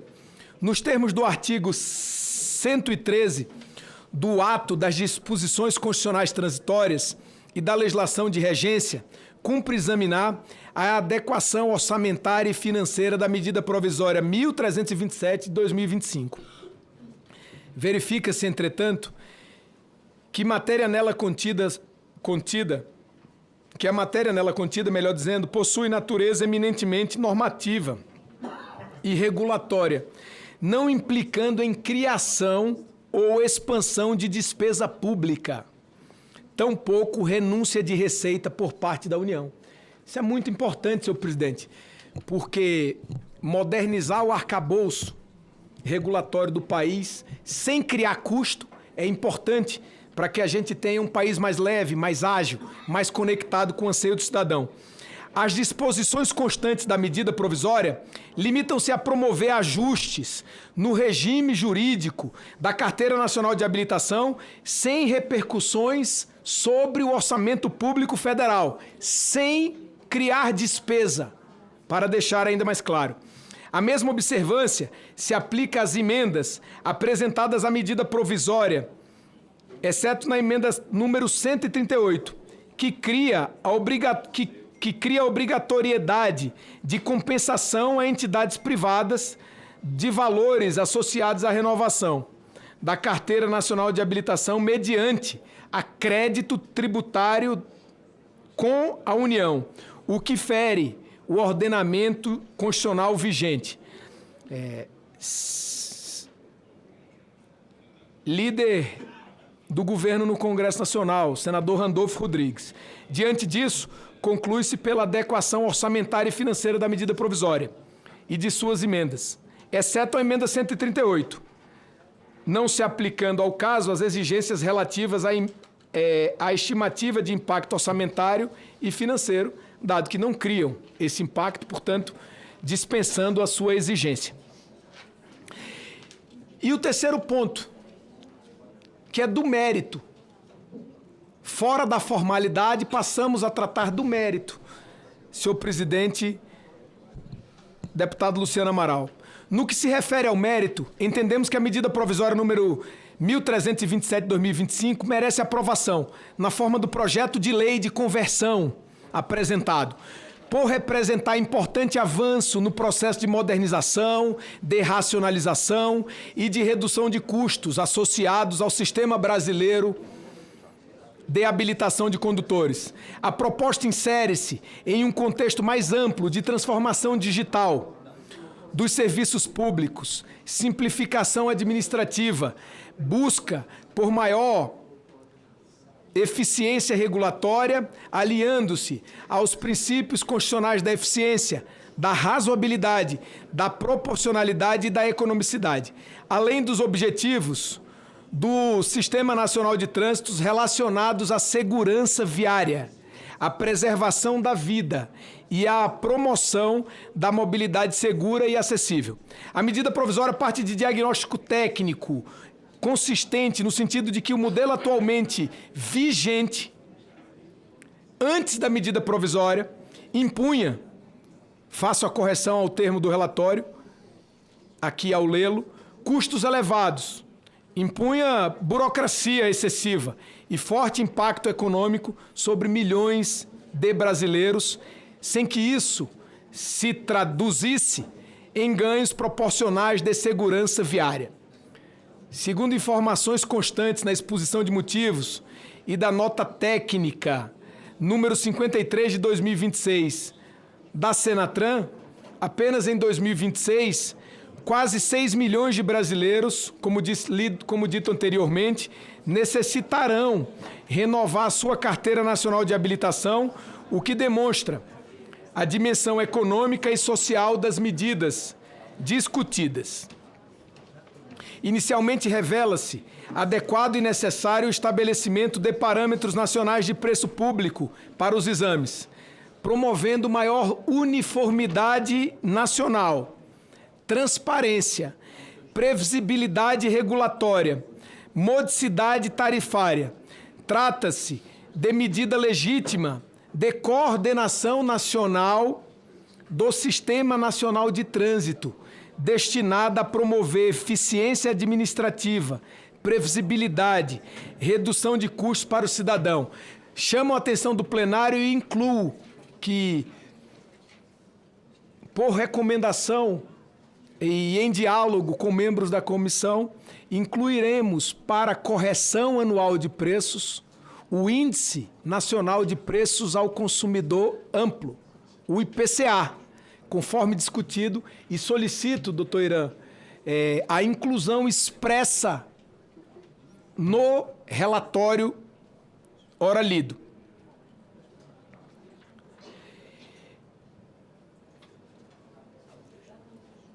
É importante destacar ainda que o projeto de lei de conversão promove equilíbrio na proposta encaminhada pelo Poder Executivo ao acolher, doutor Irã, em parte, a emenda número 46, garantindo a realização dos exames de aptidão física e mental para a renovação da habilitação, preservando os avanços estruturais da medida provisória em matéria de desburocratização, de racionalização administrativa e de redução de custos.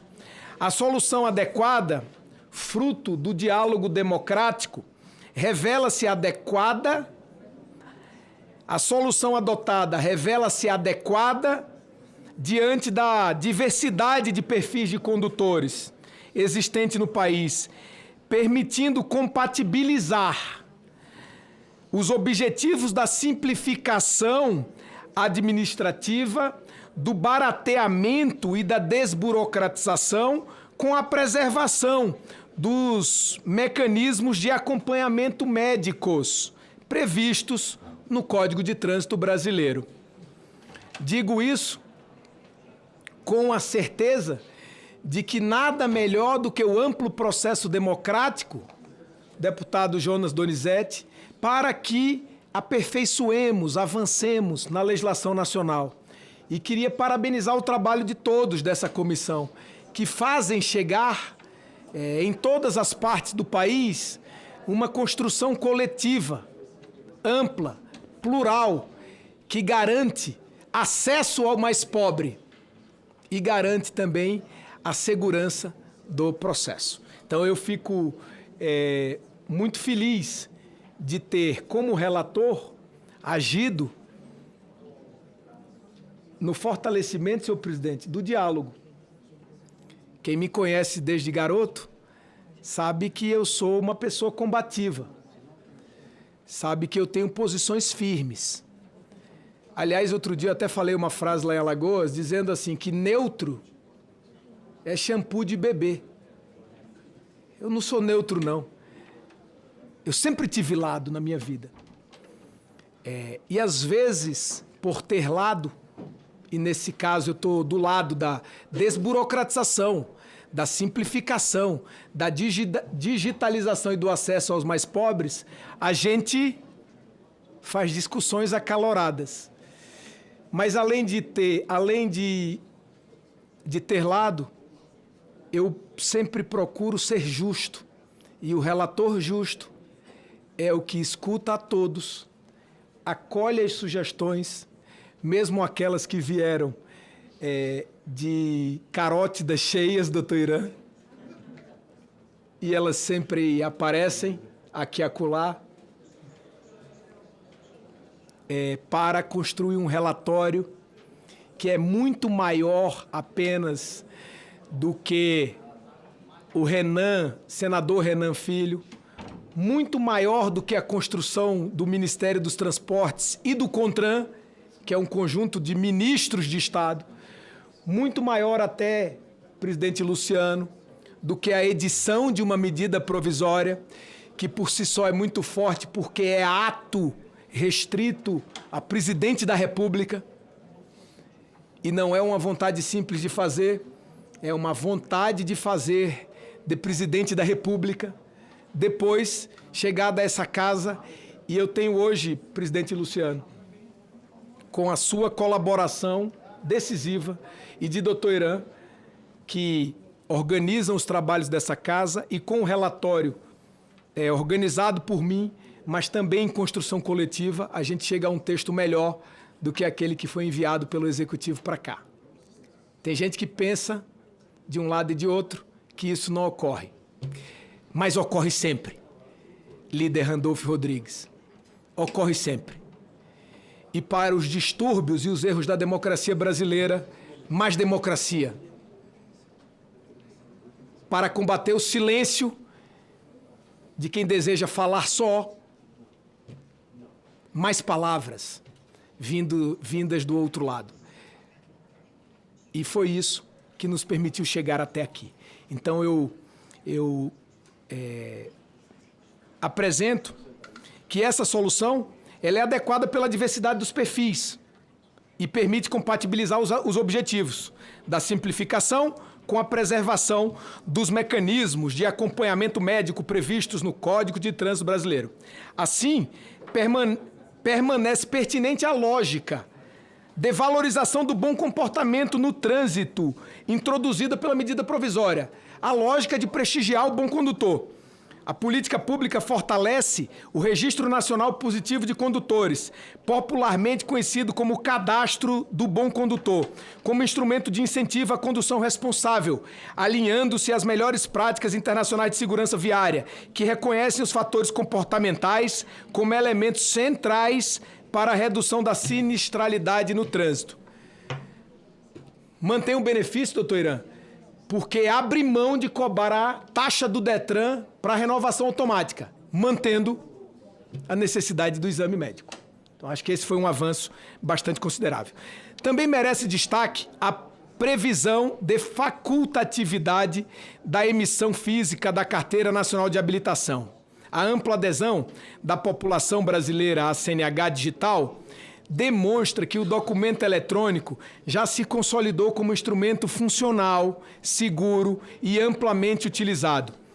Notícias oficiais dos próprios órgãos executivos de trânsito revelam a existência de milhares de documentos físicos que sequer, deputado Fraga, são retirados pelos seus titulares em diversas unidades da federação, permanecendo acumulados nas gavetas dos Detrans, evidenciando uma mudança significativa no comportamento das pessoas. O que isso quer dizer?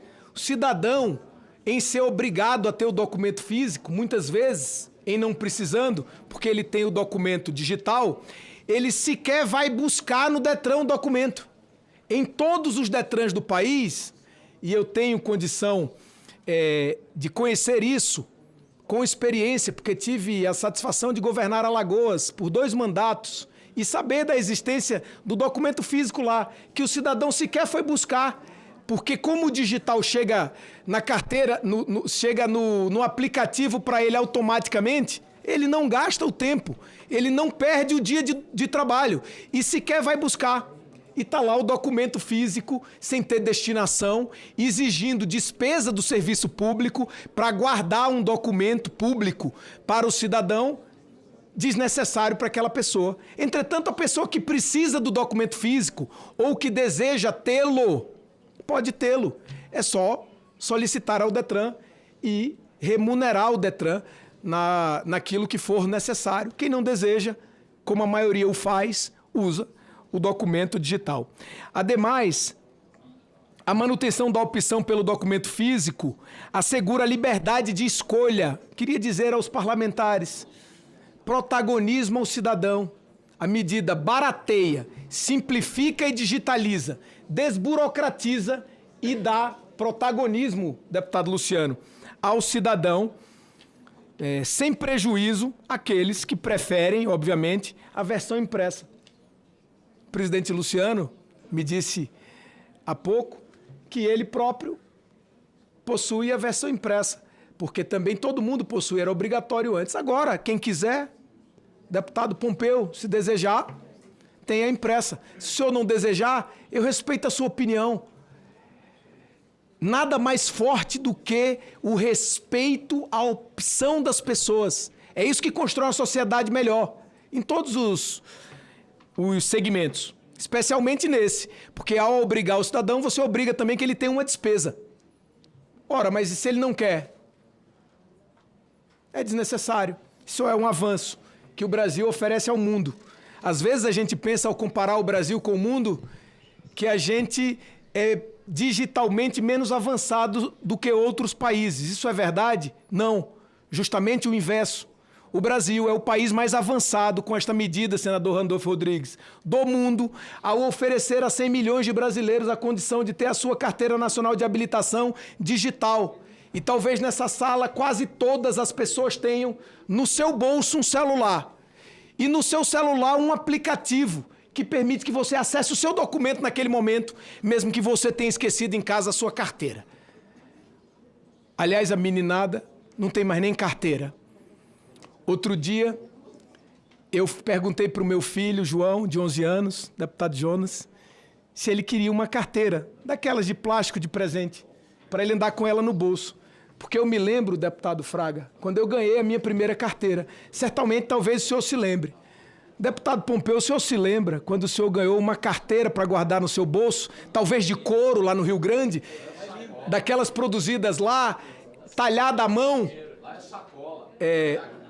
Talhada à mão, tinha dentro um plástico para colocar aqueles documentos, uma carteira de identidade, um CPF. A nossa geração se recorda disso. Sabe o que o meu filho perguntou? Ô pai, o que é carteira? Ele nunca fez um pagamento em dinheiro. Aliás, as crianças do Brasil hoje, elas pedem um Pix. Eu disse, o meu filho, deixa eu só te falar uma coisa. Tu estás aí a pedir um Pix? Pix é dinheiro, tem que trabalhar. O sujeito só recebe um Pix para fazer um Pix para você se ele produzir, se ele trabalhar, se ele acordar cedo. Isso é recurso. No passado a gente tinha um dinheiro em espécie, em cédula, e dava ao nosso filho, Irã. Hoje ele te pede, seu filho talvez não, porque talvez sejam de uma geração mais avançada e não estão mais te pedindo Pix. Mas o seu neto talvez... Eu já estou nos netos, já estou nos 5. Já vou para o 6º agora. Então, mas o seu neto já lhe pediu um Pix, senador Irã, alguma vez? Pix. Deputado, é isso aí. Essa é a mudança da sociedade. Então, o convite que faço a esta comissão é que, diante dessa mudança, dos filhos que não conhecem mais as carteiras no bolso, que não conhecem mais os documentos físicos, que tocam na tela das televisões para tentar abrir o tamanho do texto, porque ele é acostumado com a tela do celular. Quando ele toca naquela tela, e ao perceber que ela não é touch screen, talvez seja esse o termo aí ainda utilizado, ele acha estranho. Como é que essa televisão não abre o tamanho do texto ali?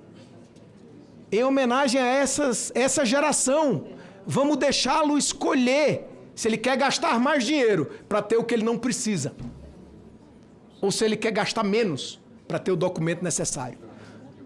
No mesmo momento em que o país defende o Pix contra ataques internacionais. No mesmo momento.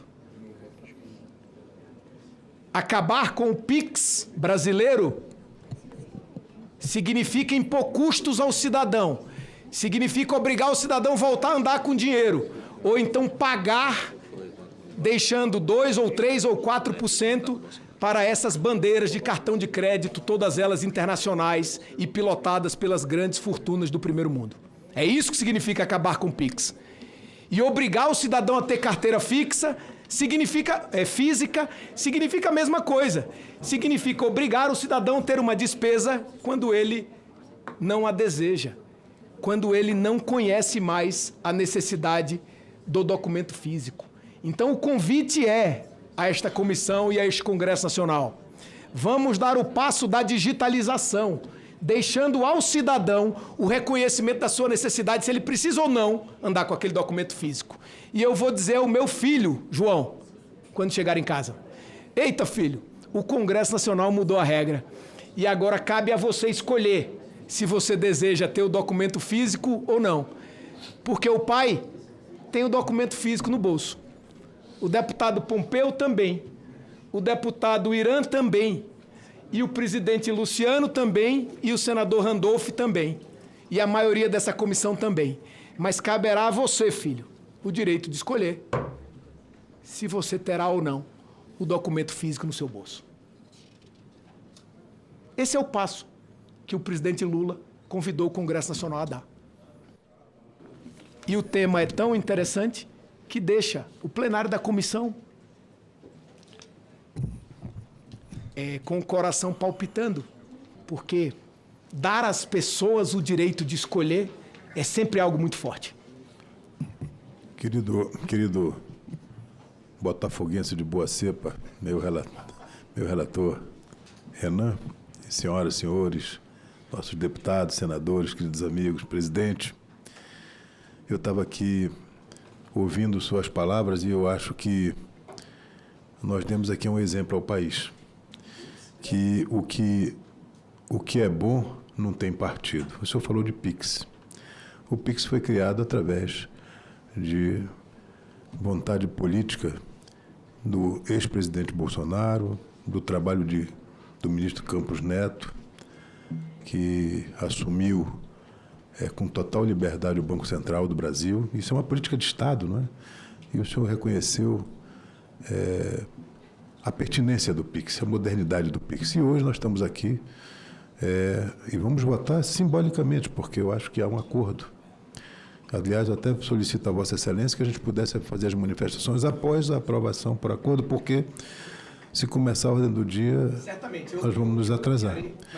Mas eu quero aqui também dizer que nós todos aqui, deputados, deputadas, senadores, senadoras e a sociedade, aprovamos essa medida legislativa oriunda do governo federal e que foi, certamente, ela foi idealizada através de ideias que fluíram de Vossa Excelência, porque nós conversamos muito antes.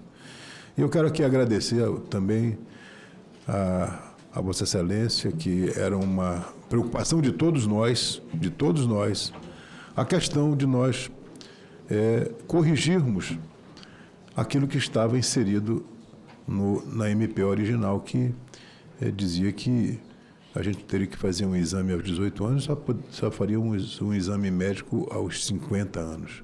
E nós conseguimos explicar ao nosso relator, à nossa bancada de senadores, deputados, que isso traria uma vulnerabilidade muito grande à sociedade, porque nesse espaço de mais de 30 anos, de 32 anos, querido oftalmologista Eduardo Veloso, meu colega e futuro senador, se Deus quiser, isso seria perigoso, porque durante esses mais de 30 anos, muitas patologias poderiam acontecer no decorrer da vida de um condutor que o incapacitassem para dirigir um veículo automotor e eles, se não tivessem nenhum tipo de infração de trânsito, eles poderiam, querido Pompeu, ficar dirigindo sem serem avaliados, às vezes sem enxergar, às vezes com uma perna amputada ou com uma doença crônico-degenerativa que o impedisse, através de perda de força, de conduzir um veículo com segurança. E eu acho que a discussão nossa com o relator foi muito importante. Quero agradecer aí a aquiescência da nossa sugestão, que foi uma sugestão de todos, e que foi acatado por Vossa Excelência, aperfeiçoando esse texto. Parabéns a Vossa Excelência, parabéns ao nosso presidente e parabéns a todos os membros, senadores e deputados dessa comissão por essa vitória, porque a medida provisória, ela é oriunda do Poder Executivo, mas ela se transforma em lei permanente através de uma discussão dessa casa. Então, ela fica como um patrimônio da sociedade. Então, eu quero aqui parabenizar a todos, mais uma vez agradecer Vossa Excelência, esperando também que hoje, a partir das 9h30, nós tenhamos boas notícias do nosso Botafogo, que enfrentará o Racing. Muito obrigado a todos e uma boa tarde. Parabéns ao Meira, à Abramed, aos nossos colegas médicos de tráfico que estão ali atrás, que lutaram tanto para preservar a segurança do povo brasileiro através dessa emenda que foi acatada por Vossa Excelência. Muito obrigado. Muito bem, Toirã. Eu queria também agradecer as palavras do senador doutor Irã e caminhar, senhor presidente, para a conclusão Portanto, esse projeto de lei de conversão garante objetivos centrais da MP, especialmente no que se refere à modernização do sistema, à redução dos custos para a população, à racionalização regulatória, à transformação digital dos seus serviços públicos e ao fortalecimento de políticas públicas baseadas em incentivos ao comportamento seguro no trânsito. Diante disso, entende-se que a medida provisória 1327 de 2025, na forma do projeto de lei de conversão apresentado, revela-se adequada, oportuna e compatível com os interesses públicos envolvidos, razão pela qual o juízo de mérito é pela aprovação parcial, conforme esclarecimento feito pelo senador Dr. Irã agora, com acolhimento também em parte da emenda número 46, de autoria do senador Dr. Irã, e a rejeição das demais emendas apresentadas. Na conclusão do voto, senhor presidente, diante do exposto, nós votamos, primeiro, pelo atendimento dos pressupostos constitucionais de relevância e urgência da medida provisória. Segundo, pela constitucionalidade, juridicidade e boa técnica legislativa da MP 1327 de 2025 e das emendas já lidas anteriormente, que eu pulo dessa vez com a aquiescência do deputado Alberto Fraga, que está fazendo uma leitura atenciosa ali, por economia processual. Terceiro, pela não implicação orçamentária ou financeira em renúncia de receita ou aumento da despesa da União da medida provisória, número 1327 de 2025 e das emendas relacionadas no relatório. E pela inadequação orçamentária e financeira da emenda 138. E, no mérito, pela aprovação da medida provisória 1327 de 2025 e pela aprovação da emenda parcial e pela aprovação em parte da emenda número 46, na forma do projeto de lei de conversão anexo. Doutor Irã, ao finalizar aqui, e pela rejeição das emendas também relacionadas neste relatório já lidas, senhor presidente, eu queria concluir dizendo o seguinte: ao chegar no parlamento pela primeira vez, depois de ter sido 2 vezes prefeito, eu fui designado para relatar numa comissão temática, não comissão mista, um projeto de lei, deputado Alberto Fraga. Nós fomos parlamentares juntos, inclusive. E aí, eu que vinha de mandatos de prefeito, Pompeu também fomos deputados juntos, Jonas também, tive a oportunidade de ser vice-presidente de uma comissão brilhantemente presidida por Jonas, que permitiu no Brasil, num ambiente polarizado, realizar a Copa do Mundo. Certamente a sua capacidade de aglutinação ajudou muito o país naquele momento, Jonas. Mas eu fiz uma pergunta ao ser relator pela primeira vez neste congresso, ainda tímido, sem saber direito o que dizer. O que é o relatório, consultor? Porque eu fui instado, depois de ter sido prefeito e depois de ter me formado economista na Universidade Federal de Brasília, de fazer um relatório. Mas eu queria te dizer que eu nunca fiz na vida um relatório. O senhor pode me dizer o que é o relatório? Aí ele disse assim: o relatório é o voto do senhor acerca desse projeto de lei. E depois o seu relatório será submetido à apreciação da comissão. E ali, doutor Antônio Meira, baiano de primeira cepa, eu produzi o meu primeiro relatório da vida. E ele não foi aprovado pela comissão. Porque o relatório não era meu. O relatório, ele deve expressar o pensamento médio da comissão ali representada. E aquela primeira derrota significou para mim um aprendizado para o restante da minha vida. E hoje eu trago aqui um relatório que é melhor do que aquilo que o Ministério dos Transportes produziu. Melhor do que a medida provisória que o presidente Lula editou. Porque é o somatório das nossas observações e o pensamento médio dessa comissão. É por isso que eu peço aos senhores membros dessa comissão que, se possível, votemos de acordo com o relatório para que a gente dê uma grande vitória ao povo brasileiro. A vitória da desburocratização, da simplificação, da redução de preço, da inclusão e a vitória do trânsito melhor. Muito obrigado. Parabenizar o nosso relator, senador Renan Filho. Como a ordem do dia está para ser iniciada, e acatando a sugestão do senador Irã, eu consulto o plenário se podemos fazer uma votação da matéria por aclamação simbólica. Né? Presidente, eu gostaria só de um minutinho, se fosse possível. Não vou atrapalhar a votação. Claro, claro. Na verdade, eu, quando vim para essa comissão, eu vim com o propósito até de pedir vistas. Mas depois que recebi algumas ligações, evidentemente depois do acolhimento da emenda do senador Irã, aí a gente refluiu da nossa posição. O grande problema é que não houve a participação da liderança da minoria no Congresso, no acordo que foi feito. Por isso que eu ia pedir vistas para a gente discutir mais a questão. Mas a própria deputada Bia, que é a líder da oposição, me procurou e falou, não, Fraga, o senador Portinho já foi atendido, então está tudo resolvido. Eu só tenho uma dúvida, ministro Renan. Com a edição da medida provisória, 1.500 pessoas ficaram sem fazer o exame. E agora, com a retirada, com a volta do 1 milhão e meio. Desculpa, muito obrigado.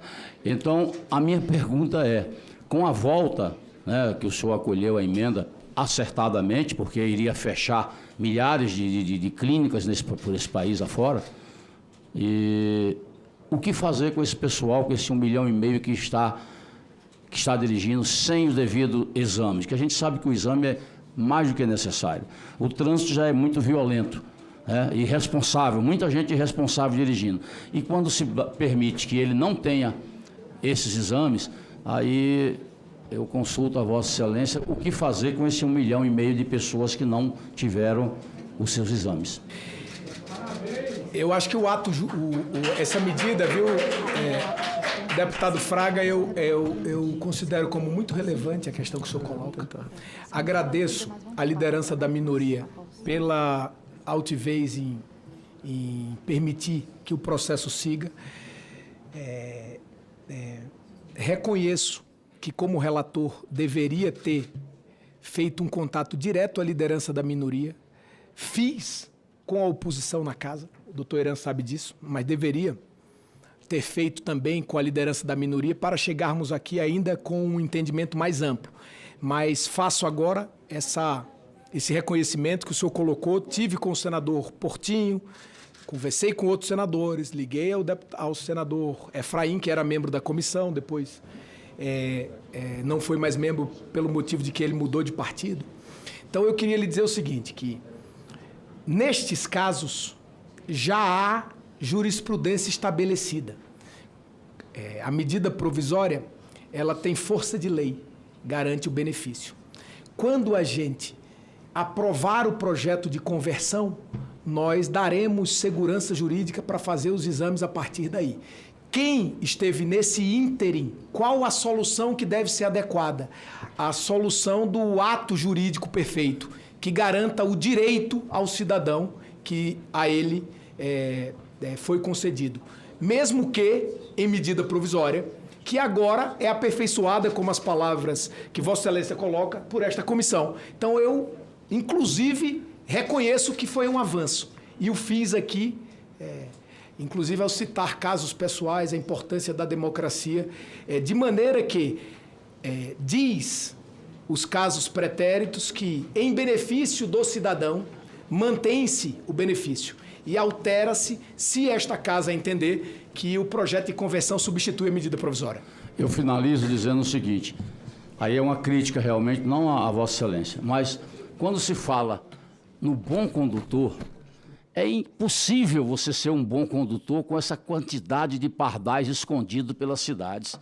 São verdadeiros caça-níqueis, que você acaba tendo uma pontuação e que vai acabar prejudicando na emissão. Mas, para não prejudicar a nossa votação, eu vou ficar por aqui. A gente pode até fazer a votação. Eu queria, antes de ele encerrar, eu queria também fazer uma outra consideração. Pode fazer. Faz a votação, presidente. Pode fazer a votação. A sugestão que eu coloco ao plenário é que a gente vote a matéria e depois fica na discussão. Eu me coloco à disposição para, depois da votação, esclarecer eventuais temas aqui. adequações que podem ser feitas depois, obviamente serão feitas em plenário, ainda nós temos outros momentos. A matéria está em votação. Os parlamentares que concordam com o relatório permaneçam como se encontram. Aprovado o relatório que passa a constituir o parecer da comissão favorável à medida provisória 1327 de 2025, nos termos do PLV que apresenta.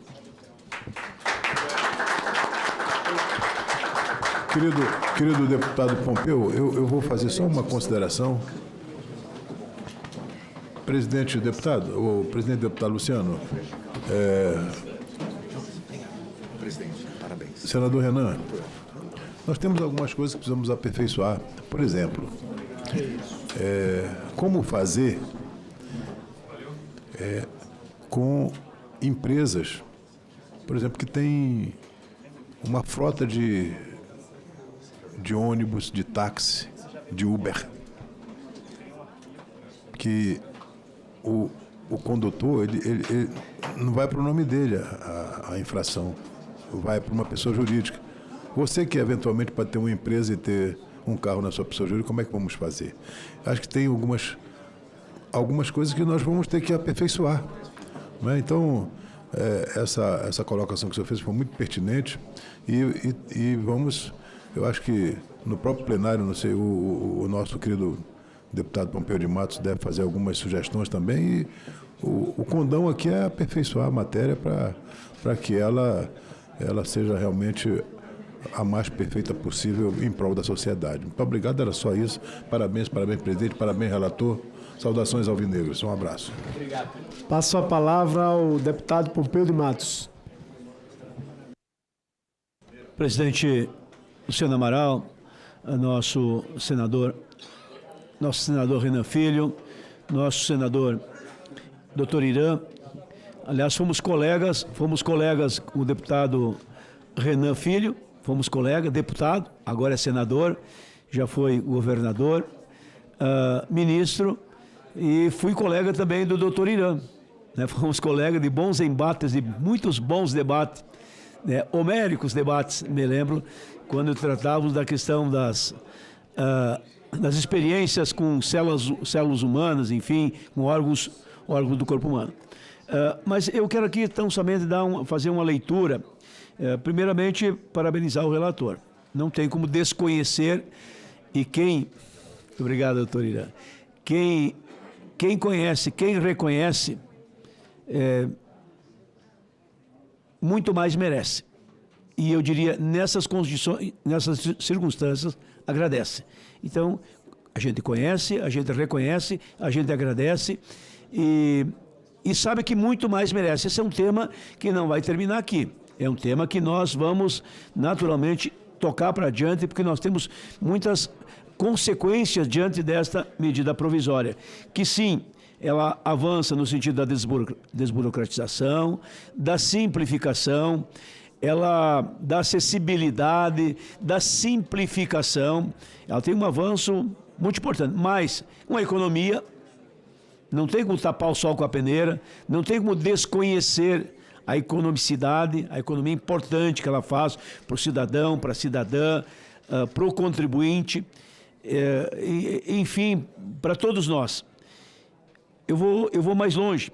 A carteira digital, ela se assemelha, inclusive, ao DUT. As pessoas não lembram, mas o DUT, o Documento Único de Trânsito, também, hoje é virtual. Tu já não carrega mais consigo no carro. Nem vem, nem é impresso, nem é entregue. Até porque quando o policial, a autoridade de trânsito, faz uma abordagem, ela, na abordagem que faz, já tem no sistema dela a placa daquele veículo, já diz de quem, já tem a vida da placa. As multas que foram pagas, que não foram pagas, as pendências, enfim, de quem é o nome, enfim, tem ali não precisa perguntar nada, ele tem toda a informação. Aliás, o bom é não precisar perguntar, porque normalmente quem pergunta é quem sabe. Então, por que perguntar se tu já está sabendo? É o que o professor faz, ele pergunta porque sabe. Se ele não soubesse, não perguntaria, porque ele só pergunta para saber se o aluno está sabendo o que ele, professor, como professor, sabe. Então, nós avançamos no DUT, avançamos na carteira de motorista, com a carteira digital, mas eu quero fazer aqui uma comparação breve, leve. Nós vivemos na Câmara dos Deputados, ainda no governo do presidente Bolsonaro, um debate sobre o DPVAT. E eu fui uma voz dissonante, uma voz destoante no DPVAT. Eu fui contra a extinção do DPVAT. Fui terminantemente contra. Daí as pessoas, não, mas olha, o presidente da República está terminando com mais um imposto, mais um penduricalho. E eu dizia, alto lá, devagar com andor que o santo é de barro.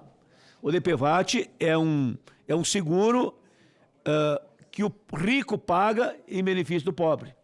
Ou eu diria que todos pagam, mas que só o pobre se beneficia. Porque o rico, além do DPVAT, que era o seguro obrigatório, ele tinha o seguro alternativo dele, que ele não precisava, vamos dizer assim, das migalhas do DPVAT, que para ele é migalha. Só que é aquela história do pão, que aquilo que é migalha para mim na minha mesa é banquete para o passarinho lá na floresta. Então depende para quem que é. Consequentemente, o DPVAT foi um mal muito grande ter sido extinto o DPVAT, né? E continuo pensando assim. Depois veio o presidente Lula, tentou refazer o DPVAT, enfrentou muitos obstáculos, e o DPVAT hoje está aí na berlinda. E esse seguro obrigatório simples, que assegurava para tanta gente, hoje ele não funciona, não tem. Então, ou barato, acabar com o DPVAT, ou barato, acabou, pode ser caro. Isso custa para outras pessoas. Alguém vai ter que pagar o acidente de trânsito, aquela morte que aconteceu, o velório, o enterro, enfim, o funeral, o médico, enfim, o SUS vai pagar, a Previdência acaba pagando, né, por conta de que extinguiram com o DPVAT. Então, às vezes, o barato fica mais caro. Então, eu me preocupo, e aí eu vou fechando a minha manifestação, eu me preocupo, por exemplo, nós vamos baratear a carteira, é fundamental e é bom, é ótimo, tem meu aplauso, teve meu voto. O que eu só me preocupo é com a formação dos condutores, que talvez este seja, senador Renan, motivo de um outro debate num outro momento.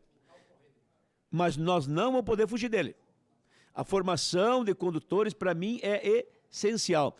Ele, inclusive, ele colaciona, ele se relaciona com o DPVAT, porque o motorista mal formado causa o acidente, cujo o acidente, as pessoas envolvidas não têm um seguro, porque a grande maioria não tem seguro, a grande maioria, os carros, tomara a pessoa ter o carrinho dele, quanto mais tem um seguro, muito mais difícil. Então, o acidente causa um prejuízo material, um prejuízo humano. O material tem valor, tem preço, o humano tem valor, e o que tem valor não tem preço, porque a vida não tem preço, não tem como pagar. Então, eu fico aqui, de repente, chovendo no molhado, batendo na mesma tecla, mas insistindo, persistindo, consignando, deixando gravado, deixando registrado, que nós não podemos acabar, não podemos descurar, não podemos descuidar com a formação dos nossos condutores. Eu sei, nós avançamos, eu quero saudar aqui, por isso que eu homenageei o relator, avançamos na questão do exame médico, doutor Irã, e a prova está da importância do exame médico, que pelo tempo que está vigindo a medida provisória, nós vamos ter 1,5 milhão de pessoas que tiveram a carteira renovada, agora vai ser mais de 1,5 milhão, sem o exame médico, que ficou aí um vacácius legis, um vazio na lei, que nós vamos ter que achar uma saída. Mas quando há boa vontade, quando há consciência cívica, os reparos têm como fazer. É possível ser feito. Mas o que faço? Fato que o exame médico, a questão psicológico também contemplado, eu acho que nós avançamos.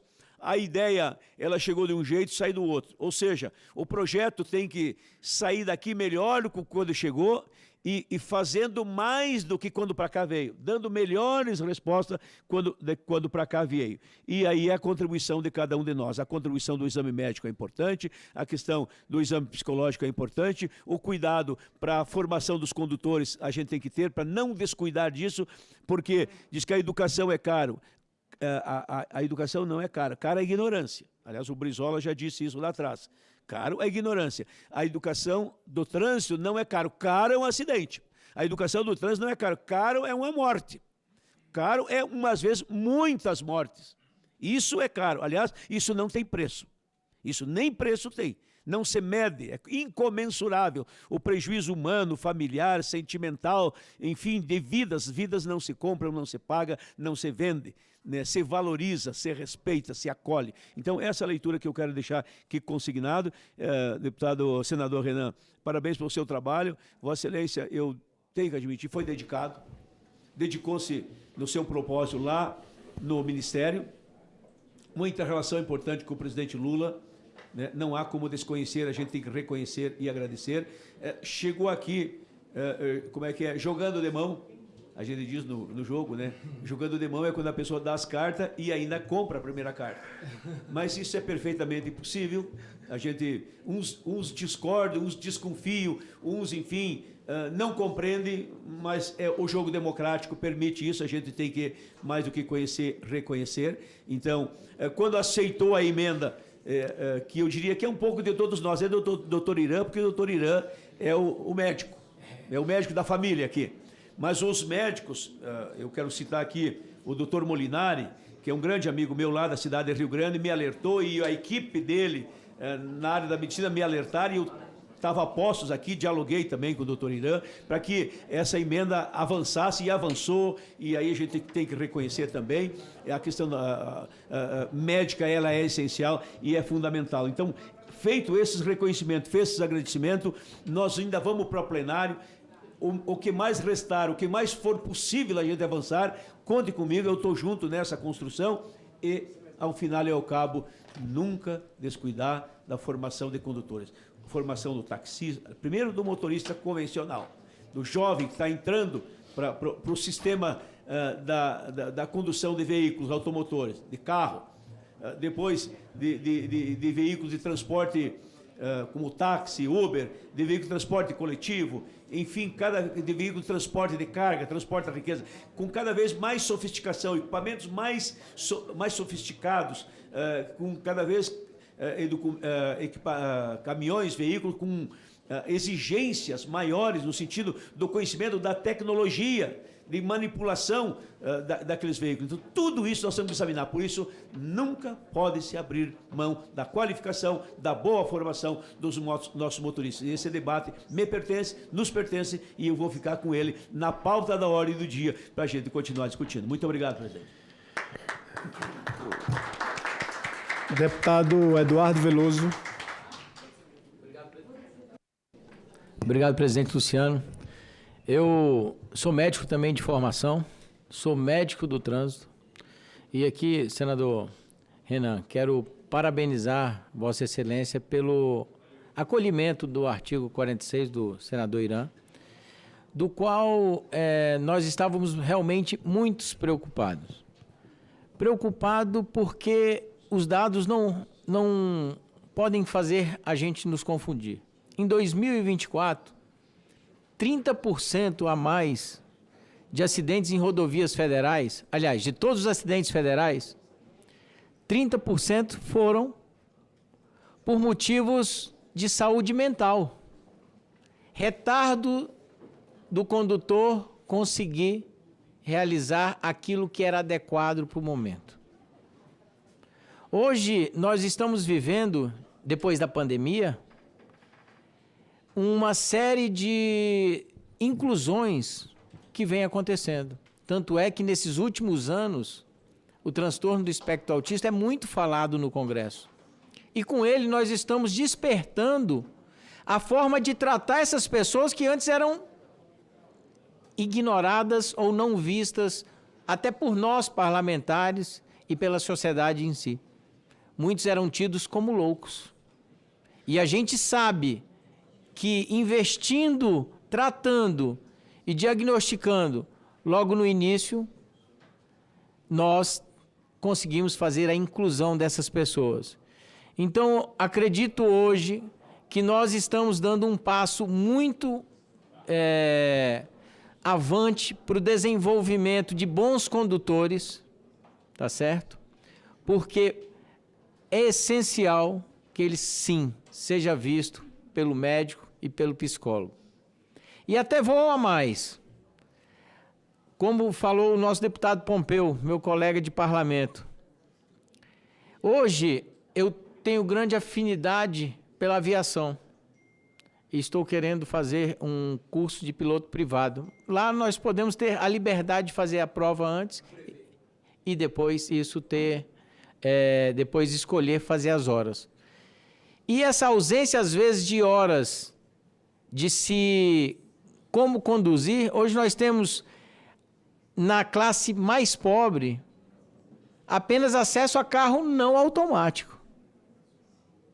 Diferente de uma classe mais rica, que tem maiores condições de carros automáticos. Às vezes a gente consegue fazer, nessa nova redação que está por vir, algo nesse sentido que ele tem que fazer pelo menos um mínimo, ele pode ser até autodidata, mas ele às vezes não recebe o conhecimento que um instrutor possa passar para ele da vivência do dia a dia. Eu faço banca da parte de direção. E às vezes a gente, em 10, 15 minutos, não consegue julgar se aquela pessoa realmente, naquele momento, ele fez ali tudo dentro do só uma parte, para a gente... eu concordo com isso, só que eu acho que o protagonismo deve ser dado ao cidadão, para ele escolher as coisas que ele precisa. Toda vez que a gente escolhe pelas pessoas, a gente tem um problema. E finalizo só colocando o seguinte, deputado, que acho que esse debate precisa mesmo ser feito.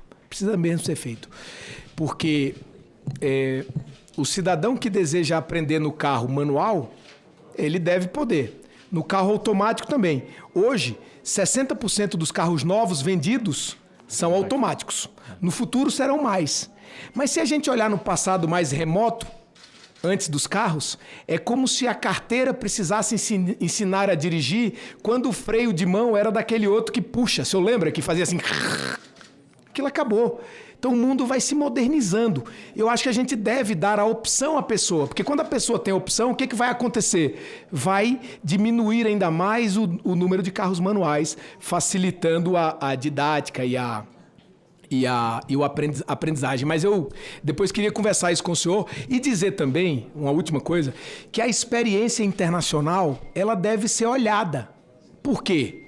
Porque tem uma coisa muito importante em habilitação, é que não é só o Brasil que faz, o mundo inteiro habilita os seus condutores.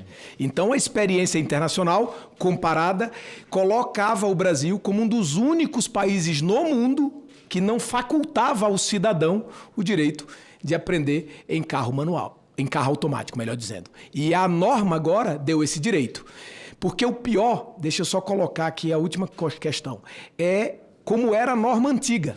Porque agora, na norma nova, deputado, a quem parabenizo pelo conhecimento da questão, até pela formação e pela atuação. Hoje o parlamento cumpriu o seu papel aqui, ao fazer essa discussão. Mas veja bem, ao dizer assim, que o cidadão tem que ser formado no carro manual. Imagina a filha de uma pessoa que só tem carro automático em casa. Entretanto, a filha dela foi formada no carro manual, porque era assim que a lei dizia. Como é que ela vai chegar em casa e dirigir o carro da família? Vai ter que ter uma outra formação? Que não era obrigatória na lei? Quem vai formar é a mãe? Ela vai aprender sozinha? Então, agora, a gente abarca as duas questões. Para quem é de classe mais baixa, aprende e tem um carro manual, ou mais antigo, aprende no carro manual. Quem deseja aprender já no automático, porque vai querer comprar um automático, compra. E finalizo dizendo assim, eu tenho um amigo que ele me disse outro dia que ele próprio já aprendeu a dirigir no carro manual lá atrás, nunca teve um carro manual, e que outro dia, ao ser instado a dirigir um carro manual, ele teve que dar uma olhada no que fazer. Então, há todos os tipos de pessoas. Por isso, em homenagem à diversidade, a gente deve sempre dar ao cidadão o direito dele escolher, porque certamente ele vai escolher o que é melhor para ele. É isso que diz a experiência internacional e econômica em várias áreas. E essa área é uma área de aprendizagem, da educação. Mesmo que seja educação para dirigir um carro. É diferente da educação formal ou da formação de um curso de medicina, como o senhor fez, mas é também uma parte da educação, e ao dar o protagonismo ao cidadão, certamente a educação avança. Então, eu queria só, me desculpe por essa intervenção, mas era para fortalecer aí alguns argumentos que o senhor usou e fazer algumas considerações sobre outros. Isso mesmo. Continuando, essa opção, e mesmo assim, hoje nós estamos até na era do carro elétrico, que é totalmente também diferente, às vezes a forma até de se dirigir. Hoje tem uns que nem volante tem lá tipo um joystickzinho. E vai ter o carro autônomo daqui. Isso. Então, mas nós temos que ter o mínimo de parte de entrada de algum desses, por mais que ele escolha. O senhor está entendendo? Por quê? Porque na aviação, se nós seguirmos o modelo da aviação, aquilo é feito de acordo com o tipo de avião que a pessoa vai voar. Então, ele tem aquela opção de fazer o treinamento para aquilo. Nem que, ao tempo, ele já mude automático, porque a vida vai lhe ensinando, não é verdade? É igual se nós, que começamos num carro manual, não teríamos condição de pilotar um carro automático. E isso nós aceitamos numa boa. Então, assim, que fique registrado aqui essa parte, para que a gente possa cada vez mais avançar, dar essa liberdade. Sou totalmente a favor da liberdade do cidadão.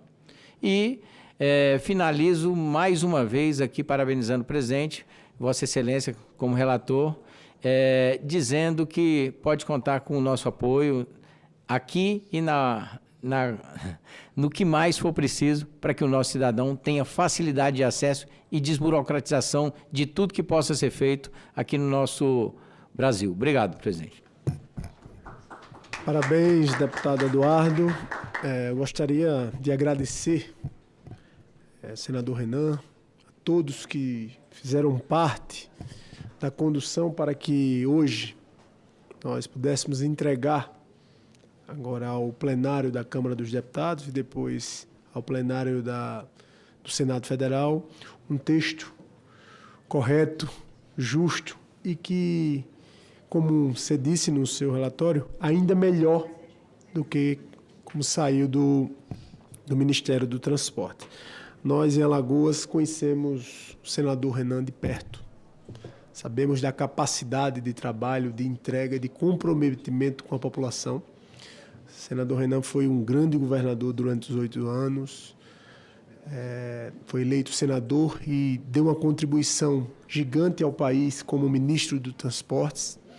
E hoje, na condução com maestria desse relatório, aprimorou, atendeu o que achou necessário e hoje entregamos aqui ao plenário dessa comissão uma votação que muitos duvidavam, mas que foi feita de forma simbólica. Eu fico feliz, agradeço a todos por ter tido a oportunidade, em especial ao presidente Hugo Mota, a minha indicação, depois aos membros que me elegeram aqui da comissão, poder conduzir o trabalho, de poder fazer parte, que sem dúvida é da história, porque quando nós entregamos à população melhoria, algo que beneficie diretamente no dia a dia da população, porque aqui nós entregamos desburocratização dos serviços, entregamos também a baixa do custo, a opção do cidadão de poder entender, de poder escolher se ele quer digital, se ele quer físico, como Renan disse, na modernidade que hoje a gente dá o direito ao cidadão de escolher o que quer, dele pagar mais ou pagar menos por algo que ele quer. Eu acho que isso é um grande avanço. Isso me deixa muito feliz, Renan, de ter conduzido esse trabalho na comissão ao lado de todos que fizeram parte e poder ver mais um grande benefício, mais um grande avanço que o seu trabalho vai entregar à nossa população, tanto de Alagoas como de todo o país. Então, muito obrigado a todos pela compreensão. Agradecer a todos que fazem parte da secretaria, da comissão. Então, para finalizar os agradecimentos agora, para finalizar essa sessão e para que a matéria possa seguir aos trâmites. Eu declaro prejudicados os requerimentos com base no artigo 334 Os requerimentos de audiência pública. Os requerimentos de audiência pública, no artigo 34, inciso 1, do Regimento Interno do Senado, por haver perdido a oportunidade. Antes de encerrarmos os nossos trabalhos, submeto à deliberação do plenário a dispensa da leitura e aprovação da ata desta reunião. Os senhores parlamentares que aprovam permaneçam como se encontram. Aprovado. Nada mais havendo a tratar, agradeço a presença de todos e declaro encerrada a presente reunião. Muito bem.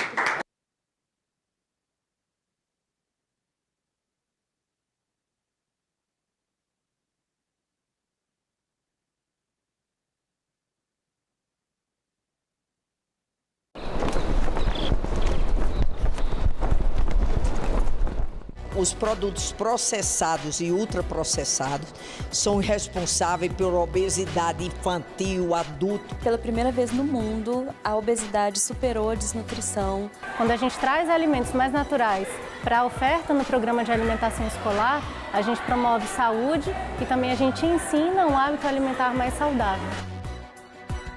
Em discussão. Hoje, 20h, aqui na TV Senado.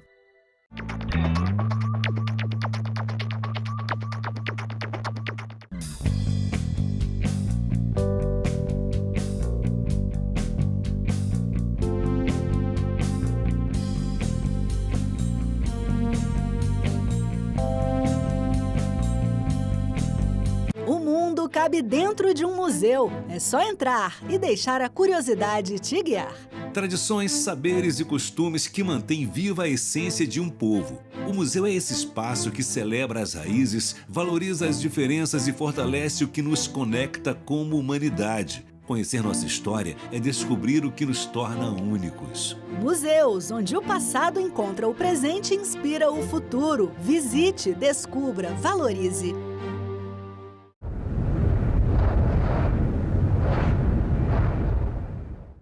O programa a seguir é livre para todos os públicos.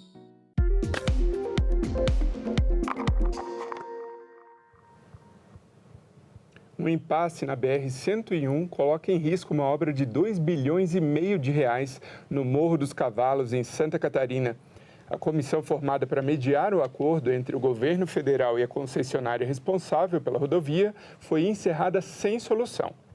Começa agora mais um assunto de Estado e hoje a gente vai falar aqui no programa sobre essa situação, além de empreendedorismo, segurança pública, entre outros temas.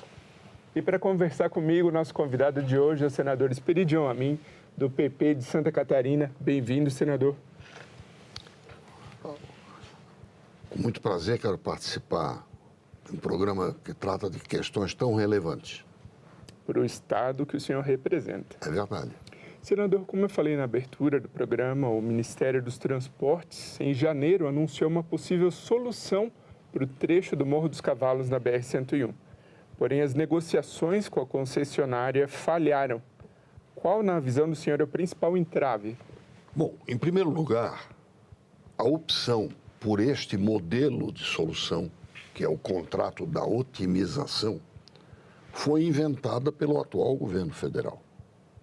Foi um conjunto de normas editadas pelo Ministério dos Transportes e acolhidas pelo Tribunal de Contas da União no segundo semestre de 2023, que propiciou os chamados contratos de otimização, ou seja, prorrogação de atuais contratos por até 15 anos, acrescentando aos contratos existentes e já quase no seu término, quando é muito difícil fazer obra grande com pouco prazo para amortizar na vigência do contrato atual, essa prorrogação dá um fôlego para você aumentar os investimentos e ter esses investimentos amortizados num prazo maior, em vez de 7 anos, que é o que falta para terminar o contrato atual, mais 15 são 22. Então, amortizar uma grande obra, um conjunto de obras num prazo maior, é mais viável do ponto de vista tarifário.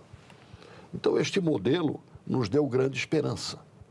Trabalhamos 2024, 2025, a bancada de Santa Catarina, no chamado Fórum Parlamentar, promoveu várias reuniões com a participação de representantes do Ministério dos Transportes, da NTT, da concessionária, e listamos as obras essenciais para resolver dois grupos de problemas. Primeiro, o atravancamento, o congestionamento brutal que acontece na BR-101 Norte, ou seja, entre Florianópolis e a divisa com o Paraná.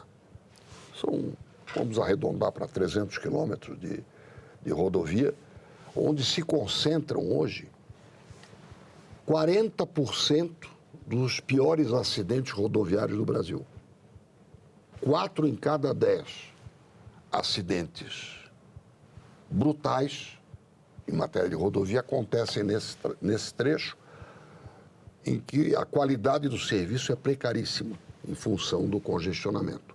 Então, aliviar o trecho norte, vamos chamar assim, em termos de fluidez, de um tráfego mais razoável, em termos de previsibilidade, de duração de uma jornada.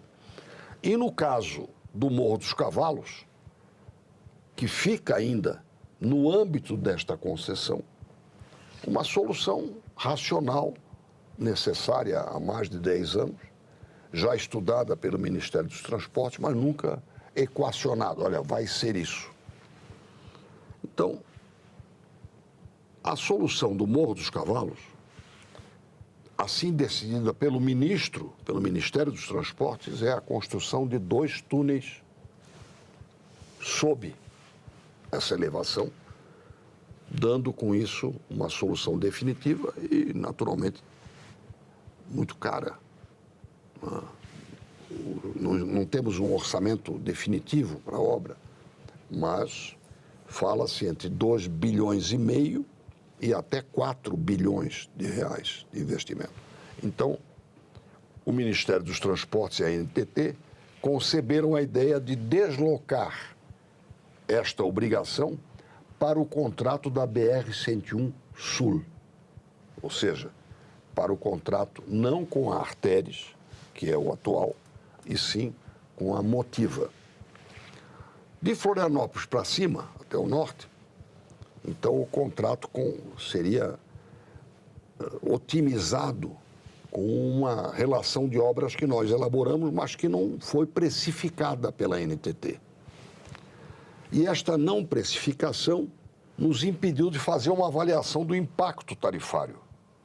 Sem o preço da obra, eu não posso saber qual será o impacto tarifário desta obrigação, mesmo que ainda que seja por aproximação. E como você mesmo mencionou, no dia 9 de março, foi declarado não ter havido um acordo entre Tribunal de Contas da União, que é um agente muito importante, o Ministério dos Transportes, a concessionária e a NTT. E o que a concessionária alega? Não é a concessionária. Quem tem que nos responder isso é o governo. Segundo o governo, não houve acordo. Por quê? Porque a concessionária não assumiria o valor das obras a serem incluídas nesta otimização. E aí a cifra varia. Como nós não temos o preço das obras, nós não temos uma estimativa mais ou menos precisa do quanto representaria o total dessas obras. Fala-se de 11 até 14, 15 bilhões de reais.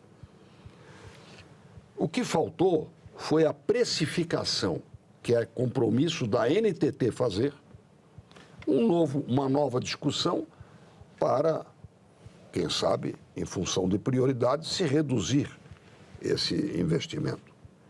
Mas, pura e simplesmente, sem haver essa precificação, pelo menos que fosse do nosso conhecimento, foi declarado que, não deu certo.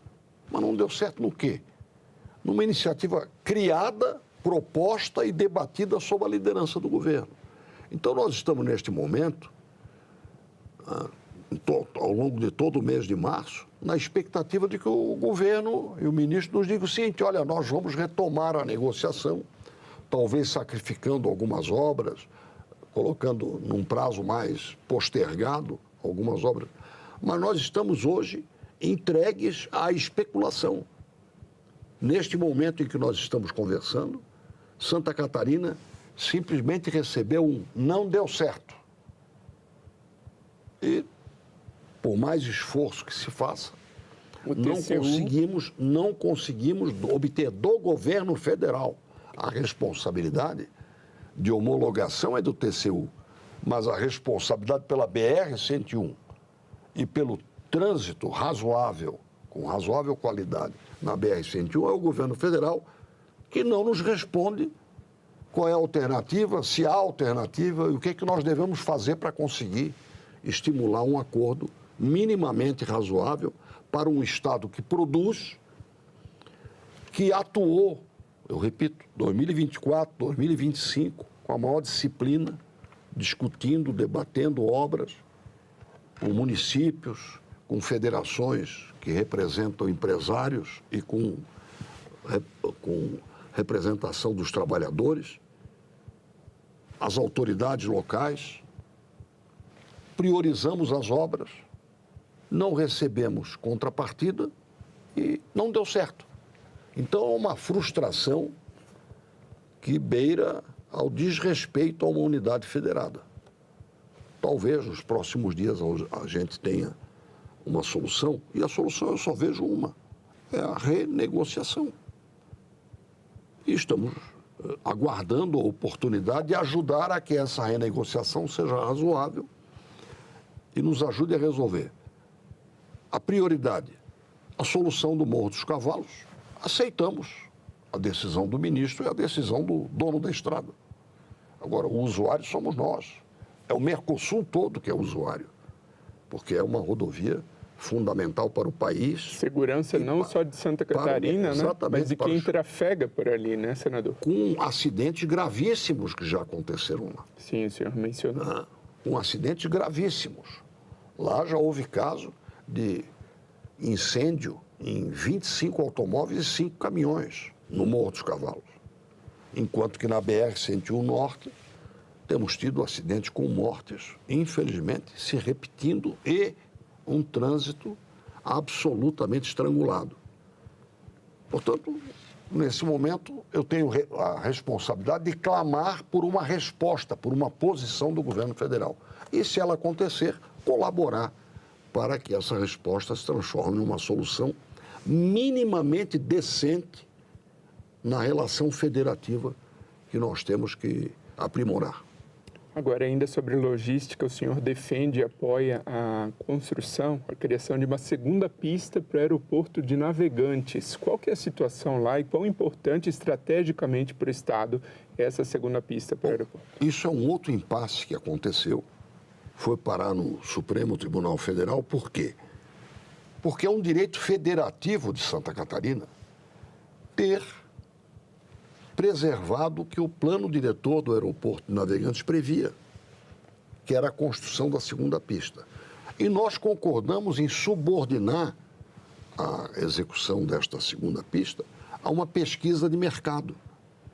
O aeroporto de Navegantes já pratica hoje um tráfego aéreo superior ao de antes da Covid, ou do Covid, como se disser. Ou seja, ele está o movimento está sendo expandido, o aeroporto precisa de melhorias e nós estamos, então, neste momento, negociando sob a supervisão do Supremo Tribunal Federal, porque se trata de uma ação civil originária do Estado, em nome do direito federativo de Santa Catarina, estamos aguardando que se designe uma empresa com competência para fazer uma pesquisa de mercado que consolide também do ponto de vista mercadológico a necessidade da previsão e futura construção da segunda pista.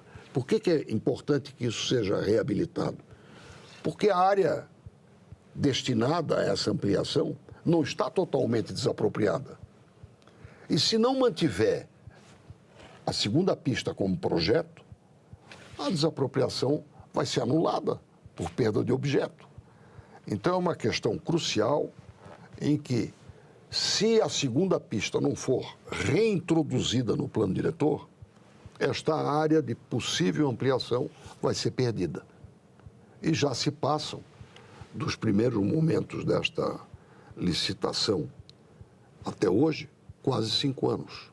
Então, é um prazo bastante dilatado e, apesar disso, pacientemente, a gente tem participado, o governo do Estado, o governador do Estado, o prefeito, forças vivas da comunidade, empresários, trabalhadores, estamos todos motivados para defender o que era nosso direito. Foi perdido na privatização, na licitação de concessão, e nós queremos reaver agora, fundamentados numa pesquisa de mercado que, eu concordo, é uma solução capitalista, que não é uma definição política ou de torcedor. É uma decisão racional que nós confiamos, a pesquisa vai mostrar. Senador, nas primeiras semanas do ano, Santa Catarina registrou 8 casos de feminicídio. A gente preparou uma arte aqui na tela para falar um pouco a respeito desse tema. Então, segundo o Observatório da Violência contra a Mulher, são 330 casos, média de 55 por ano, de 2020 a 2025, tá? 47 casos com boletim de ocorrência registrado pela vítima. Então, 14% dos casos a vítima registrou boletim de ocorrência, mesmo assim veio ao feminicídio, sofreu feminicídio. 226 presos desses 330 casos, 35 foragidos, 148 casos com arma branca e 77 de fogo. São os principais casos, principais meios para o feminicídio no Estado. Senador, Santa Catarina aderiu ao Pacto Federal do Enfrentamento, Pacto Nacional de Enfrentamento ao Feminicídio. Que medidas o senhor considera na legislação mais urgentes para conter a violência? Em primeiro lugar, eu fico envergonhado. O único estado feminino do Brasil no nome, Santa Catarina, é o terceiro com o maior número de ocorrências neste momento. Então, isso me constrange e me faz lamentar que nós tenhamos sido até aqui incompetentes para coibir isso. Eu criei a primeira delegacia da mulher na década de 80 como governador. Depois disso, o meu sucessor, Pedro Ivo Campos, nomeou uma mulher delegada, secretária de Segurança Pública. Procuramos criar vários exemplos, vários motes. A heroína de Santa Catarina é uma mulher, o grande herói é a Anita Garibaldi. Primeira deputada negra é do meu estado. Eu fui aluno da sua irmã. Fui alfabetizado por Leonor de Barros, irmã da Antonieta de Barros. Terra da Madre Paulina, ou seja, temos tantas referências, além daquelas da nossa família, de cada família de cada um de nós. E estamos purgando esses pecados. O que é que nós precisamos fazer? Primeiro, uma legislação nacional cada vez mais, em primeiro lugar, indicativa, orientadora, educativa e punitiva. Não tem outro jeito. Mas só a punição não vai resolver. Nós temos que conscientizar a criança. É a educação que vai permitir essa redução de agressividade. Então é um esforço da sociedade que eu acho que se mobilizou agora. Eu percebo que há uma sensação de constrangimento para todos nós, que somos tão bom exemplo em tantas coisas, nós catarinenses, e nesse ponto estamos falhando. Então, conscientizar, regular, estimular a boa convivência, o respeito e, quando necessário, punir exemplarmente. Eu acho que nós estamos nessa trajetória, percebo assim um amadurecimento dessa convicção e acho que nós vamos melhorar. A gente está falando aqui de segurança pública, o senhor transitou pela educação, a importância de, desde a base, orientar as crianças, né? E da educação a gente já parte para o empreendedorismo. O SEBRAE no estado, em conjunto com o Instituto Federal de Santa Catarina, firmaram uma parceria para ações educativas e empreendedoras. Previsão de 15 mil alunos beneficiados. Quais ações o senhor tem apoiado para impulsionar o empreendedorismo, principalmente o micro e pequeno empresário? Bom, o meu estado é o pioneiro no Estatuto da Microempresa. E foi no meu governo na década de 80. Criamos linhas de crédito para microempresário. Enfim, nós temos em Santa Catarina o maior número de empreendedores por habitantes. Ou seja, nós não podemos nos queixar. E essa iniciativa que você mencionou vem ao encontro disso, que faz parte, muito mais do que do governo, faz parte da índole do catarinense. O catarinense sempre foi empreendedor. As correntes migratórias que enriqueceram Santa Catarina não vieram para depender do governo, vieram para dar um jeito na sua vida, né? E fizeram isso de uma maneira muito autonomista, ou seja, criando empreendimentos. Era difícil exportar milho, mas se eu colocar o milho dentro de uma galinha, dentro de um peru, eu vou vender a ave já beneficiada. Então, foi por falta de infraestrutura de transporte do granel, né, do grão, que surgiram os frigoríficos, as empresas de processamento de aves, de suínos, que marcam a nossa história e que hoje são grandes multinacionais e cooperativas também. E a cooperativa é forte em Santa Catarina exatamente pelo espírito associativo. Então, não é difícil nós estimularmos o microempresário, os negócios dos pequenos empresários. Eu mesmo fui professor de empreendimentos e modelos de negociação na Universidade Federal de Santa Catarina e mais aprendi do que ensinei, porque foram as experiências que os alunos de vários cursos, inclusive. Era comum, nós temos grupos de 4 alunos, um de engenharia, outro de administração, outro do direito, alguém da nutrição, se juntando para conceber um negócio. Então, nós temos uma máquina aqui dentro disposta a empreender. No ano passado, quando eu fui ao Mobile World Congress, havia 8 empresas, startups, neste ramo da economia moderna. 4 eram de Santa Catarina, lá em Barcelona, selecionadas aqui no Brasil. Neste ano tinha uma. Quer dizer, da natureza do catarinense, do povo que está lá, porque muitos migram. Temos uma corrente migratória muito forte. Eu sou filho de imigrantes, por parte de pai e por parte de mãe. E eles se conheceram em Santa Catarina. Então, é da índole empreender, iniciar um negócio, inovar. As inovações são bem-vindas, porque elas é que garantem a sua competitividade. Ter o apoio do SEBRAE valoriza isso. Ter linhas de crédito, e nós temos criado isso. O PRONAMP foi uma proposição liderada pelo atual governador de Santa Catarina, quando ele era senador, o atual governador Jorginho Melo.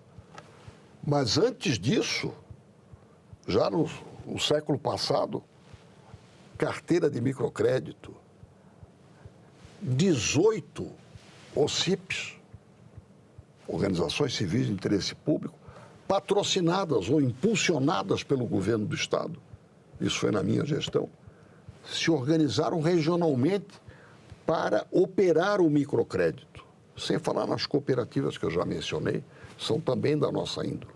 Portanto, nós temos um ambiente propício e, é claro, que temos que agora com inteligência artificial, com a tecnologia que se abre como desafio e como solução, temos que estimular a que isso vá adiante. Se valer disso para seguir desenvolvendo, né? Claro. Senador, o senhor mencionou ao longo do programa muitos trechos e passagens da sua trajetória enquanto governador do estado e outros cargos importantes. A gente tem uma pergunta nessa linha que vem lá da ALESC, da Assembleia Legislativa. Vamos à tela. Senador Espiridião Amin, o senhor teve a oportunidade de representar Santa Catarina durante 2 mandatos. O primeiro de 1991 a 99 e o segundo agora de 2019 a 2027. O que o senhor considera que mudou ao longo desses 2 mandatos? Olha, mudou o Brasil, em primeiro lugar, né? Mas o que eu considero mais importante é nos atualizarmos em matéria de tecnologia e de inovação. Se no século passado nós aprimoramos, por exemplo, o sistema de ensino de Santa Catarina, tanto das universidades públicas, quanto privadas, quanto comunitárias, nós podemos dizer que hoje nós temos, com as startups espalhadas pelo Estado, no campo da tecnologia da informação e da comunicação, uma economia nova, pujante e que já participa seriamente do nosso PIB. Para muitos, isso não podia ter acontecido lá, pois aconteceu, graças a esse espírito empreendedor. Então, a Associação Catarinense de Tecnologia nasceu há 40 anos. Você é anterior ao meu primeiro mandato. E ela hoje congrega milhares de empresas. Quando ela nasceu, chamava-se Associação Catarinense de Telemática. Essa expressão não se usa mais. Então, isso mostra o quanto se exige de um mandato parlamentar de resposta e de providências para esse concurso, para essa competição de, vamos dizer, de conhecimento e de conhecimento traduzido em novas formas de empreender. E o que eu estabeleço como diferença entre o primeiro e o segundo é que a minha celebração neste segundo não são apenas as leis, não são apenas as lutas por infraestrutura, por recursos para a saúde, que o nosso Estado tem descentralizado os serviços de maneira muito importante, mas também de reconhecimento aqui, junto à União. E é do mês passado o coroamento de um esforço, que não foi só meu, foi da bancada federal, mas ao qual eu me dediquei muito. Há 5 anos, o governo, dificultado, vamos dizer assim, pelo teto de gastos, não podia conduzir num ritmo minimamente razoável obras cruciais da nossa infraestrutura, como a BR-470, a 280, a 163, a 285. O governo do Estado transferiu para a União o equivalente a 385 milhões. Depois de uma saga de 7 projetos de lei, uma emenda ao PROPAG, ao Programa de Pagamento das Dívidas, de refinanciamento da dívida dos Estados, depois de aprovar a emenda, depois de ter o veto do presidente no final do ano passado, aliás, no começo do ano passado, no final do ano passado derrubamos o veto e agora Santa Catarina vai poder abater da sua dívida com a União o valor corrigido desses 385 milhões, perfazendo quase R$500 bilhão. Ou seja, um parlamentar que participa dessa luta acha que houve uma grande mudança. Nós aprendemos a lutar pelos nossos direitos e temos que prosseguir nesse aperfeiçoamento. Muito obrigado, senador Espiridião Amin, pela participação aqui no Assunto de Estado. É assunto de Estado. Muito obrigado. E obrigado a você que nos prestigia com a sua audiência. Essa entrevista já está disponível para você rever ou compartilhar no nosso site senado.leg.br/TV, também no nosso canal no YouTube. Aproveita e se inscreve lá. Até o próximo.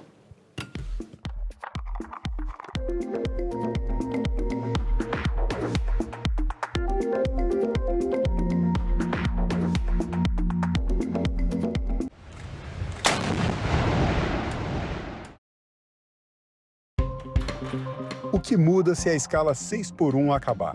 Qual o impacto no mercado e na indústria? Como fica o pagamento das horas extras?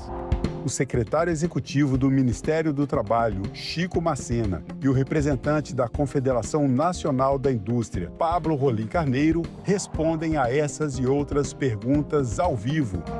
TV Senado Live, nesta sexta, 9 horas da manhã.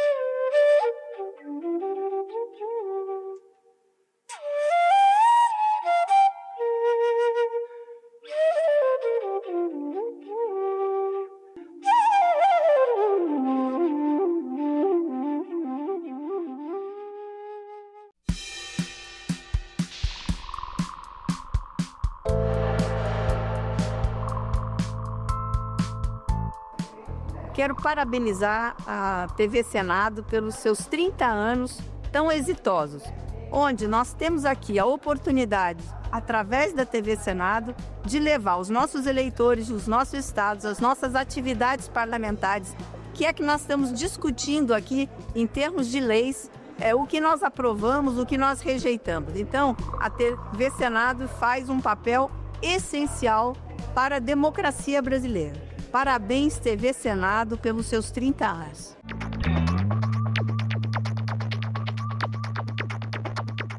Declaro aberta a sessão solene. Se não existe parlamento, não existe democracia. O governo via todos como se fosse comunista. A fila não para de crescer para a passagem da revista lá na esplanada dos ministérios. Deve ser sempre lembrado o que foi dito por Ulisses Guimarães. Traidor da Constituição é traidor da pátria. O homem disse, não, quem fala? Eu disse, Ariano Suassuna.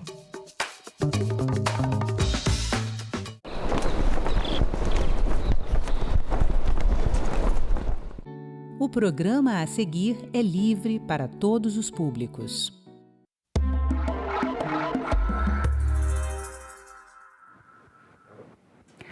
Olá, seja bem-vindo ao Cidadania Mulher.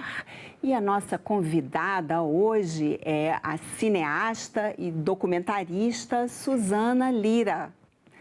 Olá, Suzana, seja bem-vinda. Muito obrigada por participar aqui do nosso Cidadania Mulher. Obrigada a você, Roberta, pelo convite. Uma honra para mim poder estar contribuindo aqui com o conteúdo da TV Senado.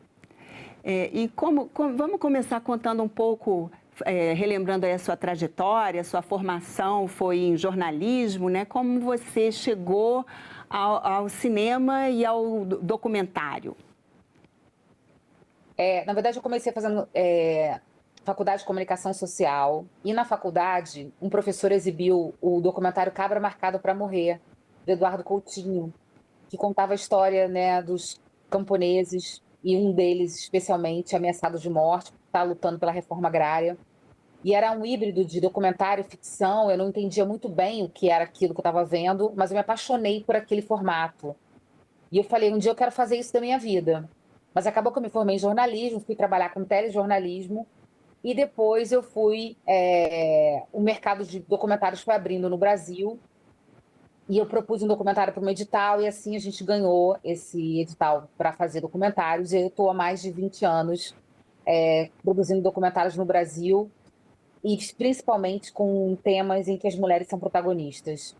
Eu acho que isso sempre foi um recorte, direitos humanos e questão de gênero feminino, sempre foi uma tônica dominante do meu projeto de trabalho, né, de carreira, por achar que essas temáticas elas não eram tão abordadas no cinema. Então, desde então, eu já fiz mais de 20 longas-metragens e todos eles basicamente. Acho que tem 2 ou 3 que não são protagonizados por mulheres, mas a maioria absoluta.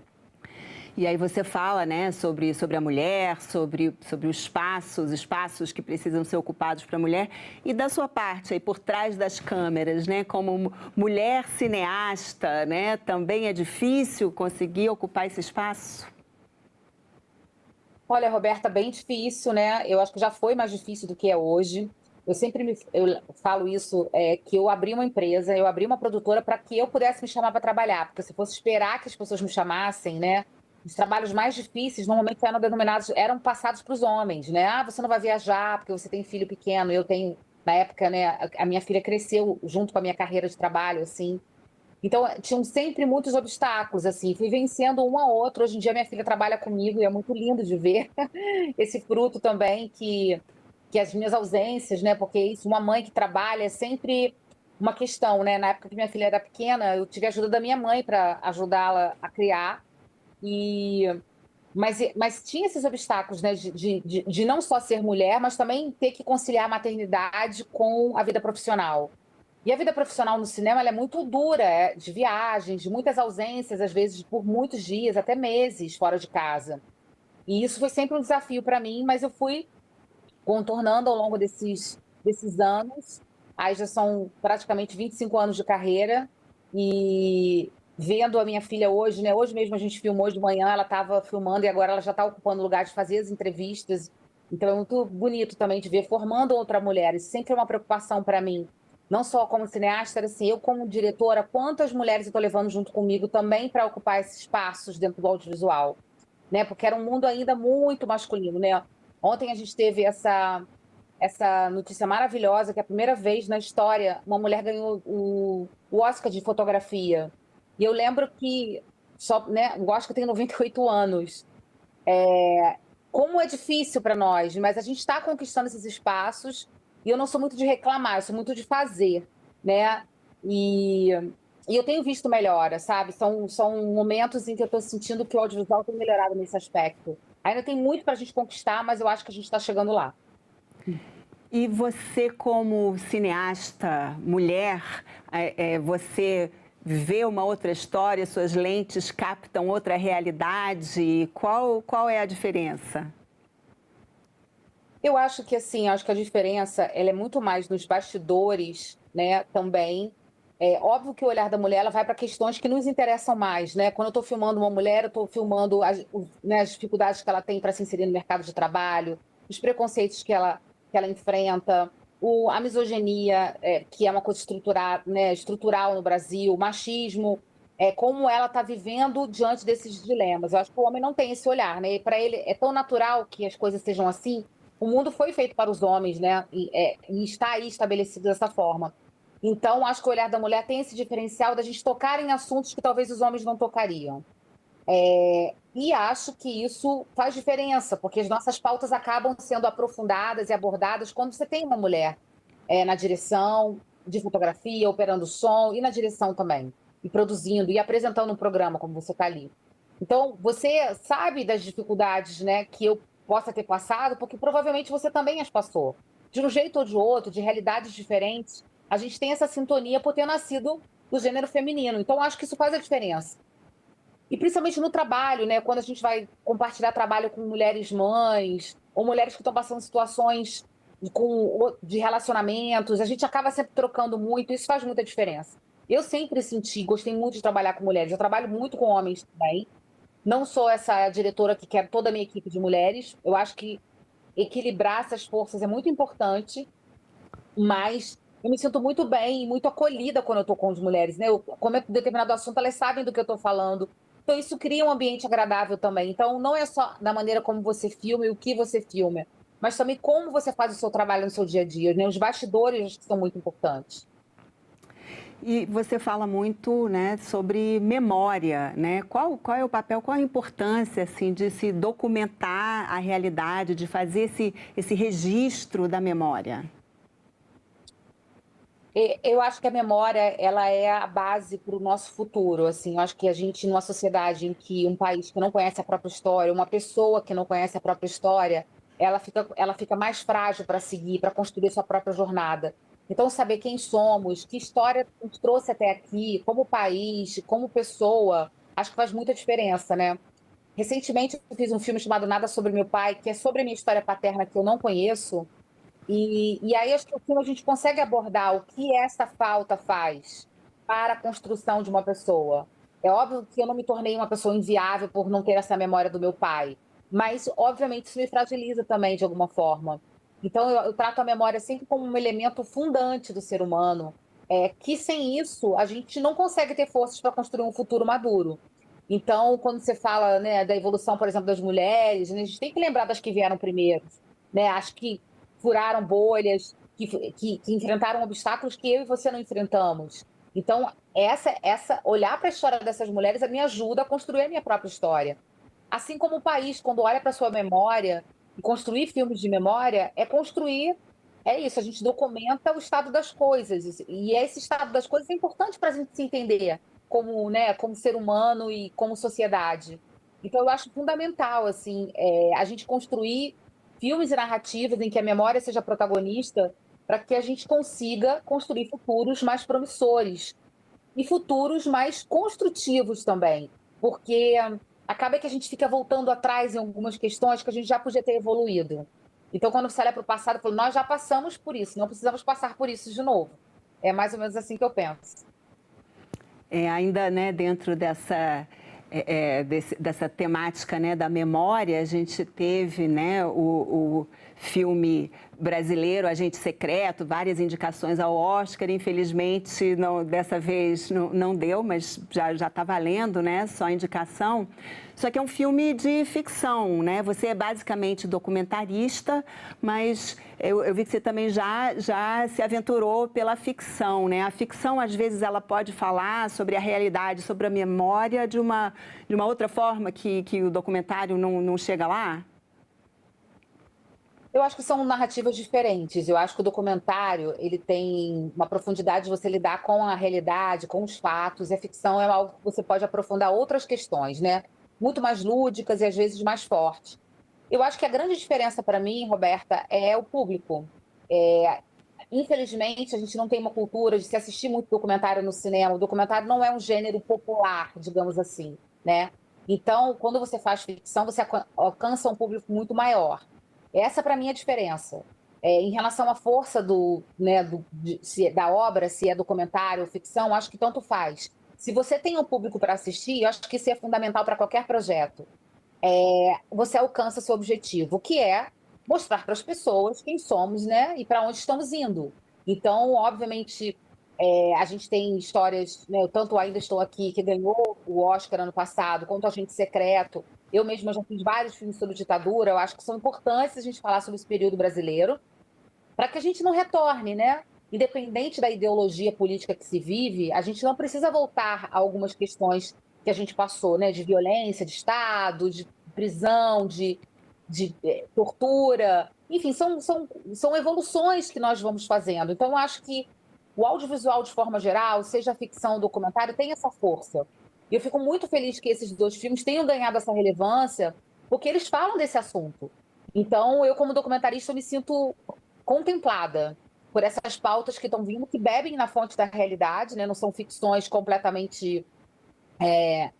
que fogem completamente da realidade, eles bebem na fonte da realidade para nos mostrar como era esse período. E eu acho isso muito rico.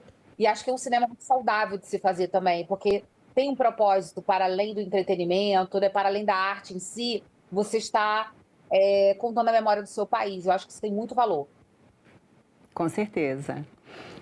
Eu vi que você estudou também psicanálise, né? Tem uma formação. Você aproveita isso também nos seus filmes? Você até citou esse filme mesmo sobre a história do seu pai, né? Assim, tem aí um aproveitamento aí dessa formação em psicanálise?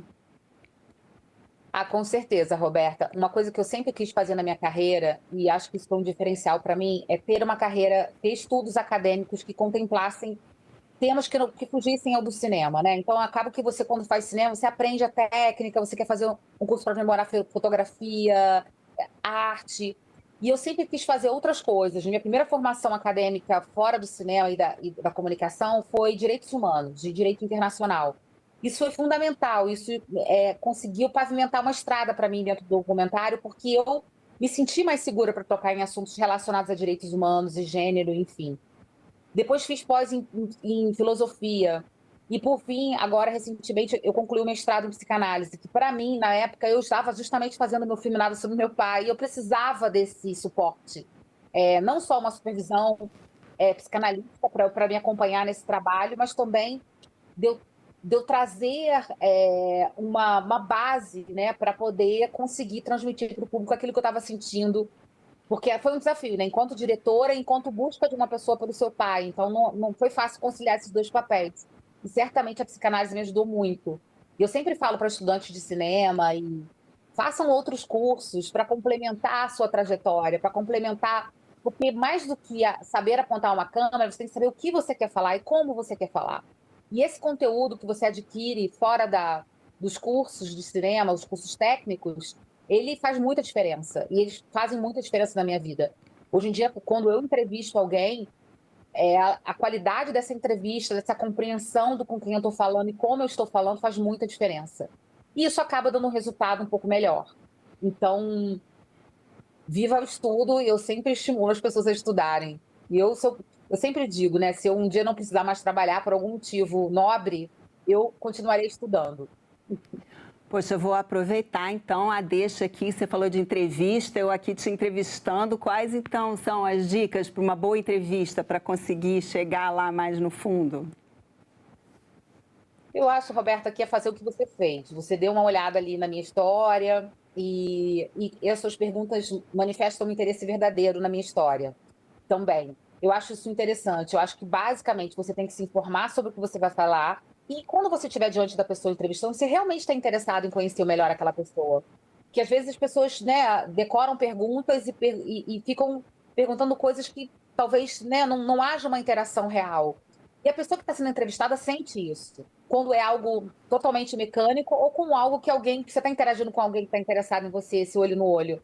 Eu acho que é isso. Acho que essa troca, ela não tem grandes, como eu digo, né? Não precisa sofisticar a qualidade das perguntas, a qualidade de como você está diante da pessoa, que tem que ser sincero e tem que ser um interesse realmente verdadeiro. Eu acho que isso faz muita diferença, as pessoas percebem isso. E você sente, assim, você já, né, fez filmes assim sobre temas muito sensíveis, né? Como você faz para a pessoa se sentir mais à vontade, se sentir acolhida, né? Para deixar você entrar naquele espaço assim tão delicado, né? O fato até mesmo de você ser mulher tem alguma diferença? Eu acho que tem, assim, os meus documentários, eles sempre tomam partido de alguma coisa, assim. Eu nunca, por exemplo, estou entrevistando uma pessoa que foi torturada, eu não quero no mesmo filme entrevistar um torturador. Então eu entro naquela energia daquela pessoa e vou contar a história que aquela pessoa quer me contar. Eu não gosto de documentários, eu não gostaria de fazer um documentário onde eu entrevistasse você sobre um assunto, chamasse uma outra colega sua para falar alguma coisa oposta que você está falando e colocar você e essa pessoa em oposição dentro de um filme. Isso é uma coisa que eu jamais fiz. E eu acho que isso faz diferença também para quem está, porque as pessoas sabem qual é o meu ponto de vista quando eu estou entrevistando a pessoa. Eu digo o que eu estou sentindo, né? Entrevistei, por exemplo, mães que perderam os filhos para a violência de Estado, né? Filhos que foram mortos por policiais. Que, sendo eles criminosos ou não, são filhos. E eu, enquanto mãe, entrevistando, eu senti o que elas estavam sentindo. Independente do julgamento moral, né, e ético que possa vir a ter, no momento em que eu estou diante de uma mãe que perdeu um filho, eu estou diante de uma mãe que perdeu um filho. E esse não julgamento também, esse pré-julgamento, né, das pessoas, dos sentimentos das pessoas, acho que faz muita diferença também. Então, eu sempre me coloco no lugar de acolher aquilo que eu também poderia estar sentindo naquele lugar. Dificilmente você vai me ver fazendo um filme sobre algo que não tem absolutamente nada comigo, porque eu não conseguiria ter essa empatia e esse entendimento. Então, acabo versando, não à toa os meus filmes, a maioria são protagonistas mulheres, a maioria também versa sobre direitos humanos. E mesmo quando eu faço ficção, as duas ficções que eu fiz, uma está na Netflix agora, se chama Salve Rosa. Tá em primeiro lugar, ficou 2 semanas em primeiro lugar, agora está entre o top 10. ela fala sobre abuso nas redes sociais, abuso infantil nas redes sociais, né? Pais que exploram os filhos para ganhar dinheiro nas redes sociais. O meu outro longa, que vai ser lançado daqui a pouco, vai falar sobre menstruação na adolescência. Então, os assuntos, eles versam também sobre os meus interesses como cidadã, sabe? O que eu gostaria, enquanto realizadora, enquanto cineasta, de estar falando para o mundo, de estar denunciando para o mundo de alguma forma. As séries de ficção que eu fiz, as 2 séries que eu dirigi, uma falava sobre crimes de ódio e a outra sobre feminicídio. Ou seja, eu tento escolher os meus trabalhos de forma que esses meus interesses reais estejam presentes, né? Para não deslocar completamente o assunto e eu ter que fazer um personagem para estar naquele lugar. Então, acho que a forma de eu estar mais verdadeira é fazendo as escolhas certas do trabalho que eu preciso fazer. Suzana, e o seu filme, Quando Elas Se Movimentam, foi realizado em parceria com a TV Senado, né? Conta pra gente um pouquinho sobre esse filme e como ele surgiu. Olha, isso foi uma grande honra e uma grande responsabilidade. Um dia a TV Senado me liga, me convidando para dirigir um projeto que falasse sobre os 200 anos do Senado. Primeiro, eu não me sentia capaz de tanta responsabilidade. E aí eu fui olhar para minha própria biografia, né, dos direitos humanos que eu estudei, do direito internacional, enfim, das outras formações que eu tive que versam sobre tudo que acontece, né, e aconteceu no Senado nos últimos 200 anos. E aí a gente chegou nesse formato de falar sobre essas leis que foram aprovadas dentro do Senado ao longo desses anos e o impacto que essas leis tiveram na vida de 3 mulheres brasileiras, negras, que é a base da pirâmide, né? E eu acho que o filme ele consegue traduzir através da biografia dessas 3 mulheres o quanto o que acontece dentro do Senado brasileiro é relevante, importante, e o quanto a gente precisa ter consciência de voto toda vez que a gente precisa votar, porque aquelas leis, elas favorecem partes de uma população que muitas vezes nem acha que tem esse direito. E acho, Roberta, que o grande mérito do filme é a gente contar para as pessoas que elas têm esse direito. E que política, ela existe no dia a dia, no cotidiano das pessoas, para aprimorar, para melhorar a vida das pessoas, né? Quando a gente conta a história da Angélica, por exemplo, que estava pagando uma faculdade particular porque não sabia que, enquanto quilombola, ela poderia entrar por uma política de cotas, a gente está libertando a família de uma pressão financeira muito grande e a gente está dando liberdade para uma jovem, que foi a primeira quilombola a estudar dentro do quilombo onde ela vivia. Isso é uma transformação. Depois dela, várias outras meninas foram estudar e estão hoje cursando a universidade, se formando em grandes cursos, como medicina, por exemplo. Então, acho que isso faz muita diferença. Então, esse filme ele tem uma responsabilidade muito grande, que é comunicar para o grande público o que acontece dentro do Senado de uma maneira muito humana, muito sensível e diretamente com a voz de quem recebe esses benefícios, né? E acho de uma poesia linda. E acho de uma coragem enorme também a TV Senado topar uma linguagem muito mais cinematográfica do que informativa para a gente contar essas histórias. E aí, o filme foi exibido agora num horário nobre na Globo, né? Logo depois do BBB, o próprio grupo do Big Brother Brasil assistiu o filme, comentaram entre eles. E eu fiquei imaginando que aquele convite lá atrás que a TV Senado fez, a gente jamais imaginou que o filme fosse chegar tão longe. E que bênção, assim, ao mesmo tempo, porque que bom que chegou longe, que bom que muitos brasileiros, né, a audiência desse horário é de mais de 10 milhões de pessoas, então, assistindo um filme. E às vezes são tantos filmes de entretenimento e nada contra, né, mas trazer um filme que conte para as pessoas que elas têm direitos, que elas podem acessar esses direitos, que elas podem mudar de vida, que elas não precisam ficar restritas à sua classe social, ao seu território, né, que existem políticos que trabalham para votar em leis para beneficiar, para melhorar a vida dos brasileiros. É uma honra, assim, enorme e eu estou muito feliz com esse projeto, de verdade. Ah, que legal, com certeza, né? Às vezes não basta apenas você ter o direito, você tem que saber que você tem esse direito, né? Suzana, e você como cineasta, você já teve, assim, algum retorno de espectadores, do público e tal, de como os seus filmes, como o cinema mudou a vida delas? Ai, Roberta, assim, eu não sou muito favorável ao excesso de redes sociais, mas as redes sociais permitem que o público entre em contato com a gente diretamente após assistir um filme e contar a sua experiência. E ainda bem que existe para esse propósito também. Eu recebo depoimentos e testemunhos de várias pessoas que assistem o filme e falam, por causa desse filme, filmes sobre mulheres com HIV, sobre suicídio, sobre mães que perderam filhos, sobre direitos. Não, e eu vi de uma pessoa que mora num lugar que eu jamais pisei, dizendo, olha, assisti o filme hoje na Globo e agora eu sei que eu posso estudar, eu sei que eu não preciso do dinheiro, eu preciso só da minha vontade, se eu estudar eu consigo chegar lá. São informações que às vezes a gente acha muito básica, mas que não são de fato. Então, acho que descer esses degraus, né, que às vezes a gente entra num esquema de, não, do cinema que eu faço, eu acho que o cinema que a gente faz, ele deve atingir o maior número de pessoas possível. E se esse cinema tem um propósito, que é ajudar as pessoas, melhor ainda. Então, eu estou recebendo inúmeros. Esse final de semana também a gente teve o filme exibido em mais de 20 emissoras de televisão. Então, é uma repercussão enorme. Então, as minhas redes sociais, não tem um momento que eu não olhe e que não tenha um depoimento de alguém me agradecendo, querendo conhecer os personagens do filme. Realmente, assim, é incrível poder ter esse contato direto com o público através das redes sociais. Ah, que legal.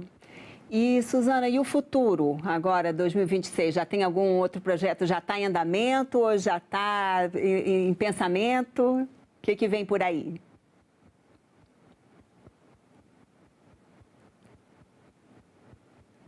Oi. Não, o futuro é o seguinte, tem um novo projeto com a TV Senado, a gente já está preparando um novo projeto, que eu espero que seja tão importante, tão maravilhoso quanto foi quando elas se movimentam. Tem um filme de ficção que vai estrear em setembro, que é sobre jovens, adolescentes em menstruação. Tem uma série que eu dirigi sobre a Marília Mendonça, que também deve estrear no final desse ano. Olha, que legal, bastante coisa pela frente, então. Suzana, muito obrigada pela sua participação aqui no nosso Cidadania Mulher e boa sorte. Obrigada a vocês, Roberta. Obrigada a todos aí. Um abraço. Um abraço e eu agradeço também a você que nos assiste. Esse programa já está disponível no site da TV Senado, senado.leg.br/TV e também no nosso canal no YouTube. Mais uma vez, obrigada pela atenção e continue assistindo a TV Senado.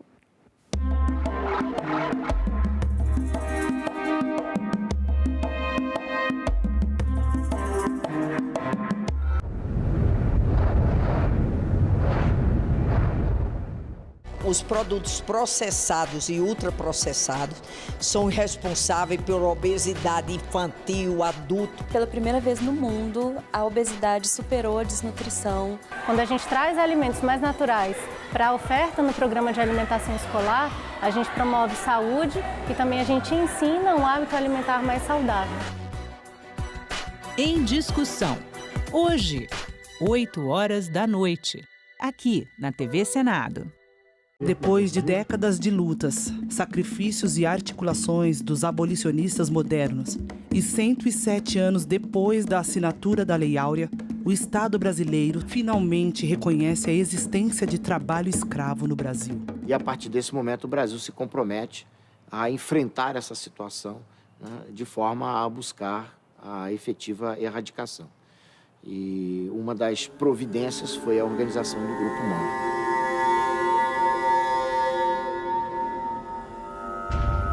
Entre 1995 e 2017, o Grupo Móvel libertou mais de 52 mil trabalhadores e trabalhadoras escravizados, incluindo meninos e meninas.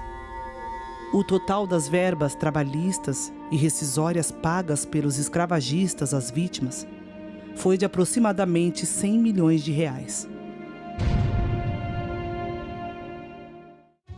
Você, mulher que quer entrar para a política, agora pode contar com o Guia da Candidata. Um manual prático, feito pela Procuradoria da Mulher do Senado para ajudar em cada passo da sua jornada. A publicação mostra o que você precisa para começar. Estar em dia com a Justiça Eleitoral, garantir sua filiação a um partido e o domicílio eleitoral 6 meses antes da eleição.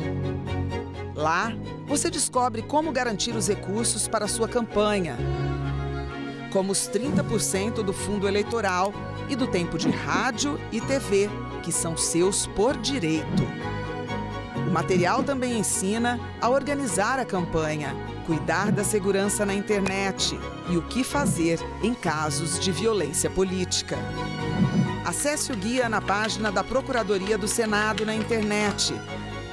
Basta clicar em Publicações no alto da página e selecionar o Guia da Candidata. É informação rápida e segura para você ocupar o seu lugar na política, porque não existe democracia sem a sua participação.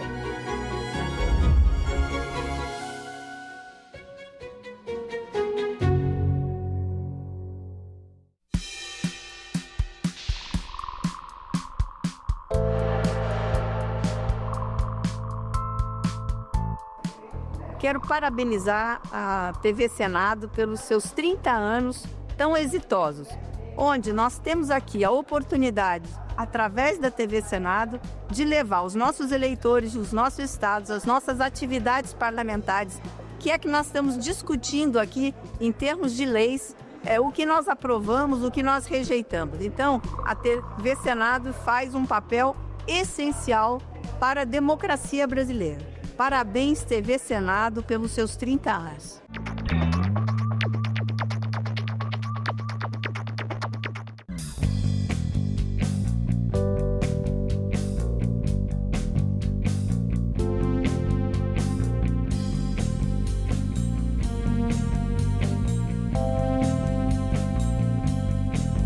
O mundo cabe dentro de um museu. É só entrar e deixar a curiosidade te guiar. Objetos, documentos, roupas, fotografias. Cada detalhe guarda a memória de quem construiu nossa história. Cada detalhe conta sobre quem fomos, quem somos e para onde vamos. No museu, o passado ganha voz, ganha vida, ganha sentido. Museus, onde o passado encontra o presente e inspira o futuro. Visite, descubra, valorize.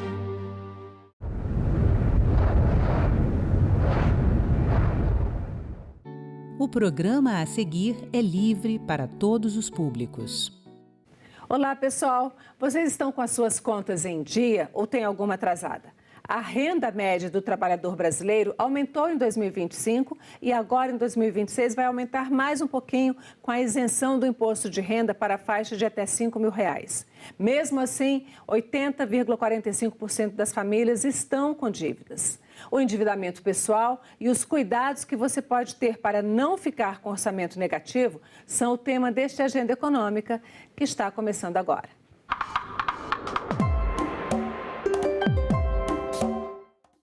E para entendermos o que está acontecendo com o orçamento das famílias brasileiras e como pode-se evitar o endividamento, eu recebo aqui na Agenda Econômica a Alessandra Casamaior, que é planejadora financeira. Alessandra, obrigada pela sua vinda aqui ao Agenda Econômica. A gente vai ter muita coisa que ajudar aqui os nossos telespectadores, a nossa audiência, né? Com certeza, agradeço o convite aí para poder vir falar aqui em nome da Planejar. Muito obrigada. Sente-se aí. Você falou em nome da Planejar. É uma instituição que agrega planejadores financeiros, é isso? Sim, é uma instituição mundial. O Brasil hoje é o 5º em números de planejadores certificados.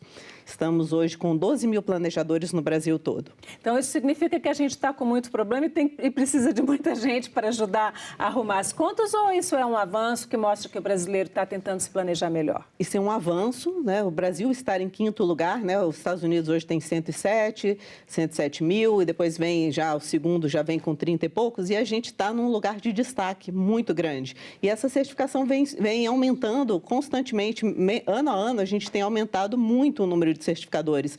Isso o planejador financeiro, na realidade, ele é o médico de família das finanças, porque a gente entende o cliente e vai orientar em todos os pontos da vida dele. Orientar até a próxima geração. Tem muitos escritórios que fazem esse trabalho até de treinar os filhos dos nossos clientes, né? Dar educação financeira. Já que a gente enveredou por aí na conversa, como é que dá para uma família, né? Porque a gente tem aí várias faixas, né? Uma faixa salarial muito grande, faixa de renda muito grande, e a maioria da população brasileira, a maioria dos trabalhadores, está numa faixa de renda muito pequena. Né? Assim, a gente está aí entre... a maioria dos nossos trabalhadores recebem entre 1 e 5, 6 salários mínimos, né? Uma família, assim, consegue se planejar para não viver no vermelho? Consegue sim, mas tem que ter bastante disciplina. Né? Tem que viver de acordo com aquilo que consegue pagar, tem que escolher um aluguel num local mais distante, né? Tem que comprar marcas que sejam aquelas marcas, né? Muitas vezes do supermercado, sem nenhum tipo de grife, alguma coisa assim. Tem que fazer uma ginástica para conseguir isso, mas é possível. Não fazer contas que não consegue pagar no futuro. Agora, esses conselhos, em geral, eles valem para todo mundo, né? Com certeza. A ideia, assim, esse programa surgiu a partir da pesquisa mensal, né, que é feita pela Confederação Nacional do Comércio, que é a PEI, que é Pesquisa de Endividamento. E aí, essa pesquisa tem mostrado um crescimento do endividamento. Eu vou pedir ao nosso diretor de programação para colocar aqui no telão os resultados do mês de março de 2026. Essa pesquisa é feita há muitos anos, sai todos os meses, mas esse ano, no mês de março, ela preocupou exatamente porque a gente tem aí um crescimento do endividamento. A gente tem março e fevereiro, cresceu 0,2, né, pontos percentual, que não é um crescimento muito grande, ela vinha crescendo desde março do ano passado, mas é uma fatia muito grande das famílias endividadas, né? E quando a gente vê que tem dívida em atraso, esse número já bate quase 30%, e 12% deles não podem pagar, ou seja, isso aqui já é inadimplência. Eu queria que você diferenciasse para a gente o que é uma pessoa que está endividada, uma família, uma dívida em atraso a gente sabe, mas o que é inadimplência, mas o que a gente considera dívida? Quando eu penso em endividamento pessoal, eu estou falando como um todo. Eu comprei um carro, eu estou pagando a prestação. Eu financiei um apartamento, eu estou pagando a prestação. Eu fiz uma compra no cartão de crédito e vou pagar no mês que vem. Eu estou endividada. Mas eu estou endividada se eu não tenho... É uma obrigação. Você tem uma obrigação. Não significa que você não tem dinheiro para pagar. Isso. Aquilo está dentro do seu orçamento, dentro do mas meu mesmo orçamento. assim é uma dívida. O grande segredo é isso, eu fazer uma conta do tamanho que eu consigo pagar, para eu não começar a entrar em juros, né, que são altíssimos. Então, o endividado, se eu estou fazendo uma dívida que eu sei que eu consigo pagar no ano que vem, ou se eu me programei que a prestação do meu apartamento cabe nos próximos 10, 20 anos, se eu me programei, isso é um endividamento saudável, digamos assim, é uma obrigação que eu tenho lá. Né? Seria o passivo aí do balanço. Até porque você está gerando um patrimônio, você está se endividando para gerar um patrimônio no seu apartamento. Exato. Né? Muitas vezes eu substituí eu pagava um aluguel e substituí por um financiamento. Então, né, um carro. Eu posso comprar um carro e financiar. Ou eu posso até, hoje em dia, a gente já tem a facilidade de ter assinatura de carro por aluguel.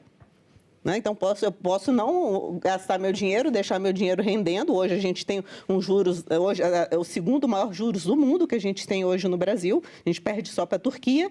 Então, eu vou aproveitar esses juros, vou deixar meu dinheiro rendendo e ainda vou ter uma reserva lá de segurança. Se eu tiver uma emergência, eu uso primeiro esse dinheiro. Para quê? Para evitar cair num cartão de crédito que eu não consigo pagar, evitar cair num consignado ou num empréstimo pessoal. Por quê? Porque as taxas são muito mais altas.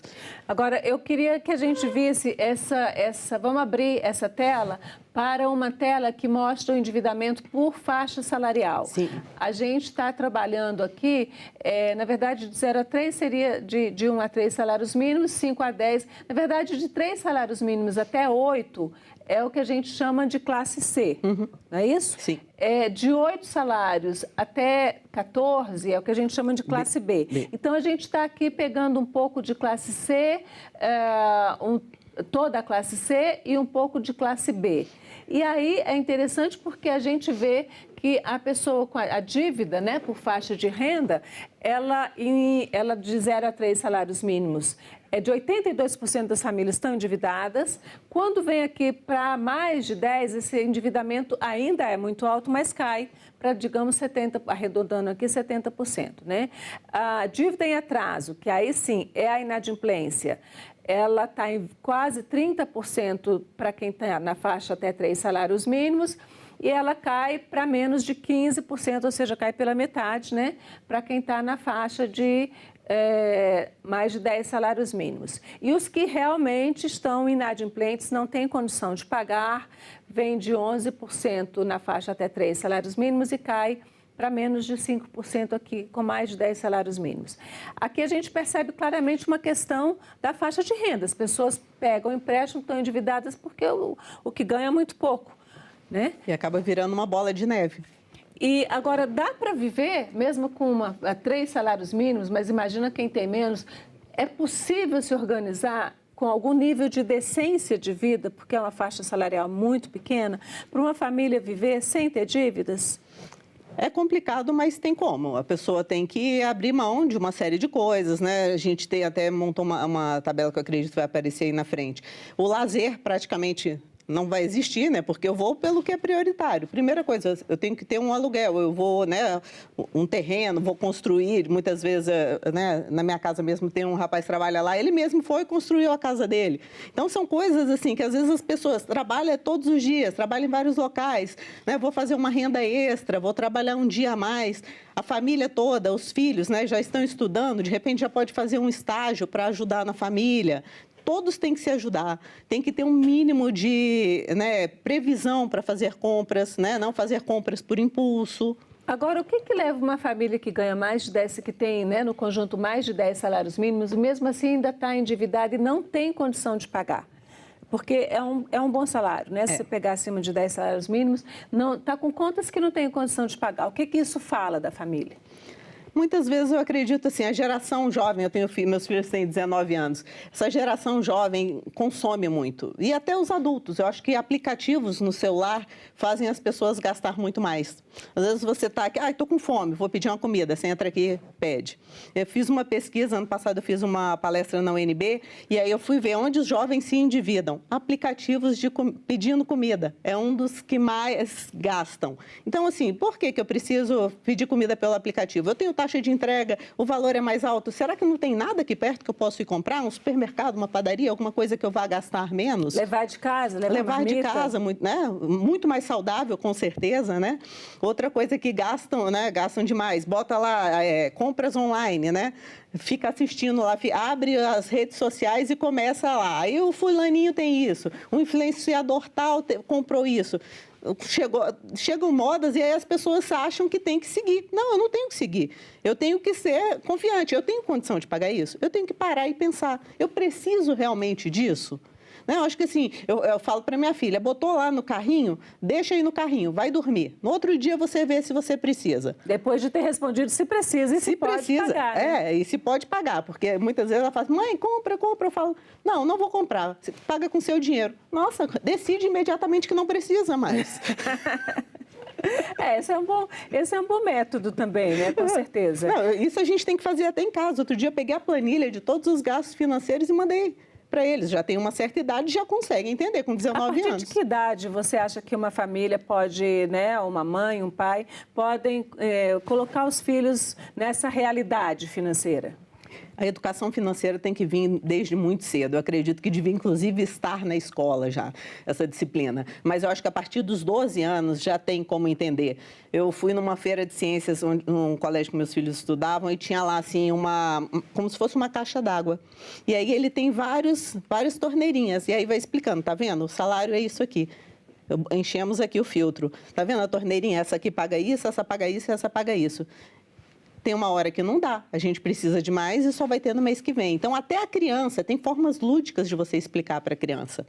Eu acho que a partir dos 10, 12 anos já dá tranquilamente. E depois, hoje em dia, contas digitais já se consegue abrir muito cedo. Até menos de 18 anos consegue abrir conta digital. Dá uma mesada, nem que seja, né? É complicado para quem está na faixa mais baixa, mas está um pouquinho mais em cima, nem que seja R$50, você vai gerir seu dinheiro. R$50 por mês pode gerir e definir o que vai fazer. Né? Para começar, para ter essa educação financeira, pode ser R$10 que seja, mas então aí não vai conseguir abrir, vai ser mais difícil abrir conta, mas deixa um dinheiro que ele tenha essa responsabilidade. O seu lanche todo dia, né? Alguma coisa assim, a criança vai no supermercado, vai na venda, às vezes, né, que é próxima de casa, vai lá, o troco é seu, ele vai procurar o que é mais barato, que ele vai querer ficar com troco. Então, são coisas que a gente tem que botar. Nós temos que educar nossos filhos também muito. Eu peguei a planilha e falei, o que vocês vão cortar? Aí minha filha, nossa, mas a gente está quebrando. Eu falei, não, é porque vocês têm que ter educação financeira. Tem 1000 coisas aqui, 1000 aplicativos. Se vocês conseguem assistir todos esses filmes, vocês estão estudando, vocês fazem faculdade. Vamos reduzir os aplicativos de filme aí. Né? Então, assim, até nisso a gente pode. Às vezes tem 3, 4 que tem uma infinidade. Eu preciso de 3, 4, gente? Não preciso. Se eu economizo R$35, em média, R$40 um desse, ao longo de um ano, já é um dinheiro considerável. Posso comprar uma coisa melhor. Agora, né, a questão assim, às vezes você faz economia em Páscoa, ocasiões específicas. Quanto custa um ovo de Páscoa? Quanto custa uma barra de chocolate? Não é a mesma coisa? É tudo chocolate. Se já não é mais criança, não tem... Né? Ou então eu dou um menorzinho e dou a barra, o efeito é o mesmo. Agora, isso aí você está falando para a família que está já numa faixa salarial maior, né? Eu queria falar um pouco dessa questão do endividamento. Como é que as famílias estão se endividando, né? E o que é que está facilitando esse endividamento? Né? Então, eu vou pedir o nosso diretor para colocar um outro gráfico aqui na nossa tela, que é exatamente os mecanismos de endividamento. E a gente tem, isso tudo são dados da pesquisa da CNC, a gente tem o fatídico cartão de crédito, hoje todo mundo tem um cartão de crédito, o cheque especial ainda existe. Né? A CNC fez essa pesquisa, foi até uma surpresa, mas ainda existe. O crédito consignado, que é aquele que vem descontado direto no seu salário ou na sua aposentadoria, o empréstimo pessoal, o cheque predatado, que por incrível que pareça ainda existe, e as prestações de carro ou casa, que eu deixei para o fim, para a gente falar um pouquinho, porque essa é uma dívida que pode ser considerada uma dívida boa, né? Porque está gerando um patrimônio. Então, cartão de crédito, por que as pessoas usam o cartão de crédito se todo mundo sabe que é o juro mais alto que tem? Porque facilitam muito para dar cartão de crédito. É muito fácil hoje conseguir um cartão de crédito. Então, eu acho que até deveria ser mais difícil. E no que às vezes a pessoa consegue pagar um mês, 2, e aí já vai lá, vou aumentar o limite. Aí já começa. E igual mais um tempo atrás, as pessoas achavam que o cheque especial fazia parte da conta corrente, né? Já enxerga aquele número ali e acha que já faz parte do saldo. O cartão de crédito é mais ou menos isso. Eu tenho aqui um cheque em branco. Depois eu vou ver o que vai acontecer. Agora, esse depois, se você não pagar, você tem um juro hoje que está em quê? 15% ao mês? 15% ao mês. Eu fiz até uma conta, uma dívida de R$1.000 que você deixa de pagar no cartão de crédito, em 12 meses ele pode chegar a 5 mil. É um juros muito alto. O maior vilão em termos assim, se eu tenho uma série de dívidas, qual que eu vou pagar primeiro? Pague sempre o cartão de crédito. Por quê? Porque é a taxa mais alta, os juros mais altos que você está pagando. Você pode também trocar o cartão de crédito, se possível, pelo só de débito. Você tem o dinheiro, que é o dinheiro de plástico. Você passa lá só para debitar o que você tem na conta. Sim, hoje em dia quase tudo é pago via Pix, né? A gente até pode largar o cartão de crédito e usar o Pix, né? Pode, é muito mais prático, né? Aí, às vezes, a pessoa fala, esse mês eu não consigo comprar. Tem uma promoção imperdível. Eu vou comprar porque eu tenho um cartão de crédito. Se você não tivesse o dinheiro, você não ia comprar. A promoção é imperdível, eu até falo, se você não comprar, você está tendo, está com 90% de desconto. Se você não comprar, você está com 100% de desconto. Economizou tudo, não gaste. E aí não economizou tudo, às vezes fazendo ainda conta pequena, às vezes a pessoa diz assim, não, mas eu fiquei devendo pouquinho, fiquei devendo R$100 só, né? Qual é a diferença entre você dever R$100 ao fim de um ano, se a gente pensar em juro, e você economizar R$100 ao fim de um ano? Qual vai ser o tamanho da minha dívida se eu fechar um ano devendo R$100 em janeiro, fechar dezembro sem pagar, ou se eu tiver R$100 de economia de saldo em janeiro e eu tiver esse dinheiro rendendo até o fim do ano? A gente faz muito essa conta com 5 anos, né? Mas para dar porque o juros composto, ele faz milagres, mas ele faz milagre com o tempo, né? Então vamos pensar aí num tempo de 5 anos. Se eu economizo R$100, eu vou juntar mais de R$8.000. Ao longo de 5 anos? Ao longo de 5 anos. E se eu estou devendo R$100? Se eu estou devendo R$100, aí já no final do ano eu já vou estar num cartão de crédito, eu vou acabar pagando juros sobre juros, eu vou estar pagando mais de 500. Então, de R$500 ao fim de um ano. e ao fim desses 5 anos, aí você já está negativado. Aí você já não vai, já era, não consegue mais pegar o fio da meada. E até uma coisa que é bem interessante, assim, aproveitem as opções, às vezes, de vez em quando saem uns feirões, né, como teve o Desenrola no início, né, há uns anos atrás, sai o feirão do Serasa, aproveitem essas oportunidades para negociar. Uma das coisas que é bastante negociado, né, que tem também muita dívida que as pessoas fazem é em telefonia. Né? Isso por quê? Rede social também. A pessoa vê o último modelo de telefone, saiu, quer comprar. Para quê, gente? O outro está funcionando? Precisa. A gente está numa situação, numa sociedade de consumo, né? Exatamente. Ainda está numa sociedade de consumo. Como é que a gente trabalha... Todo mundo, né, na verdade, tem que se adaptar. E hoje a gente percebe, por exemplo, que os idosos que são aposentados têm problema de dívida, porque muitas vezes eles sustentam a família. Sim. Nas classes mais baixas, eles sustentam as famílias. Como é que a gente sai de uma forma saudável desse ciclo vicioso? Primeiro, cortando despesa. Eu acho que assim, sentar e conversar com a família inteira. Mesmo que não tenha dívidas, antes que essas dívidas cheguem, vamos conhecer quanto é gasto? Será que a família sabe quanto que gasta de água, de luz, de telefone? Será que cada um, na hora que vê o quão caro não vai poder esquecer de deixar a luz apagada, deixar acesa, ou então tomar um banho tão demorado que acaba aumentando? Eu acho que cada um tem que fazer a sua parte. A partir do momento que você compartilha isso com a família se torna... um pouco cúmplice, né? Todos têm que fazer a sua parte. Agora, isso vale para todo mundo? Porque se você pensar numa conta de luz, e aí eu vou pedir o Paulo para colocar aqui na nossa tela essa lista básica, né, de orçamento que a gente preparou aqui, é um orçamento básico de uma família com renda de 3 salários mínimos, né? 4.863. Já não vai ter o imposto de renda, já vai subir um pouquinho mais, né? Mas vamos dizer que gaste com moradia cerca de R$ 1.500 aí, um aluguel ou uma prestação do programa Minha Casa Minha Vida, que está mais ou menos nessa faixa aí, né? Alimentação, cerca de 1.800, ou seja, alimentação se gasta mais. Energia, água e gás. Para uma família de 3 salários mínimos é um gasto muito grande. Sim. Né? Saúde, farmácia, a gente está pensando aqui em SUS e farmácia popular, porque não tem, às vezes, nem condição de outros medicamentos. Transporte público, 450. Comunicação, que aí é o celular, 150, higiene e limpeza, 193, mas a gente pode arredondar isso aí para 200, produtos genéricos. Como é que a gente consegue cortar? É falar de uma renda muito apertadinha, né? Na verdade, a gente tem que pensar em uma renda maior, né? Tem que pensar em uma renda extra. Como eu poderia, né, de repente, conseguir uma renda extra? Né? Às vezes, todos trabalham já na família, né? Muitas vezes todos trabalham, mas dá para eu fazer alguma coisa no final de semana? Dá para eu fazer um bolo para vender? Tem como, sei lá, o filho, né? Uma pessoa mais nova, posso passear com os cães? Tem tanta coisa assim que dá para arranjar um trabalho extra, né? Que eu acho que a pessoa tem que pensar nisso. O que eu faço bem? O que eu consigo fazer? O que eu consigo ajudar? Né? Alguma forma de eu conseguir esse dinheiro extra. Estágios para as pessoas mais jovens.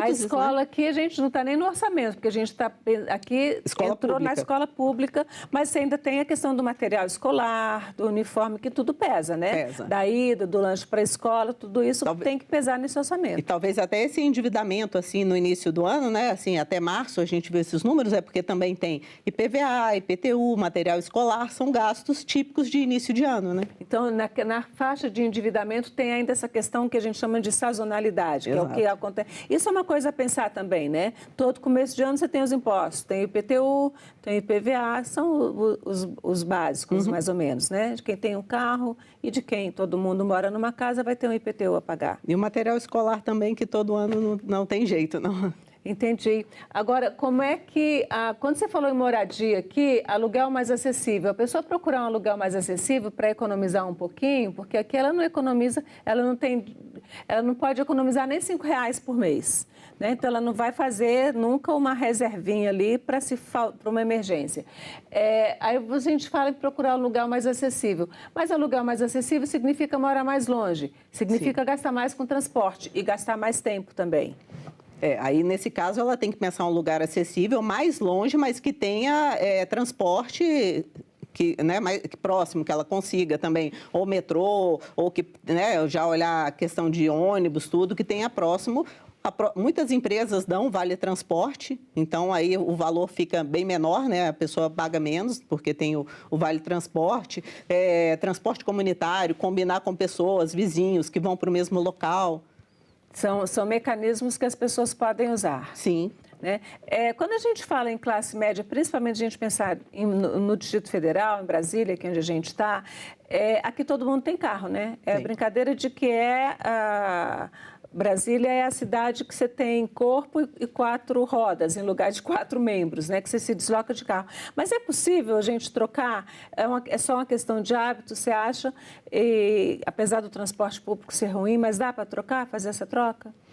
Acho que dá para quem já tem carro, muitas vezes dá para pensar num aluguel de carro. Ou então dá para, se fizer a conta, a gente tem até no nosso site, né, da empresa que eu trabalho, que é a Rio Claro, a gente tem lá várias calculadoras.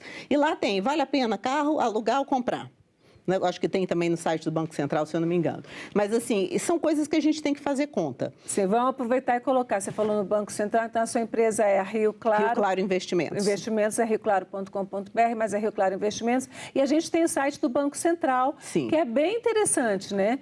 Tem vou pedir para colocar na nossa tela, está aí, é o BCB, que é Banco Central do Brasil.gov.br. Cidadania Financeira, esse site é muito legal. Tudo a gente tem que fazer conta. Inclusive, ele simula lá se você está endividado, se você quer fazer uma poupança, uma renda, poupança, né, dizendo assim, com uma economia. Tem várias possibilidades para você simular a sua situação e ele ensina a fazer no dia a dia, né? E é uma educação financeira que você consegue ter acesso gratuitamente, né? Nós temos um monte de coisa no YouTube que ensina gratuitamente. Sigam influenciadores que sejam sérios, porque isso também, muitas vezes a pessoa é tão difícil ela conseguir economizar uns R$100, R$50 todo mês, e aí ela resolve que vai colocar lá onde o influenciador colocou. E muitas vezes ele está sendo pago por alguma coisa para influenciar um produto ou não. Então, gente, não inventa muita moda, vai num fundo Tesouro Selic simples, ou no próprio Tesouro Direto, ou dentro de bancos. Usem bancos digitais. Bancos digitais, eles não cobram taxa, então já é uma economia. Às vezes você está pagando R$30, R$45 todo mês que você podia estar economizando, você está pagando de taxa bancária. Então, né, conta salário não tem custo. Então, é procurar realmente esses mecanismos. Se eu tivesse que dar 3 conselhos, né, para alguém que está, vamos colocar aí na faixa de 3 a 5 salários mínimos, de como você tem toda essa vida, você tem 1 ou 2 filhos, você tem todas as despesas que uma família com essa estrutura tem, né?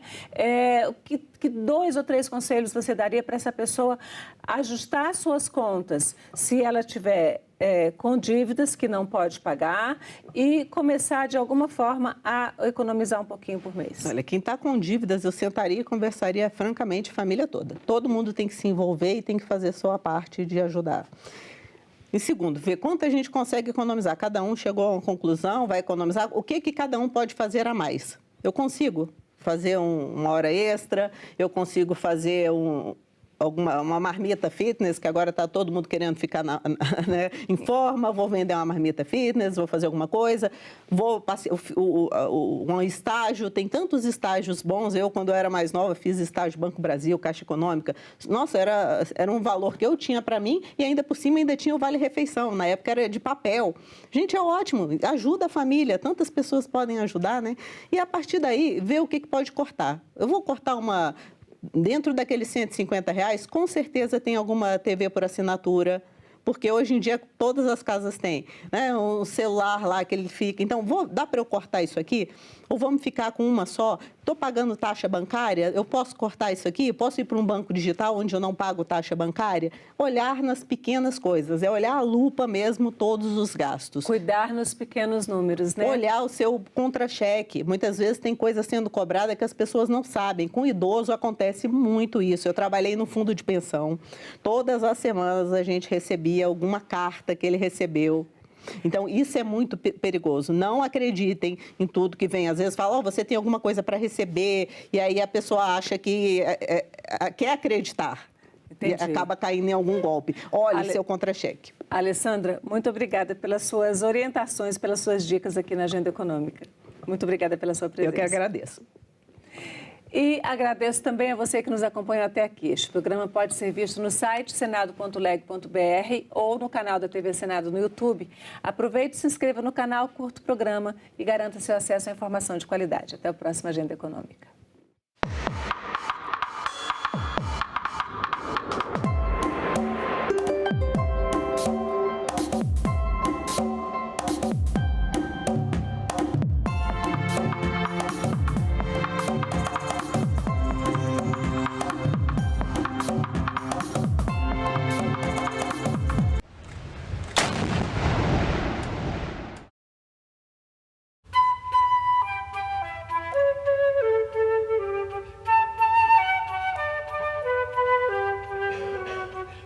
Eu descobri que é isso que eu queria, porque eu era uma menina bastante tímida, mas eu percebi que quando eu emitia um som, que as pessoas me escutavam.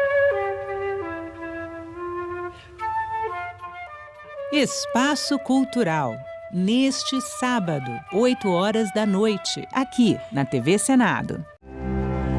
Todas as nações desenvolvidas que pensam direitos humanos, querem viver numa sociedade mais justa, elas têm como ponto fundador, como pedra fundadora, os lugares onde cometeram seus maiores erros. A escravidão nunca foi condenada o suficiente. Nós não tivemos um período em que nós pudéssemos conversar sobre os males da escravidão, sobre quais princípios ela se baseava, e aí eu digo princípios morais, humanos e éticos, e não só capitalistas. Então, eu acho que ela nunca foi condenada o suficientemente para que hoje, séculos depois de ter sofrido uma escravidão oficial, a gente possa olhar com horror para o que se fazia e ver como ele se repete.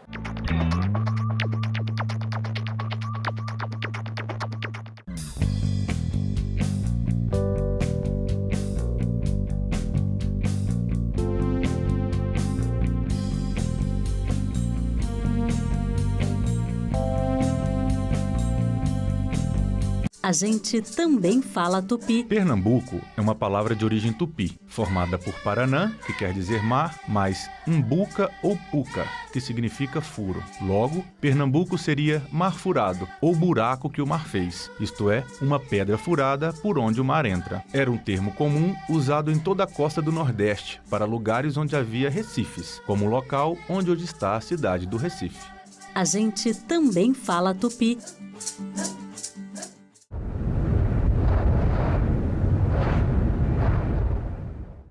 O programa a seguir é livre para todos os públicos.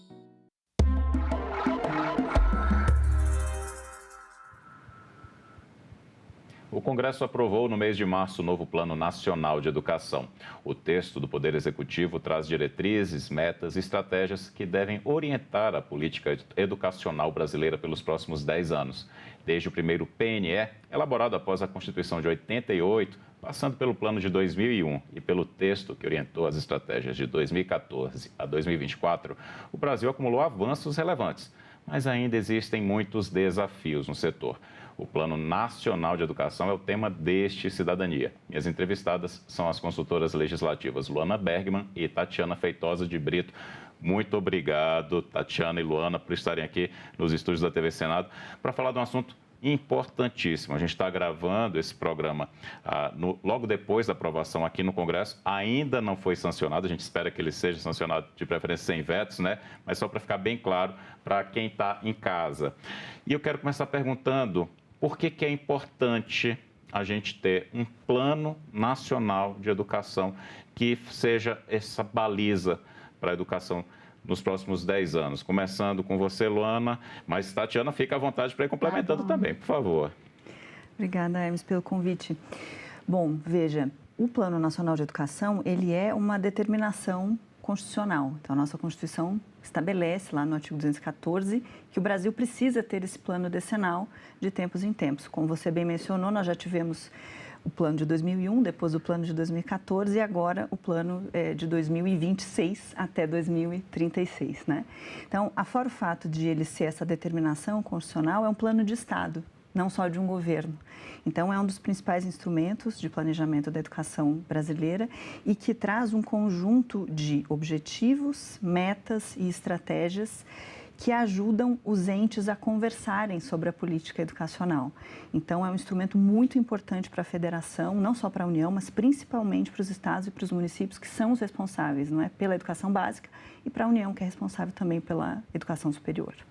Até só para complementar o que a Luana falou, a gente tem o plano nacional e a gente também tem os planos estaduais e os planos municipais, né? Então, o plano nacional, ele é uma baliza para todos, mas a partir do plano nacional, os estados e os municípios também elaboram seus planos locais, customizados, né, para a sua realidade, para os seus problemas.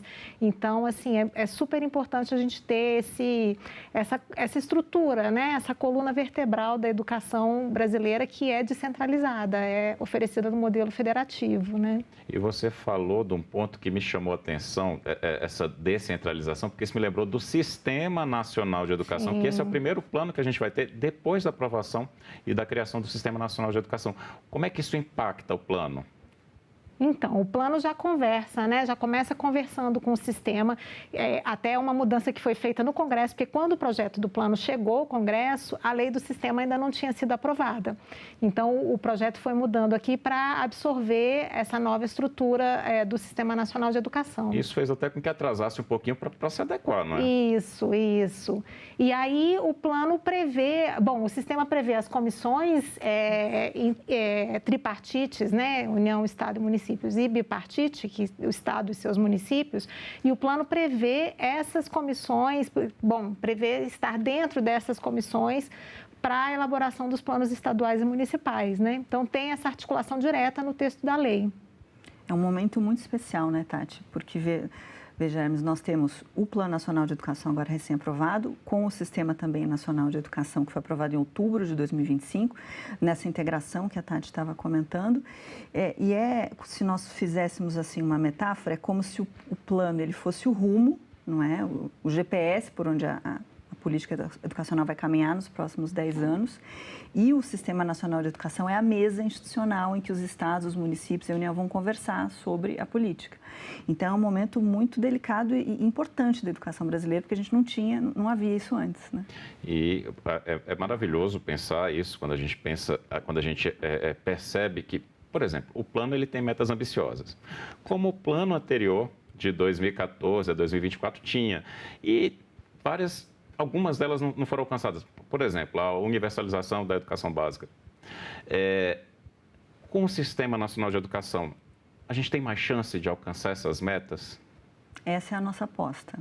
Nós somos otimistas nesse sentido justamente porque, não só porque os desafios da educação, eles aumentaram, não é? E se diferenciaram também ao longo do tempo, o plano, inclusive, reflete isso.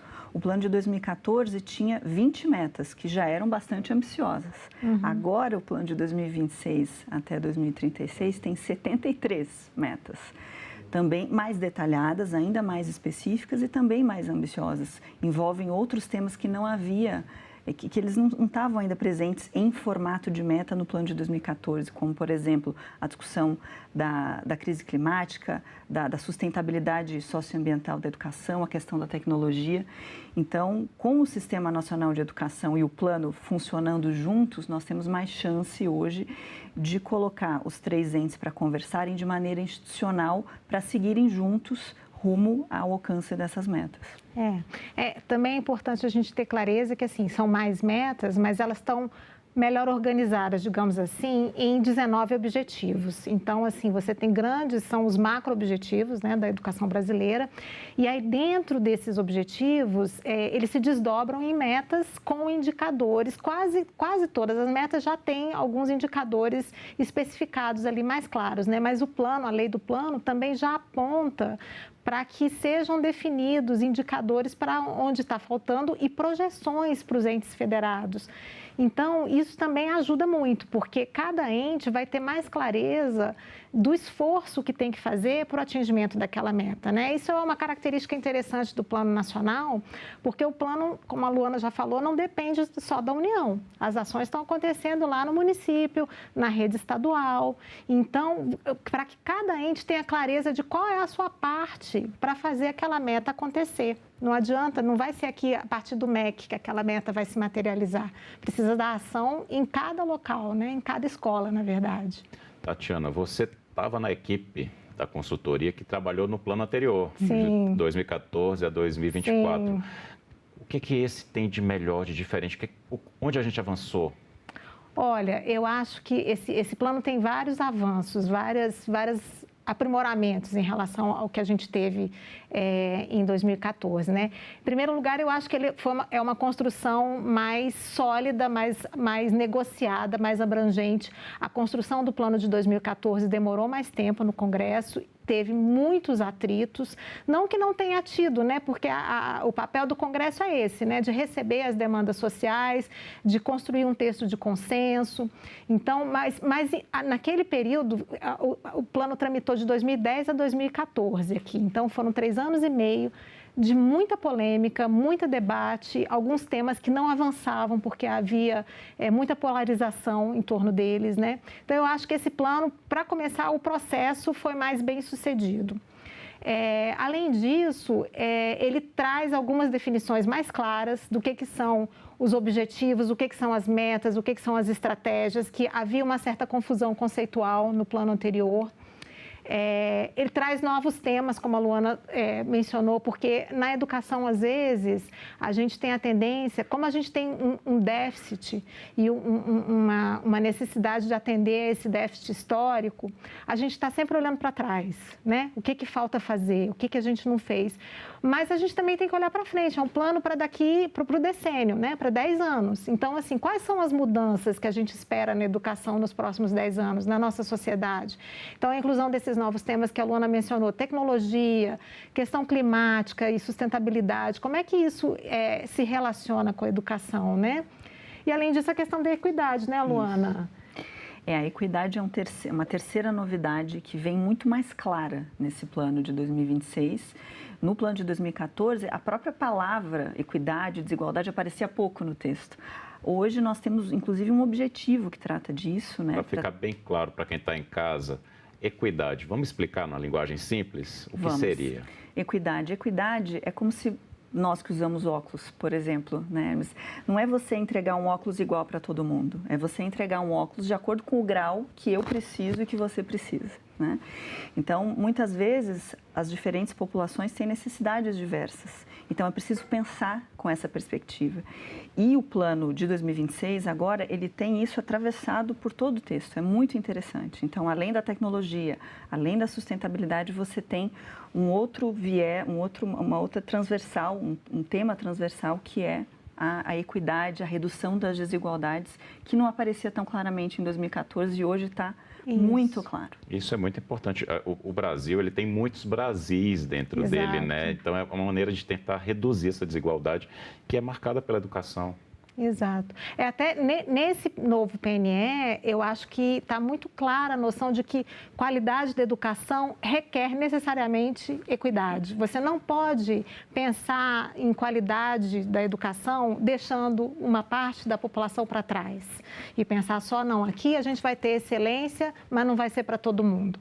Então, o plano tem essa abordagem de que qualidade significa você trazer todo mundo, é equidade também, sabe? Isso é maravilhoso e transformador. No papel está lindo. Agora eu vou perguntar, a gente tem como fiscalizar? Porque, por exemplo, o plano de 2014 a 2024 era um plano muito bom também, né, dentro das circunstâncias dele. Esse, vocês estão me falando, ele é melhor até, né? A gente consegue avançar mais, mas a gente consegue verificar, a gente consegue acompanhar a execução dessas metas para a gente chegar nesse patamar de redução das desigualdades, desse patamar de equidade? Sim, nós temos um conjunto de instrumentos que o próprio plano trouxe, não só as subcomissões dentro do Sistema Nacional de Educação, então vai haver uma subcomissão que vai cuidar do monitoramento do plano, no âmbito do Poder Executivo mesmo, nos estados e nos municípios e na própria União. Então, isso já é um primeiro acompanhamento importante que não havia antes, até porque não havia Sistema Nacional de Educação naquele momento. Outro ponto que o plano também traz muito claro é o controle social. Então, há um conjunto de conferências, a Conferência Nacional de Educação, que discute o plano pelo menos de 4 em 4 anos. Temos também os fóruns nos estados e nos municípios, também articulados ao funcionamento do Sistema Nacional de Educação para monitorar o plano.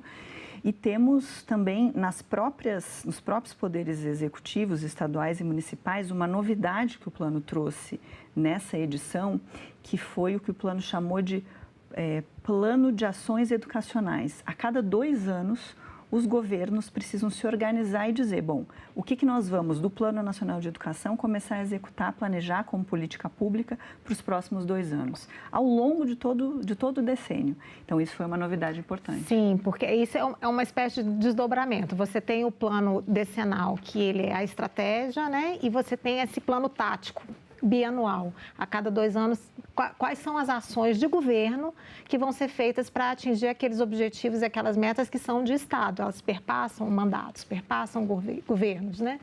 Então, isso é um desdobramento também interessante. E, além disso, né, Luana, tem a previsão do monitoramento bienal pelo INEP. O INEP já vinha fazendo esse papel, né? O INEP é uma autarquia ligada ao MEC, que cuida de toda a parte de avaliações e estatísticas, do censo escolar, né? Então, o INEP é esse grande repositório de dados que vai ter seu papel ampliado, né, com o novo PNE. E ele tem, inclusive, estipulado em lei prazos para apresentar esse monitoramento, agora bianual, sempre trazendo a evolução dos indicadores do plano. Então, a gente espera que, com isso, haja condições melhores de acompanhamento, né? Luana, você ia falar, Luana? Eu ia só complementar, claro, porque foi muito importante esse destaque que a Tatiana trouxe sobre o INEP, não é? O Instituto Nacional de Pesquisas Educacionais, Enes Teixeira, porque o papel se ampliou do INEP. E, além do monitoramento bianual que eles já faziam, a instituição já havia esse monitoramento a cada 2 anos, um relatório, um painel, vários instrumentos interessantes, a lei do plano vai determinar que o INEP, como a Tatiana já tinha mencionado antes, faça projeções das metas para os estados e para os municípios. Então, você não vai ter mais só um número nacional, você também vai ter projeções para o indicador em que isso for possível, claro, para o estado e para o município. Então, o monitoramento vai ficar ainda mais detalhado por conta dessa ampliação do papel do INEP de projetar essas metas para todos os entes. Vocês estão falando, para mim, e isso fica muito claro, que talvez pela primeira vez em muito tempo a gente perceba a educação como uma política verdadeiramente de Estado. É isso mesmo, não é? É isso que é para ser, né? Então, essa é a ideia, é assim que a gente espera. E a gente consegue, já com esses vários instrumentos, garantir a continuidade do plano. Porque, assim, mudam os governos, como vocês citaram, mas são muitos mecanismos de controle para garantir que ele tem efetividade. Exato. Com o plano de ações bianuais, você acomoda isso, porque o objetivo e a meta estão ali. As estratégias estão colocadas, mas elas são gerais. Agora, o programa de governo que vai fazer aquela estratégia se materializar para atingir aquela meta, aí é uma decisão do mandato, do governo da ocasião. Mas o rumo está dado. Então, essa que é a articulação que tem que ser feita, né? Uma meta que eu achei importante e audaciosa foi de aumentar o investimento no PIB para 10%. Em educação pública. A gente já queria isso, né, no plano anterior, né, o de 2014 a 2024, a gente não conseguiu. A gente consegue agora, Luana? Essa é a pergunta mais difícil, Hermes, de responder. Mas veja, tem alguns avanços no objetivo 19, não é isso? 19 do Plano Nacional de Educação sobre o investimento público, né, na educação, que são importantes. Já havia essa meta no plano de 2014, né, em relação aos 10% do PIB. Isso se mantém. Há uma meta intermediária que o plano criou de 7,5% no 5º ano. No sétimo ano. Exato. Mas, além disso, houve um avanço na criação de uma outra meta, não só essa meta de 10% no bolo do PIB, mas um indicador que é melhor para medir esse acompanhamento e o investimento na educação, que é o investimento por aluno. Então, se eu não me engano, a meta 19B ou 19B, acho que é a B, né? Ou B ou D, estabeleceu agora que o Brasil precisa fazer um acompanhamento do investimento por aluno, porque isso é diferente nos outros países, não é? E quando você faz uma medição só pelo valor total do PIB, isso fica um pouco difícil de acompanhar. E a meta por aluno, ela é melhor. Então, isso foi uma inovação importante que talvez vai nos ajudar no futuro a chegar mais próximo dessa meta. Isso é interessante porque a gente ouve muito no Brasil, às vezes, alguns discursos de que o Brasil já investe o percentual do PIB que outros países da OCDE, países mais desenvolvidos, investem. Mas o nosso PIB é muito diferente, né? Então, quando a gente começa a olhar como percentual do PIB per capita, a gente realmente está medindo o esforço do país com um olhar mais adequado, né? E essa meta traz isso. E o Objetivo 19, eu também acho interessante que ele não é mais só financiamento, ele é financiamento e infraestrutura. Então, isso está muito articulado, até acho que vale a pena a gente comentar, uma outra novidade que o plano traz é a criação de um Programa Nacional de Infraestrutura Escolar. E aí, com esse programa, talvez seja o pulo do gato para chegar num aumento do investimento em educação, né? Porque lá na Câmara dos Deputados, quando esse programa foi introduzido no projeto do PNE, foi apresentado um projeto de lei complementar para que essas despesas em infraestrutura escolar ficassem fora do arcabouço fiscal. A gente não sabe se isso vai passar, né? Isso ainda vai tramitar na Câmara, tal, mas isso talvez seja um caminho que facilite um pouco o aumento do investimento. E aí é uma ideia de você falar, bom, tudo bem, educação, 80%, às vezes até mais, dos gastos em educação são com pessoal. Tradicionalmente é assim, porque é professora, é a equipe das escolas, né? Mas a gente precisa qualificar a nossa infraestrutura escolar. Então, trazer isso, atrelar isso ao investimento, eu acho que foi uma sacada muito boa desse projeto na Câmara, né? Foi uma mudança que foi feita na Câmara que é muito positiva. Essa questão da infraestrutura a gente esquece muito, né? A gente pensa sempre muito em valorizar, e é importante valorizar os profissionais da educação, é fundamental, mas tem que ter infraestrutura também para o aluno usufruir, né? Exato. E ter acesso, né, ao conhecimento na escola. Vamos pensar no melhor cenário. O que é fundamental? Vamos pensar daqui a, não 10 anos, né? Um pouquinho mais, porque é até 2036.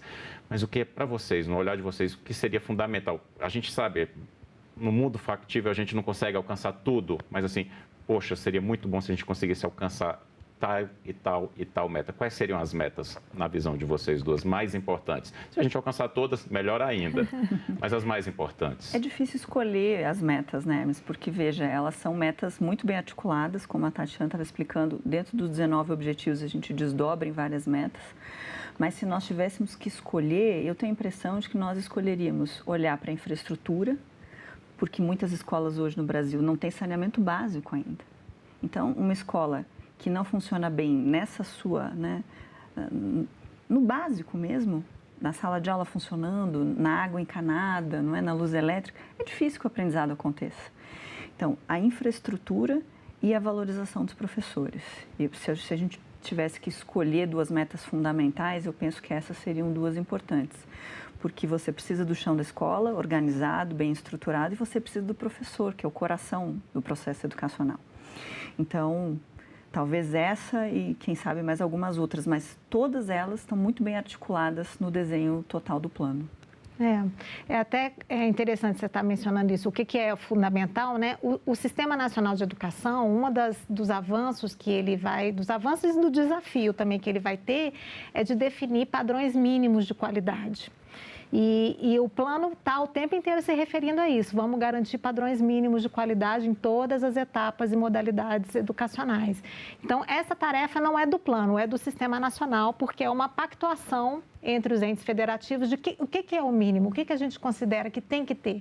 Que sem isso você não consegue oferecer uma educação de qualidade, né? E aí, a partir disso, eu acho que vai ficar mais fácil atingir essas metas. Esperamos que todas, né? Mas... Nossa, eu estou torcendo muito, viu? Olha só, vocês falaram de alguns avanços que o plano traz na questão socioambiental, né, que é uma novidade, e citaram também por alto, e aí eu vou perguntar, questão de tecnologia, perguntar sobre IA, que é um tema que ainda é muito novo, mas que as pessoas elas estão começando a explorar cada vez mais. E o plano trata também um pouquinho sobre isso, né, sobre as novas tecnologias. Sim. É uma inovação bem grande que o plano trouxe nesse sentido. É um objetivo todo falando sobre conectividade, o objetivo 7 do plano. Nós até trouxemos anotado, porque é uma novidade mesmo em relação a 2014. Em 2014 você até tinha algumas menções, mas muito esparsas nas estratégias, não assim estruturado como um objetivo e conjunto de metas. Então, veja, você tem um objetivo dedicado e ele tem algumas metas mais específicas. Então, internet de alta velocidade em todas as escolas, não é? Além disso, na dimensão da aprendizagem, o plano traz 3 dimensões da educação digital, que já estão delineadas na base nacional comum curricular, né? Mas o plano reforça isso e traz as dimensões, que são pensamento computacional. Você vê muito, muito importante isso agora, mundo digital e cultura digital. Então, essas 3 dimensões articuladas para que a escola possa trabalhar isso de maneira orgânica, né? E, além disso, integrar as tecnologias na sustentação da aprendizagem. A inteligência artificial aparece expressamente em 2 estratégias do plano. Então, você vê que o plano também já avançou nesse sentido, está bastante atualizado, né? A estratégia 7.7 a 7.18. Na 7.7 é a IA como o conteúdo curricular e a 7.18 é como uma dimensão da gestão educacional. Então, é preciso olhar para essas 2 dimensões.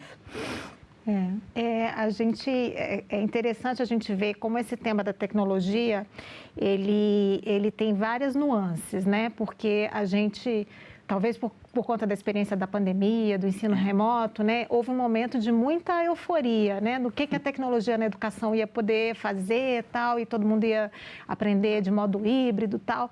Depois houve um certo pânico com a questão do celular. Né? A gente teve até uma lei e uma normativa do Ministério da Educação disciplinando essa questão, proibindo o celular na sala de aula. Mas a grande questão, na verdade, é como é que você vai integrar. A tecnologia é uma realidade do nosso mundo, né? A gente não pode fingir que ela não existe. E ela tem, como tudo, lados muito bons e lados muito complicados, muito problemáticos, né? Então, como é que a escola vai trabalhar com esse fenômeno tão complexo, tão multifacetado, de maneira a preparar os alunos para o mundo digital e também incorporar no próprio dia a dia da escola um uso pedagógico da tecnologia. Então, eu acho que esse é o grande dilema, né? E o plano conseguiu trazer essa discussão para falar o que a gente precisa. A gente precisa ter uma incorporação da tecnologia com intencionalidade pedagógica, com atenção às dimensões curriculares que a Luana mencionou. Então, não é a tecnologia por si, né, solta, é uma tecnologia com uma abordagem pedagógica bem fundamentada. Olha, antes da gente encerrar, eu queria só fazer uma pergunta, uma resposta rápida. Estão otimistas? Sim, muito. Temos razões para estar otimistas. Que bom. Olha, 2036 a gente volta a conversar, então, tá? E a gente faz uma avaliação do plano aqui juntos. Maravilha. Pode ser? Já vou deixar marcado. Luana, Tatiana, muito obrigado pela entrevista. Obrigada. Prazer. Todo meu. E eu agradeço também a você que nos acompanhou até aqui. Este programa já está disponível em senado.leg.br/TV e no canal da TV Senado no YouTube. Obrigado pela atenção e até o próximo Cidadania.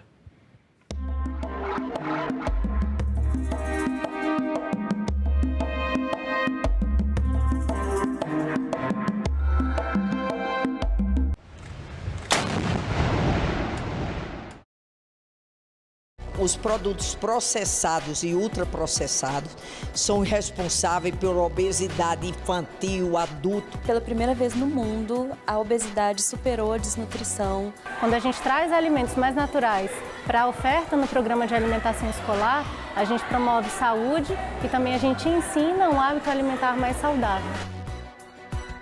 Em discussão, hoje, 20h, aqui na TV Senado.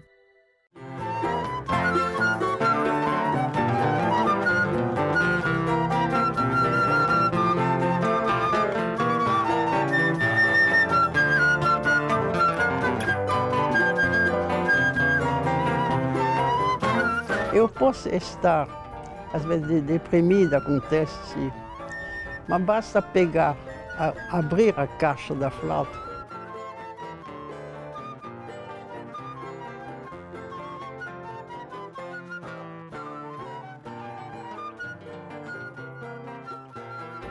Eu nunca abri a caixa com desprazer. Abrir a caixa, pegar e tirar o som, que já entro no outro mundo. Já passo.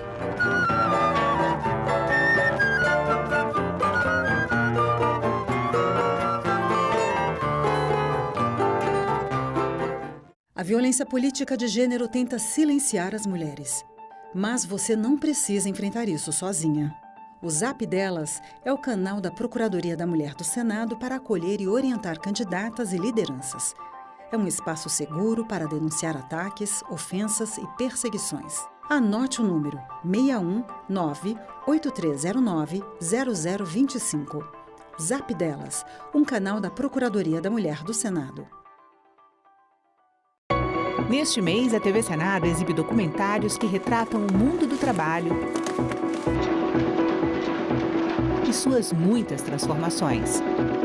Hasta la aparición del proceso de globalización, el trabajo ha sido el elemento central de estructuración de las sociedades modernas, de la modernidad. Mostra Senadoc. Toda sexta, a partir das 9 horas da noite, aqui na TV Senado. Agora é lei. O programa Acredita no Primeiro Passo foi criado para auxiliar na renegociação de dívidas e facilitar o acesso ao crédito de pequenas empresas. O objetivo é a qualificação profissional e a inserção socioeconômica por meio do emprego e do empreendedorismo. Podem participar do programa pessoas inscritas no Cadastro Único, o CAD Único. O Senado votou, agora é lei. A tragédia da vida real. Esse é o tema do novo livro da Clara Regui, A Escuridão do Ventre, fala exatamente sobre isso, sobre a dor da perda. Todos os fatos que eu conto são o mesmo, é a morte, né? E a morte e o luto subsequente. Né? Então, essa procura da desadjetivação. Leituras. Neste sábado, 7 horas da noite, aqui na TV Senado.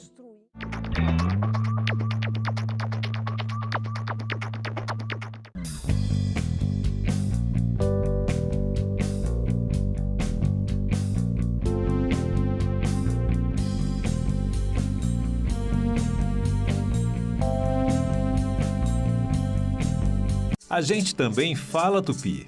O nome do estado do Piauí vem do tupi e significa Rio dos Piaus ou Rio das Piabas. A palavra é formada a partir de piau, que designa várias espécies de piaus e piabas, peixes de água doce. O termo quer dizer pele manchada. Isso porque esses peixes têm listras e marcas escuras nas laterais do corpo. Piau mais I, que significa rio, Piauí. A gente também fala tupi.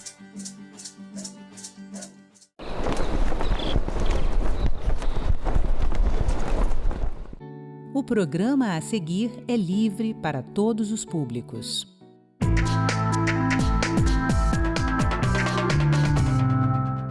A cidade maravilhosa ganha o Dia Oficial da Praia, 30 de junho.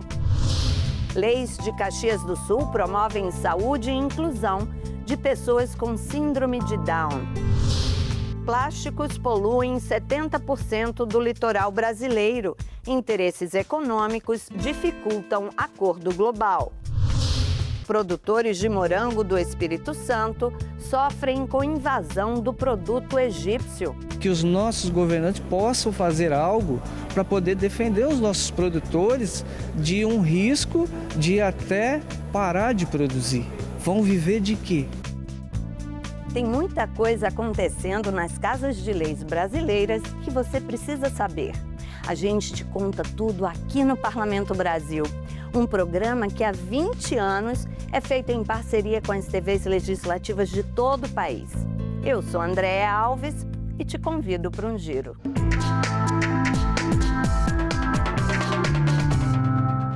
Vai de mate, limonada, biscoito Globo.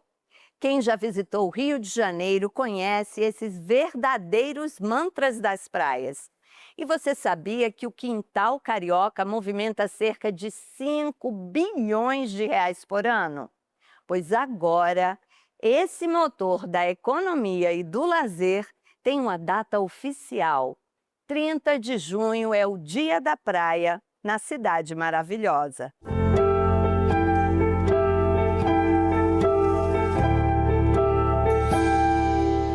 Olhando assim, é só um monte de areia e água salgada a perder de vista. Só que não. Eu amo vir pra praia, parece que renova a minha energia, é paz, é tranquilidade, praia é tudo de bom. É natureza, é curtição, energia boa. A gente se diverte também, se distrai a mente, vendo a paisagem da praia, né? É bom. E o Rio de Janeiro é uma das poucas cidades do mundo agraciadas com uma orla tão linda quanto extensa. São cerca de 30 opções de praias para se bronzear, descansar, mergulhar. A praia de Copacabana é a mais divulgada dentro e fora do país. É a nossa princesinha. Mas do Leme ao Pontal tem uma praia mais bonita que a outra para escolher. E elas estão disponíveis para todas as tribos. Diante desse cenário, o carioca se sente como, hein? Eu me sinto uma felizarda, porque cada dia a gente tem uma praia para escolher. Ipanema, Copacabana, Arpoador, a gente está indo para o Leblon às vezes. Eu venho todo dia à praia, sou aposentado, aproveito agora que eu não tenho mais o que fazer de trabalho, só de me divertir e aproveitar esse sol maravilhoso do Rio de Janeiro. É um privilégio, né, poder vir à praia, assim, a alguns passos de casa, realmente é uma... Não é terapia, mas é terapêutico. É para se orgulhar mesmo e festejar. Até porque, em novembro de 2025, o prefeito Eduardo Paes incluiu o Dia da Praia no calendário oficial da cidade. A data, criada a partir de um projeto de lei da Câmara Municipal, será celebrada todos os anos em 30 de junho. É, no inverno, mas vamos combinar? Praia é sempre um passeio certo, né? A lei reforça isso e vale como um alerta para a preservação desse quintal. Bom para a natureza e bom para a economia da cidade, já que a maioria dos turistas vem atraídos pelo mar. Só no verão 2025, o Rio recebeu 5 milhões de visitantes e arrecadou 142 milhões de reais em impostos provenientes do turismo e de eventos. Outros 5 milhões e 700 mil turistas devem circular pela cidade na temporada de 2026. O mundo inteiro vê o Rio de Janeiro como as praias mais lindas, né, do Brasil. E praia a gente renova energia, praia a gente está em contato com a natureza, esse mar maravilhoso. Toda vez que a gente entra no mar é aquela renovação, né? Então nada melhor do que a gente celebrar um dia da praia, né? Rio de Janeiro sem praia seria como? Ah, não seria o Rio de Janeiro. Pra mim não seria o Rio. Vou dizer que o amor foi feitinho pra dar. Olha, é como o verão. Oi, alô, mate, gelado, gostoso é o mate? Mate, geladão, amiga, mate, limão. É um bom ponto para trabalhar. Um estudo recente feito pela Secretaria Municipal de Desenvolvimento Econômico sobre a economia das praias do Rio mostra que as atividades comerciais realizadas neste ambiente movimentam cerca de 5 bilhões de reais por ano. Um local excelente para trabalhar, legalizado pela prefeitura, todo mundo licenciado. Mate Limão, patrimônio cultural do Rio de Janeiro. Trabalhar na praia, você vê esse ambiente maravilhoso, pessoas legais, conhece gente. A Drica Drinks está na areia há uma década. Olha só esse visual, essas coisas aqui, é melhor trabalho, melhor rejuvenesce a gente, revigora, né? Pra cima, sol. E tem cliente o ano inteiro? O ano inteiro, o Rio de Janeiro é isso, tem altas temporadas no verão, mas é o ano inteiro praia, drink, água de coco. Peço, mas você não vem. Vem pra praia! Bem, deixa então, falo só, digo ao céu, mas você vem. Leis de Caxias do Sul promovem saúde e inclusão para pessoas com síndrome de Down. No Espírito Santo, agricultores familiares enfrentam a concorrência do morango egípcio, que chega ao Brasil pela metade do preço do capixaba. Veja o que foi notícia nas casas de leis do país. Encantadora. A pequena Heloísa, de 1 ano e 9 meses, chama a atenção. O olhar não perde nenhum movimento. Escuta os sons ao redor, interage com todos. O diagnóstico de síndrome de Down chegou no nascimento. Olha, no começo foi meio difícil, porque ela nasceu com cardiopatia. Foi o que mais assustou no começo, foi a cardiopatia dela, que eles falaram logo que ela ia ter que operar, né? A operação do coração, né? Então, por causa da síndrome de Down, até não, porque a gente não tinha certeza que ela ia ter na gravidez, né? Com o 6º mês a gente descobriu que ela tinha cardiopatia. Mas no mais assim foi tranquilo. A gente não tem casos na família, então tipo foi novo pra gente isso, o probleminha dela, né?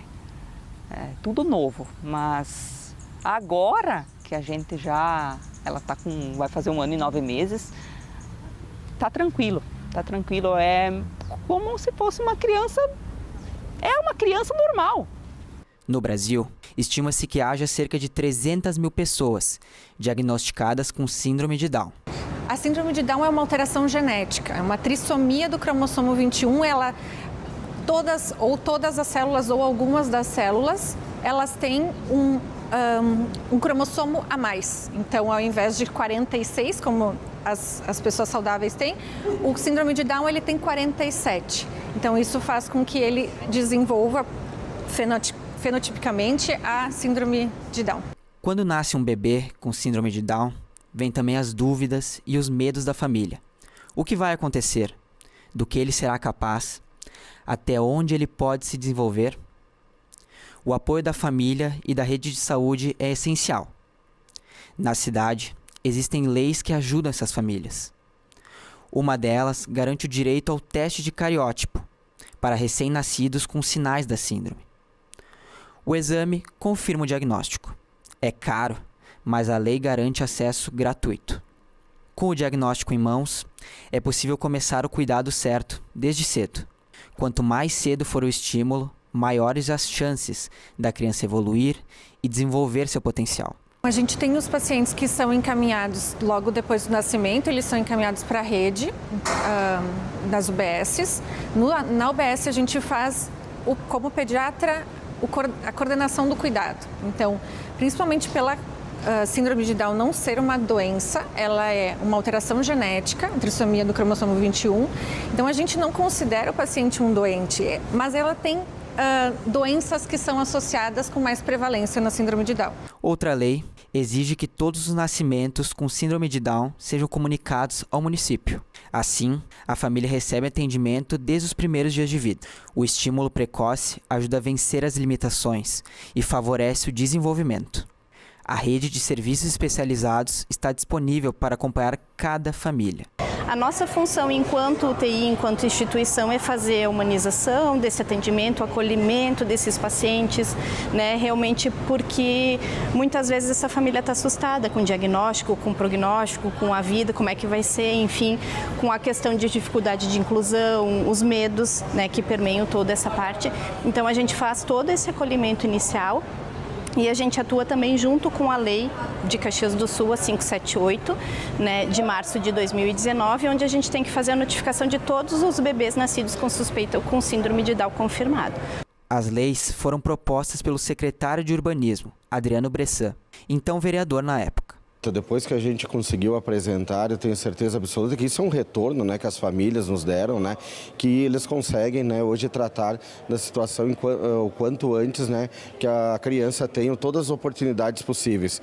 Então a gente não precisa esconder, a gente sabe que é uma dificuldade talvez muito dos pais de poderem, né, aceitar essa situação, mas nós temos que trabalhar todos juntos, a família, o recém-nascido, a criança, oportunizar ela a estar junto com as outras crianças e com certeza quando começa a ficar adolescente e depois vira um adulto, que seja inserida no mercado de trabalho. E hoje a gente tem diversos exemplos, principalmente nas empresas aqui de Caxias, que emprega muitas dessas adolescentes que viram adultos, né, e possam conviver junto com nós da melhor forma possível. A Semana de Conscientização sobre a Síndrome de Down, prevista por lei, é outra forma de promover inclusão. Ela ajuda a garantir saúde, direitos e integração social. Como a história da família de Heloísa. A criança é um exemplo de que quanto mais cedo for estimulada, maior será o desenvolvimento. Ela começou a fazer fisioterapia com 17 dias de vida. Um exemplo de superação, esperança e amor.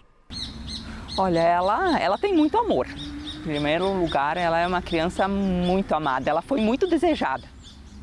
Eu desejei muito ela, porque quando ela nasceu eu já estava com 40 anos, né? Então, a vida inteira eu me preparei para ser mãe. Então, ela é um amor pra gente, assim. O que a gente puder fazer por ela, o melhor por ela, a gente vai fazer. A vida é mais fácil com ela. É mais fácil com ela. A gente vê no olhar dela o carinho que ela tem com a gente. Então, ela é a inspiração. Que ela vai ser o que ela quiser. Eu vou fazer de tudo para ela seguir a vida dela para ser o melhor que ela puder. Eu quero incentivar muito ela, para ela crescer, ser livre, tipo, independente. A cultura do morango está em franca expansão. De acordo com o Anuário do Agronegócio Capixaba do último ano, de 2014 a 2024, a produção saltou de aproximadamente 12 mil para quase 33 mil toneladas por ano. Mas o cenário favorável enfrenta uma ameaça que vem de fora. Trata-se do morango ultracongelado proveniente do Egito. De boa qualidade e baixo valor, o fruto tem sido preferência da indústria brasileira. Preocupada com a situação, a Comissão de Agricultura reuniu representantes do segmento e do setor público para encontrar uma saída. A Secretaria de Estado da Agricultura acionou o governo federal, solicitando um aumento da tarifa de importação para conter os danos ao mercado interno. Se a gente pegar nos últimos anos, a tarifa de importação foi reduzida em 60%. Ou seja, hoje, para se importar morango, a tarifa é de apenas 4%. O que a gente quer é que se aumente um pouquinho a tarifa de importação para que o preço que chegue aqui chegue pelo menos acima dos custos de produção de morango, não só do Espírito Santo, mas do Brasil como um todo. Em 2022, nós importávamos aqui o Brasil cerca de pouco mais de 4 mil toneladas de morango. E em 2025 foi para 44 mil toneladas, ou seja, mais de 10 vezes em apenas 3, 4 anos. São medidas que a gente precisa tomar em conjunto com o governo federal. Obviamente tem também o nosso dever interno de cada vez mais, e estamos fazendo isso, de ter pesquisa, de ter assistência técnica, melhorar a produtividade, reduzir os nossos custos de produção, porque os concorrentes também são altamente tecnificados. As medidas protecionistas também foram reforçadas pelo superintendente do Ministério da Agricultura no Estado. Segundo Guilherme Gomes, o acordo de livre comércio firmado entre Brasil e Egito deve chegar aos impostos zerados em setembro deste ano, prejudicando ainda mais os pequenos produtores. Esse morango entrando no Brasil, da forma que está entrando, o preço que eles conseguem colocar no mercado, isso vem prejudicar o produtor nacional sobremaneira. O produtor nacional tem um custo mais caro, muito mais elevado que o morango do Egito. Nós temos aí no Espírito Santo uma quantidade enorme de produtores e a maioria desses produtores trabalham em regime de agricultura familiar, são pequenos produtores e eles precisam ser protegidos. Quando você deixa de proteger um produtor nacional, isso passa a ser uma questão de segurança nacional, você não pode afetar o produtor. Já saiu um encaminhamento daqui para que possa o Ministério da Agricultura também ficar ao lado do produtor e tomar as devidas providências junto ao Ministério da Indústria e Comércio. O empresário Adair José Graciano está sendo impactado diretamente. Ele é proprietário de uma empresa de morango congelado em Santa Maria de Jetibá, município de maior produção no Espírito Santo. Adair demonstrou incerteza acerca do futuro dessa atividade econômica, devido à desvalorização do preço do produto, que caiu 50% em um só ano. A baixa atividade comercial só faz aumentar o estoque, já que as vendas diminuíram. Nós não estamos tendo venda, não estamos tendo procura, mesmo que a gente oferte num valor bem mais abaixo, Em relação ao produto congelado, o que a gente mais ouve é isso. O preço do morango do Egito está sendo mais acessível. Agrega-se também um valor pelo fato dele ser um produto bem bonito, não que a gente também não consiga chegar numa qualidade parecida ou até igual ali, próxima desse quesito, né? Mas o que a gente mais ouve é a questão do preço. Então os nossos custos são muito altos para produzir morango. Então ninguém trabalha para perder, né? Então nós trabalhamos visando a ter uma lucratividade para poder manter o negócio, poder manter a nossa fonte de renda. Para o presidente da Comissão de Agricultura, deputado Adilson Espíndola, é importante garantir relações justas e equivalência nas exigências de produção. De acordo com ele, atualmente mais de 1.000 estabelecimentos capixabas trabalham com a fruta, gerando renda aproximada de 400 milhões de reais. Deslealdade da concorrência, né? Hoje, para você ter uma ideia, o custo de 1 quilo de morango aqui no estado do Espírito Santo pelos nossos produtores fica em torno de 15 a 16 reais e o morango que vem do Egito é vendido por 8 reais. Então, não tem como concorrer o nosso produtor de morango nesse patamar, inclusive por causa também de todas as normas que os nossos produtores de morango atendem aqui no estado do Espírito Santo, principalmente também das normas sanitárias. Depois de ouvir os participantes, a comissão decidiu por fazer 2 encaminhamentos. Primeiro que nós queremos vir ao encontro, junto com as nossas instituições financeiras do nosso estado, para aqueles produtores de morangos que fizeram empréstimos, né? Porque eles não estão conseguindo vender o seu produto. Então imagina esses agricultores que ainda fizeram empréstimo nessa área, na produção de morango. A outra questão que nós encaminhamos aqui, nós vamos formalizar um documento para dizer a real situação dos milhares de produtores de morango do nosso estado e levar isso ao Ministério do Comércio Exterior e também ao Ministério da Agricultura para ver se de alguma forma nós possamos achar uma saída para essa situação dramática aqui no nosso estado. São famílias que vivem dessa cultura há anos, é uma história. São pessoas que dependem desse cultivo para sobreviver. É que os nossos governantes possam fazer algo para poder defender os nossos produtores de um risco de até parar de produzir. Vão viver de quê?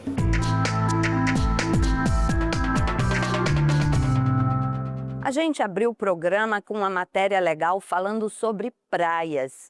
Mas a má notícia é que 70% do litoral brasileiro está contaminado com microplásticos, que a gente acaba até ingerindo quando come peixes. Essa é uma emergência de saúde pública e ambiental que não dá mais para ignorar. Mas interesses econômicos dificultam um acordo global. Pesquisas demonstram que o plástico amplamente usado pela indústria e o comércio é um dos maiores poluentes do mundo e uma das maiores ameaças à saúde e ao meio ambiente, rios, mares e oceanos. Para se ter uma ideia da dimensão do problema, estudos revelam que quase 70% das praias brasileiras estão contaminadas por microplásticos.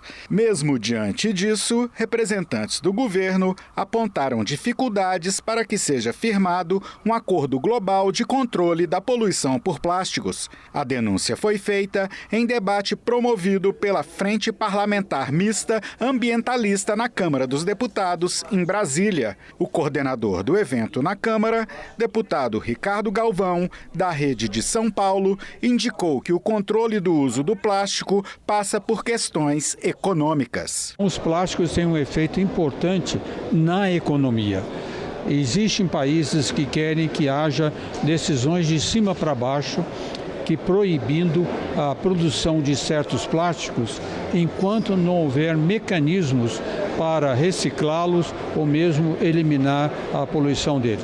Já outros querem que sejam mais liberais, que cada país defina como vai atuar o que de uma certa forma o governo brasileiro é contrário e eu pessoalmente também. O secretário nacional de Meio Ambiente Urbano, Adalberto Maluf Filho, destacou avanços na legislação brasileira, mas defendeu que é preciso investir no diálogo a fim de convencer o setor privado a buscar alternativas ao plástico. A gente precisa ainda ouvir, né, as percepções da sociedade civil nas áreas prioritárias que devem avançar, seja na coleta seletiva junto com municípios, seja em outras questões relacionadas aos rejeitos plásticos que hoje tem nas cooperativas, nos sistemas de triagem municipais, mas em especial como mobilizar o setor privado para fazer mudança no tipo de embalagem, nos materiais e ganhar com a bioeconomia, né, os novos materiais que podem ser gerados da natureza, das nossas florestas, para substituir o plástico e com isso minimizar o impacto, seja na saúde pelos microplásticos, seja também na poluição e na perda de biodiversidade quando a gente não tem uma gestão adequada desses resíduos. O avanço dos casos de gripe no país fez o governo antecipar a vacinação para proteger os grupos mais vulneráveis, como crianças e idosos. 14 mil casos de síndrome respiratória aguda grave nos 2 primeiros meses do ano deram o alerta para o Ministério da Saúde. Na maioria dos diagnósticos foi identificado o vírus influenza, mais comumente conhecido como o da gripe comum. Daí a necessidade de antecipar a imunização nos postos e nas unidades básicas do SUS. Uma corrida contra o tempo. O objetivo é que a faixa da população mais vulnerável esteja imunizada antes da chegada dos meses mais frios. 9 milhões de doses já foram distribuídas. A campanha nos postos de vacinação começou em 28 de março e vai até 30 de maio próximo. Nesse período, podem receber a imunização crianças de 6 meses a 6 anos de idade, idosos com 60 anos ou mais, gestantes, pessoas com comorbidades, profissionais de saúde e educação e outros grupos definidos pelo Ministério da Saúde. Primeira semana da campanha, nesta Unidade Básica de Saúde de Brasília, mesmo sob sol forte, os idosos marcaram presença. Tudo muito bem organizado. A expectativa é que quando chegar a hora de tirar o casaco do guarda-roupa, essa turma esteja bem protegida. Queria fazer um apelo aqui a todos, leve as crianças, os adultos e os idosos aos postos de vacina. A vacina contra a gripe, aí está aí o H1N1, matando as pessoas. Eu costumo dizer, feliz das pessoas que têm acesso a uma vacina que salva vidas, gente. Por favor, vacinar é amar as pessoas. E a gente fica por aqui. Você sabe que pode rever qualquer conteúdo da TV Senado pela internet. Até semana que vem, pessoal. Tchau.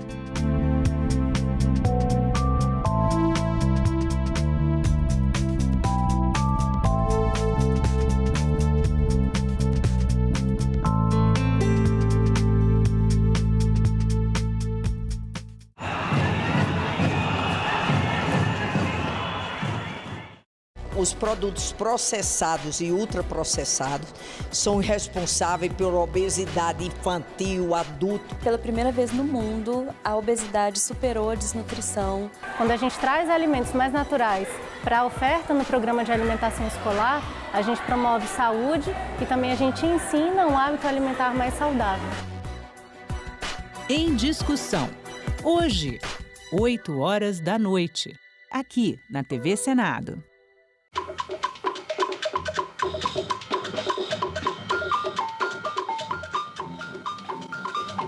Piquenique na relva, o meu, Déjeuner sur l'herbe, o quadro do Manet. Eu conheci o quadro de reprodução, então fiz uma variação em cima desse quadro do Manet. E uns anos atrás eu fui a Paris, tem o Museu Picasso, eu fiquei muito emocionado porque eu vi o Picasso tinha feito também a mesma coisa, ele pegou o quadro do Manet e fez uma variação em cima desse tema. Só que eu fiz 10 anos antes, morando em Bagé, em 1950. O Picasso fez isso em 1960. Tem uma ideia de como era Bagé em 1945? Telefonava para casa da minha mãe, fazer queixa, esse tipo de telefonema anônimo. Imagina o seu filho foi visto como um negro na rua.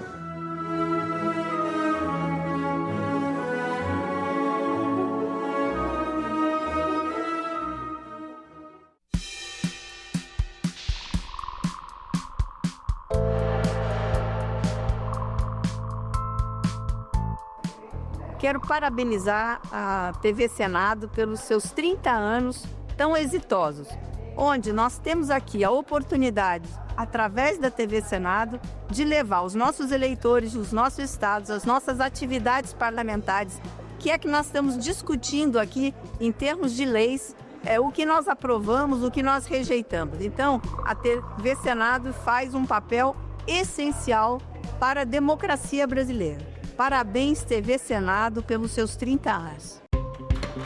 O que muda se a escala 6x1 acabar? Qual o impacto no mercado e na indústria? Como fica o pagamento das horas extras?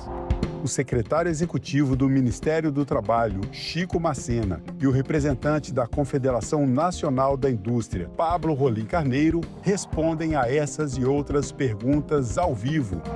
TV Senado Live, nesta sexta, 9h da manhã. A violência tinha que ser trabalhada nas escolas, na igreja, na comunidade, para que as pessoas pudessem entender o que realmente é violência.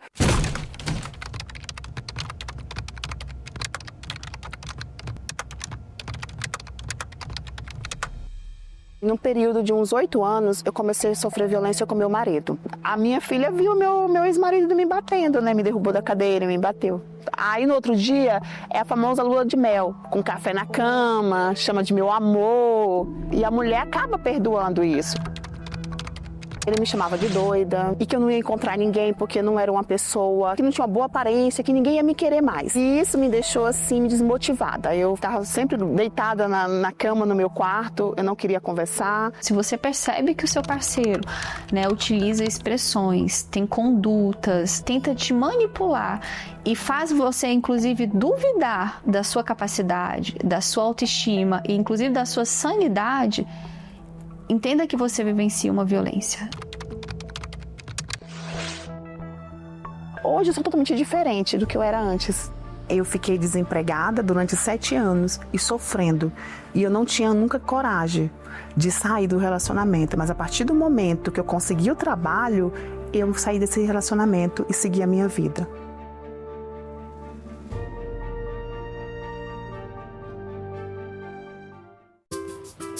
Eu comecei como mesária em 1974. Em 2026, eu quero ser mesária pela primeira vez. É importante contribuir para todo mundo ter eleições justas. A gente se sente útil e valorizado. É muito gratificante. Seja mesária ou mesário voluntário. A democracia nós fazemos juntos. Justiça Eleitoral, a justiça da democracia. Neste mês, a TV Senado exibe documentários que retratam o mundo do trabalho e suas muitas transformações.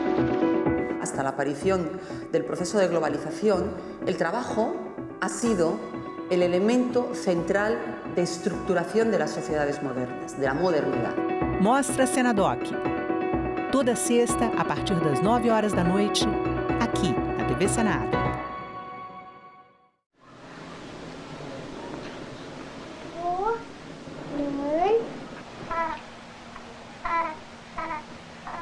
Para el sistema, el trabajo productivo de la mujer es secundario, pues la función principal que le asigna es la reproducción de la mano de obra.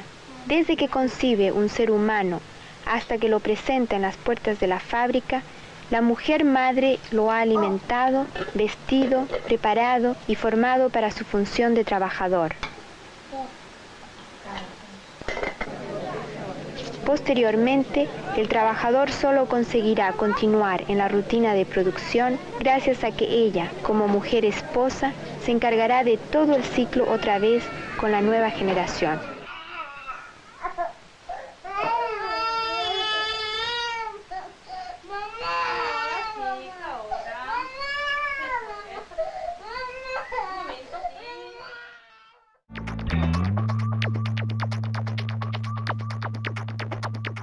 Declaro aberta a sessão solene. Se não existe parlamento, não existe democracia. O governo via todos como se fosse comunista. A fila não para de crescer para a passagem da revista lá na esplanada dos ministérios. Deve ser sempre lembrado o que foi dito por Ulisses Guimarães. Traidor da Constituição é traidor da pátria. O homem disse, não, quem fala? Eu disse, Ariano Suassuna.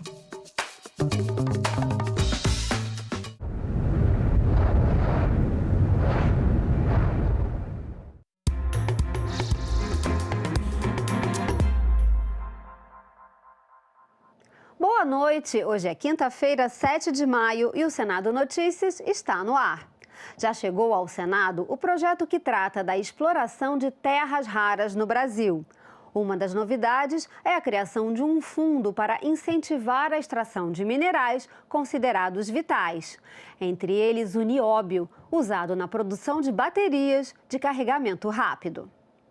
Após a aprovação pela Câmara dos Deputados, o Senado deve analisar o projeto que cria a Política Nacional para a Exploração de Minerais Críticos e Estratégicos no país, entre eles as terras raras. Apesar de serem chamadas de terras raras, esse grupo de 17 elementos químicos encontrados na natureza são abundantes em vários países. O Brasil possui a segunda maior reserva do mundo, atrás apenas da China. As terras raras são fundamentais na fabricação de ímãs superpotentes para motores de veículos elétricos e turbinas eólicas, além de componentes eletrônicos como smartphones, telas e equipamentos de defesa. A proposta prevê incentivos para a exploração, processamento e reciclagem das terras raras e de outros minerais. O texto também cria o Fundo Garantidor da Atividade Mineral com aporte inicial de R$ 2 bilhões. O dinheiro será usado para apoiar empreendimentos no setor. O projeto instituindo um programa de incentivo ao beneficiamento e à transformação desses minerais, com incentivos federais que podem chegar a até R$ 5 bilhões em créditos fiscais. A proposta também prevê o Conselho Nacional para a Industrialização de Minerais Críticos e Estratégicos, vinculado à Presidência da República. Ficará a cargo do Conselho elaborar uma lista de minerais críticos e estratégicos e que será revisada a cada 4 anos. Os minerais críticos são aqueles em que a disponibilidade está em risco. Os minerais estratégicos são recursos considerados essenciais para o desenvolvimento do país. A Comissão de Atualização do Código Civil ouviu especialistas sobre direito das coisas e direito empresarial. Um dos pontos debatidos tratou de processos relacionados à ocupação de terra. Foi a segunda audiência pública da comissão que analisa as sugestões feitas por juristas para atualizar o Código Civil para discutir direito das coisas e empresarial. O direito das coisas é o direito que regula a relação jurídica entre pessoas e bens com valor econômico. Especialistas apontaram preocupações com pontos sugeridos pelos juristas, como, por exemplo, na questão das indenizações em ocupações rurais. O meu problema é o seguinte: um determinado grupo de pessoas ocupa um imóvel, urbano ou rural. Aí, ali faz plantações ou construções. O proprietário desse imóvel resolve reclamar e diz o seguinte: olha, eu vou entrar com uma ação possessória. Esse processo dura mais de 5 anos. Enquanto o processo não acabou, aquelas pessoas vão ser consideradas possuidores de boa-fé. Portanto, terão direito de reter as benfeitorias que fizeram e, passados 5 anos, dá o prazo da desapropriação social. Ou seja, o Estado vai ter que pagar uma indenização por um imóvel que foi ocupado e que a discussão processual não terminou, mas já adquiriu um direito no meio do caminho. Então, na minha leitura, isso gera um incentivo à ocupação de terras urbanas e rurais no Brasil. No ambiente rural, as cessões não são um detalhe. Ao contrário, elas representam economicamente algo de muito relevante. Plantações, lavouras, silos, galpões, infraestrutura pesada. Por isso mesmo, garantir o direito de retenção sobre as cessões pode significar que o proprietário da terra ficará impedido de retomar a posse de sua fazenda ao fim de um contrato de arrendamento ou parceria, até que pague indenizações astronômicas referentes a tudo que foi plantado ou construído no local. Alguns participantes da audiência pública também alertaram para os impactos econômicos das mudanças sugeridas na parte do direito empresarial, que regula as atividades econômicas organizadas, como as sociedades e empresas. A verdade é que o projeto na parte empresarial me preocupa e nos preocupa muito. Eu acho que eu falo em nome de uma parcela grande da comunidade empresarialista, de advogados e professores de direito empresarial, né? E eu digo isso porque existem, de fato, e eu vou ser bem direto, como eu sempre sou, muitos erros no projeto. E eu digo assim, não são erros do ponto de vista de eu tenho uma forma de pensar e o colega ou a colega tem outra, um posicionamento doutrinário.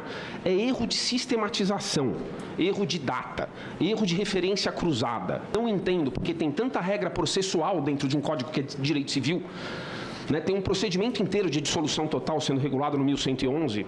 O que um procedimento processual está fazendo dentro do Código Civil? O PL, ele intervém em matéria sensível e reorganiza pela resolução, e reorganizada pela resolução da CVM 175 com profundidade em 2022. Ou seja, o mercado ele ainda está assimilando uma arquitetura nova e nós já estamos fazendo proposições de mudança. Então, ao alterar esse regime sem uma necessidade demonstrada e sem essa mesma precisão técnica, o que o projeto pode gerar é uma sobreposição normativa, insegurança regulatória, custos de coordenação e instabilidade em um setor que é tão essencial ao financiamento da economia. Então, aqui, senadora, para nós a melhor reforma é a autocontenção legislativa, permitir que o regime recém-construído amadureça antes de submetê-lo a uma nova instabilidade. O trabalho da Comissão de Juristas nos entregou um norte.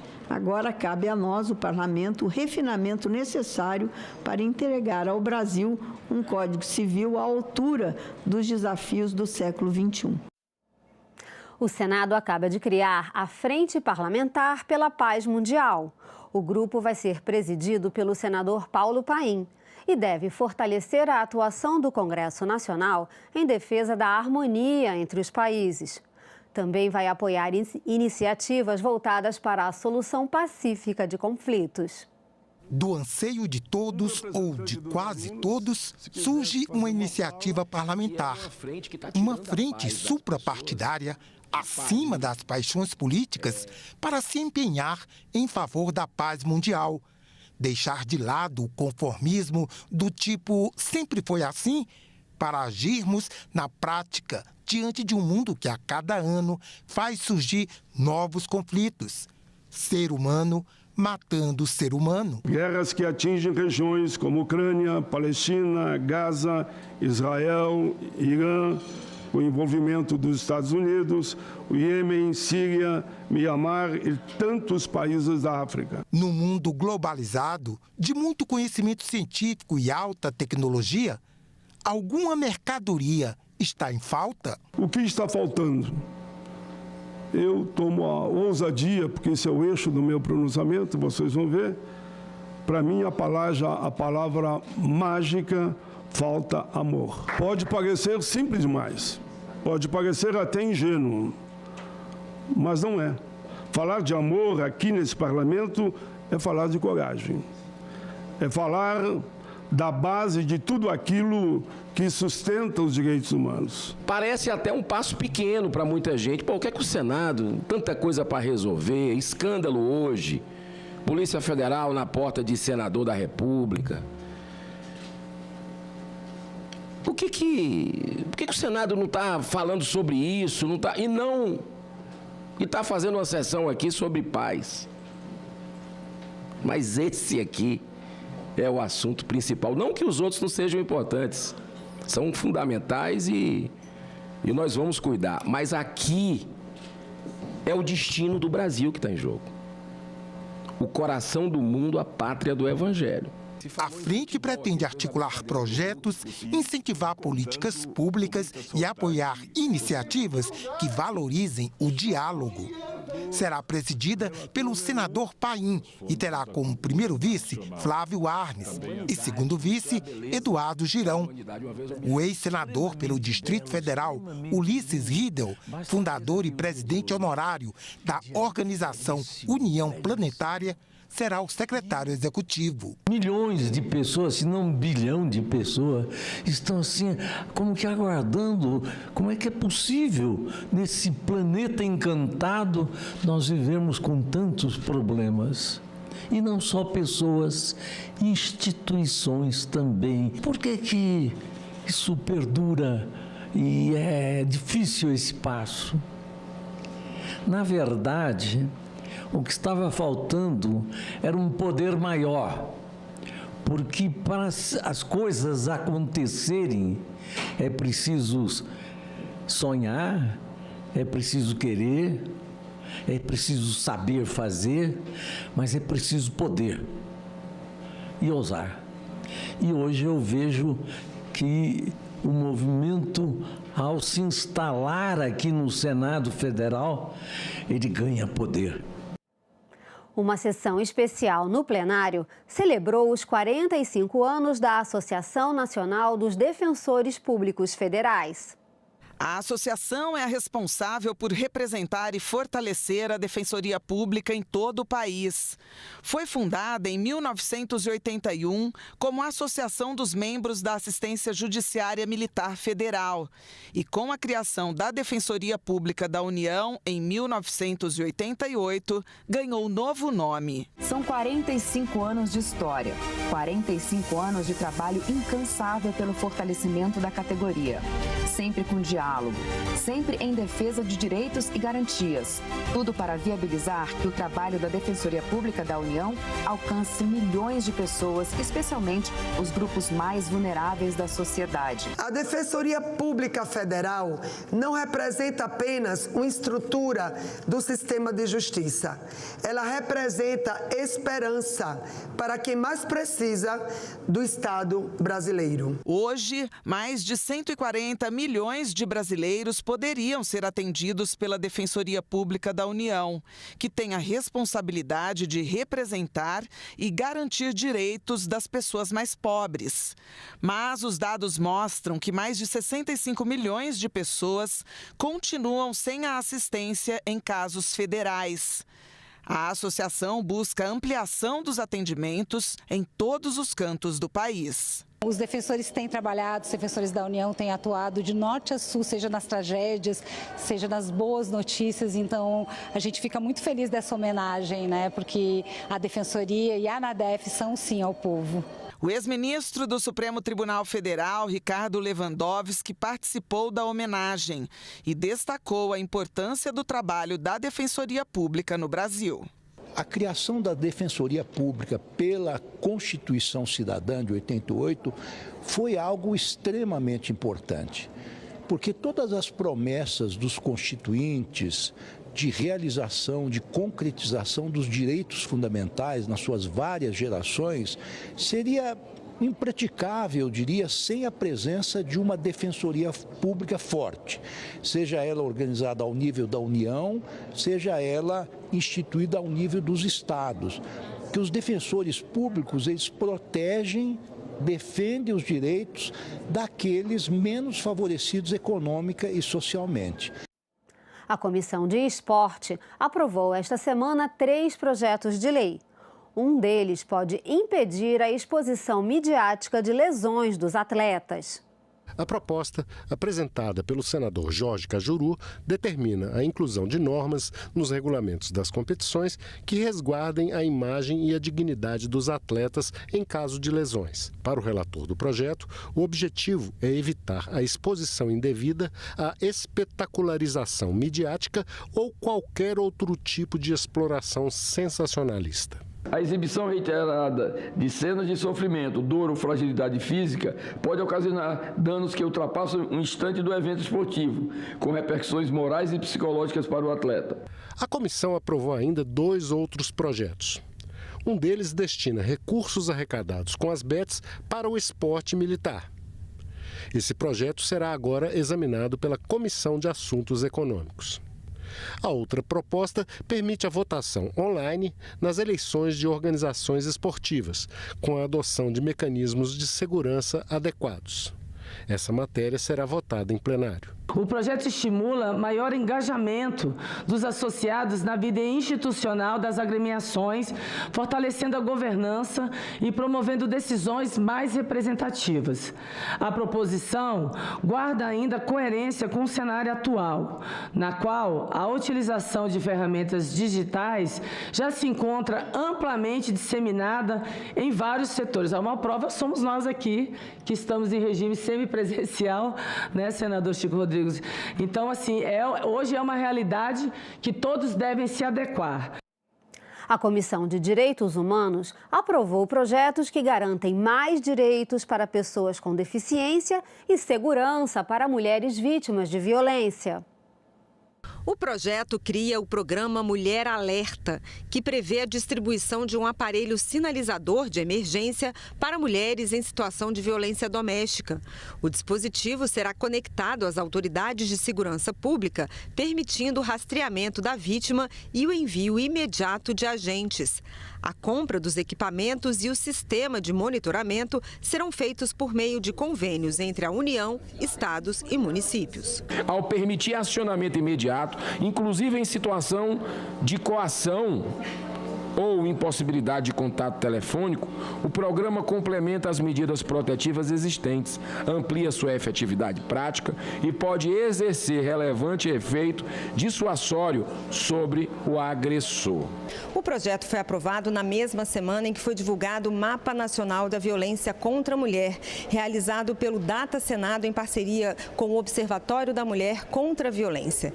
Segundo o mapa, cerca de 3.700.000 mulheres foram vítimas de violência doméstica em 2025. Os dados apontam ainda que quase metade das mulheres que pediram medidas protetivas relata o descumprimento dessas decisões. Para reforçar a proteção às mulheres, também foi aprovado o projeto que dá prioridade a elas em situação de violência doméstica na realização de exames periciais. A proposta altera a Lei Maria da Penha para garantir atendimento mais rápido e evitar a perda de provas, o que, segundo a relatora, a senadora Mara Gabrilli, pode ser decisivo para responsabilizar os agressores. A demora na realização da perícia implica risco concreto de perda irreversível de evidências, comprometendo o êxito da persecução penal e favorecendo a impunidade. Os senadores da Comissão de Direitos Humanos aprovaram ainda 2 projetos que garantem maior acesso à saúde para pessoas com deficiência. O primeiro prevê o uso de telereabilitação, com atendimento remoto para ampliar o acesso de pacientes. O outro garante o direito a acompanhante ou atendente pessoal durante consultas, exames e procedimentos médicos, ampliando uma prerrogativa que hoje é restrita a casos de internação. Os 2 projetos foram relatados pela senadora Mara Gabrilli. A ampliação do direito a acompanhante ou atendente pessoal para atendimentos, procedimentos e exames médicos aperfeiçoa a proteção já conferida pela Lei Brasileira de Inclusão, hoje expressamente voltada às hipóteses de internação ou observação. E a medida reforça a acessibilidade no cuidado e saúde e contribui para reduzir barreiras práticas de comunicação, informação e apoio durante o atendimento. Foi instalada a subcomissão permanente que vai acompanhar, fiscalizar e aprimorar as políticas públicas voltadas aos povos Yanomami. Nada mais justo do que essa aclamação acontecer por sua trajetória de vida a favor, né, de criança, de adolescente, dos povos indígenas e particularmente na situação dos Yanomamis. É uma alegria e é um dia histórico. Desde o início da minha presidência na Comissão de Direitos Humanos, nós temos manifestado uma preocupação muito grande com o povo Yanomami. E eu até propus um plano de trabalho que eu já divulguei. Sendo eleita não, eu ia insistir para que esse plano de trabalho fosse cumprido. Ele está publicado, eu não vou ler o plano, que já está devidamente publicado, mas informo que nós teremos diligência na área Yanomami. E nós teremos, além de diligência de senadores, visita técnicas dos técnicos da comissão. A Comissão de Ciência e Tecnologia aprovou a isenção de impostos para materiais de pesquisa contra o câncer. O projeto da senadora Eudócia zera o imposto de importação para medicamentos, insumos e equipamentos necessários à pesquisa do câncer.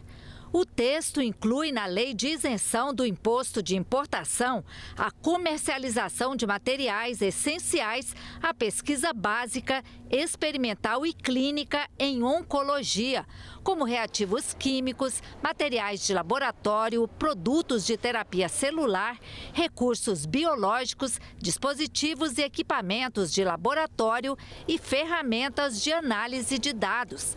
Também determina que essas importações não estarão sujeitas ao limite global anual sobre importações de bens destinados à pesquisa científica e tecnológica. O relator acrescentou regras para adequar o benefício tributário às exigências da Lei de Responsabilidade Fiscal e a Lei de Diretrizes Orçamentárias de 2026. O projeto será analisado pela Comissão de Assuntos Sociais. Porque nós pagamos quase 20% de imposto para importar tantos produtos de laboratórios, também como equipamentos, como biotecnologia. País que não tem pesquisa fica para trás. O Brasil registrou no ano passado mais de 160 bilhões de chamadas de telemarketing com o uso de robôs. Para conter essa prática abusiva, a Comissão de Ciência e Tecnologia aprovou o projeto de lei que proíbe esse tipo de ligação. A proposta será agora votada na Câmara dos Deputados. O telemarketing por bots ou robôs no Brasil atingiu proporções alarmantes, consolidando o país como um dos principais alvos desse tipo de prática abusiva. A média é de 305 mil ligações por minuto. Apenas em 2025, foram registradas mais de 160 bilhões de chamadas curtas de até 6 segundos, de acordo com o levantamento do Instituto de Defesa de Consumidores. Para enfrentar essa prática abusiva, a Comissão de Ciência e Tecnologia do Senado aprovou o projeto que proíbe o uso de robôs ou gravações automatizadas sem uso de humanos, para a venda de produtos ou serviços que descumpram as normas da Anatel. A proposta de proibir ações de venda remota por intermédio de robôs e gravações possui a finalidade de proteger os consumidores, evitando que eles comprem produtos ou adiram a serviços sem ter acesso a todas as informações essenciais. A proposta permite as ligações automatizadas e sem intervenção humana apenas nos casos de formalização de contrato ou adesão à venda anteriormente realizada por outros canais, a chamada dupla checagem. Permitindo o uso dessa modalidade para assegurar a transparência em contratações de produtos ou serviços efetuados por outros meios, especialmente os canais eletrônicos. Inclui, assim, ligações para confirmar contratações feitas por consumidores via internet ou aplicativos, técnica conhecida como dupla checagem. Ficamos por aqui. Você pode rever as reportagens desta edição na nossa página na internet, senado.leg.br/TV. Muito obrigada pela sua companhia e continue sintonizado aqui na TV Senado.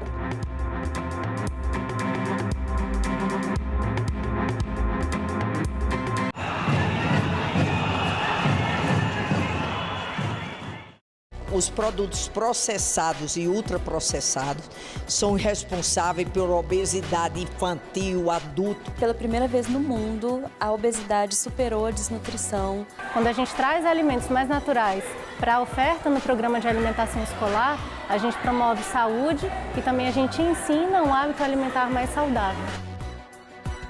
Em Discussão. Hoje, 8 horas da noite, aqui na TV Senado. Uma semana